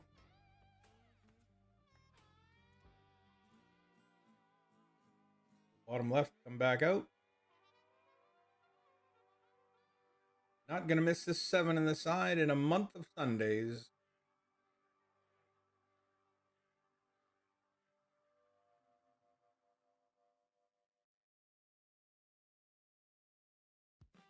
And there you go. White Macula take rack number 3 for a 2-1 lead. One little mistake cost you the rack.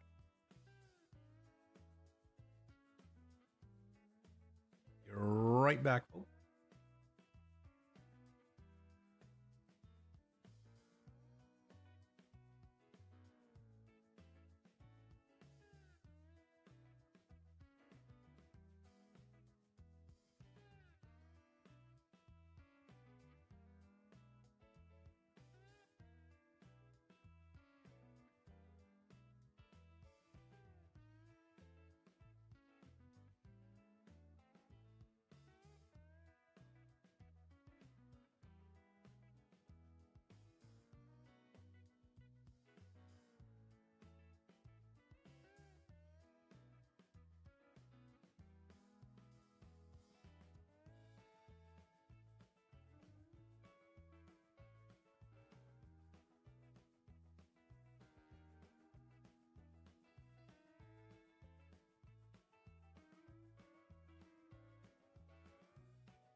Well,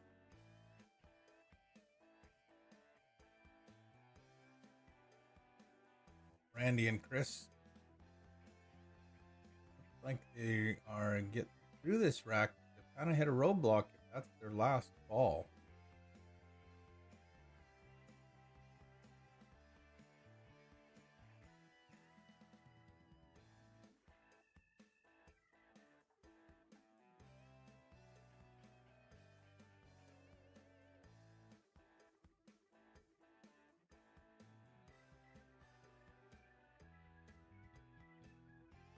Can he make that in the corner? Might be able to throw it in the corner. Biggest thing would be to get the cue ball to the end rail in case he missed. That'll work. Good speed control.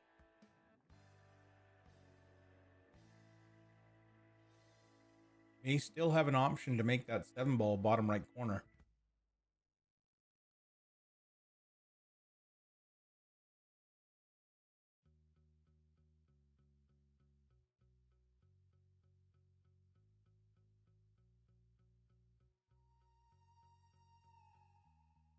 That was a nice little safety, blocking those 3 balls down there. Just leaving the edge of the 7 or the edge of the 2. Makes it hard for them to hook him back. Oh, he did have enough of that 7. That was a good try.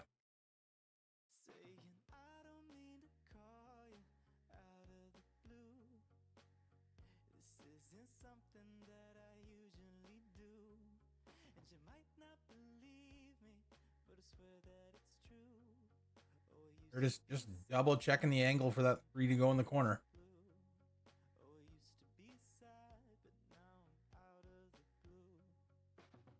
Like he's going to roll forward and let the 1 be the next ball.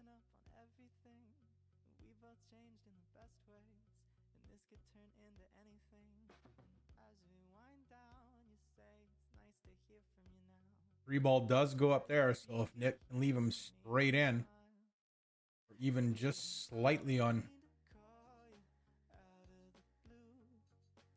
this side of the line, he can run the cue ball up there.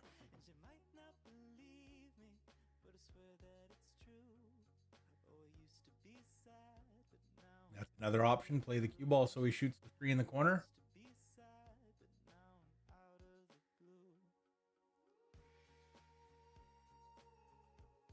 More can work. Yes, yes.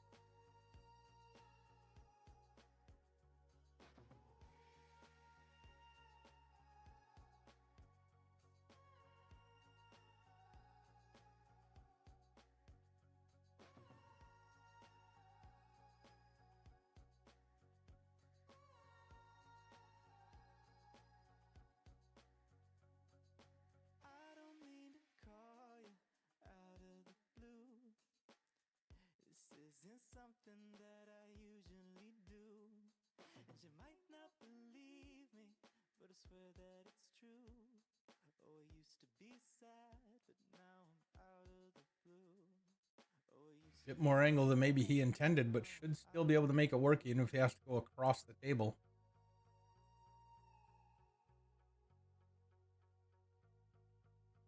That's all right.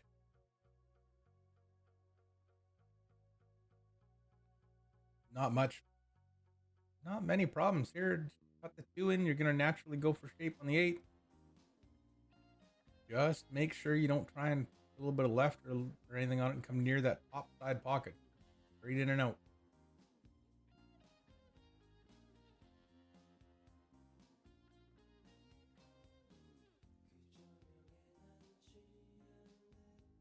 It's going to be a battle right down to that last rack. It's 2-2.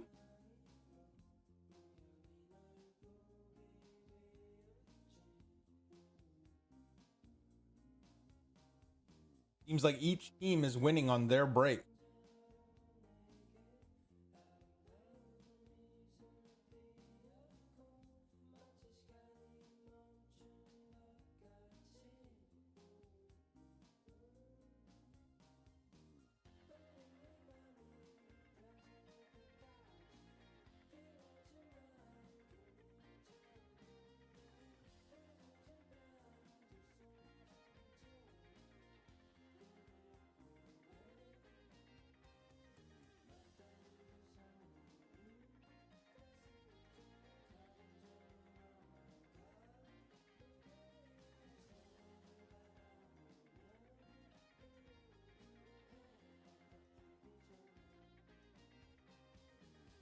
Now we're watching the 15 and the 12. The sides. Watch how close he gets them. I'm going to leave those lines up so that you see the path that they take.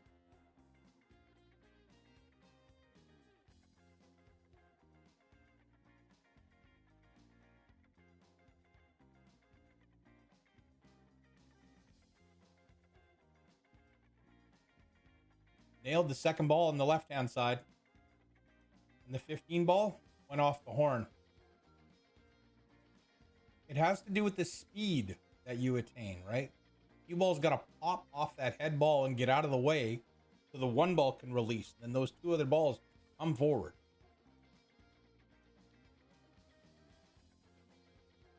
I don't know why. I'm not a physicist.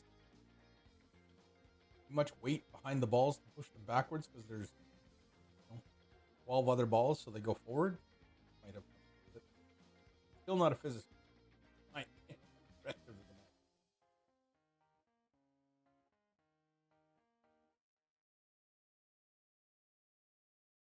Yeah, they're shooting well, Sheena. So are Randy and Chris, though.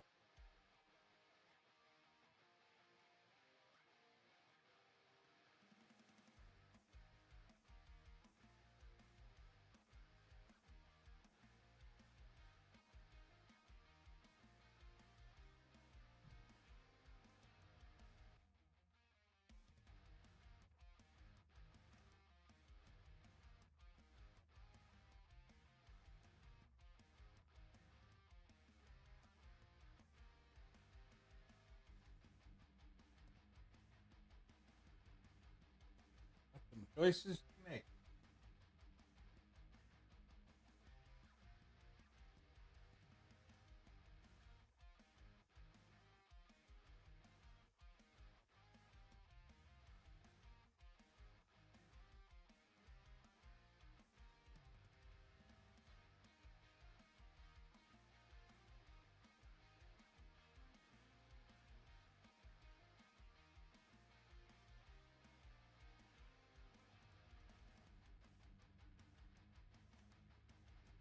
Well, the 5 ball's open, I guess.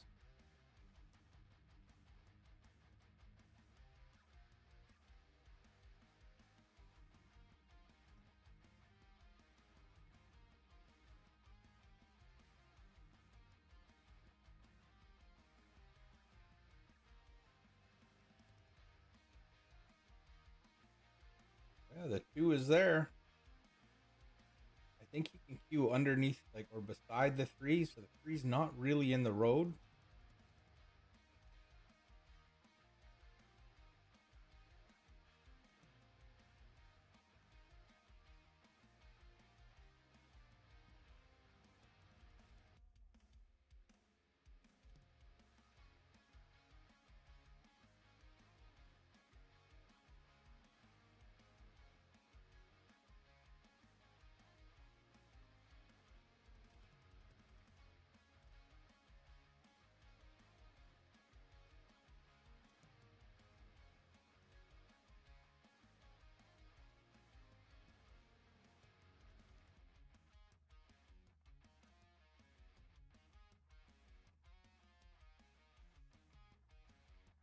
That works. Oh, Chris rattles the 2. Well, this gives Nick and Curtis great opportunity. Nick Kruger and Curtis George.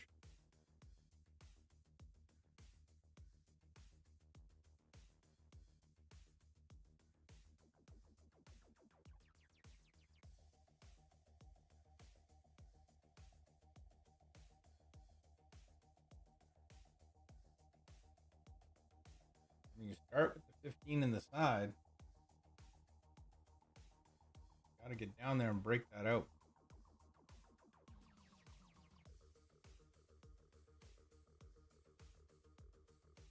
Might be trying the 14 off the 10. Be a big opening move. The thing is you're going to mess up that corner, right? Oh, tried for the 10-11 and it went. He hasn't left anything. Well, the 9 ball will bank. That'll bank.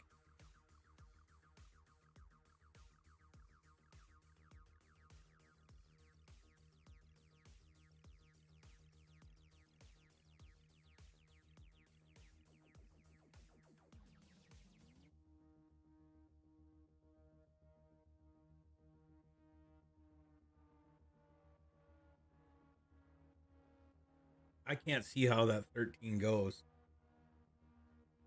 Can't be enough room there, is there? And I would rather take my chances on banking that 9. It has to go. I mean, he's looking at it that closely, and he thinks he can make it. There must be enough room to squeak it by. Went into the 10.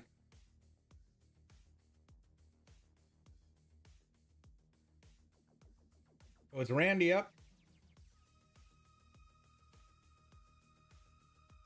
Chris rattled the 2. Randy will likely shoot the 2 and try and get the cue ball back down table.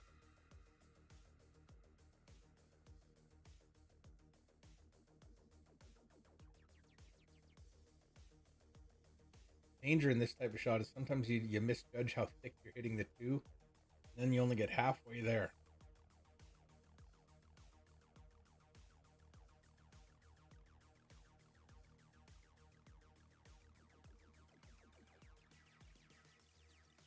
Oh, did not want to leave that 5 straight in. Got a little bit of room though. I think he's blocking a bit. And even if the best he can do is get the cue ball up here, that'll do.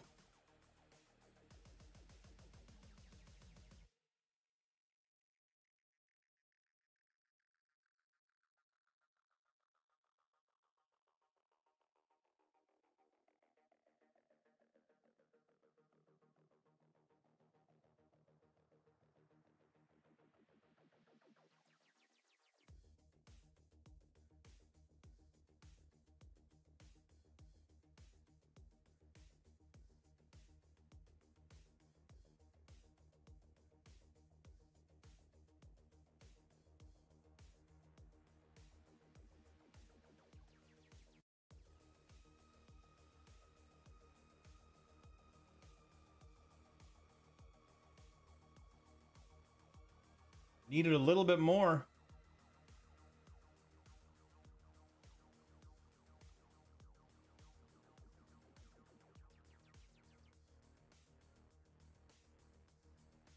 You might be able to make that 6 in off 13.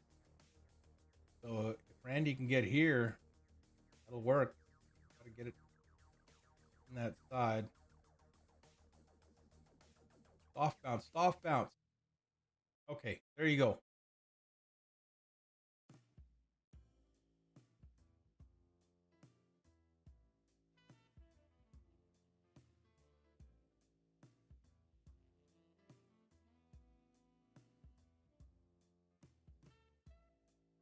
Well, you can bank 7.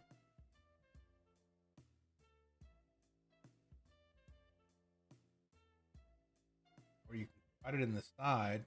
I don't like that. I think you play that 6. I like that shot better.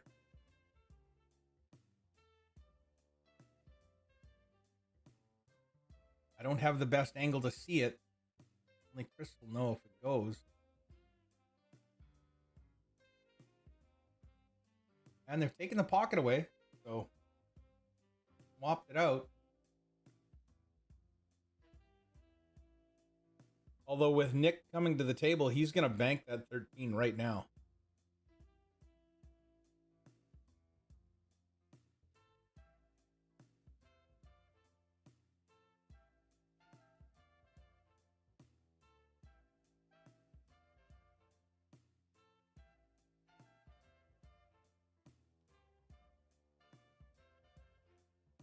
He can bank that 13 right now.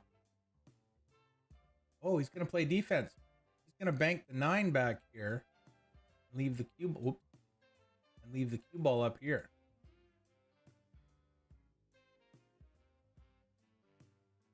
On farther than he wanted. That does cut. Does it get you to the 8? I don't know. Not likely. You're probably going to come off of that. If you can hit this edge of the 13, and you'll hit the 9, and maybe you get over there for the 8.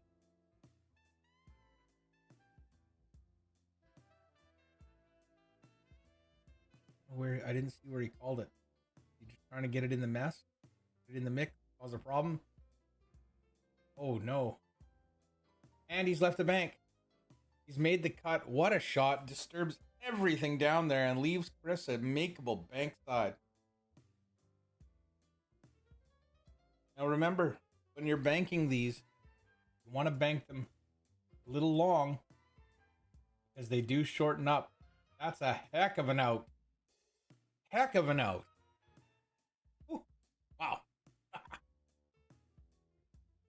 Crazy.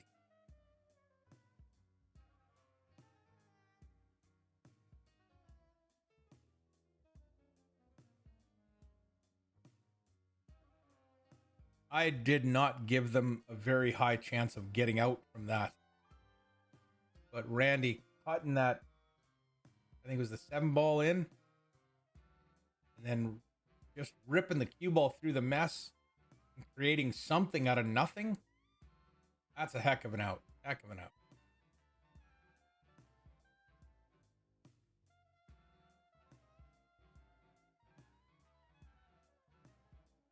I'm waking up here, folks.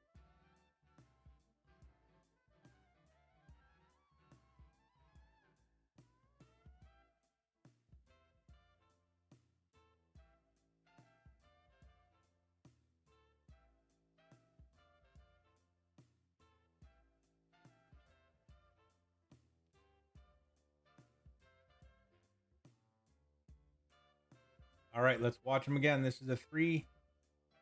It looks like the 12 with the side pocket.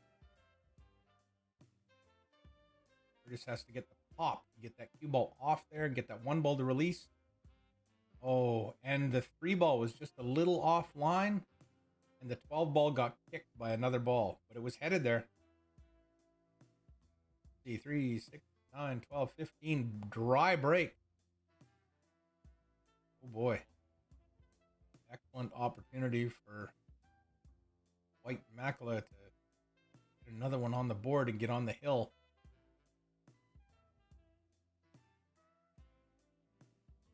How quickly can it change? Tied 2-2, and then bang, bang, your opponent's on the hill. Certainly shell shock you, rattle you. To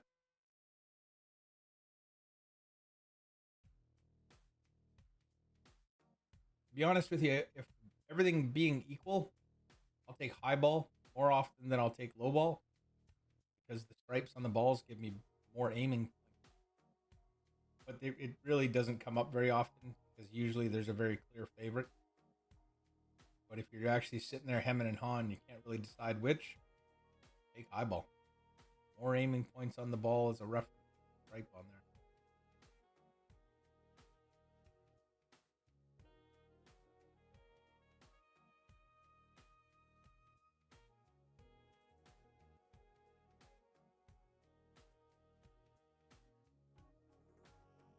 He's an animated player.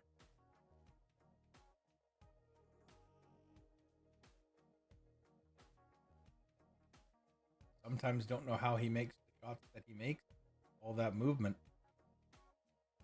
You can't deny the results.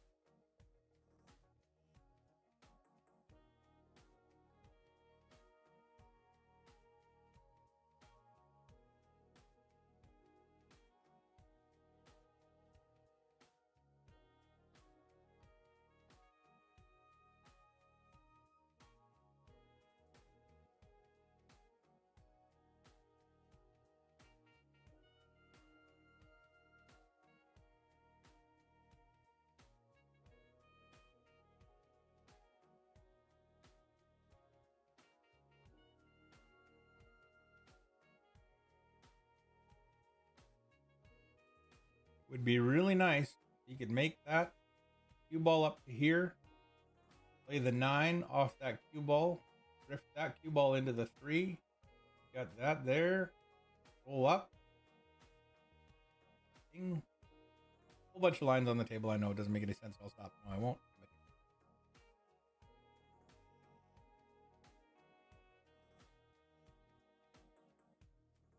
Well, there's one way to keep your teammates shooting at the pattern that you play for. Only give them the 1 ball. Probably has 12 if you really wanted to.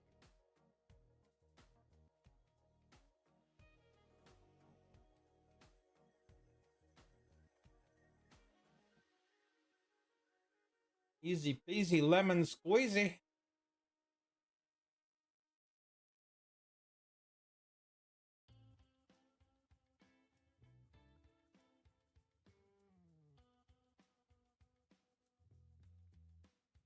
Now, if you've got a little bit of angle through your object ball, it doesn't look like it. Looks like it's dead on straight. You can just stop it there. Stop it right there. You don't need to roll forward. You don't need to pull it back. Just stop it right there.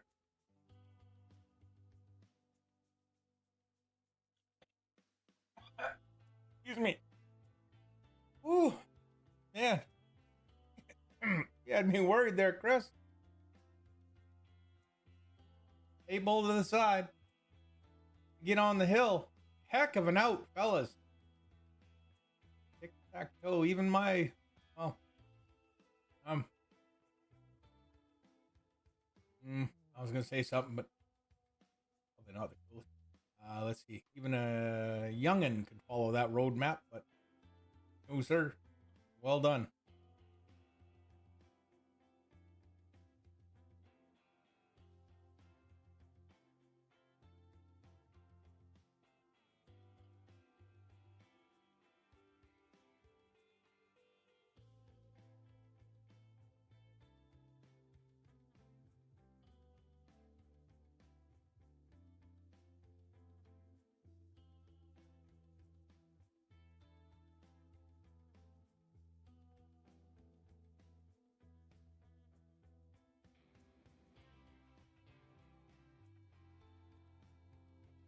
Believe it or not, this match has been going 53 minutes so far.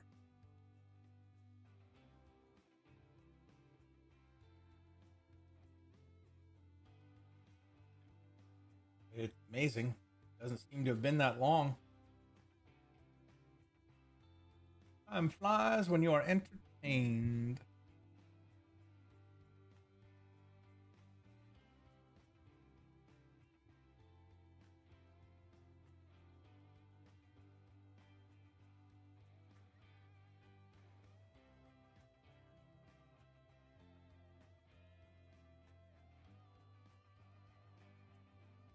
And that's a dry break for Randy White and Chris Makela. Let's see if Curtis George and Nick Kruger turn this one to their favor. So far, up until the last rack, whoever broke won. He broke dry. Nick and Curtis broke dry. But Randy and Chris were able to run it out.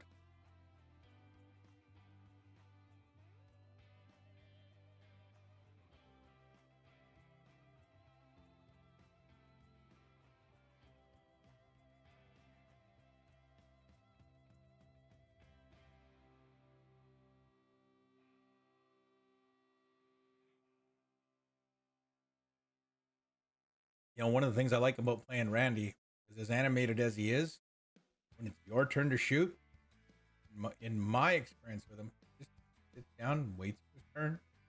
Not one of these guys that's going to get up and walk around the table and talk a whole bunch. Not in a tournament setting, anyway. I haven't seen him play other than league night. League night, everybody moves around. Who knows? But in tournament setting, every time he's just gone back down to sit in his chair right there. He waits for his opponent.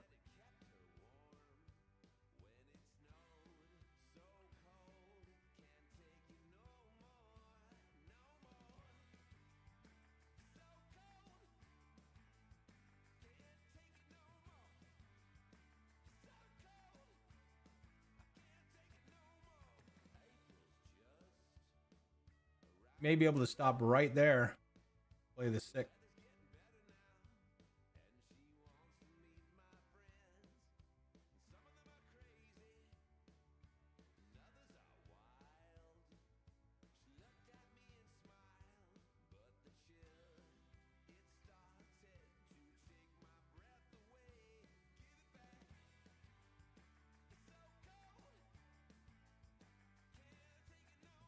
Curtis taking a bit more time.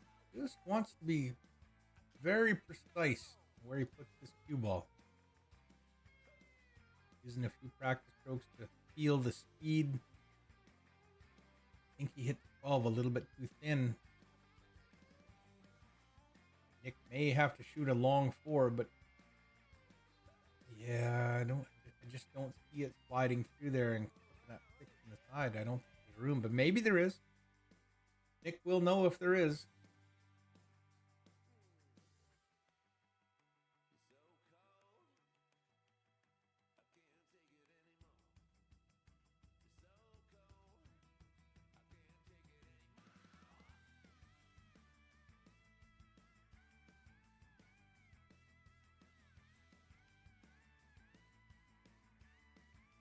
Could possibly cut the 2, could cut the 4.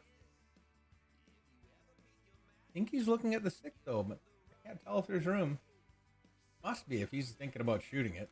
He wouldn't even look at it if there's no room to slide through there. He wouldn't waste his time, but he's shooting the 4. He is looking. Now that you see the cue get level into more of a shooting position, select the correct angle. It's a beauty shot from there.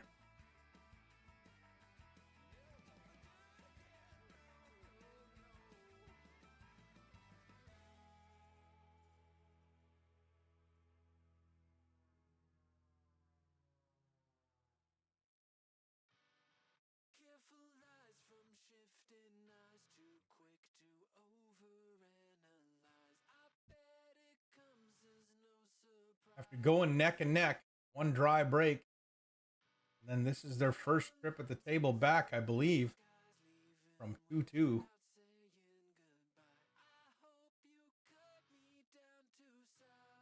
don't get to shoot for a couple of games in a race to 5. That puts a lot of pressure on you.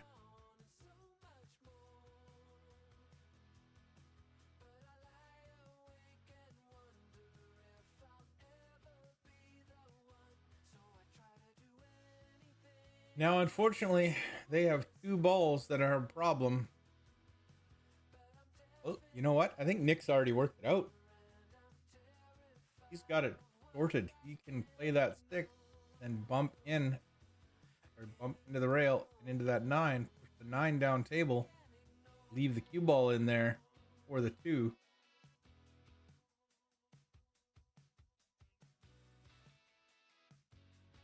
You have the right angle. You know he's got the touch. 90 Fargo. 92, I believe. He'll be a lot more consistent than most of us.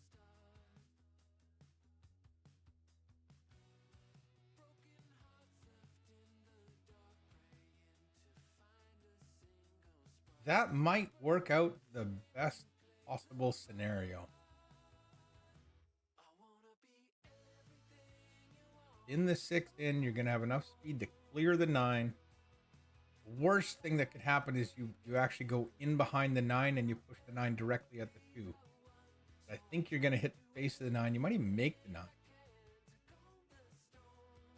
Didn't have that much speed on it, but good. Did he leave enough of the 2? I think he has.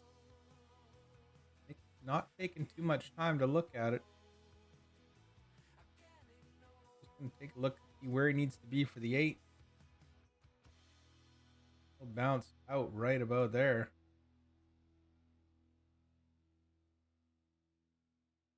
Just gently roll the 2 in.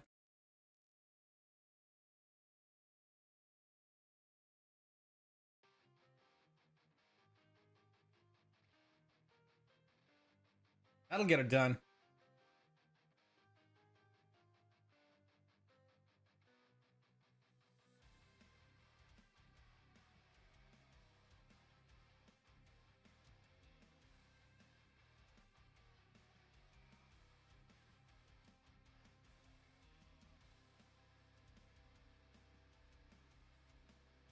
$13 makes it a bigger pocket, but he doesn't even use it. Doesn't need it. 4-3, they get 1 back. Pressure doesn't let up, though. White and Mackler are on the hill.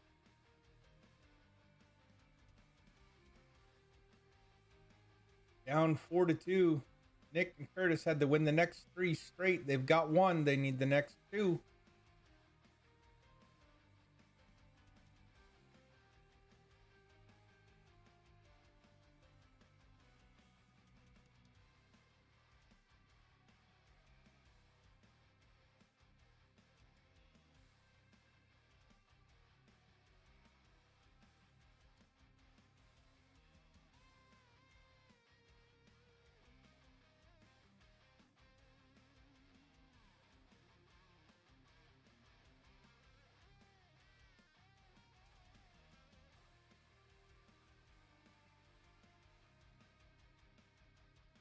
Nick makes the ball off the break.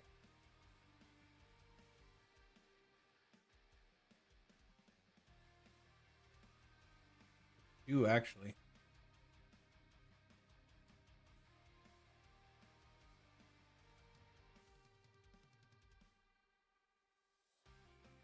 The 7 and the 10. 7 and the 10 are gone. That 4-ball bottom left does cut in from where the cue ball is. It's just a little thin. Or should cut in. Maybe it doesn't. Pretty sure it does. If Nick's going for it, then or Curtis is going for it, then I'm pretty confident that it does go. You could still hit this too thick. Rattle it.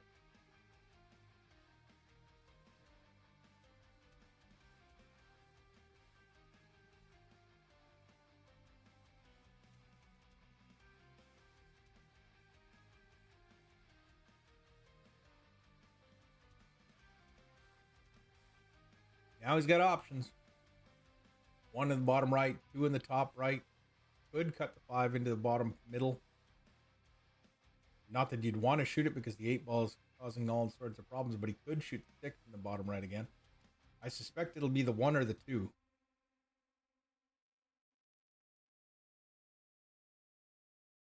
He's going to use the 2 because it gives him an opportunity to draw back into that middle. Nope, take the 1, get it out of the way. All right.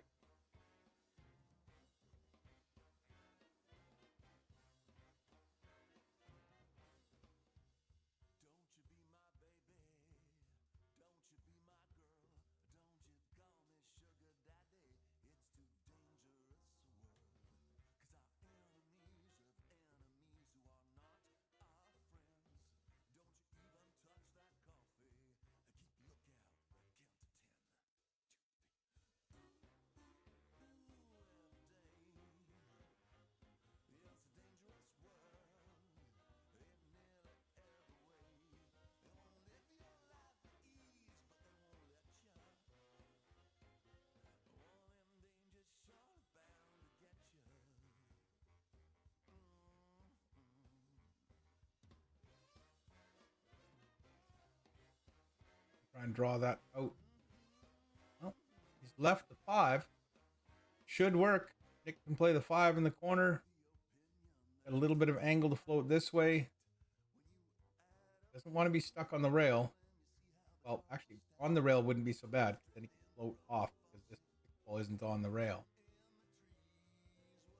You can see he's drawing a circle of where he wants to be. Somewhere in there is where that object ball, or the cue ball, needs to be after the stick.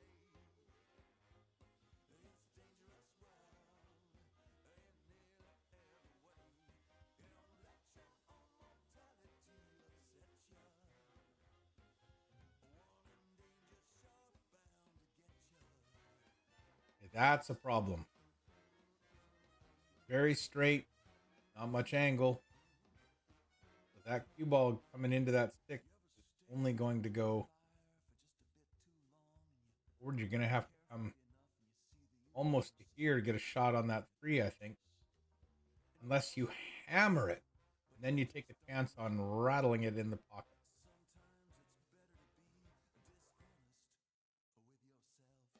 Rattling it in the pocket. Roll it in. Gotta come out to about here.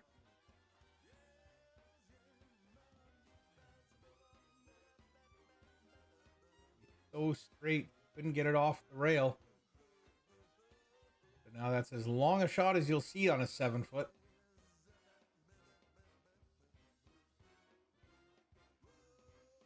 Remember, Nick wanted to be like half that distance. Still works. You can still get it done.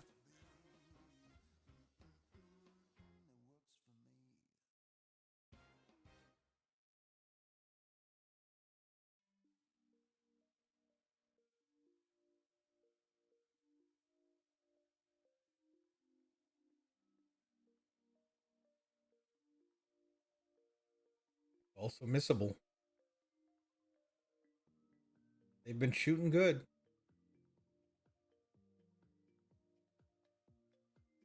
Shooting great. That's going to level it up. So they go neck and neck for the first 4 games. White and Makela take the next 2. Don't even let them shoot. Then Curtis George and Nick Kruger return the favor.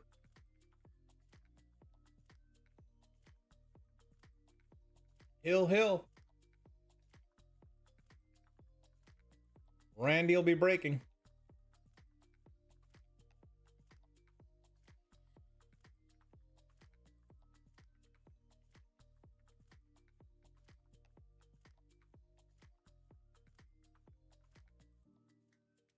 Gotta love it when it goes hill, hill. Winner of this match goes on to the final, which is a 1-set race to 9.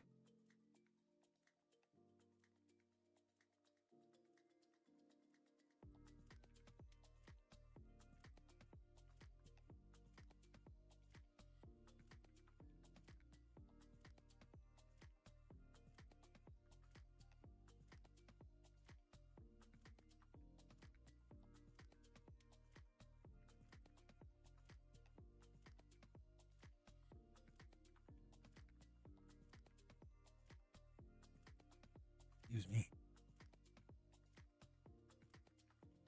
What a match.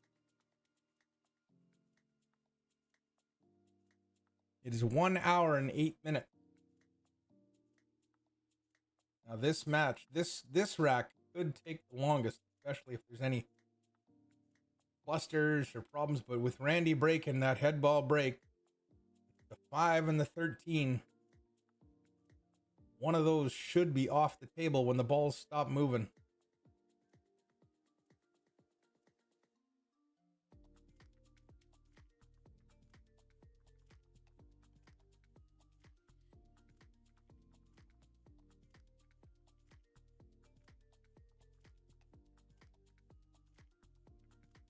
Keep an eye on the 2 balls behind the 1. They're going to go to the side pockets. One of them will drop. Well, the 5 went. It didn't go clean, but it got kicked in. There it is. There's your opportunity.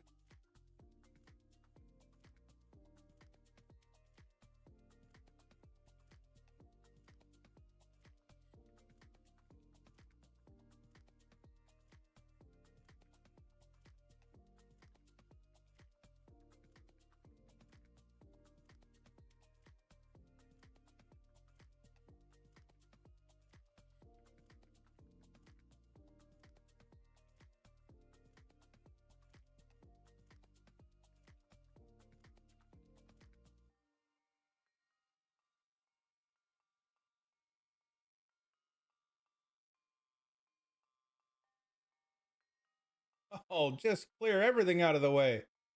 With one incredible shot, Chris opens up the entire high ball table. The 11 ball looks like it goes by the 4 still. There's some work to be done, but I think you play the 9 ball on the side, the 13 in the corner, the 12 in the side, the 11 in the corner, 15 in the corner.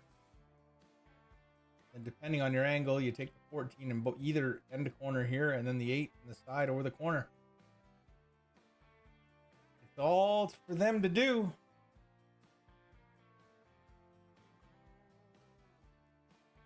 And there's many different ways to run this out. You can start with that 14. Or the 9, then the 14.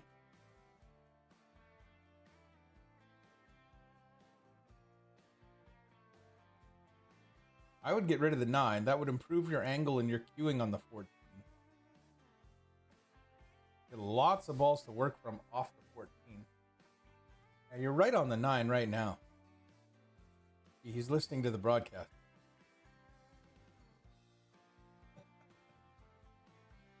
He's not listening. He's in his own head, zoned in his own.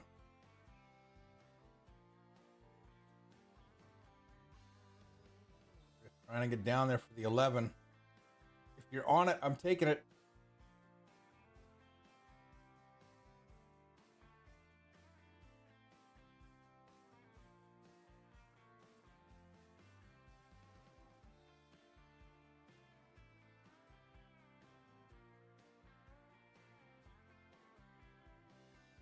Could take 12 and 15 because you're not going to go far.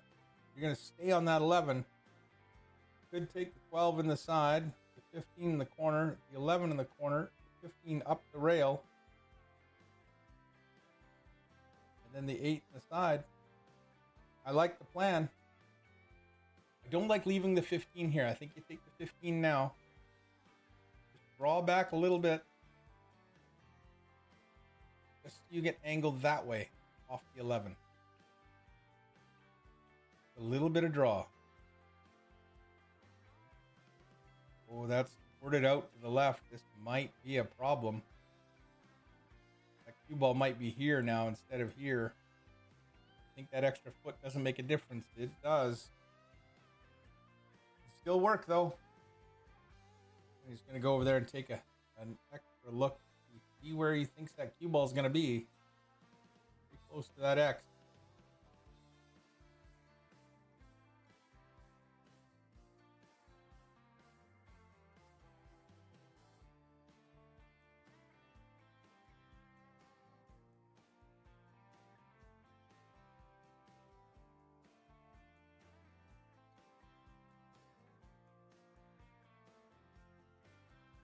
Straight top, just roll the 13 down. That's going to get it done. Break and run to finish. What was it, like 3 or 4 break and runs in that set? Wow. What a match.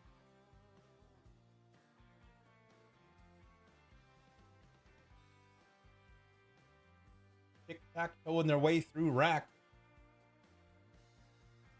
That was a nice set.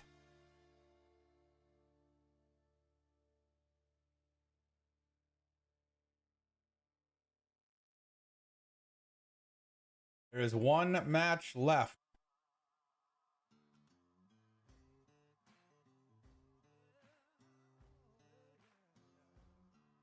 It should be a single set race to 9.